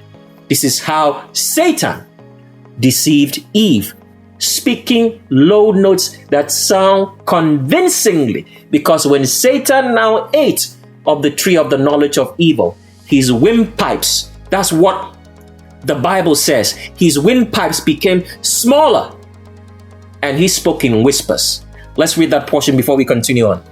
So we're reading here from Ezekiel chapter number 28, and we're reading from the Geneva Bible, and we're reading in verse 13 of Ezekiel chapter number 28. This is referring to Satan before he became corrupted. It says, "You have been in Eden, the garden of the Creator. Every precious stone was in your clothing. The ruby, the topaz, the diamond, the chrysolite, the onyx, and the jasper, the sapphire, emerald, and the carbuncle, and gold, the workmanship of thy timbrels." What is timbrels here? Timbrel here means sound. "And of thy pipes." What is the meaning of pipes? It means your passageways. Okay? Your nostril, your passageways was prepared in you in the day thou was created. So what is it saying? Satan had a very sonorous voice, but when he ate of the tree of the knowledge of evil, he became corrupted. His nasal passages became smaller. He could breathe and talk in very low hypnotic notes. And this is what he has passed to all his children, in albinos, anybody with straight hair, who speak in low hypnotic notes because of the narrow passage airways they have right here, which you see, compared to that of a black person. Wider nostrils, wider passageways. But here with albinos, anybody with straight hair, narrow nostrils and narrow passageways. So they sound hypnotic because of genetics which their father in Satan had, and has passed that on to all his children. That is the reason why when an albino, anybody with straight hair who grows tails, an imp walking on all fours with 3 fingers, when they speak, they are hypnotic. So this is where you get the stories of people hearing about mermaids in the sea and creatures in the forest. When they speak, they sound hypnotic. They draw you to them. This is what albinos, anybody with straight hair in both the males and females do. They sound hypnotic because of their narrow airway and passages. And when they speak, they hypnotize the mind of black people. So you have to stay alert now, not to be carried away by their hypnotic voices anymore, because every word that comes out from the mouth of an albino, anybody with straight hair, is a lie. They cannot tell you the truth because they do not have a bone structure, a genetic in their body that should tell you the truth, because Satan does not have that genetic structure. So genetics is everything. You cannot run from it. You cannot say it does not exist, because it is what you are. Your genetics will always make you what you are. So even though today and throughout so many centuries, the tail growth of the albino, anybody with straight hair, has tried to be suppressed, but it will grow at this particular point in history. And it is growing, whether they eat the inbred food or not, whether they take the vaccines or not, it is going to grow. And let's show you an example now, which you will see with your own eyes. So here is a story from the times of India. As you all know by now, all albinos, anybody with straight hair, all come from India. That's why you're going to see a lot of India in the news, because at the end of the day, they will be sent back to India when black people start rising up to see the tail growth of albinos, anybody with straight hair. When they start growing out these tails, black people are going to start to separate themselves or attack them, such that they have to be sent back to India. For centuries now, upon all the oppression that black people have suffered at the hands of albinos, anybody with straight hair, who most of them till today refuse to pay their special restitution. They've been listening to us on this channel. They refuse to do it. Make up excuses. They make up all sorts of excuses for doing the truth. But their reality is coming now to haunt them. All right?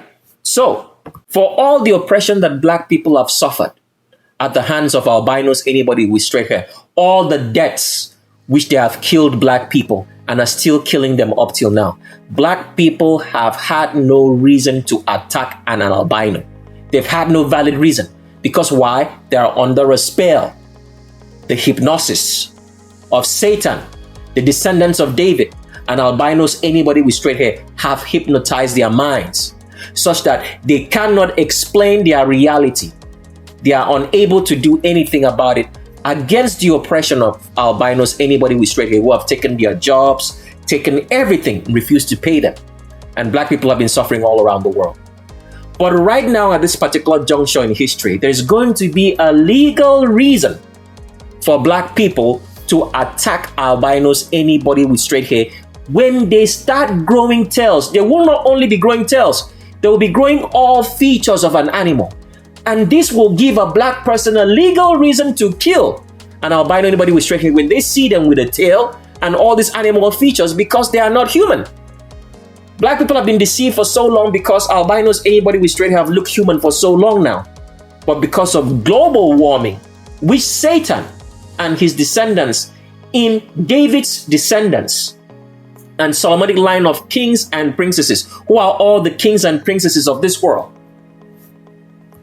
have made Satan to cause all kinds of volcanoes and earthquakes to try to stop the lake of fire. And this has brought upon global warming. And because of global warming, the white blood cell count in the bodies of humanity begin to reduce because of heat.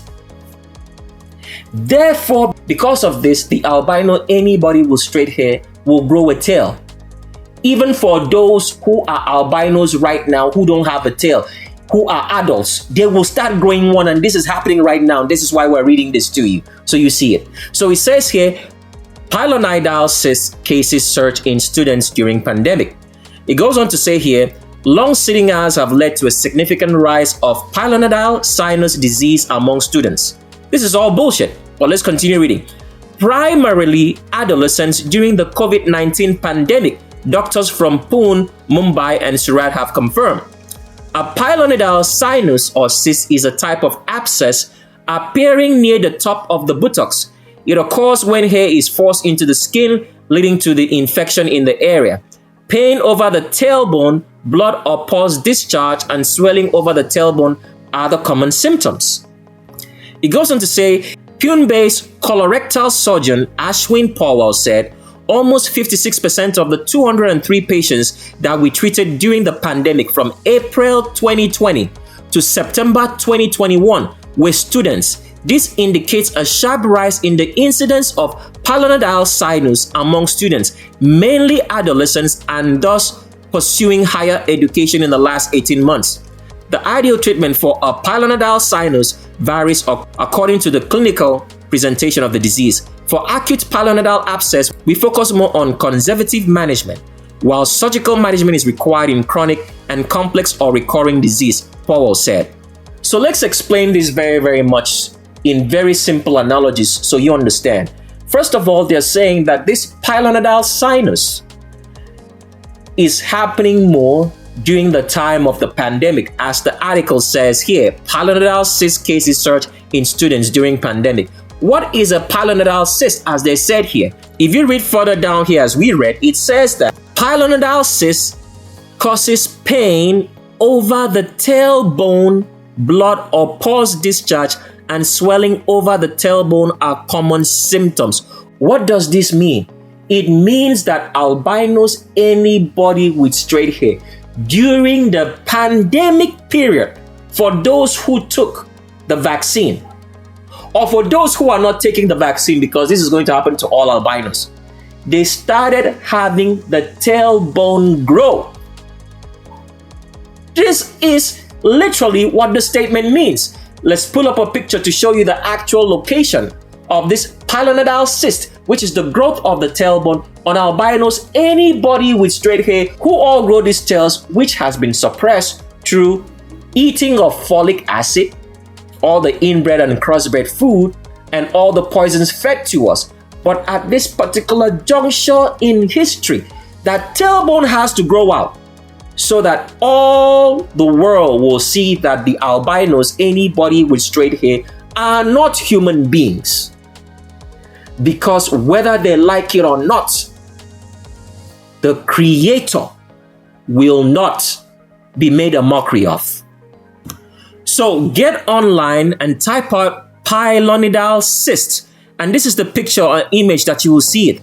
The growth of the tailbone, because this liquid filling up and growing from the tailbone of all albinos, anybody with straight hair, because they grow tails, and I've tried to suppress it for so long, is happening as we speak, as that article shows you. Because at the end of the day, the Creator will not be made a mockery of. You cannot change genetics. You are who you are. You cannot change. There is no such word as change, because we have been told that things change. Things never change. There's no such word, because it's like a lot of people today, they make up different words for the same thing. And because people hear these different words for the same thing, they think that this is something new, which means a change. People make up different words for sex, but sex has never changed. Sex still remains the same, because nothing ever changes. So nothing ever changes. Everything is as is. Apple trees produce apples till the day they die. Palm oil trees produce palm oil fruits till the day they die.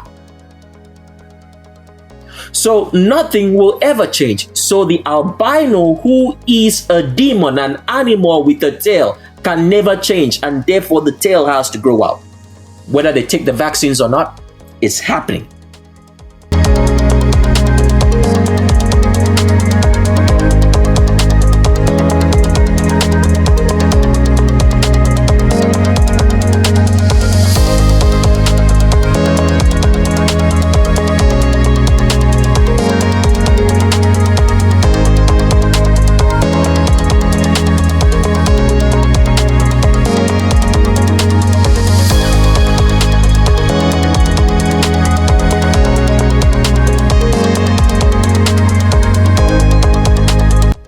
So we've been told so many lies to make our reality not to be real. So the descendants of David, who are the ones behind the way the world is right from the times of David till now, they have been the real Illuminati, have told us so much lies that our heads are spinning at this particular point in time in history. We do not know what's real and what is not real. But at this particular point, you are going to find out what is real and what is a fantasy, so that it will be shown to you that you made the deliberate choices that you made. Not because you could not change, because there's no such thing as change, but because you love doing the evil and wickedness that you do, because evil and wickedness is you. It comes from your genetics. It is who you are, is not what you do.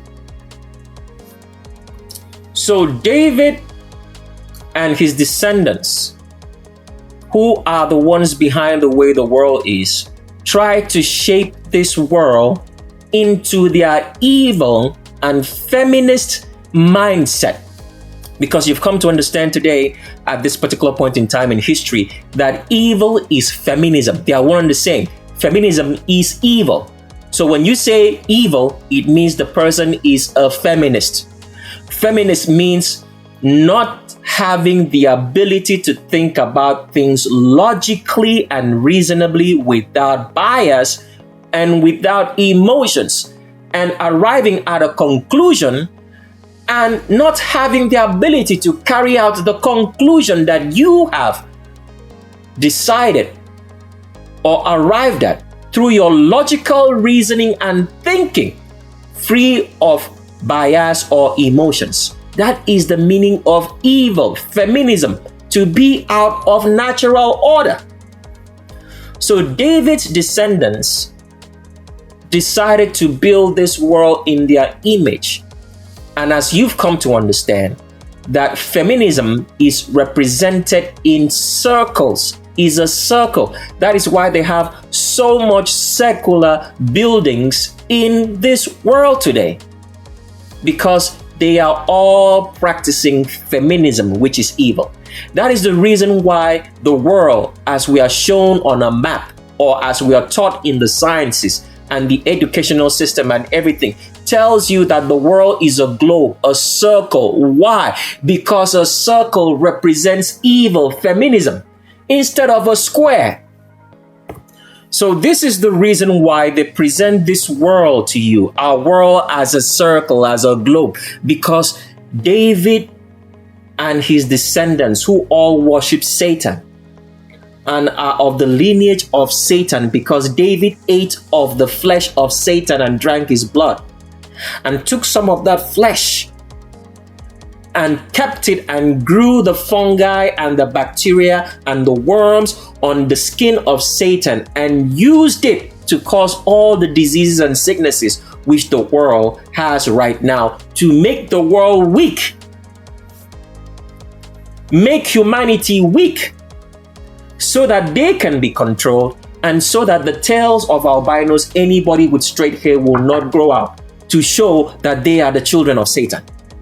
So David and his descendants wanted to construct the world based on the idea of the worship of Satan. So when you hear people talk about the divine feminine, what you're talking about is talking about evil for the people who really know what they're saying. It's not for everyone, because most people bandy around words, because you have to understand that everything has levels to it. Wickedness and evil all have levels to it. Some people are the lower rung, some people are the higher ends of evil, and the ones at the highest end of evil are the David Solomonic descendants. So they try to construct this world based on evil, a representation of a circle, which means feminism. That is the reason why they make the world into a globe, which is not what it is, because the world does not look like a globe. The world that the Creator made is a square, talking about the very land that you put your feet on, which you walk on this earth, was made to be a square, not a globe, as it is represented here, which is a circle, representing feminism, evil, representing Satan. So David and his descendants tried to create a world, or tried to make us believe that the world was made in the image of evil, in the image of feminism, which is represented by a circle, okay? Instead of the fact that the Creator made the world a square, they tried to give us a round clock, roundness and a circle in everything. But it is not true, because the world that the Creator made right here was made in a square to show us an exact representation of the world and time itself, which the descendants of David have stolen away our time by giving us clocks which slow down at certain parts of the day for us not to understand our time. This is how wicked people are in the descendants of David, to try to change time when time does not change. But they've made humanity to believe that time changes, such as daylight saving time and all the crap that they pull out in the world today, based on trying to deceive us about the square world, earth, land, which the Creator made. So one thing I would like to tell you before we continue at this particular point in time about time per se is this. So in our square clock, which you find here, all right, and this is something you people should pay attention to and know at this particular point in time, so you can understand your reality. The way the Creator made the world, okay? The minute arm of the clock represents the sun's motion. The minute arm of the clock that you see right here, based on our square clock, tells you where the sun is at the earth. The minute arm of the clock. The hour arm of the clock tells you where the moon is at.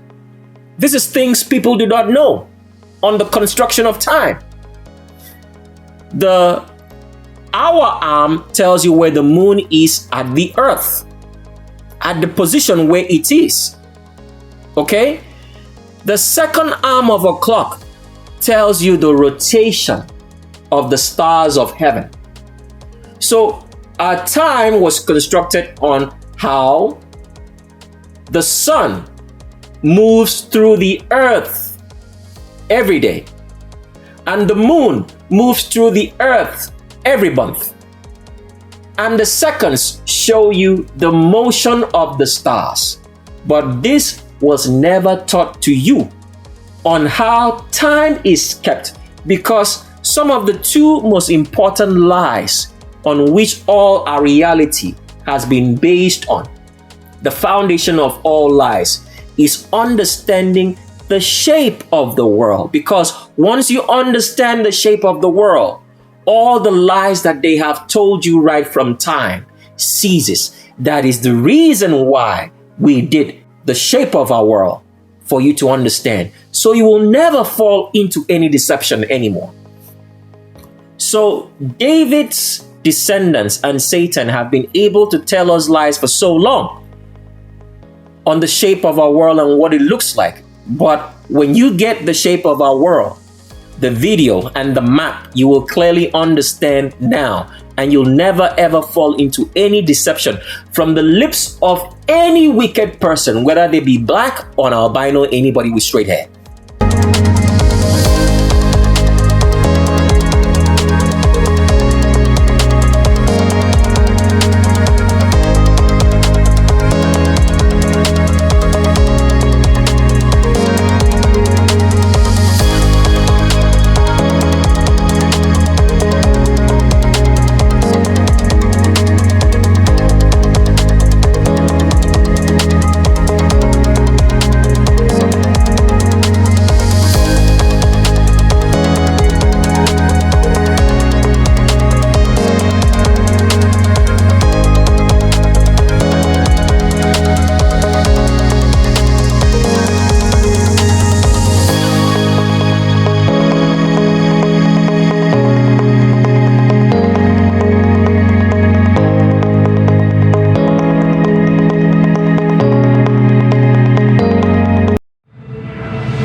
her queen.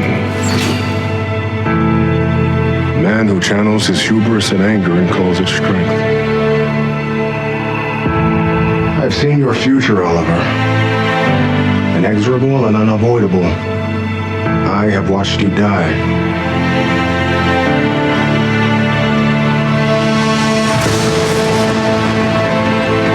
Living. It's not for the weak. You can survive this. Make it whole. Make it better. Everything about you just became so unbelievably clear. You need someone to remind you who you are. Are you the man in this picture?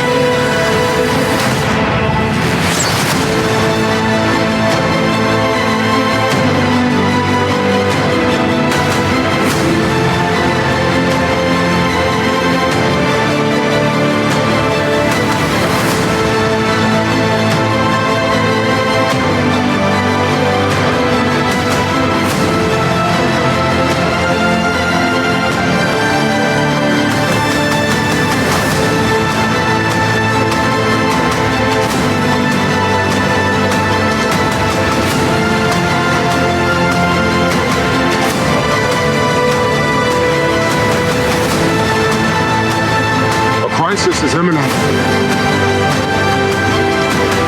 Someone is coming. Someone far, far more powerful than myself.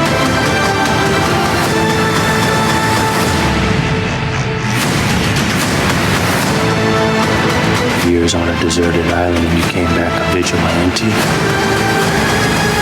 Seems a little far-fetched. Just one more thing I gotta do.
So Satan and his children and his kings in David's descendants have succeeded in telling us so much lies because they do not want you to understand your reality.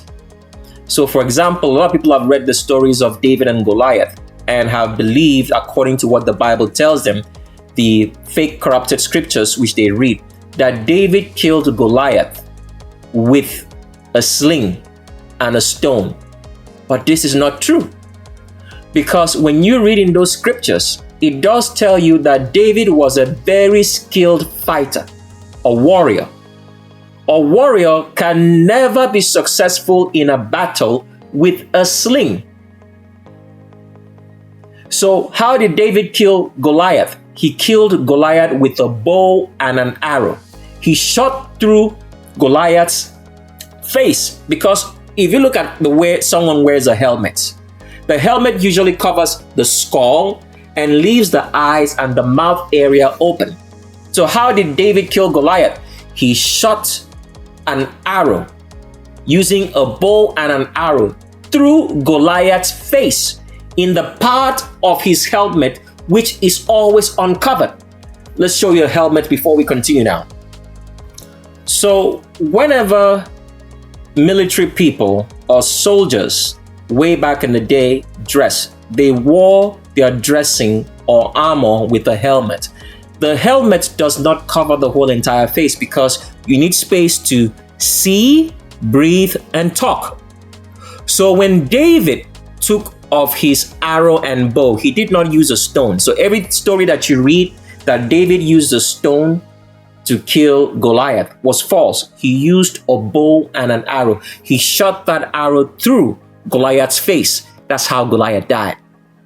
Because when you read in scripture, it says that David was a warrior, very skillful in battle. Let's show you that before we continue. So you can see how all this illusion about David was constructed to make a fantasy. Because by constructing the fact that David used a sling and a stone, it is very difficult for anybody in the world to use a sling and a stone to attack someone.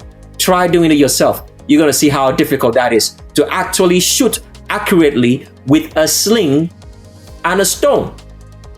Because they wanted you to believe in the so-called myth of David, of being this great person in which the whole world has been deceived into, such that even till today when people pray, they say, let's say a prayer of David, because you've been made to believe that all the prayers that you read, which David prayed in the book of Psalms or any other book of scripture, that he prayed to the Creator. No, David prayed to Satan. So for anybody who's going after the prayer of David or making a prayer such as David prayed, such as Psalms 23 or Psalms 69, this is all David praying to Satan. And therefore, if anybody is praying to Satan, they are going to get the same results as David got. And sometimes no results at all. So let's read now to show you that David was a very skillful fighter. But they made that story of him using a sling and a stone to kill Goliath to make it into a myth and a fantasy, a legend, to create a legend that something that nobody could use, which is a sling, to kill anything, that David used it because they wanted to try to show you that David was special. That was the whole idea of that story, to change the facts of the story, which is that David killed Goliath with a bow and an arrow into a sling. But let's show you first of all that David was a very skillful warrior, and no skillful warrior in the history of military combat will ever go into battle with a sling and a stone.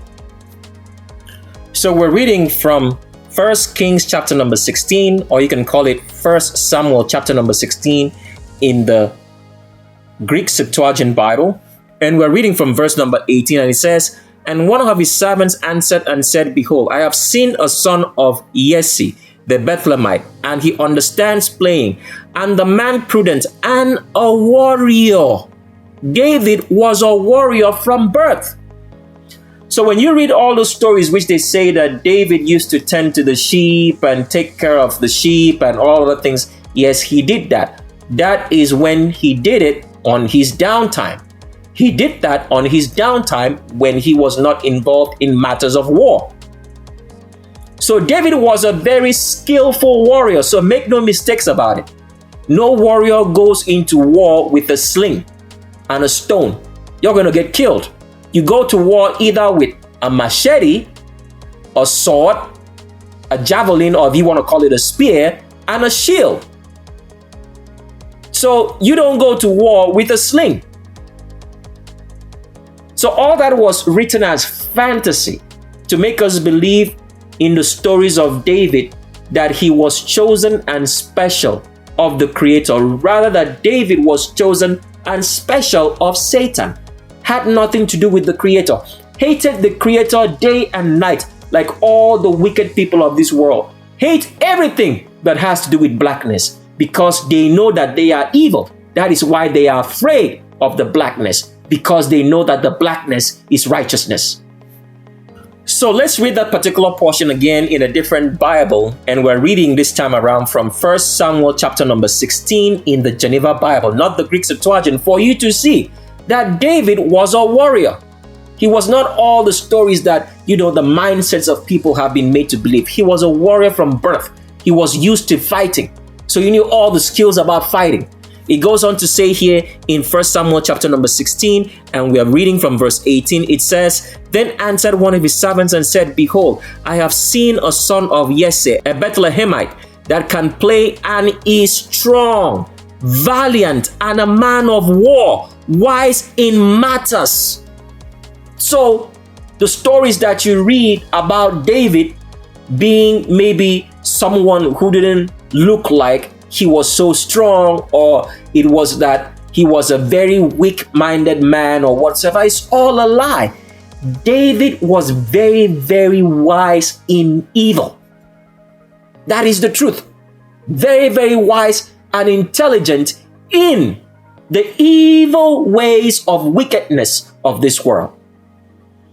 So he was also a warrior, very skillful in battle.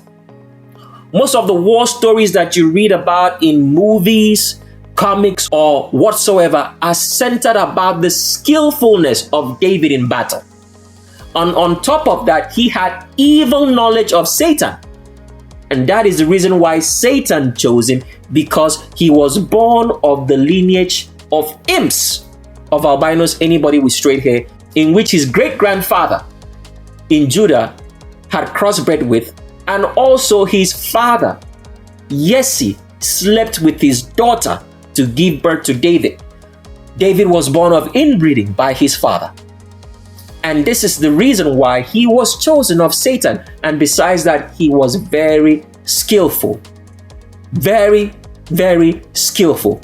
Extremely skillful as a fighter, and had the knowledge of wickedness and all the intelligent knowledge of wickedness and evil to succeed. So he would never, ever have gone into battle with the Philistines, with Goliath, okay, without having a bow and an arrow and a sword. Because when you read the story of when David attacked Goliath, it is said that Saul gave to David his own armor to wear to fight Goliath.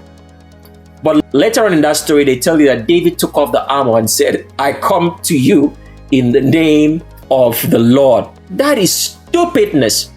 How would a warrior go into battle with someone who's taller and bigger than him and he's not prepared, and you go there with a sling and a stone? That is a fabrication of a story, because it never happened. David was fully dressed in armor and was carrying a bow, an arrow, and a sword. And that is what he used to kill Goliath, with the bow and an arrow, not with a sling. So whenever you read that story or hear that story right now, know that they are telling you a lie. That is the reason why in so many comic book movies, you always see as they make someone carry a bow and an arrow. Why? Because it is a representation of David. You've watched such comic series on CW television called Arrow. You've watched such comics such as Hawkeye of the Avengers series, or you've watched such stories as, let's say, such as The Hunger Games. You will always see all of these movies in which a bow and arrow is being used, or the character is made to be very, very efficient with the bow and arrow. This is all paying homage to David, who was a specialist in using the bow and an arrow, and specifically because he used the bow and arrow to kill Goliath. So whenever you hear about the story of David and Goliath, I want you to understand the truth about it, since you've heard it now. David killed Goliath with a bow and an arrow, not with a sling, and he was fully clothed in armor when he did so.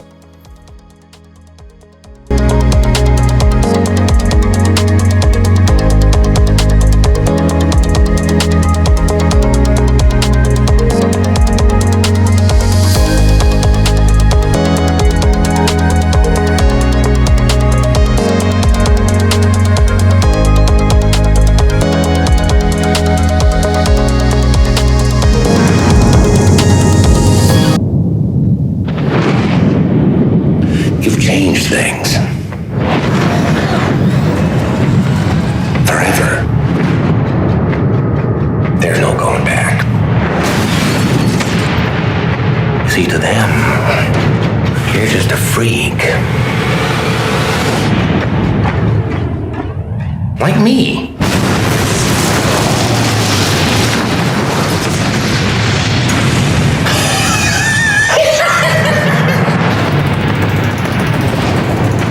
got? Nothing. No name, no other alias. Clothing is custom. Nothing in his pockets but knives and lint. Evening, Commissioner. Why so serious?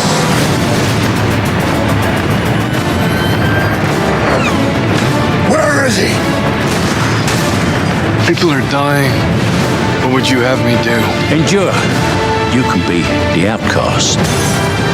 You can make the choice that no one else will face.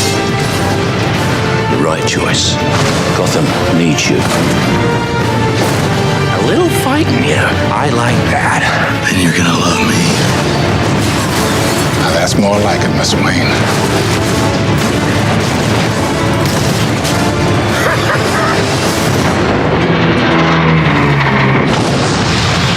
It's all part of the plan. Come on, help me! Let's put a smile on that face.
The answers about our world is hidden in plain sight.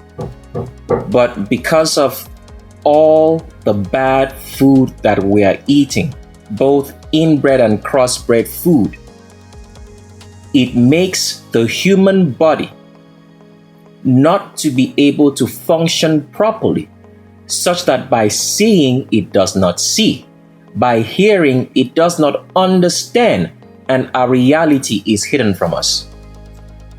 If we were to understand the basis of all things, our understanding would be very, very fruitful. What you have to understand at this particular point in time is this. When you read the book of Genesis, I want you to ask yourself a question. How did evil and corruption come into the world? It was by eating food, which the Creator told Adam and Eve, do not eat of this tree. So the most important thing that we should all have in mind constantly from this day on forward, if you are to avoid being evil and having corruption, sickness, and disease, you have to grow your own food. Because the book of Genesis shows you the logic of how things are. But because we are being led by false clergy, priests of Satan, we do not understand the logic of things. Evil and corruption, sickness and disease came by eating of a tree, which is food, which the Creator told Adam and Eve not to eat. But Satan deceived them to eat. This has always been the logic right from time. Death, corruption, sickness, disease comes from eating food. Spells, sorcery comes from eating food. If you do not grow your own food or you're eating wrong food, you're always going to be filled with corruption, death, sickness, and disease in this world, and you will go to the lake of fire. So things are very simple for us to understand because the logic is right there, but we fail to see it because we are not taught that all death, sickness, and corruption, sorcery and spells comes in through food. But it's right there in your scriptures. Adam and Eve ate of food, a tree of knowledge of evil, which they were not supposed to eat from, and brought in sickness, death, and corruption into this world.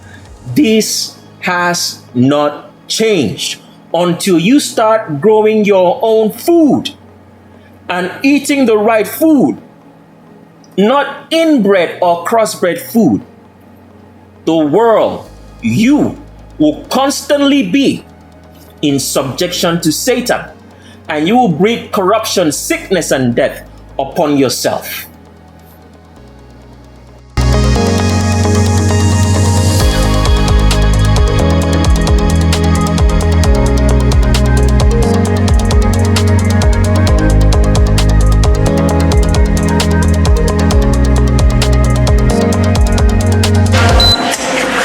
When Elias Brotberger goes to work, he doesn't need ID, and he doesn't need money. In fact, much of what he needs to get through the day is hidden right there, just below the surface, in his hand. You like to touch it? Yeah. Oh, weird. Yeah, it's like a grain of rice. Yeah, a grain of rice.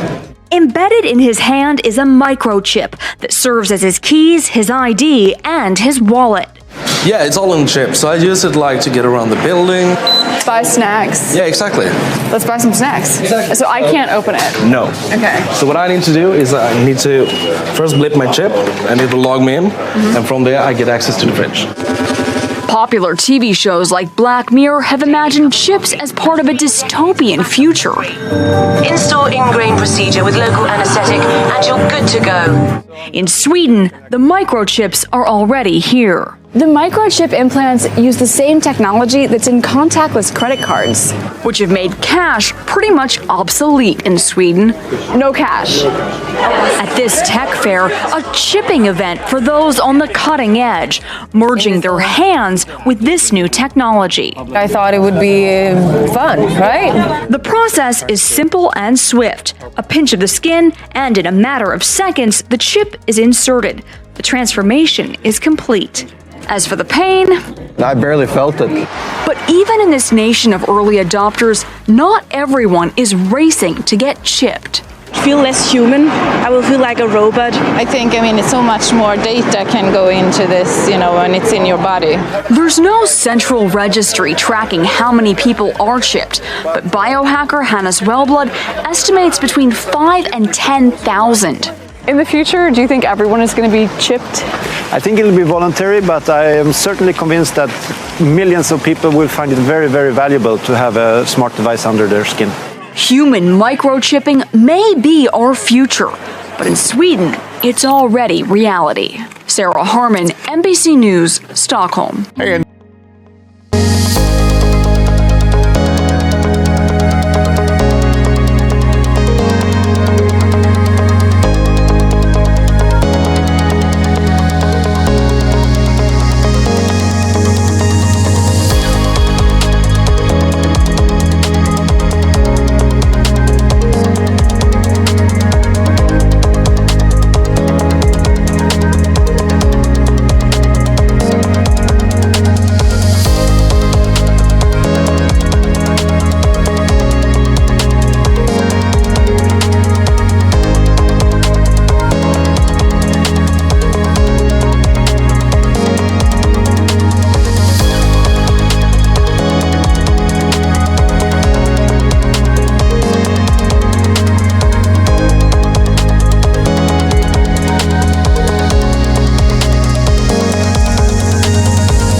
The tribe of Judah has been the bane of the remnant, because the tribe of Judah, of which David came from, and the descendants of David who run this world, who have been running this world since the times of David till now, hidden behind the scenes, the so-called Illuminati, the learned elders of Zion, which a lot of people have been trying to understand who runs the world, and they have remained secret for so long because they have bred themselves into every ethnicity and have stayed behind the scenes, pulling the strings of making the world the way it is, has been the bane of the remnant right from the times of Jacob, in which Judah brought into the remnant mindset the idea that they should have kings. The tribe of Judah, right from the time of Exodus, have always been against the priesthood in everything. They have changed scripture trying to fit themselves into being the so-called chosen ones, because people always believe that people are chosen. There is no such thing by the Creator. Nobody's chosen.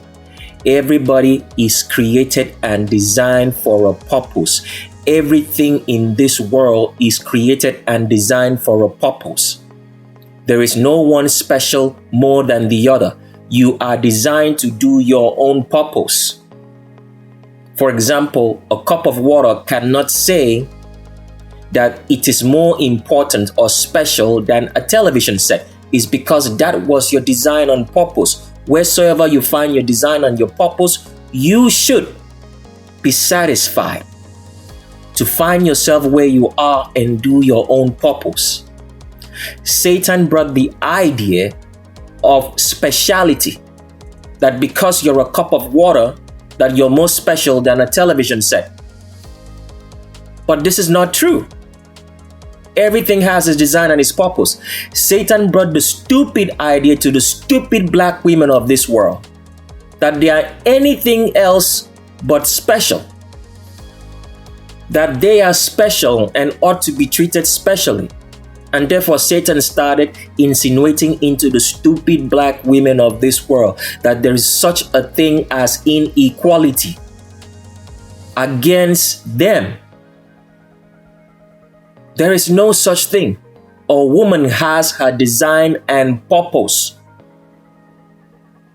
You can't compare a cup to a television set, because the television has its design and purpose, and a cup has its design and purpose. It's just like today with transgenders.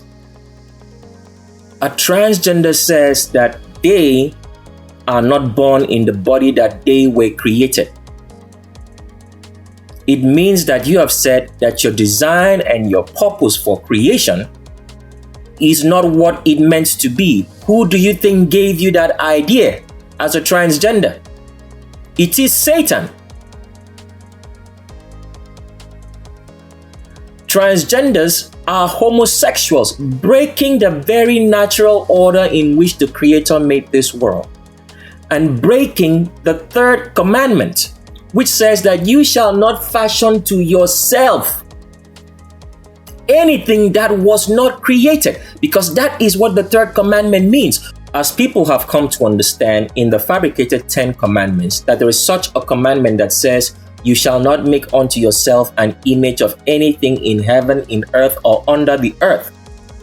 That commandment there is the third commandment in the 13 commandments, which says you shall not make unto yourself any image, fashion to yourself any image that was not created. So what has a transgender done?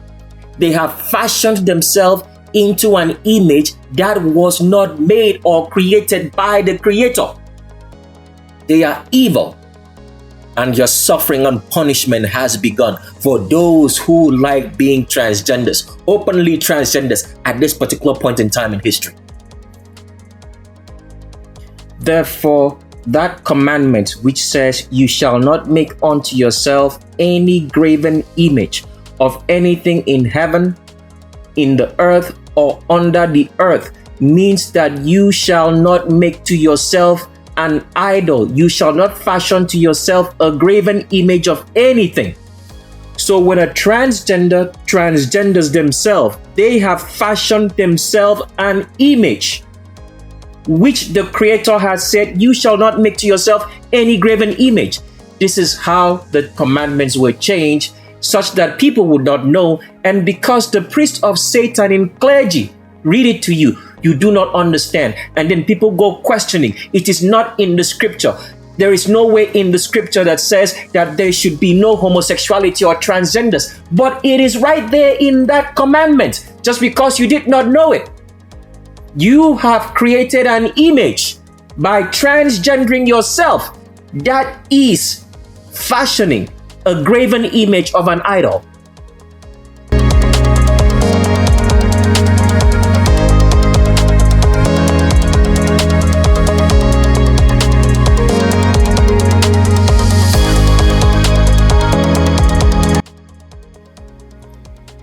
So the tribe of Judah, which a lot of evil people claim to come from, which I myself personally know, okay?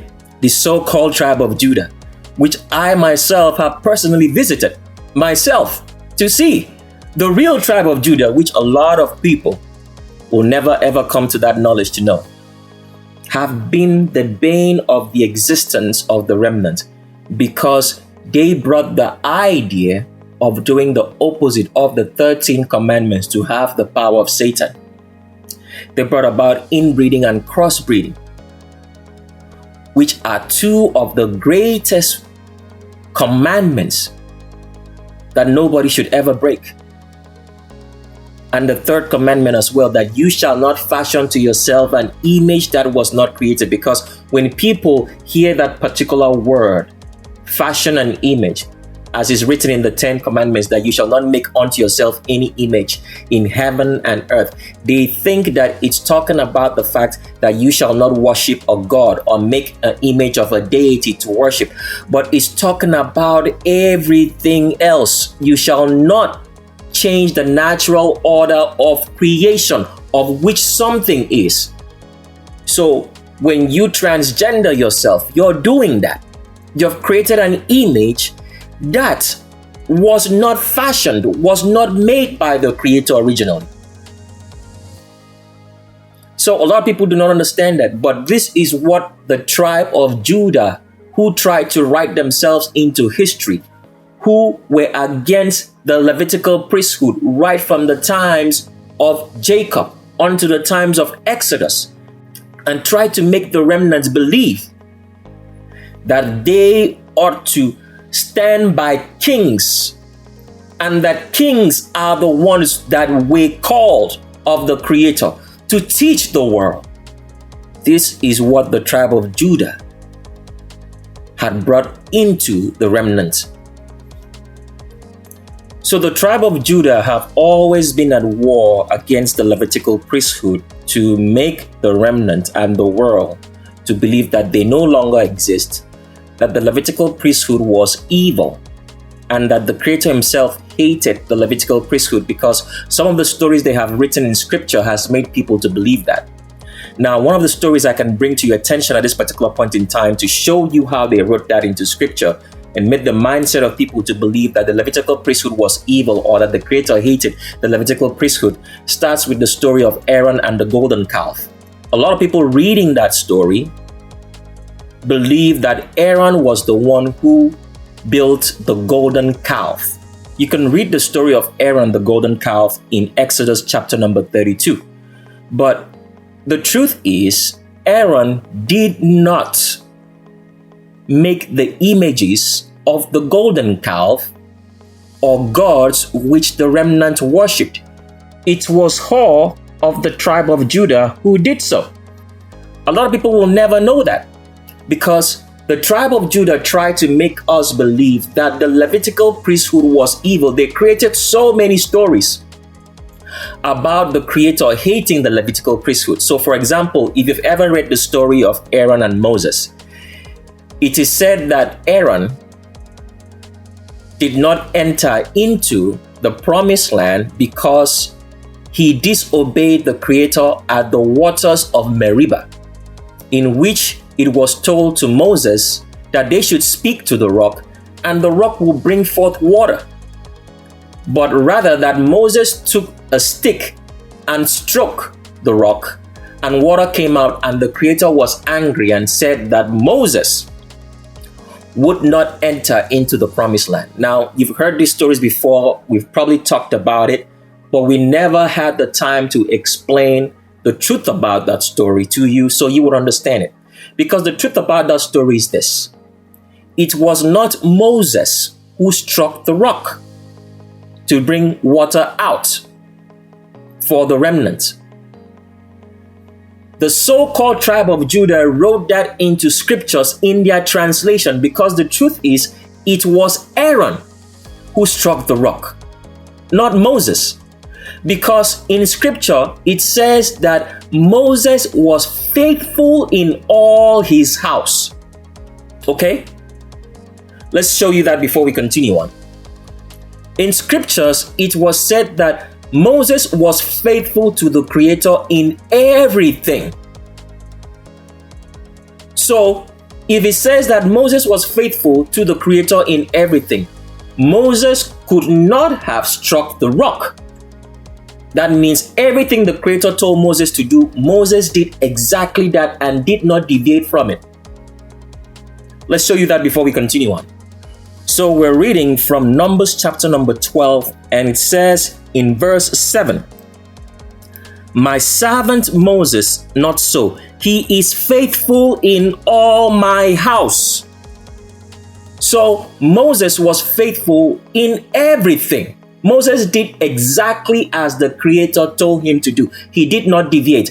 But what you need to understand is this: how did Moses get to do exactly what the Creator told him to do? Because the genetics of the high priest is different from everybody else in the world. And here's one thing that you also have to know: the genetics of the remnant is different from everybody else in the world.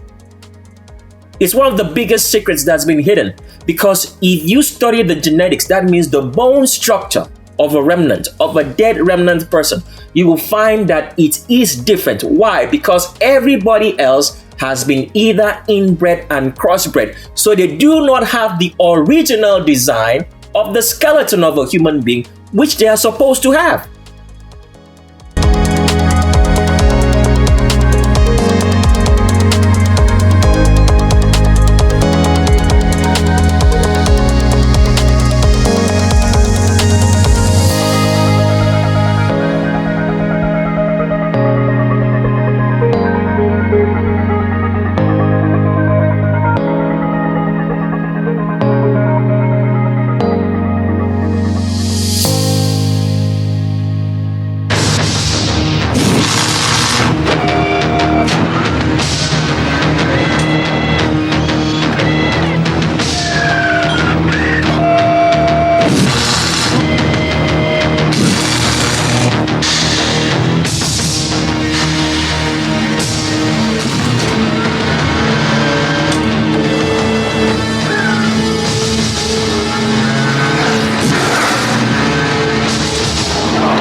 So only the remnants have that. So if a remnant goes to a hospital to get treatment for something, the remnant will most likely come out either having more problems that will lead to their death, because all the medicine, all the medical sciences is created to hide the fact that the remnant genetics is different. So the public medical sciences, which brings about doctors that offer treatment, and as you've come to know at this particular time in history, is that doctors are all priests of Satan, okay? But talking about the medical sciences, the whole medical sciences is designed not to make us understand that the genetics of the remnant is different from the genetics of everybody else in the world. So the whole entire medical sciences, which is designed to provide treatment to everybody, is designed to provide treatment to people who are not the remnant. Why is that the case? Because if the doctors and the medical sciences of this world are taught that there are two types of genetics in this world, the remnant's genetics and the genetics of everybody else, they will come to the knowledge that there are two types of people living in the world, as we have always said, that one are the children of Satan and one are the children of the Creator. And the children of the Creator have a different genetic. Their bone structure is different. So the medical sciences does not know that. So whenever a remnant goes in for treatment in a hospital, when the doctors start looking at him or her, they wonder, this is different from what the medical journals, which they have read and used to do treatment to everybody else, says. They will find out that the bone structure, the nerves of the remnant are different. The nerves on the right side of the body of a remnant is totally different from everybody else's nerves. So this is part of the reason we played you a clip earlier of the artificial intelligence chip. Why did we have to play that clip? Because what we're trying to show you here is this. If you notice in that clip, a lot of people do not pay attention, but you can go back and watch it again. If you notice, the RFID chip, which was being inserted into the demons, albinos, anybody with straight hair or grow tails, those chips were inserted in their left hand. Why the left hand? The artificial intelligence chip will be inserted in the left hand or on the left side of the body. Let's pull up a picture to show you that before we continue on here. So one thing you have to understand in the video that we played of the RFID chips, which is a diversion. Because if you notice, when they inserted the RFID chip, it was something very simple. You know, they just lifted up the left hand of the demon albinos in Sweden, especially because that's where they're doing all this kind of like experiments on the RFID chip. They lifted the left hand and it was easy. It was what they would call in medical science outpatient procedure. That means it's quickly done and you go home. The artificial intelligence chip will not be that way. Why? Because the artificial intelligence chip is meant to control the central nervous system of a human being. So it's not just going to be something that you're going to walk in and out, because what happens is they have to connect the chip to your nerves. They have to take your nerves and connect it to the chip and power the chip for the artificial intelligence chip. So it's not just going to be a walk in the park that you will just go in and get it in a day and come out in a day. No, it's going to take longer because it's going to be real surgery. So the artificial intelligence chip is going to be placed on the left side of the human body. It's going to be placed either below right here where you have the arm right here in which you have a lot of nerves. Okay, you can see right here by this particular image, you have the median nerve. So it has to be placed right there and the chip has to be sewed into the nerve. Also, it's going to be sewed in onto the left side of the body, either behind the ears right here as you can see or below the eye. It's not going to be something that is going to be done under, let's say, a couple of minutes. It's going to take real surgery. So when people receive the artificial intelligence chip, they will be knowingly doing so in the future. Because everything about COVID-19 is going to snowball into that. COVID-19 is just the starter case for the so-called fabricated diseases that are going to be made upon the world. More diseases are going to come into the future. And then more vaccinations are going to come in, and there's going to be a reason for you to carry the vaccination card. They're going to create an atmosphere in which they say that the vaccination card is being stolen, is being used for everything. They've designed the system already to make that happen right now as we speak, so that they can provide the false sense of needed security. So at the end of the day, it will be a requirement that you carry the vaccination card all around with you, and that's going to snowball into the artificial intelligence chip. So when anybody will receive the artificial intelligence chip in the future, it's not just going to be something that you go in 5 minutes and come out. It's going to be real surgery, because the artificial intelligence chip has to be connected to the nerves on the left side of the human body. Why the left side of the human body? Because with the remnant, their genetics are different, and the right side of the human body in the remnant is completely unique. So whenever a remnant goes into the hospital to get treatment, when they look at the remnant body structure and their bodies, the doctors will think that the remnant are the abnormality, because the body of the remnant is totally different. So for example, the best way to explain it is this. We are told that the human heart is on the left side of the human body. If a remnant body is opened up, the heart will not be on the left side. They're going to find so many things different from what the general medical sciences tell them. The intestines are going to be different. Okay, the lungs are going to be different. Everything is going to be different, such that when a doctor looks at a remnant trying to treat them, they will think that the remnant is the abnormality of nature, instead of the fact that he or she is the normality, because the remnant's genetic is different. And this the learned elders of Zion have hidden from the world. Because why? The world would come to the knowledge through the medical sciences. If the medical sciences was open, that there are two types of genetics in this world, as we have always told you. One are the genetics of the remnant, the children of the Creator, and the others are the genetics of the children of Satan. So let's continue with our story on now, because we wanted you to understand that when you receive the artificial intelligence chip, it's going to be a deliberate thing which you have foreknowledge of what you are accepting into your body. But you will choose to deny it because you are evil and hate the Creator. So let's continue now with our story.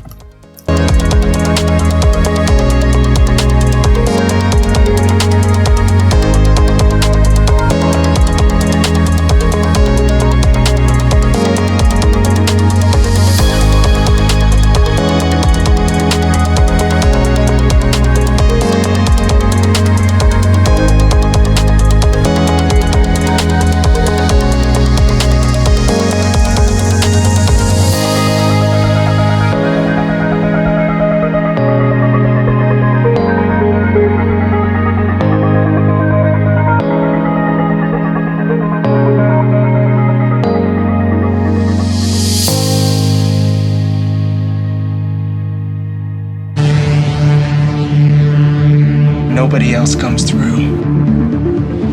It's just him and me. What day is it? What year?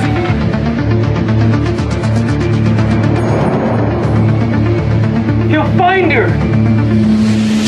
That's what he does. That's all he does. This isn't true. This is a mistake. I didn't do anything. No, but you will. He's not a man. A machine. Terminator. Cyberdyne Systems Model 101. These are new. They look human.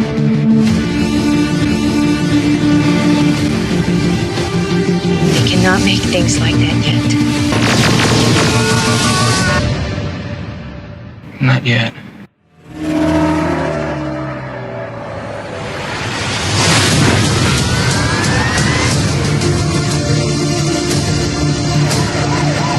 That Terminator is out there. can't be bargained with. It can't be reasoned with. It doesn't feel pity or remorse or fear. And it absolutely will not stop. Ever. Until you are dead. Can you stop it?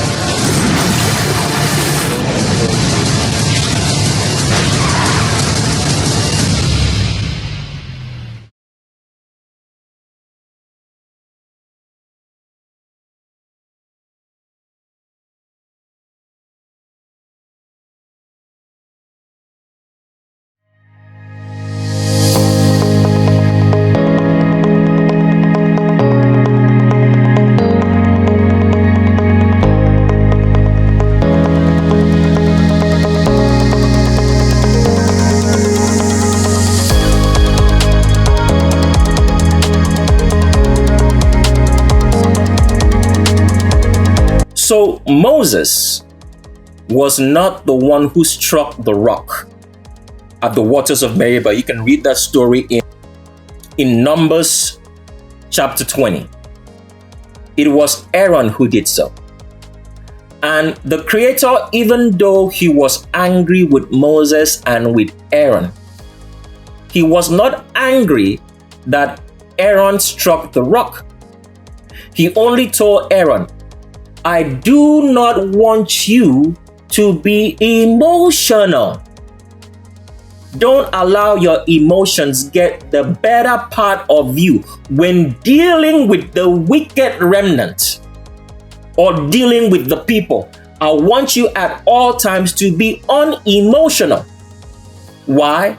Because wickedness can make a lot of righteous people to be angry to the point that they do stuff they are not supposed to do out of anger of dealing with the wicked. But here the Creator told Aaron, be always level-headed. So the stories that you read in scripture, that the reason why Aaron and Moses did not get into the promised land because they disobeyed the Creator at the waters of Meribah is false.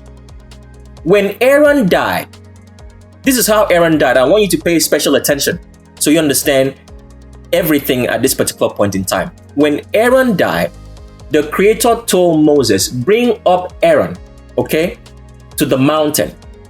And Moses brought up Aaron. He said, bring up his son. Take off the priestly clothing of Aaron and put it on his son.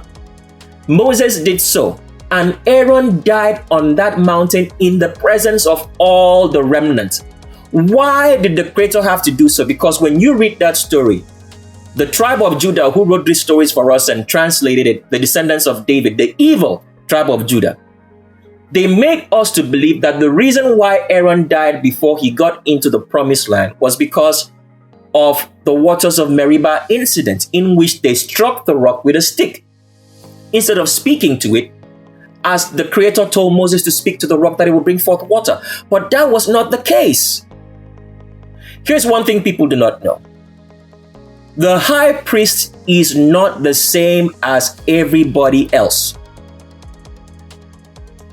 Every high priest knows the time that he is going to die. Why is that the case? Because the Creator owns the high priests.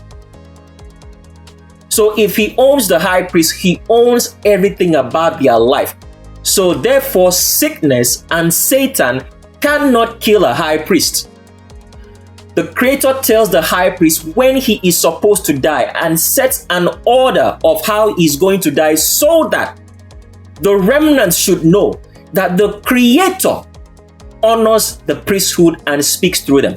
So the reason why Aaron died on that mountain in which Moses took the clothing, the priestly clothing of Aaron, then put it on his son, and Aaron died, was so the remnant could see that the priesthood, the high priest, were not normal, that death had no ability over them, that they only went to sleep when the Creator wanted them to sleep, and he would let the whole entire remnant population know. So that is the reason why When you read that story of Aaron's death in Numbers chapter 20, you would see that the Creator told the remnant to gather to the mountain. So they gathered and physically saw as Moses and Aaron and his son went up the mountain, and Moses took off the robes or clothing of Aaron, which identified him as the chief high priest, and put it on his son, and Aaron died, and they brought Aaron down from the mountain and buried him. It was a statement of fact. So the remnant could always be sure that only the Creator has the right completely over a high priest, and that anything that a high priest does, even up to the time he dies, is controlled by the Creator.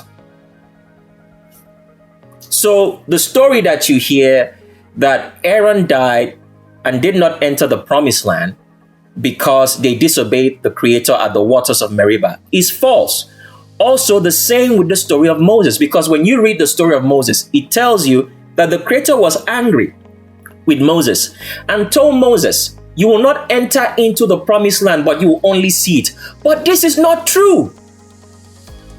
The tribe of Judah, the descendants of David, the learned elders of Zion wrote this into scripture. Why? Because they did not want you to have confidence in the commandments of the Creator and the Levitical priesthood.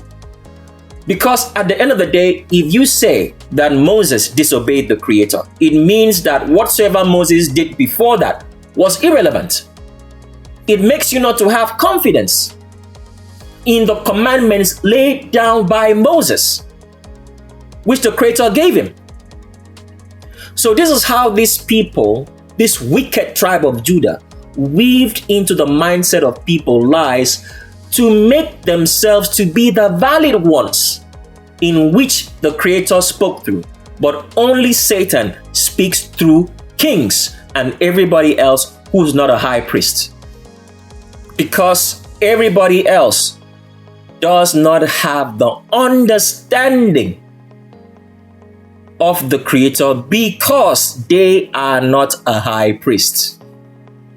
So the stories that we are told that Moses died and did not enter into the promised land is a lie, complete lie.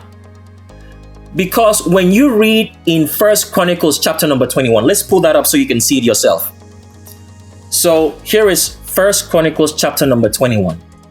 So whenever you read, we want to read this portion so you see it yourself. And we're going to be reading from 1 Chronicles chapter number 21, and we're reading from verse 29.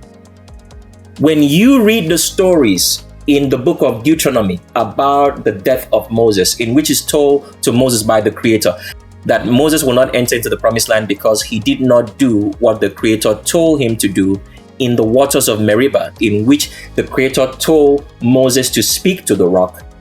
And rather, as we are told that Moses struck the rock when it was actually Aaron that struck the rock, the Creator was angry at Aaron for striking the rock and for not allowing Moses to speak to it.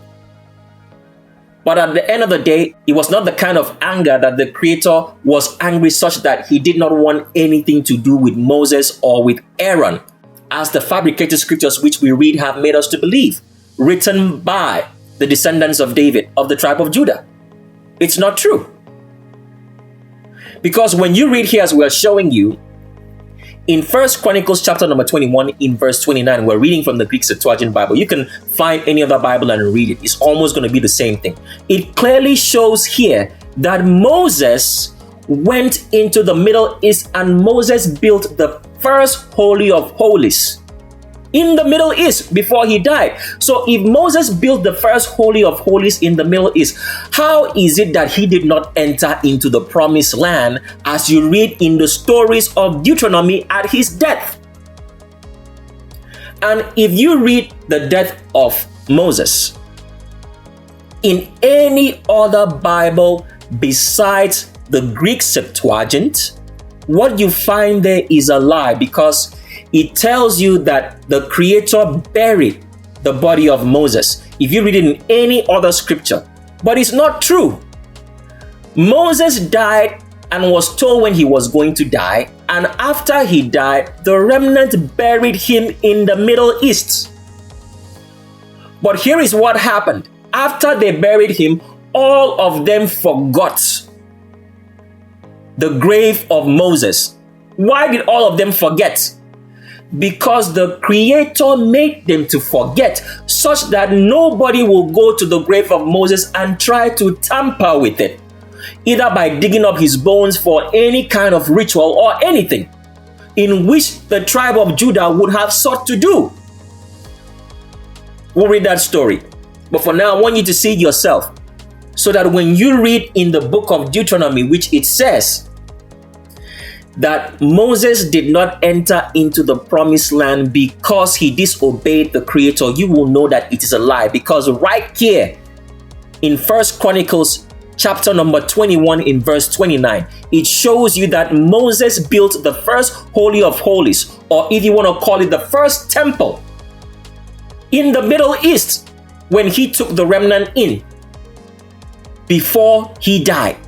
And we are reading, and it says, and the tabernacle of the Creator which Moses made in the wilderness, and the altar of burnt offerings at that time in the high place at Gabon. Gabon here means Gideon or Gilead, which you find is part of the land of the Middle East in scripture, which the remnant lived, which housed the first Holy of Holies. So it is a complete lie when they tell you that Moses did not enter into the promised land. And so many people have believed these stories because at the end of the day, the tribe of Judah wrote this, and through their false priests and clergies who have no understanding about the scriptures they read, they just read it to you and keep regurgitating the same stories, and people believe it. So let's read also right here in the Greek Septuagint. So you see, when you pick up the King James Bible and you read, it will tell you that the Creator killed Moses and buried him and nobody knew his grave. But this is not true. Moses died and the remnant buried him, but all of them forgot where they buried him after. Let's read that so you see it now. So we read from Deuteronomy chapter 34, and we read from verse 5 to verse 6. It says, so Moses, the servant of the Creator, died in the land of Moab by the word of the Creator. And they buried him in Gai. See that? They buried him in Gai, near the house of Fogah. And no one has seen his sepulchre, which means his grave, to this day. If you read in the King James Bible, let's just pull this up so you see how these people continually change scriptures and made the King James to be the popular version of the Bible, which everybody reads because it contains the most fabricated lies. All the other Bibles that you read have some corruption in it, but the greater amount of corruption resides in the King James Bible, and it is the most read Bible. It is the most confusing, contains the most lies.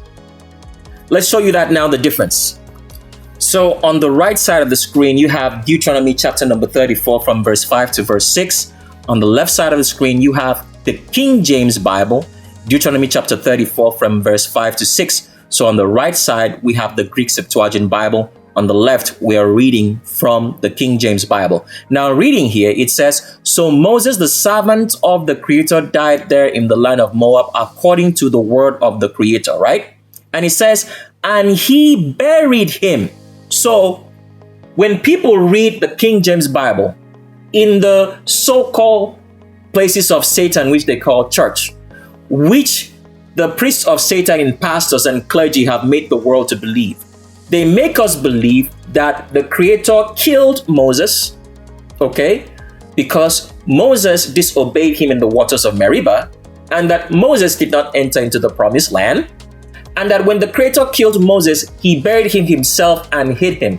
But as you can see right here, this is a complete fallacy, as the King James Bible puts it, because it makes the reader to believe that the Creator is the one who buried Moses in the land of Moab, over against Beth Peor. But no man knoweth of his grave unto this day. But it is not true, because when people read these stories, they believe that the Creator is the one who hid the body of Moses after he died. But this is not true.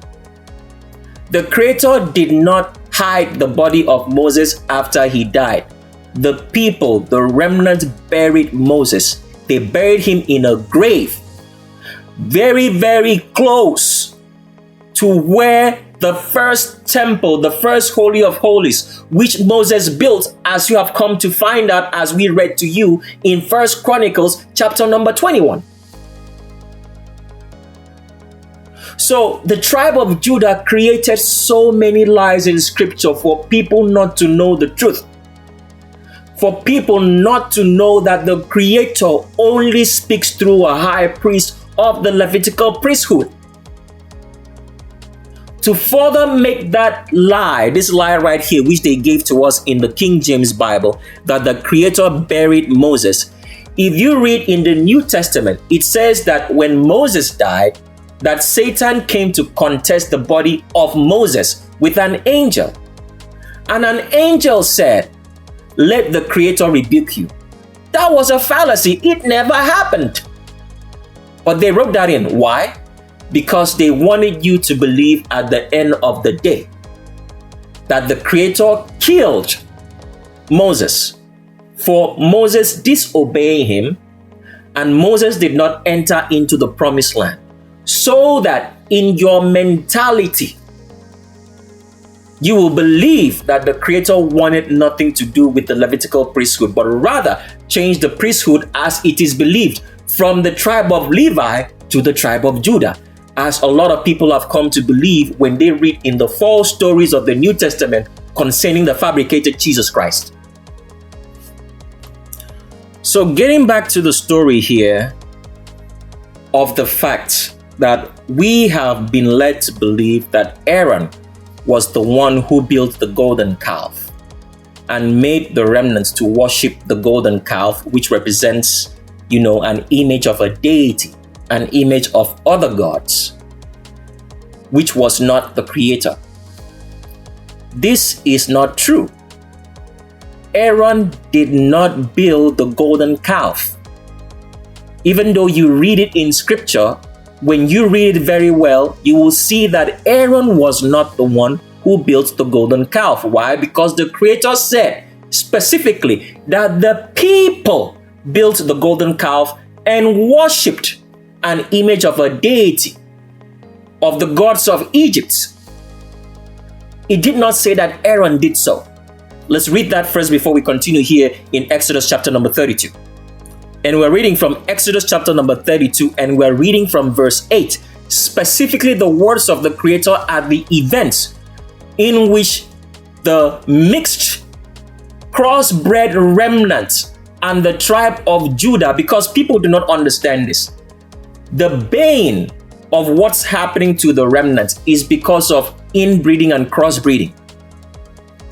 When the remnant came out of Exodus, when the remnant came out of Egypt in the book of Exodus, they came out with a very mixed people.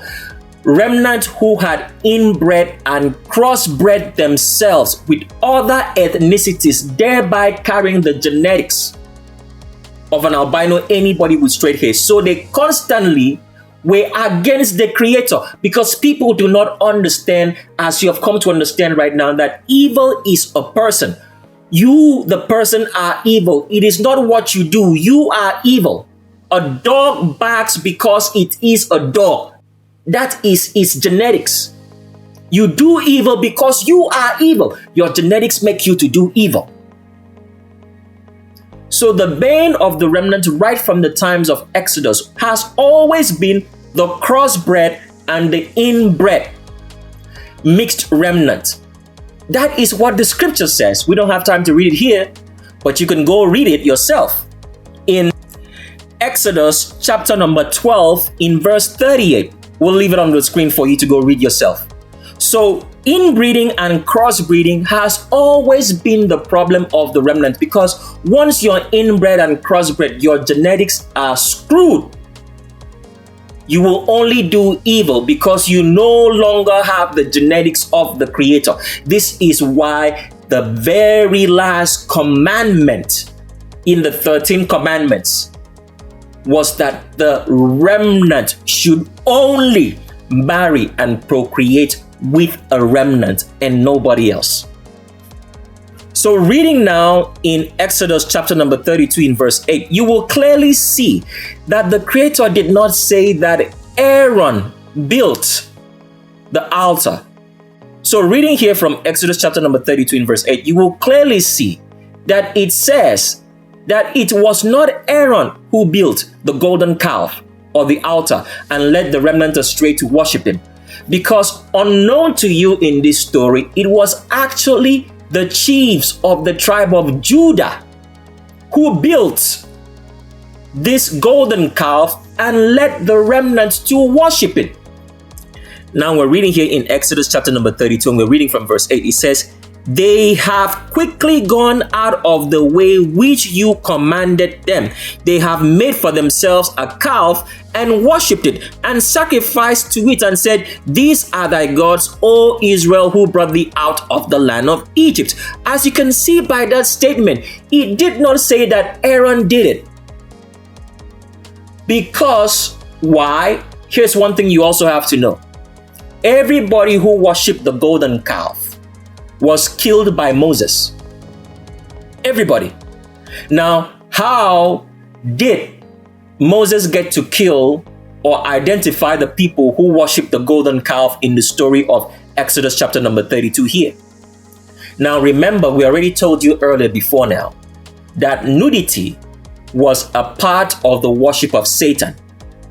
Witches and wizards always worship Satan nude. Okay? And if nudity is involved, that means sex has to be involved also in the worship of Satan. So when the remnant here, the mixed remnant, the corrupted remnant, who were born of inbreeding and crossbreeding with other ethnicities that were not the remnant, went to Aaron and told Aaron, Moses is not here, because Moses had gone up to receive the 13 commandments written down by the Creator. So he spent a while up there. He spent close to 20 days. So when the people did not see him, they came to Aaron and said, "This Moses who brought us up out of the land of Egypt and the Creator is not here anymore. Where has he gone to? Because it's been a while we have not seen him. It could be that he's dead. And if he's dead, we have nobody to lead us into the Middle East. That means we have no deity to lead us into the Middle East. Make unto us a deity for us to worship that will lead us into the Middle East." And Aaron told them that he could not do so, because why? That a high priest can never die except the Creator has told them that this high priest would die. That is what Aaron told them. But they refused to listen to Aaron. They now turned to a man of the tribe of Judah who was a specialist in building images of deities, of gods. And this man's name was called Hor. Now, Hor now built the images, okay, for the wicked mixed remnants to worship Satan. And when they built these images, if you read in this particular chapter in Exodus 32, you'll find out that they called a festival. When they called a festival, they served food, drink, and wine. And then this mixed corrupt remnant stripped themselves naked, both men and women and children, and started having an orgy, having sex, an orgy. So therefore, when Moses came down, because the Creator now told Moses what happened, and Moses told the Creator, all right, that he would come down and make sure that the corruption of this mixed remnant population, who have made themselves images and worshipped deities, which are inherently Satan, that he will come down and make sure that this corruption does not spread into all the remnant. So when Moses came down from the mountain, the people who were worshiping Satan were naked and having an orgy. So it was very, very easy for them to identify who was involved in the worship of Satan. And Moses killed all these mixed remnants. Now, if Aaron was the one who built the golden calf, Moses would have killed him also. But Moses did not kill Aaron because it was not Aaron that built the golden calf for the remnant. It was a person, a chief of the tribe of Judah called Hur. You can read that story in Exodus chapter number 32. So, how do we know that Hur was the one who built the golden calf? You have to understand this and pay attention. Exodus chapter number 32 is connected to Exodus chapter number 24 and Exodus chapter number 31. Let's show you that now. So remember, we've told you that the story of the golden calf, please pay attention to the chapters that you have to read, is connected to Exodus chapter number 24 and Exodus chapter number 31. And right here, we are reading from Exodus chapter number 24. Because even though this was imputed, the tribe of Judah, the descendants of David, imputed it for themselves because they wrote the whole entire scriptures in code so people would never understand. Now, the story of Exodus chapter number 24 here is telling you the event of what happened in Exodus chapter number 32, in which the story of the golden calf is involved in. Because when Moses was going up to the mountain to receive the 13 commandments, he made certain arrangements and left Aaron in charge of the remnant. But the tribe of Judah, the descendants of David, wrote it into scripture that Moses left the remnant when he was going up to receive the 13 commandments written by the Creator, that Moses left the remnant, that Moses left Aaron and Hur.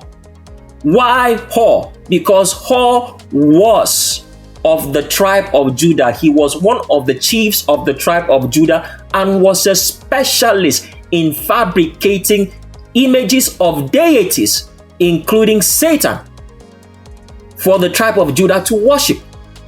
Let's start reading from verse 13. It says here in Exodus chapter number 34 from verse 13, because as we have said, Exodus chapter 24 is connected to Exodus chapter number 32 and Exodus chapter number 31. It goes on to say here, and Moses rose up and Joshua his attendant, and they went up into the mount of the Creator.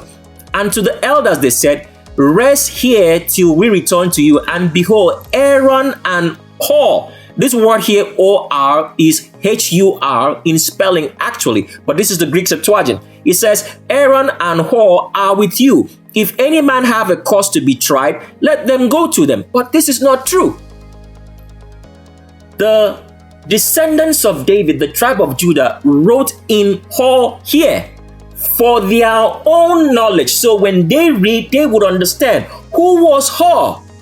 Hur was one of the chiefs of the tribe of Judah. As we explained, he was a specialist in creating images of deities which were not images of the Creator, and the Creator said to the remnant that they shall not make to themselves any image of anything, even in the worship of him.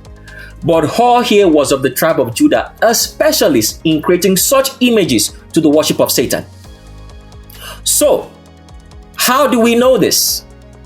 Let's go now to Exodus chapter number 31 and show you who Hur was. So we're reading here from Exodus chapter number 31 for you to see who Hur was, which is spelled as O-R in the Greek Septuagint Bible, because we're reading from the Greek Septuagint. And it says here, and the Creator spoke to Moses. This is a lie, but let's read it, okay? It says, and the Creator spoke to Moses, saying, behold, I have called by name Bezaleel, the son of Urias, the son of Hur of the tribe of Judah. And I have filled him a divine spirit of wisdom. Remember what we told you. Anytime you hear that word divine, it's talking about Satan. So all the people in the world who say that they have divine interventions, or they use the word divine in any way, shape, or form, we already told you this on the Legends of Roll Call. The word divine has nothing to do with the Creator. It's talking about Satan. It goes on to say here, and I have filled him a divine spirit. Remember, we told you the word spirit does not exist. These are all fabricated words made to the worship of Satan. The words are divine, spirit, bless. Those words are all in the worship of Satan. So whenever you see those words, you automatically know that it is a lie. So continue reading. It says, and I have filled him a divine spirit of wisdom and understanding and knowledge to invent in every work and to frame works to labor in gold and silver and brass and blue and purple and spun scarlet and works in stone and for artificers work in wood to work at all works. So this particular scripture here was fabricated in by the tribe of Judah, the descendants of David. The Creator never asked anybody to do anything who was not a high priest. This is what you have to understand today. The Creator did not tell anybody to do anything whatsoever in the construction of the original temple of the Creator in the original location of Jerusalem in the Middle East, who was not a high priest. But the descendants of David wrote this in. Why? They wrote it in code because if you did not pay attention to what we read to you in Exodus chapter number 24, which is connected to Exodus chapter number 32, which has to do with the building of the golden calf, you would not know that Hor and his descendants of the tribe of Judah, as you read here, were the ones who were specialists in creating images of Satan. As you see right here.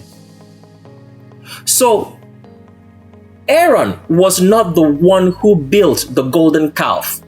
It was the tribe of Judah, which a lot of idiots and fools today, especially the Hebrew Israelites, triumph themselves in coming from the tribe of Judah, the tribe of evil, who have always been against the Creator. So, the descendants of David translated the scriptures and wrote it in such a code that people would not understand the events. Because when you're reading the scriptures, for anybody who's not a high priest, you do not understand what's going on in there because the scriptures were not written for anybody to read to understand. It was written from high priest to high priest. But the descendants of David who tried to make themselves priests, who have always tried to steal the inheritance of the Levitical priesthood, decided to translate the scriptures and write themselves in, and write it in such a way to remove the Levitical priesthood from the minds of the people, to make people believe, especially the remnant, that the tribe of Judah, the descendants of David, were supposed to be their kings. Who led them? And this is what they did successfully. So, as you read here, you see who Hor was. That he was a specialist. Him and his descendants, because when you read, he says, behold, I have called by name Bezaleel, the son of Uriah, the son of Hor, of the tribe of Judah. This particular lineage and descendants of the tribe of Judah were specialists in fabricating any kind of image, whether it be using wood, stone, metal, anything, clothing, to make an image that they worshipped, the image of Satan, who is their God and deity. So Aaron had no hand in building the golden calf.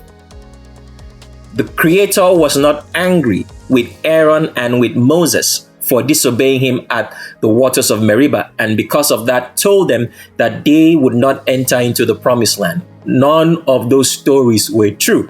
It was all fabricated by the tribe of Judah, by the descendants of David, who have been behind every empire in this world up till now and have brought to us the end of the world. Because Satan made a promise to David that he would subdue the whole world for him, and that he would always have a king or a descendant of his sit on the throne, and that descendant of David will be the so-called world president. When they have made the whole world and soaked the whole world, as it's happening right now, to worship Satan and to subdue the whole world to a descendant of David who will become the one world president, the false prophet, which you've read about in the book of Revelations. So the reason for the Levitical priesthood coming back into focus at this particular point in history, which a lot of people have forgotten, is because we have really arrived at the ends of the world and the beginning of the punishment of the wicked. For all those who like having tattoos, for all the wicked, black, abominable women who go around trying to think that they have the right over manhood. Because people do not understand, a woman can never have the knowledge and intelligence of a man. Without a man, a woman will forever be stupid and dumb because they can never make the right decisions. This is the truth. And when we say a man here, we're not just talking about the fact that a woman has a husband, all right, or has a boyfriend, but that she has a male figure in her life. Every woman has a male figure. It could be your father, it could be your brother, it could be your uncle, it could be anybody who's a male figure who's supposed to give you direction. If you do not have one, as a woman, you're always going to make the wrong decisions. That is why we have so many dumb, stupid black women today. They have failed to realize that they are women and not men. And that manhood is not just something that you need. It was created for a design, a specific purpose, to be able to make sure that a woman who is the weaker of humanity shall be protected by the stronger and be led by it, such that they do not make mistakes and go to the lake of fire or fail as Eve failed in the Garden of Eden, failing to realize the position, the purpose, and the reason of masculinity. So the times have arrived for the punishment of all the wicked of this world. Their punishment starts now and will continue into the lake of fire. This is the reason why the Levitical priesthood is at this point being revealed to you again in history, which has been hidden for so long and people have never realized that. For those who seek the truth, why has the Levitical priesthood been revealed again at this particular point in time in history? Because the high priest only has two options for you in this world. He is either going to convert you to do the truth for those who have been deceived by all the lies of this world, who are the remnant, or he is going to kill you. That is the only two options you have. It's either life or death when a high priest is revealed to you. So there will be no escape for anybody. So for all the albinos, anybody with straight hair who have tails, who like to do what they call blackfishing, such as Rachel Dolezal,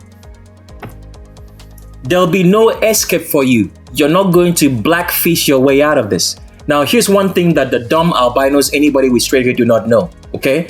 Because the times of their punishment has arrived. Because the spell that they've had on black people for so long, in the fact that they are able to oppress you and make you believe that they love you and make you believe that they are good, has come to a close. The eyes of all black people are going to see them for the evil they are, because they are all going to grow their tails out. And everybody will see that they are not human. And then they will start killing them. And then they will be sent back to India. That time has arrived. And before then, their punishment starts right about now. There is no way they're going to be able to escape. there's no way they are going to be able to hide their identity, because as we've shown you, the hair on a black person's head identifies them as being human, because the hair of a black person is different from the hair of all beings in this world. So that's going to be the first identification. The next identification which we showed you is going to be the nostrils, because as you can see here, this is Rachel Dolezal trying to act like a black woman. But what they did not know was that they have smaller nostrils. All people who are not black or are mixed all have smaller nostrils. So there is going to be no way for an albino, anybody with straight hair, an animal with a tail, a demon, to be able to deceive black people anymore, because they are going to be identified by the hair and by their nostrils. Because if you are not black, your nostrils are way smaller. So when people like Rachel Dolezal in the future will try to blackfish their way out of what's going to happen, they are going to be strictly identified by black people who will either say, show me your hair, or let's look at your nostrils. Because for all black people, they have wider nostrils. Let's pull up that picture again before we continue. So here's a picture. So you see the difference, that there'll be no hiding for all albinos, anybody with straight hair, when the wrath of black people come upon them. Because when black people find out that they grow tails, and that the reason for the poisoning of humanity right from time has been because of them. Such a terrible thing when I think about it. That humanity is poison for animals. In albinos, anybody with straight hair, demons with tails who are supposed to be in the bushes because they have 3 fingers and 3 toes, have a tail covered with hair, and have a face that doesn't look like anything an animal or human being should look like. That they have been given benefits. They get the best of everything. And meanwhile, the people who built the world are oppressed. A black person cannot even get credit for anything he wants to do. But albinos, anybody with straight hair, demons with tail, animals are given jobs over black people. Black people are poisoned because of them. It's such a terrible thing to imagine that this is what humanity has gone through.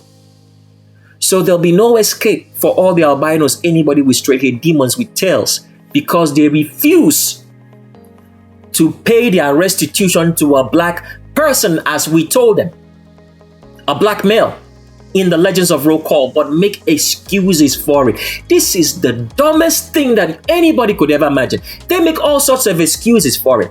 For not paying that restitution, they make such excuses as, we are looking for someone. You are looking for someone? Is that your excuse? If you had a situation of life and death, would you be wasting time on it? Or would you go straight to make sure that you do what you're supposed to do to make sure that you stay alive? But as we know, albinos, anybody with straight hair, are demons with tail, animals. There's no common sense, no reasoning, no logic. So everything that's going to be happening to them, they well deserve it. And there'll be no escape, because they will be identified. There'll be no hiding, either by the hair or either by the nostrils. And as we've showed you, mixed children are not black, because the nostrils are not going to be the same as the nostrils of a black person, which are wider. So this is why you're looking at the picture, to see the difference. Black person over here, see how wide the nostrils are? And mixed children and albinos, narrow nostrils. So there'll be no escape for all of them. And therefore, a dark, evil fate awaits all albinos, anybody with straight hair, animals, demons with tails, because they have refused to do what they're supposed to do. And therefore, there is no escape for them. For their fate is set, and nothing can change it.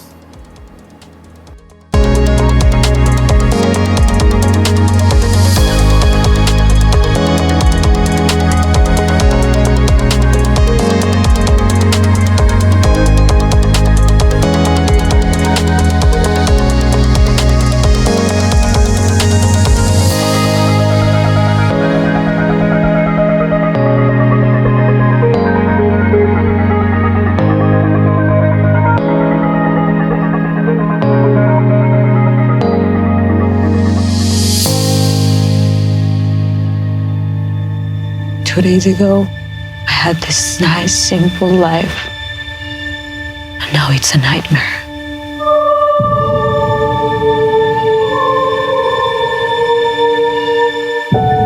If travel is searching and home has been found, I'm not stopping.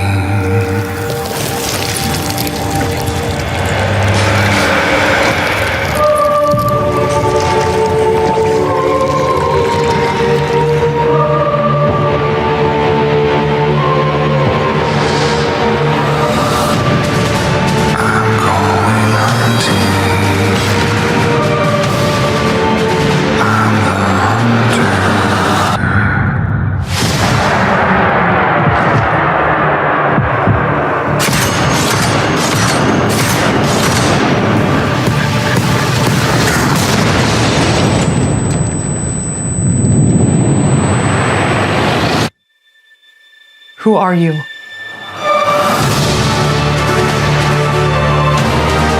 My name is Sarah Connor. Never seen one like you before. Almost human.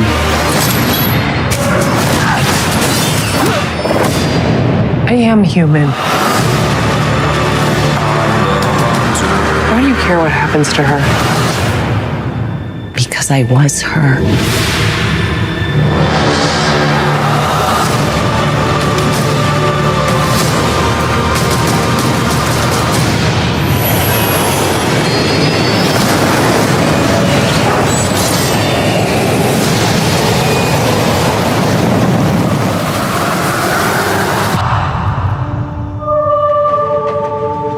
How do we win? We win by keeping you alive.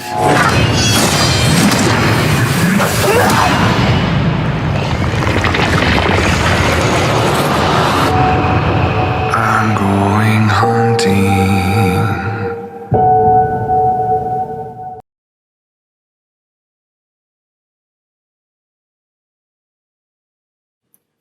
So we have arrived at the end of this particular prelude to the shape of a world. And we want to share with you what's going to happen in the future, because this is one of the last videos that the world will ever receive from Tricks of the S-Trade channel, because we are done on YouTube. We're not even meant to be here, but we were here so that the world would receive its judgment. The judgment of the world is now. It's happened, starting right now as you're watching this particular prelude to the shape of a world. But before we continue to show you some of the events that are going to transpire before the end of this world, and what you should look out for those who seek the truth, who say that they are remnant, lost remnant, because of what the Romans did in removing the remnants from the Middle East and spreading them across the world, such that they would have to mix with the Gentile nations and try to make a living. Some of the remnants, the seed of the Creator, have been spread around the world. What we want to share with you before we continue is a lingering question which everybody seems to ask, because this question comes up all the time when people think about who the Creator is, and you've come to understand who the Creator is. So the question is always this: how long did the Creator, or let's say, why did the Creator make creation, or how long was He the Creator before He made creation? That means the question is always centered around the fact that people try to understand that the Creator existed for so long before He made the world that we see today. So we want to answer that question. And the answer to that question is this: if you've ever asked that question before, the Creator has no start, has no end, has no beginning. He is forever. So if you ask the question, how long did the Creator abide before He made the world? It's a wrong question, because You are asking in terms of the length of time, but eternity has no time.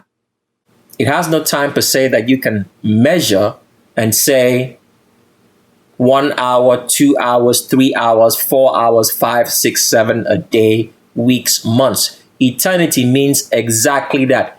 There is no time. So when people ask this question, how long was the Creator around before he made the world? The question is not correct, because what you are asking is, what was the time frame that the Creator abided before he made the world? But if you're living in eternity, you can ask the question, how long? Because you've always been. So I hope that answers the question.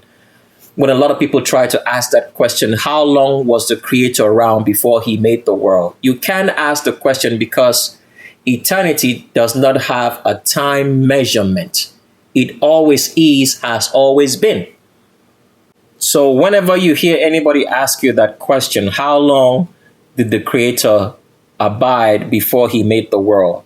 You should make them understand at the end of the day that eternity does not have a start or a beginning. So you can ask the question, how long? Because when you ask how long, it means that the Creator is not eternal. So both questions don't mix. So if you've understood that, let's continue now to show you what's going to transpire before the end of this world, since this is one of the last videos that you'll ever hear from Tricks of the S Trade on YouTube. Let's go.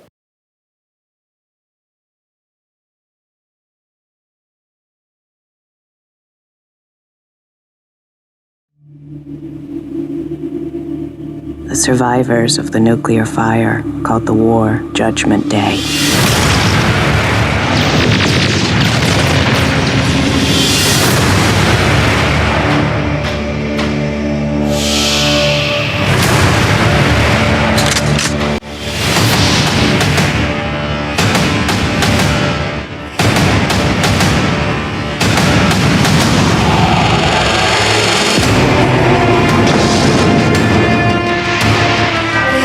Who sent you? You did. Get down.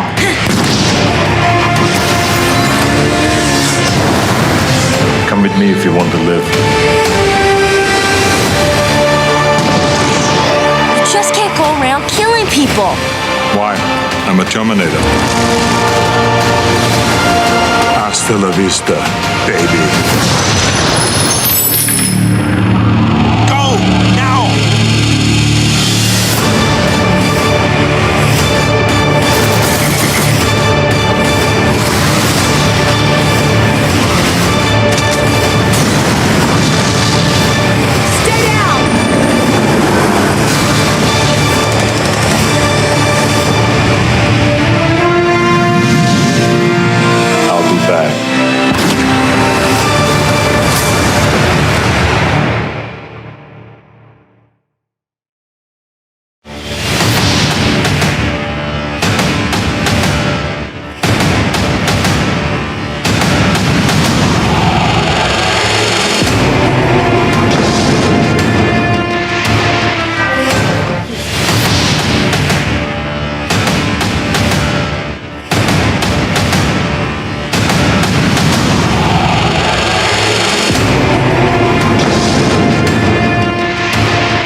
So we've arrived at the part of the video which we share with you what's going to happen in the future. And we also want to share with you that if you've ever heard of the fact that there is a judgment of this world and the world will be judged, what you'll be listening to as we speak from this point in time is the judgment of this world, which you have heard for so long, which is going to come upon the world in a very short amount of time before the end of it. And as we've shared with you, there is no such thing as a great white throne judgment. It never will happen. The judgment of this world is at this point in time in history. And the times of the troubles of the wicked has arrived upon their heads. For everyone who is wicked and abominable, especially the David Solomonic lines of kings who have been the ones behind every atrocity and abomination, spearheading wickedness, evil in this world. Their times has arrived. And they will receive the judgment. Even though they will receive the judgment and punishment, they will still do the will of Satan to make sure that all the children of Satan and Satan himself go to the lake of fire, even when they are being judged. Because that is the will of the Creator, that the wicked must receive their punishment in this life because they've lived a very long life, lived and became wealthy and fat of the oppression of righteous people. So their times of judgment has arrived. For all the animals, demons, albinos, anybody with straight hair who all grow tails, for stealing the identity of humanity, stealing the identity of the Creator and giving to us the identity of Satan, for us to worship and believe that we are worshiping the Creator, when all the Creator demands from you, if you are indeed worshiping Him, is that you do not do wickedness, evil and abomination. And that's the true meaning of worship. And you have respect and honor for the priesthood. That's all the Creator demanded of creation, nothing more. But for albinos, anybody with straight hair who are animals, this is such a grievous thing to say. That animals, I want you to imagine for a second right now that maybe a mouse, or let's say a cheetah, or let's say a cat has become the person who has your job as a black person. They give them all the credit. Animals, not even regular animals. These are very dirty, stinking, smelling animals, which are not even good for meat, have now become the very people in which the world gives them adulation, worships them as gods, wipes their stinky, smelly butts in hospital and takes care of them. That is how far humanity has become low, that we are taking care of animals, albinos, anybody with straight hair who grow tails, demons who are supposed to belong in the bushes, who have 3 fingers and 3 toes, and have a tail and still have a tail. And we would see that tail if not for all the inbred food and folic acid which the government feeds upon us. But the times have arrived in which their animal traits must show for the world to see. So whether they want to take the vaccine or not, it doesn't matter. Their true nature must be revealed to the world, because they are the evil of this world in every way, shape, or form. They have corrupted the whole entire spectrum of humanity with their evil deception that they have brought upon you, such that an albino, anybody with straight hair, can do evil and still be cheered and promoted as if he's doing good. That is how bad the deception of the albino, anybody with straight hair, has been. But as at this point in history, that spell over the human mind over black people has been broken. They are going to see them for the real evil that they are. And their times of judgment has arrived for them to start receiving their punishment in this world before they go to the lake of fire. For instead of paying their restitution to black people, as we have stated, they have made up excuses for it. They had their time period, but that time period has come to a close now, and the times of judgment has arrived upon them. For they, instead of being wise, have chosen to be wise in the devil's conceits and minds. To think like Satan because they are children of Satan. They make up excuses. Such excuses as the fact that they were not the ones whom are profiting from slavery, but they are profiting from the oppression of every black person in this world. They are benefiting from the demise of every black person in this world. An animal can profit off the demise of a human being. I want you to imagine this for a second. That a mouse, okay, or goat, any animal in the bush can profit off the death of a human being. That is where we are in history today. Animals in albinos, anybody with straight hair, get respect and honor.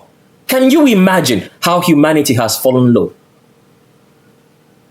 That a cat, a mouse, a crocodile can have more respect than a human being. They give them benefits, and they sit pretty and talk nonsense about black people. They take the jobs of all black people. They have taken everything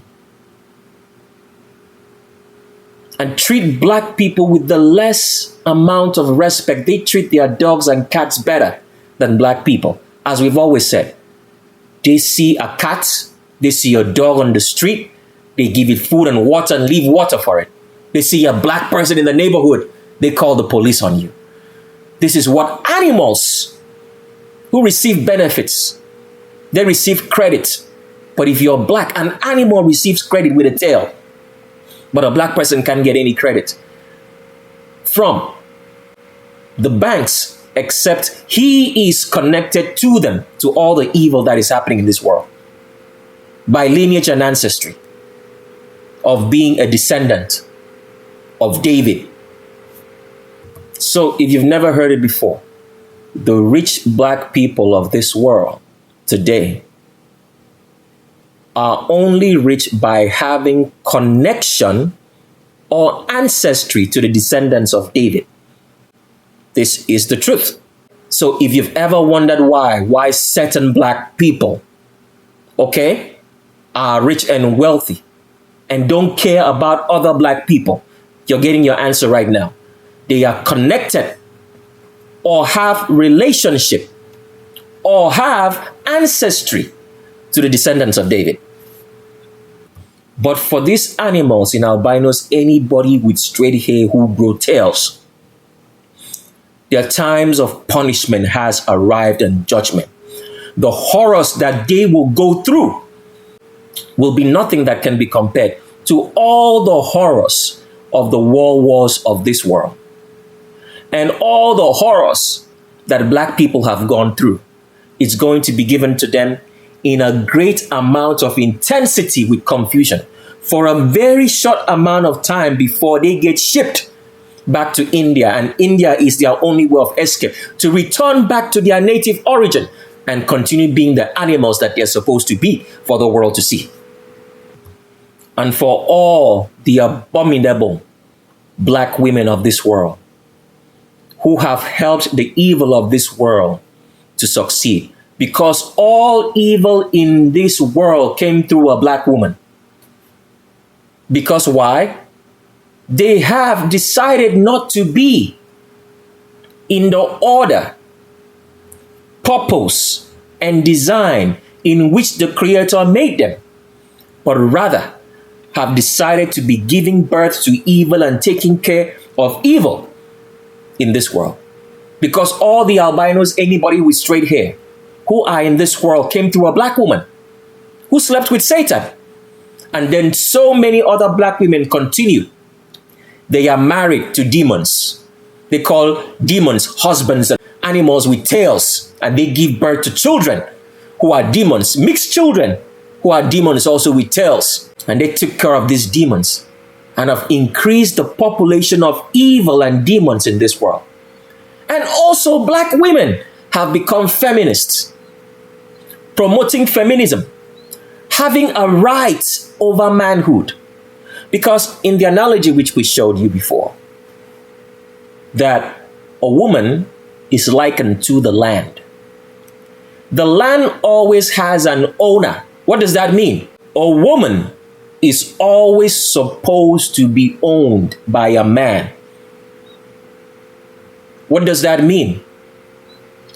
So, when you study the scriptures, you will always find out, especially in the book of Genesis, which shows you how the structure and order of all things came to be.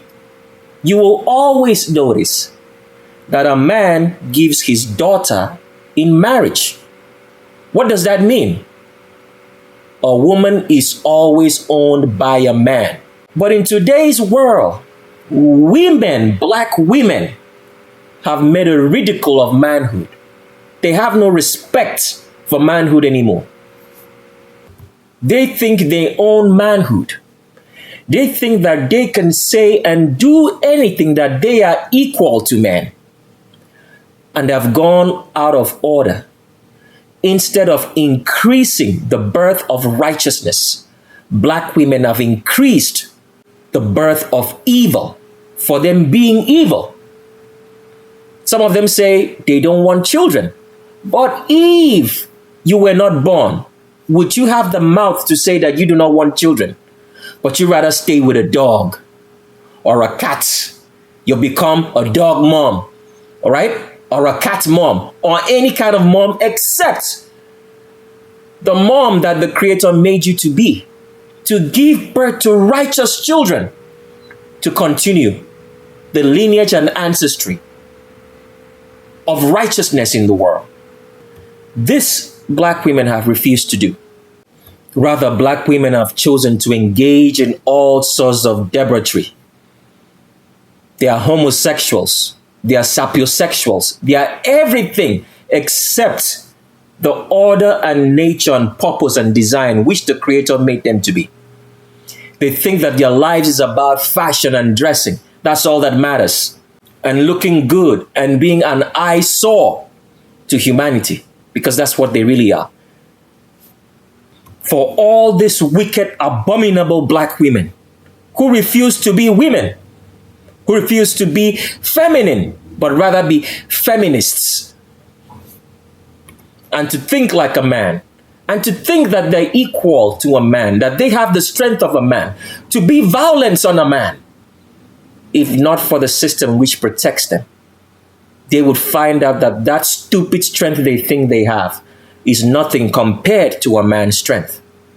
But the system has protected them and promoted them to continue the evil of this world which they have brought into humanity. Because every evil in this world came through a black woman. For all these evil black women who promote all sorts of debauchery, the wicked black women of this world, your time has arrived for the judgment of this world to be upon you. The only people in this world who will suffer more than an albino, anybody with straight hair, is going to be a black woman. For all the evil that they have done, their judgment has arrived at this particular point in time. For all the wicked black women, you love tattoos, you love body piercings, you love being everything that doesn't look like a black woman. Your time has arrived. And your judgment will be great, and your punishment and your suffering and your trouble will be great in this life for a very short amount of time before the end of it. So for all regular people in this world who are wicked, for the wicked black woman, they are going to suffer 5,000 times the punishment that everybody else is going through. And also, for all the wicked of the world, for all the wicked black men out there, who instead of procreating with their own, chose to bring in more demons. They married to demons in albinos, anybody with straight hair females who all grow tails. They lick an albino, anybody with straight hair females, but such disgrace that black men should be cohabiting with animals in demons, albinos, anybody with straight hair. They lick their butt. They hate black women, but rather choose to procreate and rather give adulation to an animal with a tail, the stinkiest, dirtiest creature in the world, in an albino, anybody with straight hair female who all grow tails. That's what you choose as a black man to cohabit with and bring in more demons. Albinos, anybody with straight hair, mixed babies who all grow tails in this world. And if not for the folic acid and all the inbred food, all the animal traits would show for you to see. But that is what you chose to cohabit with, a black man. You despise your own. The times of your visitation, the times of your judgment has arrived now. And you will receive great and terrible things in this world, which the government of this world, which is run by Satan, will be used to do the will of the Creator. For that is what was said, that the avengers will avenge the earth. In the so-called movies that you watch, but you had no idea, the avenging was on you, all the wicked, the government of this world. Who are the real avengers? Who will do the voice of a high priest, because the voice of a high priest is the voice of the Creator. The times of your trouble, the times of your suffering and great oppression has arrived. Because instead of doing the Creator's will, which you have come to discover now and know that He is the blackness all surrounding us, and you cannot deny it. You cannot run away from it. Because this is what the scripture says. Where will you run to? Because wherever you go, He is there. The Creator is there. He's the blackness. You never knew it, but now you know it. The times of your judgment for all the wicked black males of this world has arrived. And you will receive 2,000 more in fold in a short amount of time before this world ends, for choosing to deny your purpose and design, for procreating with animals. I want you to imagine how wicked black males are. I want you to imagine this right now in your mind, that a black male sees maybe, let's say, a mouse or a lion and a crocodile and chooses to live with it and to have sex with a crocodile or a goat or an elephant or any animal in the bush, and denies his humanity, denies a black woman. Such terrible things that black males have done. Such terrible things that black males have done. And they bring in more demons to cause the suffering of the righteous people of the world, of the remnant. This is what black males did, as we explained, when they brought in animal females from India into the states of Louisiana and all over the Caribbean and South America. Black males, not by coercion, but by choice, decided to sleep with animals, and they still do till today, and give birth to more animals, which continue the oppression of humanity. This is what black males did to create the so-called Creole. When you hear that word Creole, you hear that word in Louisiana, someone says they are Creole. The word Creole is a French word from the word create. It's the same word with English, Creole, and create. They chose to sleep with animals. cohabit with animals. This is what black males did to create the Creole people or ethnicities who are not black, but a mixed breed. And if not for the folic acid, if not for the inbred food, this mixed breed of Creole people who are mixed would show their tails because they are not human beings. But this is what black males did. Your punishment and your oppression is going to be great before you continue to the lake of fire. For denouncing, for denying the black woman that the Creator gave you, and you chose to sleep and cohabit and create with a demon and an animal, which had 3 fingers and 3 toes and had a tail covered in 4, had a face that is the ugliest face in the world because they are not even real animals. They are children of Satan. This is what you chose to cohabit with and procreate with. Great is your punishment. Great is your suffering in this life from this day on forward before you go into the lake of fire. And you have no excuse for it. Because a lot of people will say they did not know. Common sense tells you that you should cohabit with something that looks like you. Common sense should tell you that. You are black. You have the hair of a black person on your head. But you chose something else that does not look like you. That means you hate yourself. There's no excuse for it. You can't say you did not know, that you were deceived.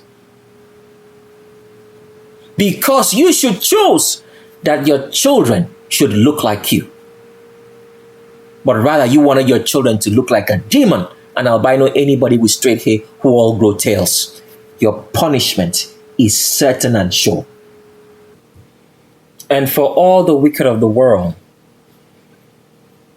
these evil, abominable people who refuse to use sound reason and logic in everything that they do. Because once you have no sound reason and logic, it means you are an animal. You are not human. You're not set.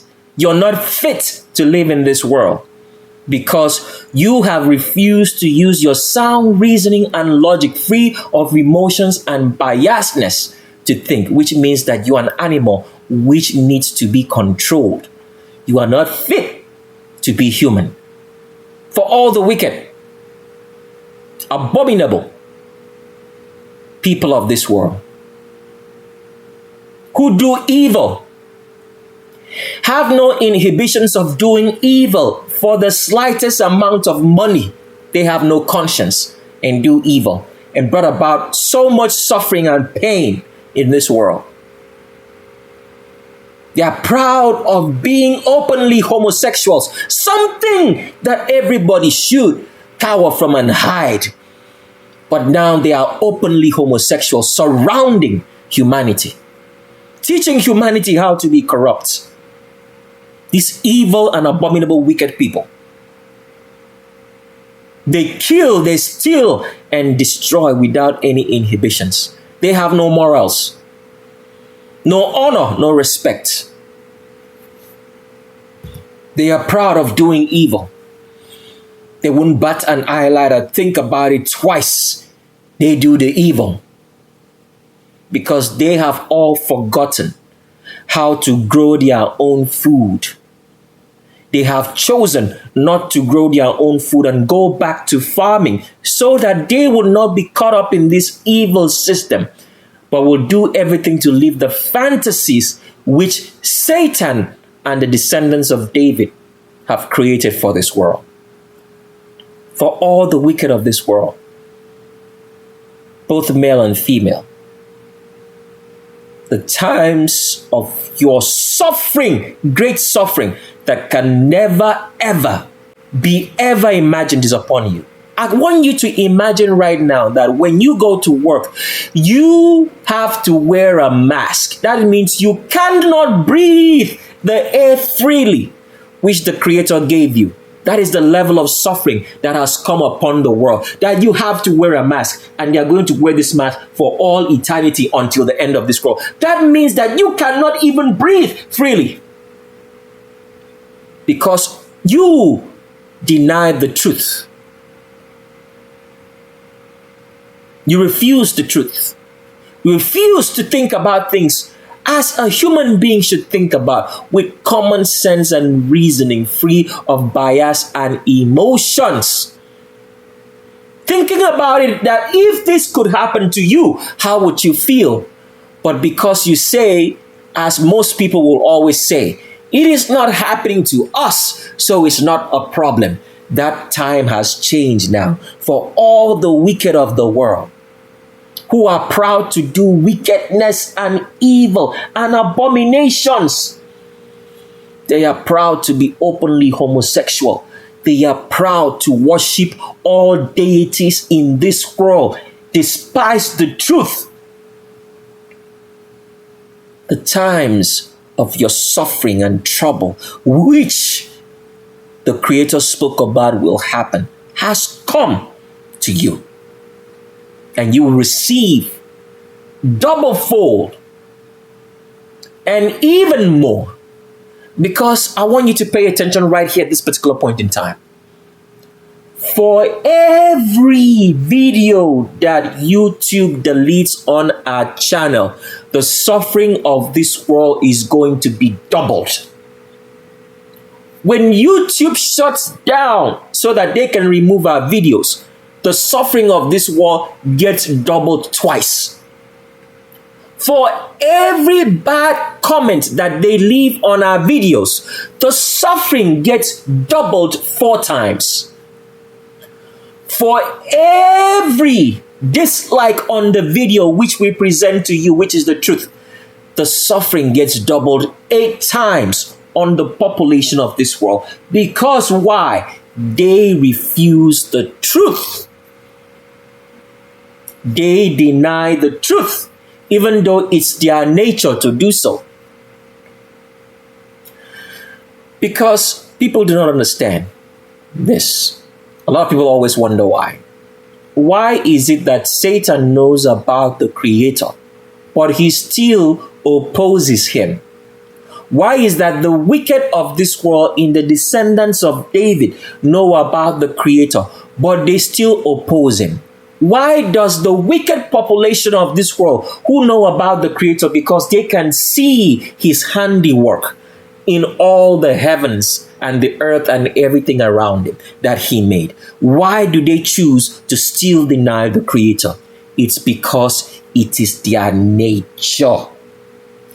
They have no other common sense besides doing that. They are only doing their nature. You cannot prevent a goat from bleating. That's the sound the goat makes because it is their nature. So all the evil of this world oppose the Creator because it's their nature. They have no other common sense to do it. So therefore, all the evil people of this world who hate the truth, the times of your suffering, great suffering, because you will start suffering here, because you know what the world has always said. They always say that the Creator no longer punishes the wicked. It is a free world for us to do as we wish. That time has now ended because the times of the Gentiles have come to a close. Therefore, for every wicked thing that you do, you will receive more than double, more than 4 times, up to 8 times for all the evil that you do on forward at this particular point in time. Remember what we said, that right now, the suffering has come to a point that you have to wear a mask. You can't even breathe properly, the free air. Why? Because you are wicked. You do not deserve to breathe. And that is why all this is happening to you. For all the wicked of this world. Your times of suffering and judgment and oppression has arrived. And then after this, you will continue on in the lake of fire. This is your judgment.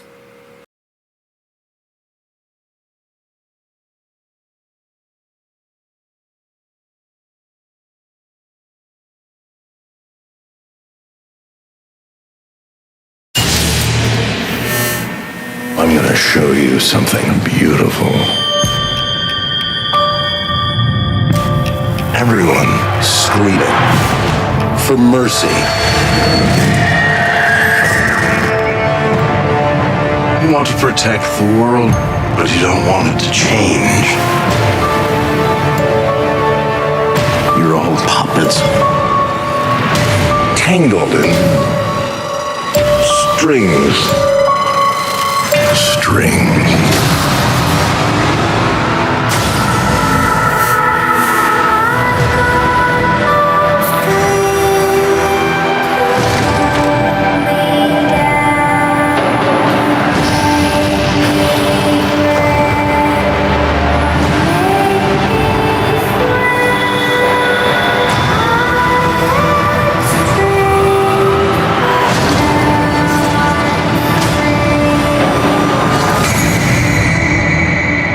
The end. The end of the path I started us on. Nothing lasts forever.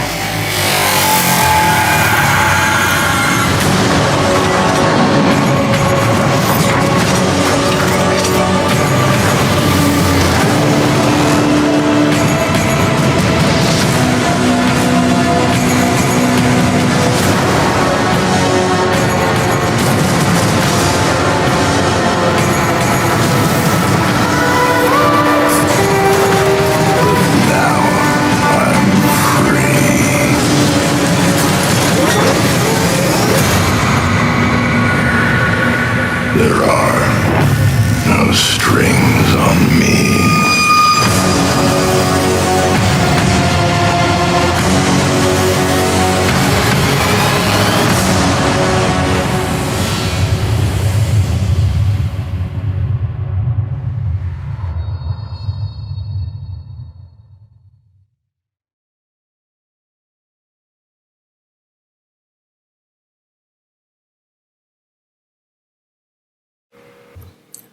So for the kings of this world, I want to read a portion of scripture for you. For the descendants of David, who have the dragon's blood here meaning the very blood of Satan, which David ate and drank of.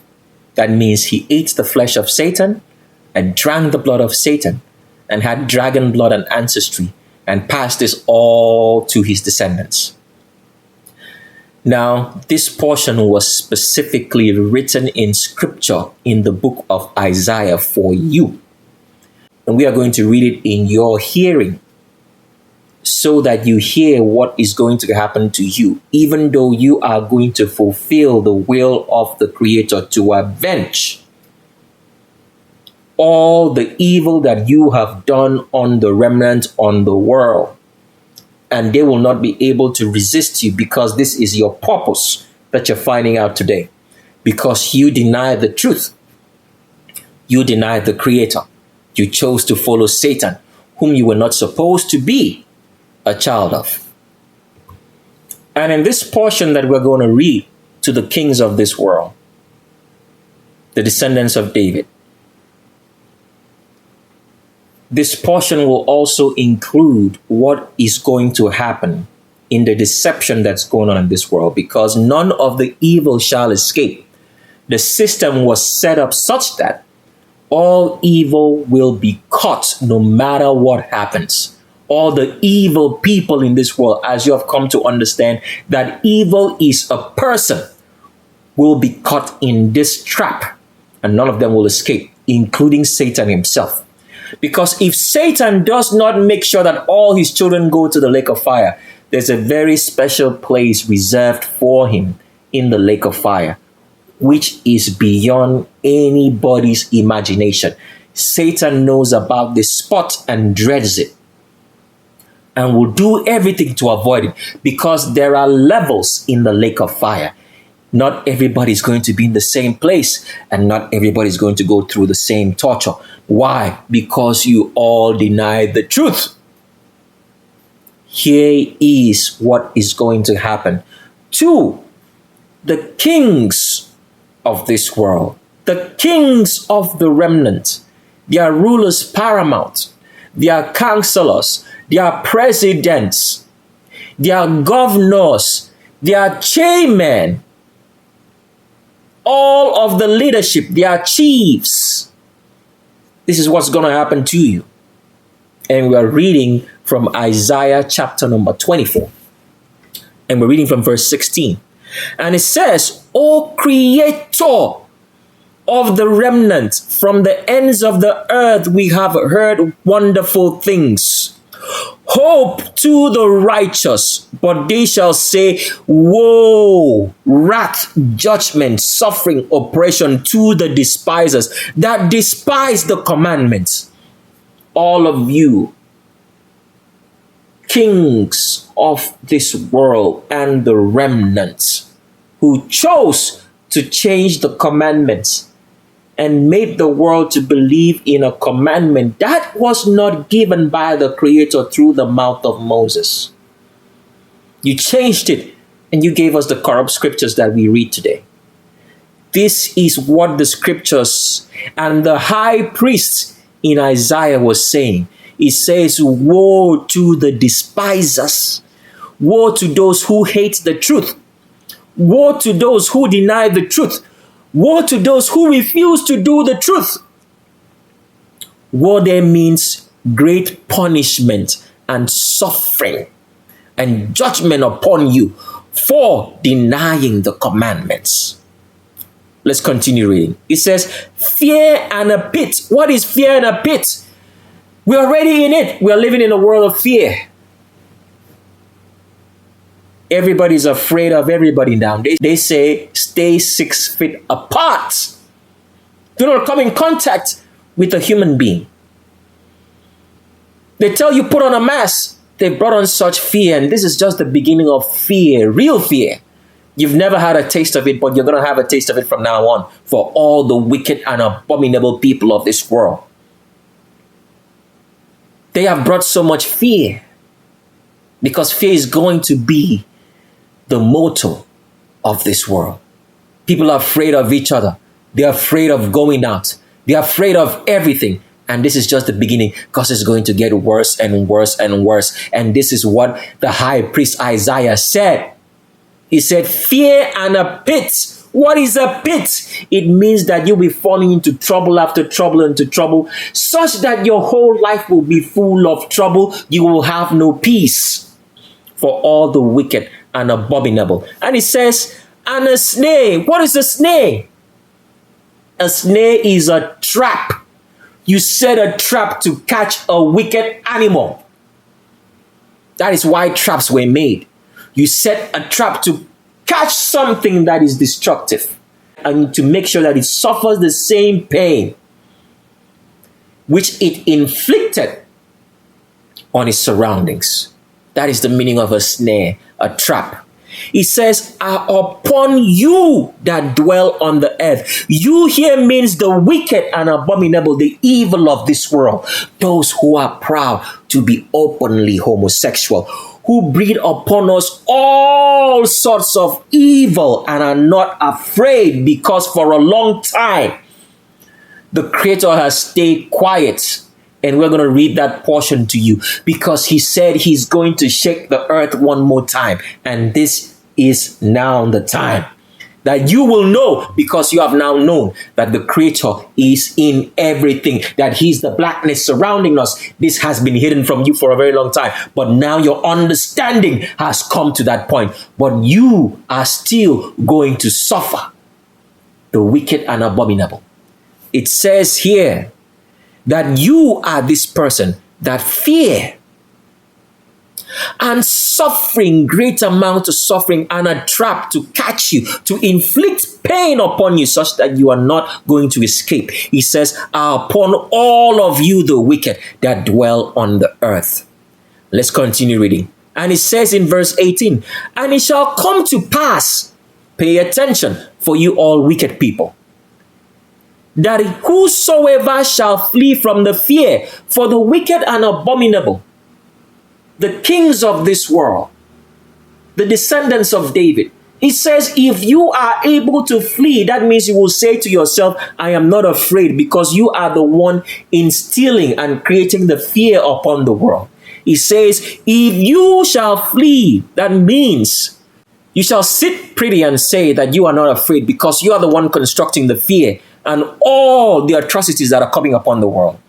It says, and it shall come to pass that if you shall flee from the fear, you shall fall into the pit. Oh my goodness. You shall fall into the suffering, oppression, and wickedness that you created for yourself, that you created upon the world. You shall also fall into that same suffering.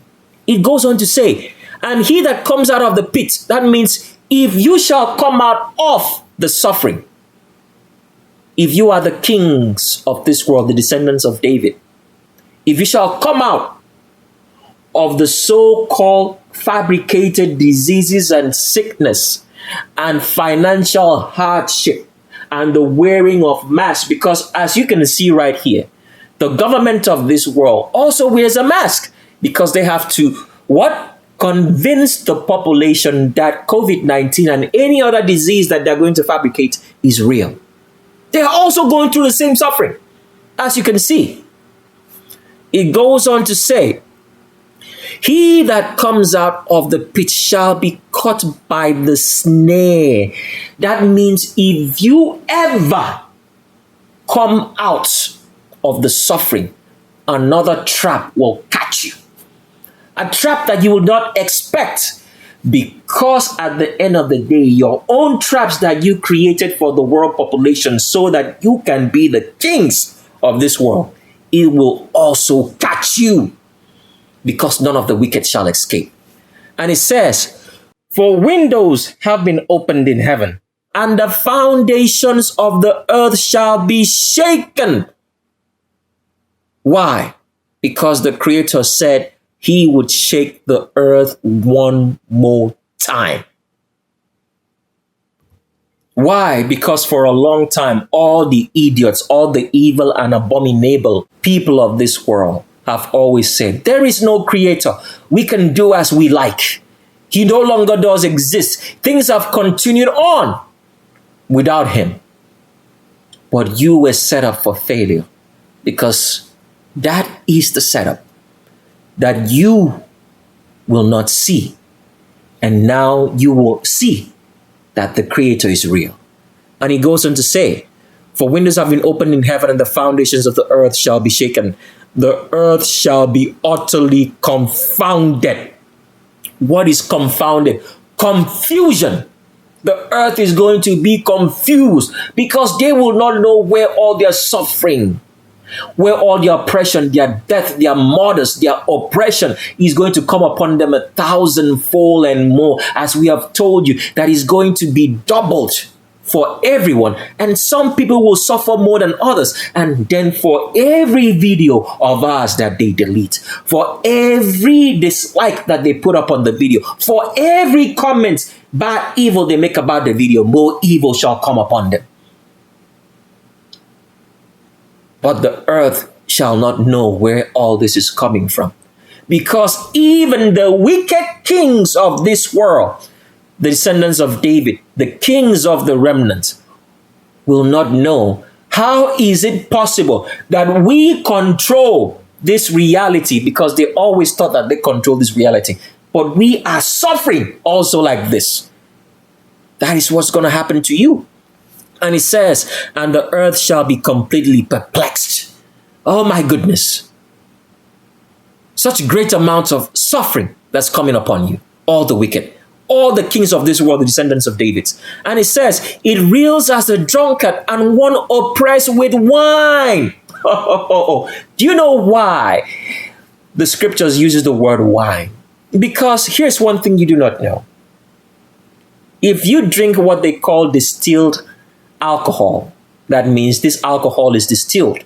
I can give you some names of certain brands, but it's not really important at this particular point in time. You should know what distilled alcohol is and what undistilled alcohol is too. So, wine is undistilled alcohol. It's fermented, it's not distilled. When you drink wine, the kind of hangovers that you have if you're drunk on wine can last for several days. You might have food poisoning and alcohol poisoning from drinking wine. But if you drink distilled alcohol, you can never have poisoning. When you wake up, it's gone. So that is why the scriptures use such specific terminologies, which a lot of people will read and not understand. Because what is it saying? That it reels as a drunkard and one oppressed with wine, because wine drunkenness and hangover does a lot of damage to your body. So this is what it is talking about, that is going to happen to the wicked of this world. Their suffering cannot be imagined. And he goes on to say, and the earth shall be shaken as a storehouse of fruits. For wickedness, evil has prevailed upon it, and it shall fall and shall not be able to rise. Because why? The wicked shall fall, because the times of their judgment has arrived, and they shall not be able to arise. And he goes on to say, and the Creator shall bring hand upon the host of heaven and upon the kings of the earth. What does it mean? It means that the time of the judgment of the wicked, 1/3 of the third class of angels which Satan belongs to, which Satan corrupted, who are in the heavens, their times of judgment has now arrived, because they will be cast down from heaven into the earth, and they will increase more suffering upon the earth for the short duration of time that they will be here in the earth with all the wicked and abominable human beings before the end of this world. And he goes on to say, and they shall gather the multitude thereof into prisons, and they shall shut them into a stronghold. Now, after many generations, they shall be visited. Why did this portion of scripture say that after many generations they shall be visited? Because when the high priest Isaiah spoke about the great suffering, the slaughtering of the wicked, kings of the remnant, the descendants of David, in his time, he spoke into the future. He saw the mind of the Creator, that this will happen after many generations, right from the times after the destruction of Jerusalem was foretold by Isaiah, because of the wicked descendants of David who brought upon the destruction of Jerusalem. And the kings of the remnant, the descendants of David, have read this scripture but never saw it. Because the Creator planned that in the future, after many generations, eons, that the visitations of the wicked, the troubles of the wicked, the judgments of the wicked shall come upon them in this world. That is why Isaiah said that after many generations shall this judgment come upon the kings of the earth. And that time is now. That is why you're listening to it right now. And this is the reason why Isaiah wrote that after many generations shall this evil be visited, the vengeance of the Creator be visited upon the kings of the earth in this world. And that time is now.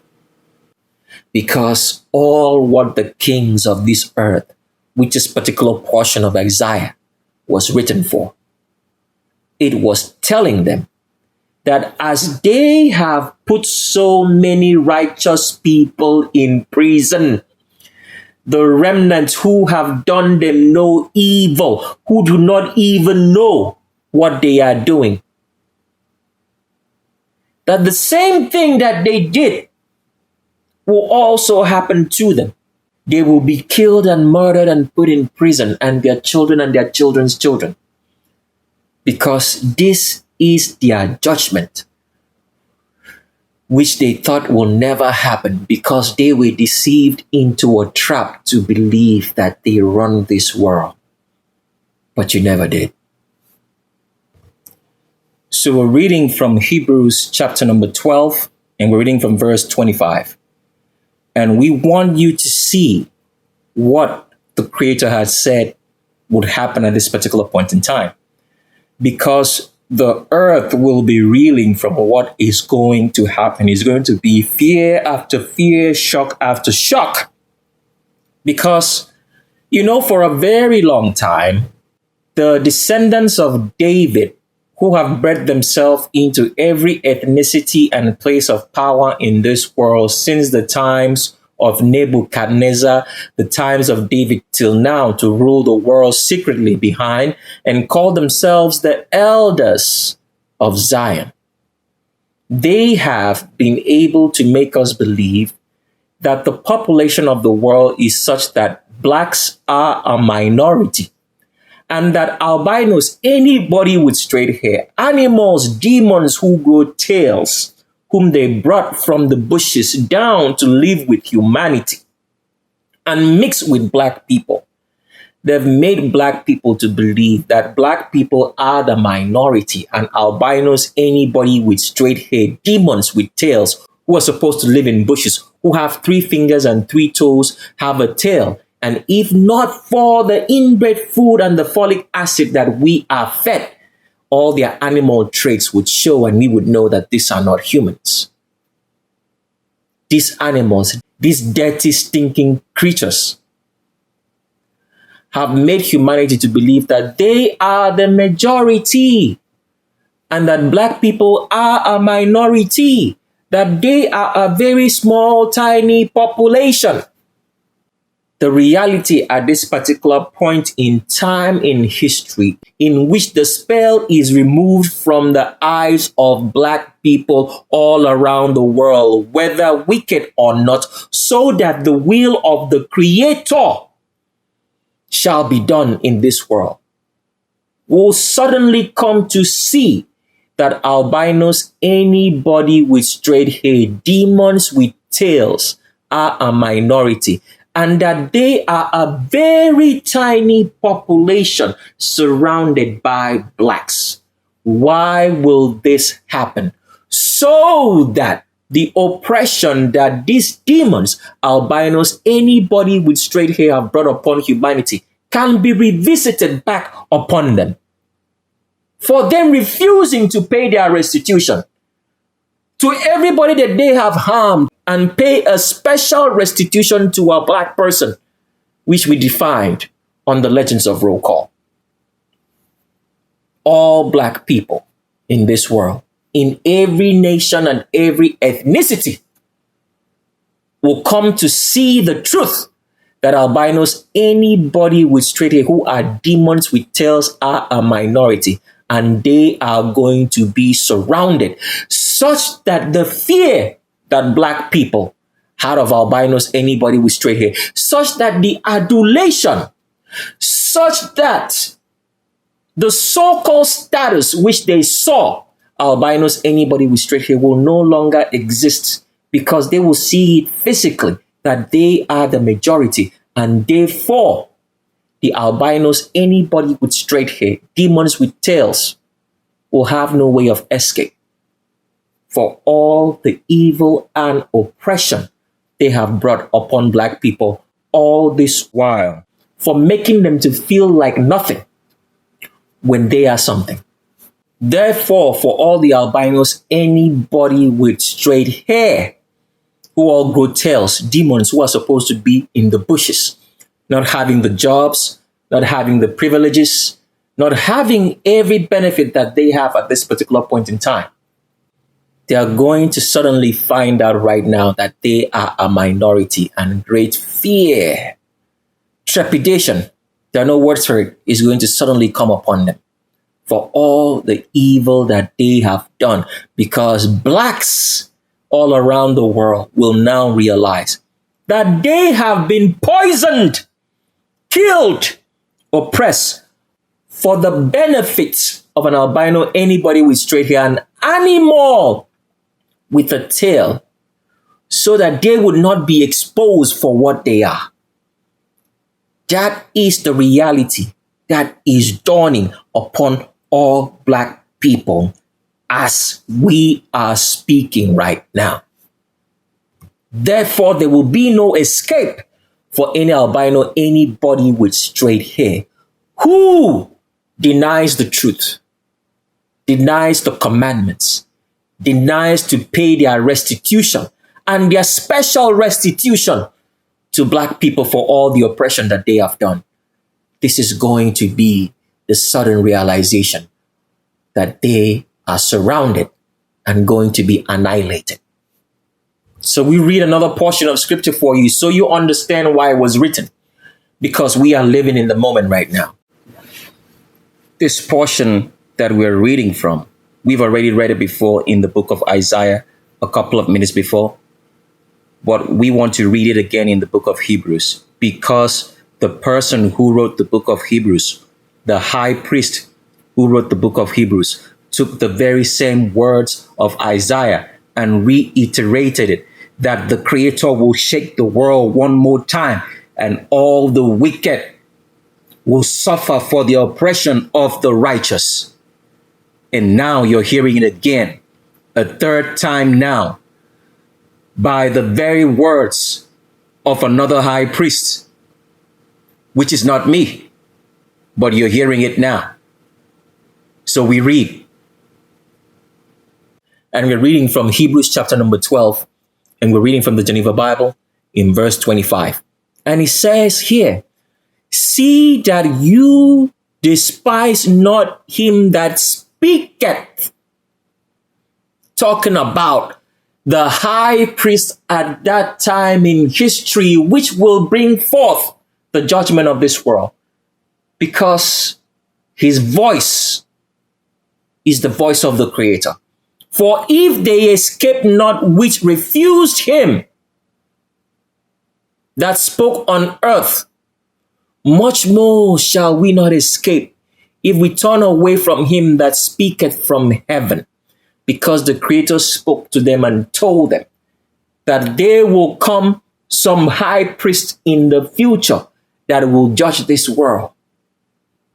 And that whatsoever that high priest will say, if the world refuses to do it, that they will come into the greatest oppression of their lifetime. And that time has arrived.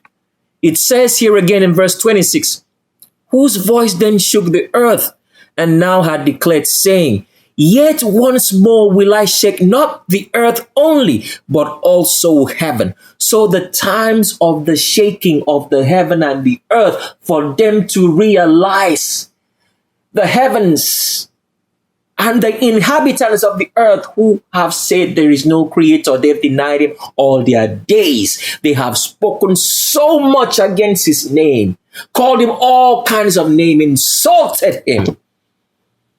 Your time of judgment has now arrived. The world is going to go through so much suffering, pain for the wicked and the abominable that they will never ever imagine, because it's the Creator's will. Let's read one more portion. So we're reading again from the high priest scripture in Isaiah chapter number 13, and we're reading from verse 11. And it says, and I will command evils for the whole world. This evil here is not talking about the Creator saying that you should do evil. It's talking about the judgment and punishment that's coming upon the world before the end of its time, in which the punished will still go on to continue their punishment in the eternal lake of fire. It goes on to say, and their breaking of commandments because the word sin here means breaking of commandment, on the righteous. They changed it onto the ungodly, but that's not what it meant. This portion here was talking about the fact that all the suffering that they have brought upon the righteous, which is talking about the remnant, is going to be revisited upon them. And he goes on to say, and I will destroy the pride of transgressors, those who pride themselves in saying that they are atheists. There is no creator. You just happened on the scene. You've been promoting that atheist mindset on the population. Destroying the pride of the transgressors, which this portion is also talking about, is talking about those people who take pride in breaking commandments. They have no morals. They have no respect and honor for anything. When they read, even in the fabricated scriptures that says you shall not murder, they take human life for nothing. They say, kill. Who is he? Kill him. Who is her? Kill her. This is what the Creator was talking about. That those who take pride in breaking of commandment, who have no regard for human life, they do as they wish, and they say there is no creator. But now you have come to realize suddenly that the creator is the blackness all around us. It says for you, you will say there is a creator because of the judgment that's going to come upon you in this life. For great evil and trepidation is going to come upon you. For you are going to suffer. You're going to go through so much because you had no regard for the commandments. You took pride in doing all kinds of abomination and evil and telling people openly that you're openly homosexual. Your visitation has arrived. For all those who have called upon the name of Satan, and we have been telling them that this is the name of Satan that you have been calling upon. But they refuse the truth. And they still go on to do evil and to deny us and to insult us for the truth. Because all what we share with you, we have no vested interest in anything besides telling you the truth. And he goes on to say here, I will bring low the pride of the haughty. Those who think themselves that they are above all commandments and they sit on top of it. The haughty, the pride. And he goes on to say here in verse 12, and they that are left shall be more precious than gold tried in the fire, and a man shall be more precious than the stone that is in sapphire, which is talking about the remnants, because it's the remnant that will be left, that will not be touched of all the judgments of the Creator on the abominable and the wicked, because it is at this point in history in which there's going to be a clear distinction between those who are the children of the Creator and those who are children of Satan. And he goes on to say, for the heaven shall be enraged. That means all the righteous angels shall be finally be able to carry out the anger of the Creator on the wicked and abominable of this world. And he goes on to say, and the earth shall be shaken from her foundation because of the fierce anger of the Creator in the day in which his wrath shall come upon all the wicked of this world. And this is what you're hearing for the very first time in your ears. So, for Satan has to make sure that all his children go to the lake of fire. Otherwise, that very special level reserved only for him, which is the worst of the worst of the worst, if there's any way to describe it, is going to be where he's going to end up. And Satan does not want to end up in that level, because the only other level close to it, or let's say a higher level, or let's say a lower level, which is not as worse as Satan's level, is the level reserved for the descendants of David in the lake of fire, and the wicked, abominable, evil children of Satan and albinos, anybody with straight hair who grow tails. Them and the descendants of David are going to be in the same level of the lake of fire. So Satan has to do everything to avoid that he does not end up there. Now, for all the naysayers, for all the evil and abominable who hear and then think, oh, this is just a ranting of a man who hates us, who hates everything that we're doing. Well, you have to understand that this is not the ranting of any crazy fellow. I am reading from a script given to me by the high priest, and I already told you the reason why I was chosen for this, which I'm not going to repeat at this particular point in history.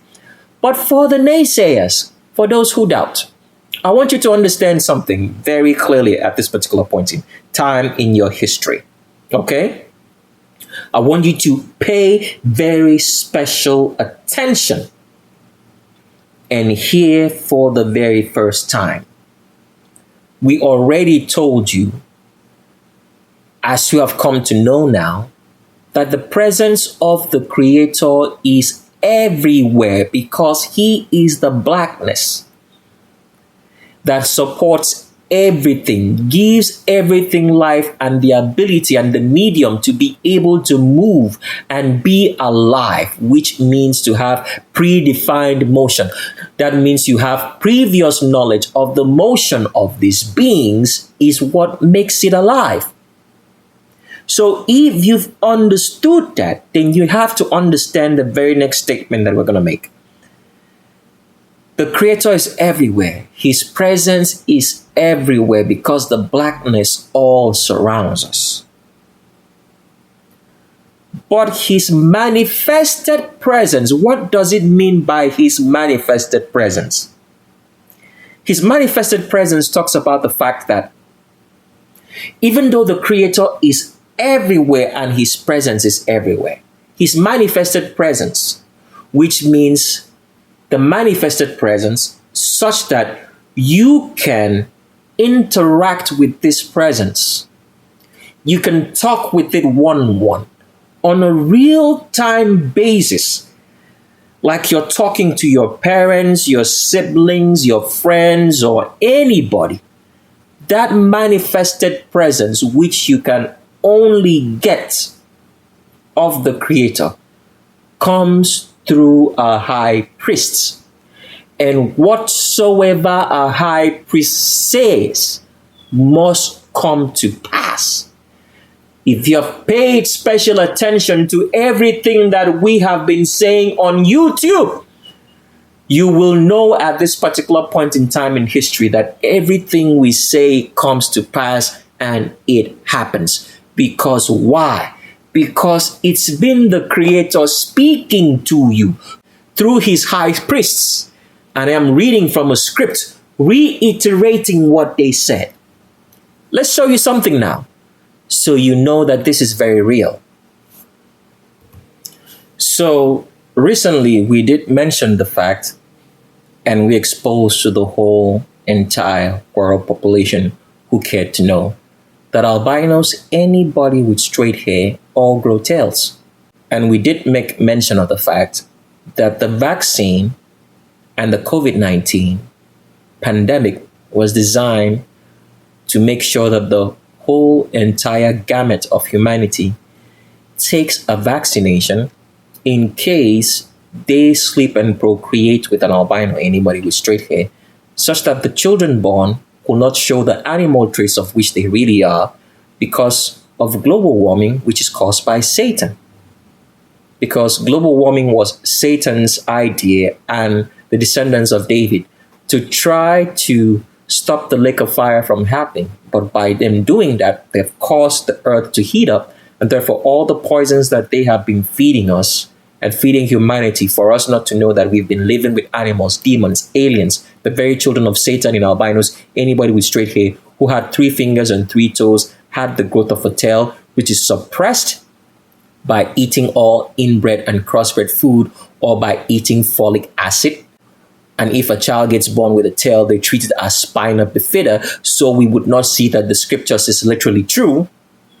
That is the reason why they created the COVID-19 pandemic and the vaccinations.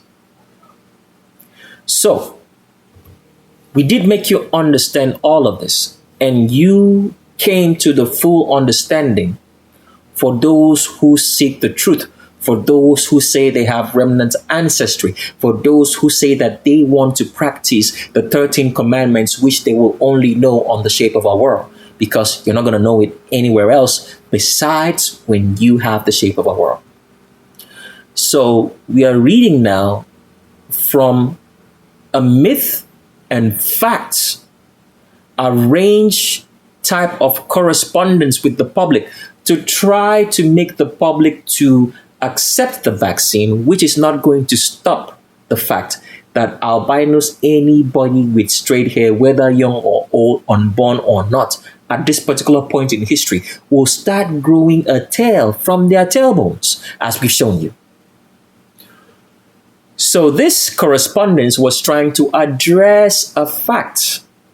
After we brought this exposure, the reason why we're showing you all of this is to make you understand that whatsoever we say on this channel comes to pass, because the words you are hearing is not the words of a man. It is the words of the Creator through a high priest, and I am just the narrator narrating it.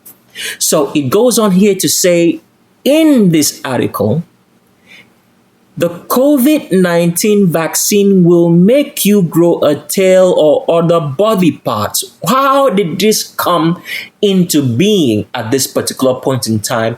From a very reputable website, which is associated with the government, trying to dissuade the public from the truth, which we only exposed just a couple of months ago. Why is that the case? Because whatsoever we tell you comes to pass.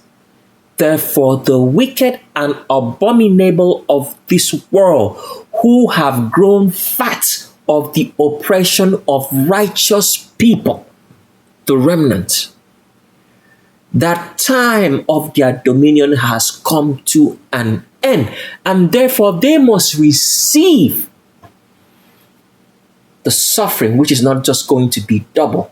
Double is going to be for the average person, but for anybody else, including albinos, anybody with straight hair, and the wicked black women, abominable black women of this world, and black males, they are going to go through a different level of suffering, because the times of the judgment of this world has arrived. So this is your proof for you, because as we've said, this is one of the very last videos that we are going to have on this channel. And we are telling you what's going to transpire, so you know that every word we say is true. And with that said, let us now continue to show you what's going to transpire before the end of this world and what you should be looking out for. So in the future, the reason why you've been watching this particular screen is because we're showing you how a meteorite falls. A lot of people do not understand what meteorites are. We're not going to explain what they are on this particular video, but we just want to give you a general synopsis for the general wicked population to know what's going to happen before the end of the world happens. So, towards the latter stages of the end of this world, you're going to have a very, very definite kind of meteor shower. Now, for those who are interested in knowing about what meteors are, you can go read it up. Like we said, we're not going to say anything useful about meteors. On this particular video of the Prelude to the Shape of a World, you will only get that explanation in the shape of a world. So before the end of the world, there's going to be a lot of meteor showers. The meteor showers is going to bring about the fallen wicked angels of Satan, because Satan corrupted 1/3 of the third class of angels which he belongs to. And that 1/3 is still in heaven. That 1/3 grow old and die, and sometimes they fall like meteors. But during the end of this wicked world and age, when they fall like meteors, they will still be alive in some way, shape, or form. And they will bring about the worst time of suffering upon the earth. Because you have to remember this. The reason why the earth was destroyed in the flood was because angels, of which Satan is one, corrupted humanity by crossbreeding with black women. Now, at this particular point in time, the angels coming into this world, which will bring about a lot of meteor shower, are coming with a whole different game plan. Because at the end of the day, they are evil and they will only act out their nature. They will bring about so much oppression of the abominable and wicked people of this world when they get thrown out of heaven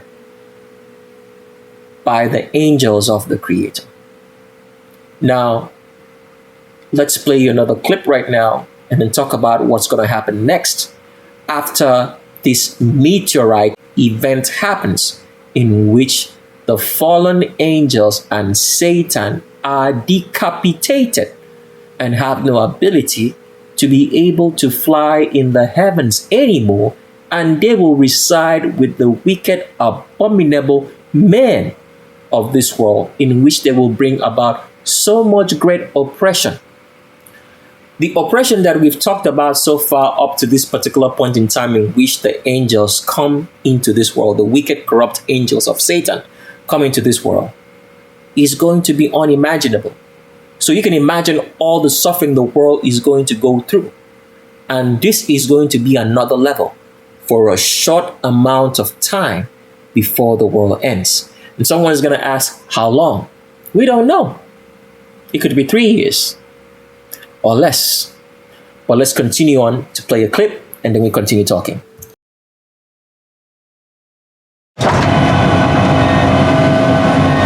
This is not real. This is not real. This is not real. This isn't happening. Kate, tell me this isn't really happening. I hear there's something you don't like the looks of. We discovered a very large comet. Oh, good for you. It's headed directly towards Earth. This comet is what we call a planet killer. At this exact moment, I say we sit tight and assess. Sit tight and assess? Sit tight. And then assess. The sit tight part comes first, then you got to digest it. That's the assessment period. This is the worst news in the history of humanity. He just blew us off. What are we going to do? We have to release the information. So we just leak it. Our guests today have made a pretty big discovery in space. How big is this thing, though? And can it destroy my ex-wife's house? Is that possible? There's a 100% chance that we're all going to die. Kate? Hey.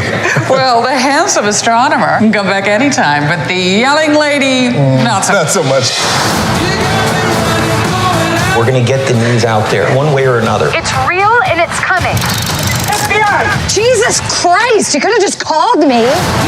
This comet contains $30 trillion worth of material. What do trillions of dollars matter if we're all gonna die? Oh no, what if we're rich? That would be terrible.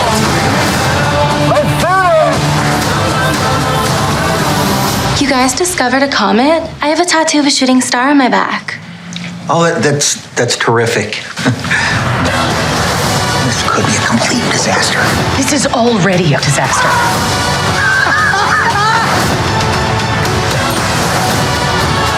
You know that girl from Live TV said we're all gonna die? No. Yo, bro! You'll never take me alive! There it is! Giant comet! Whirling its way towards Earth! Can you see it? I can't! My head is in a bag! I did have the FBI put that bag over your head. They don't do that. The CIA does, but I made them do it. You know, I had a feeling. It's a good feeling, because that is what I did, and it was very funny and cool.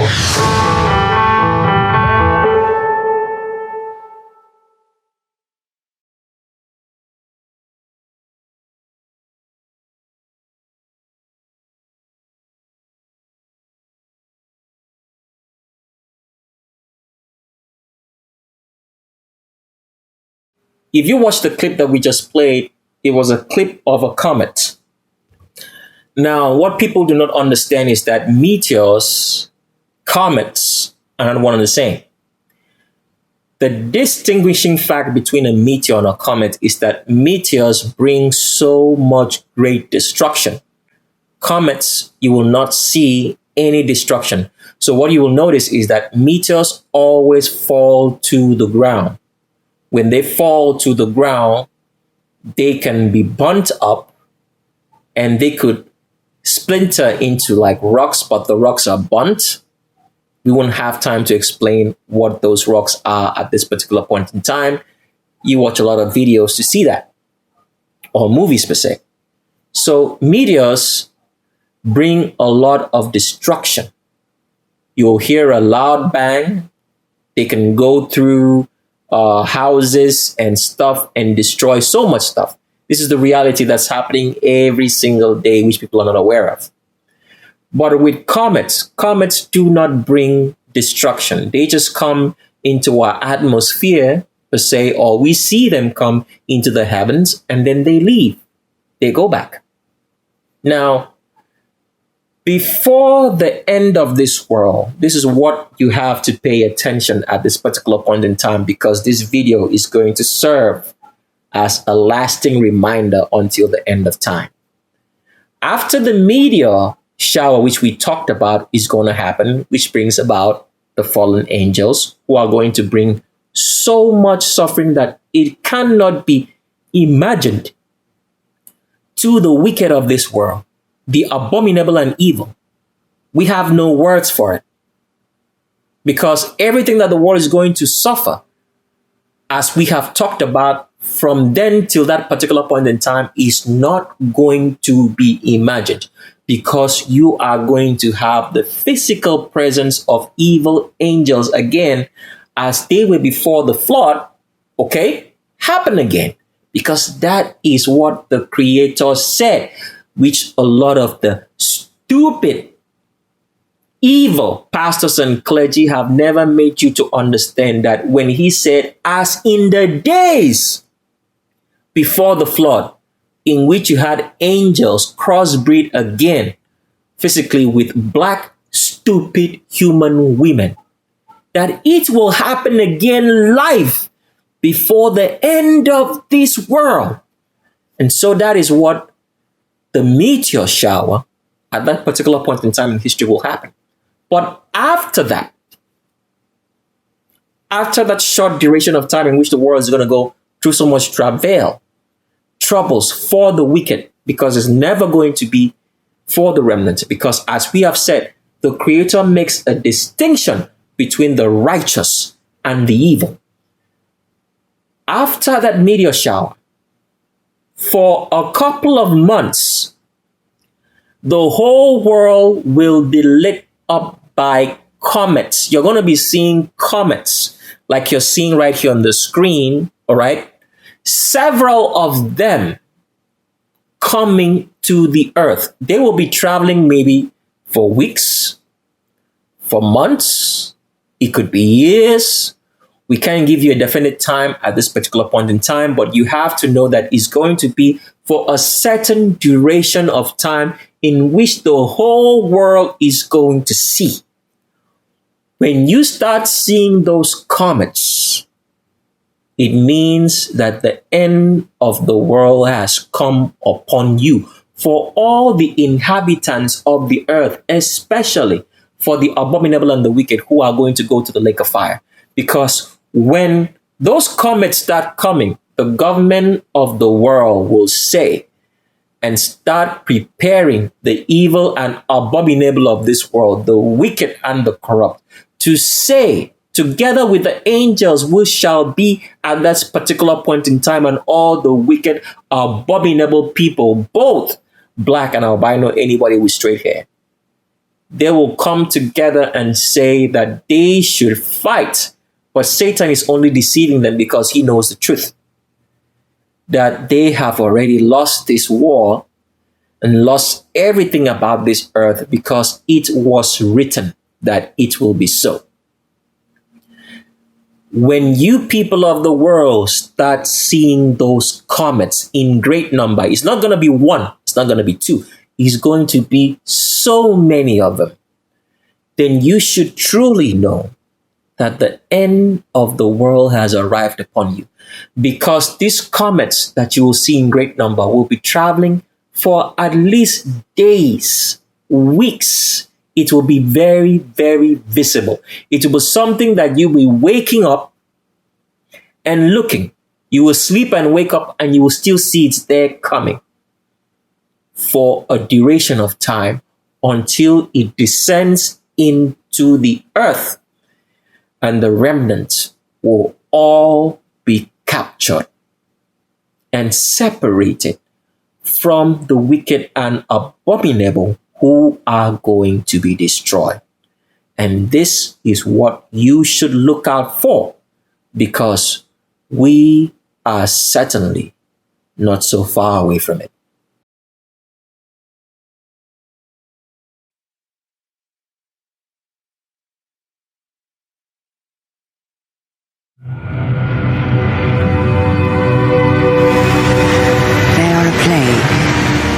That now sweeps through the worlds of man,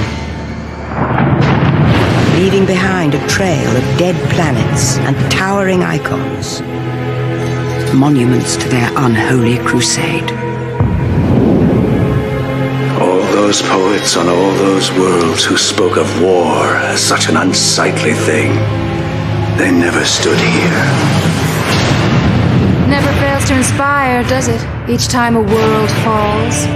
The Necromongers, a dark army that will convert or kill every last human life, unless they can be stopped. But sometimes the only way to stop evil is not with good. You must confront it with another kind of evil. Who the hell are you?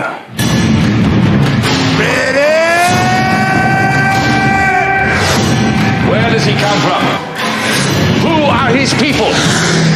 These are the things I need to know. You remember your home world? Have you met any others? Others like yourself. It's not my fight. Consider it a test. Burn now or fall forever. Are you gonna stop the monsters now? I am the monster.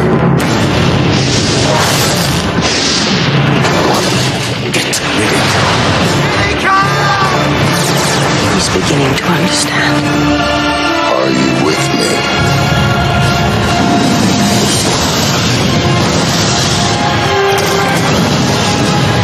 Who is this man? He sees everything. You're not the one to bring me down. You're not afraid of the dark, are you?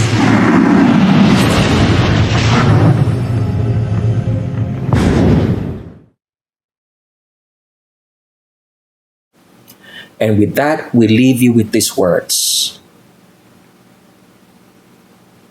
to all the wicked, to all the abominable, to the descendants of David, to the wicked, abominable black women who brought about evil, who are feminists instead of being feminine, to all the albinos, anybody with straight hair, demons with tails, to the descendants of David, the kings of this world, who have run the world behind the scenes up till now, and to Satan, we leave you with these words. Be very, very, very, extremely afraid of what's coming upon you. And this is the judgment of the world, which you've heard about and read about.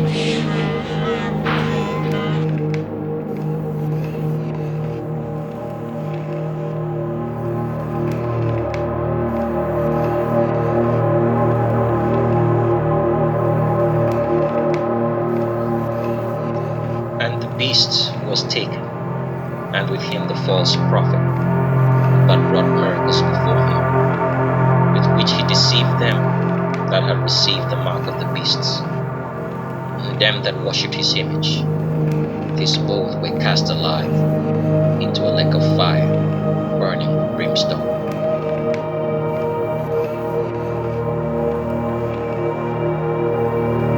And Satan, the devil, the evil, the wickedness, the lying, the organized mind that lies and deceives the nation, that deceived them that was cast into the lake of fire in the kingdom of this world. The lake of fire, which burneth with brimstone, which is the lava and volcanic explosions that you see everywhere, where the beasts and the false prophet, the world president, worshipped and endeared by the public today, even though not knowing that this is their false prophet and world president, and shall be tormented day and night forever and ever in the lake of fire that burns, and they will not be consumed, but will burn for all eternity. And this every lineage of the false prophets of the world president believe, and they say it openly, that they do not believe that the Creator can make you burn in a lake of fire for all eternity for free will that they gave you. But in their minds, they know that the free will that they're talking about is the free will to do evil and wickedness upon humanity, and the wicked public worship and endear and love this man, the world president, false prophet of Satan, but it's not revealed publicly for them to know yet.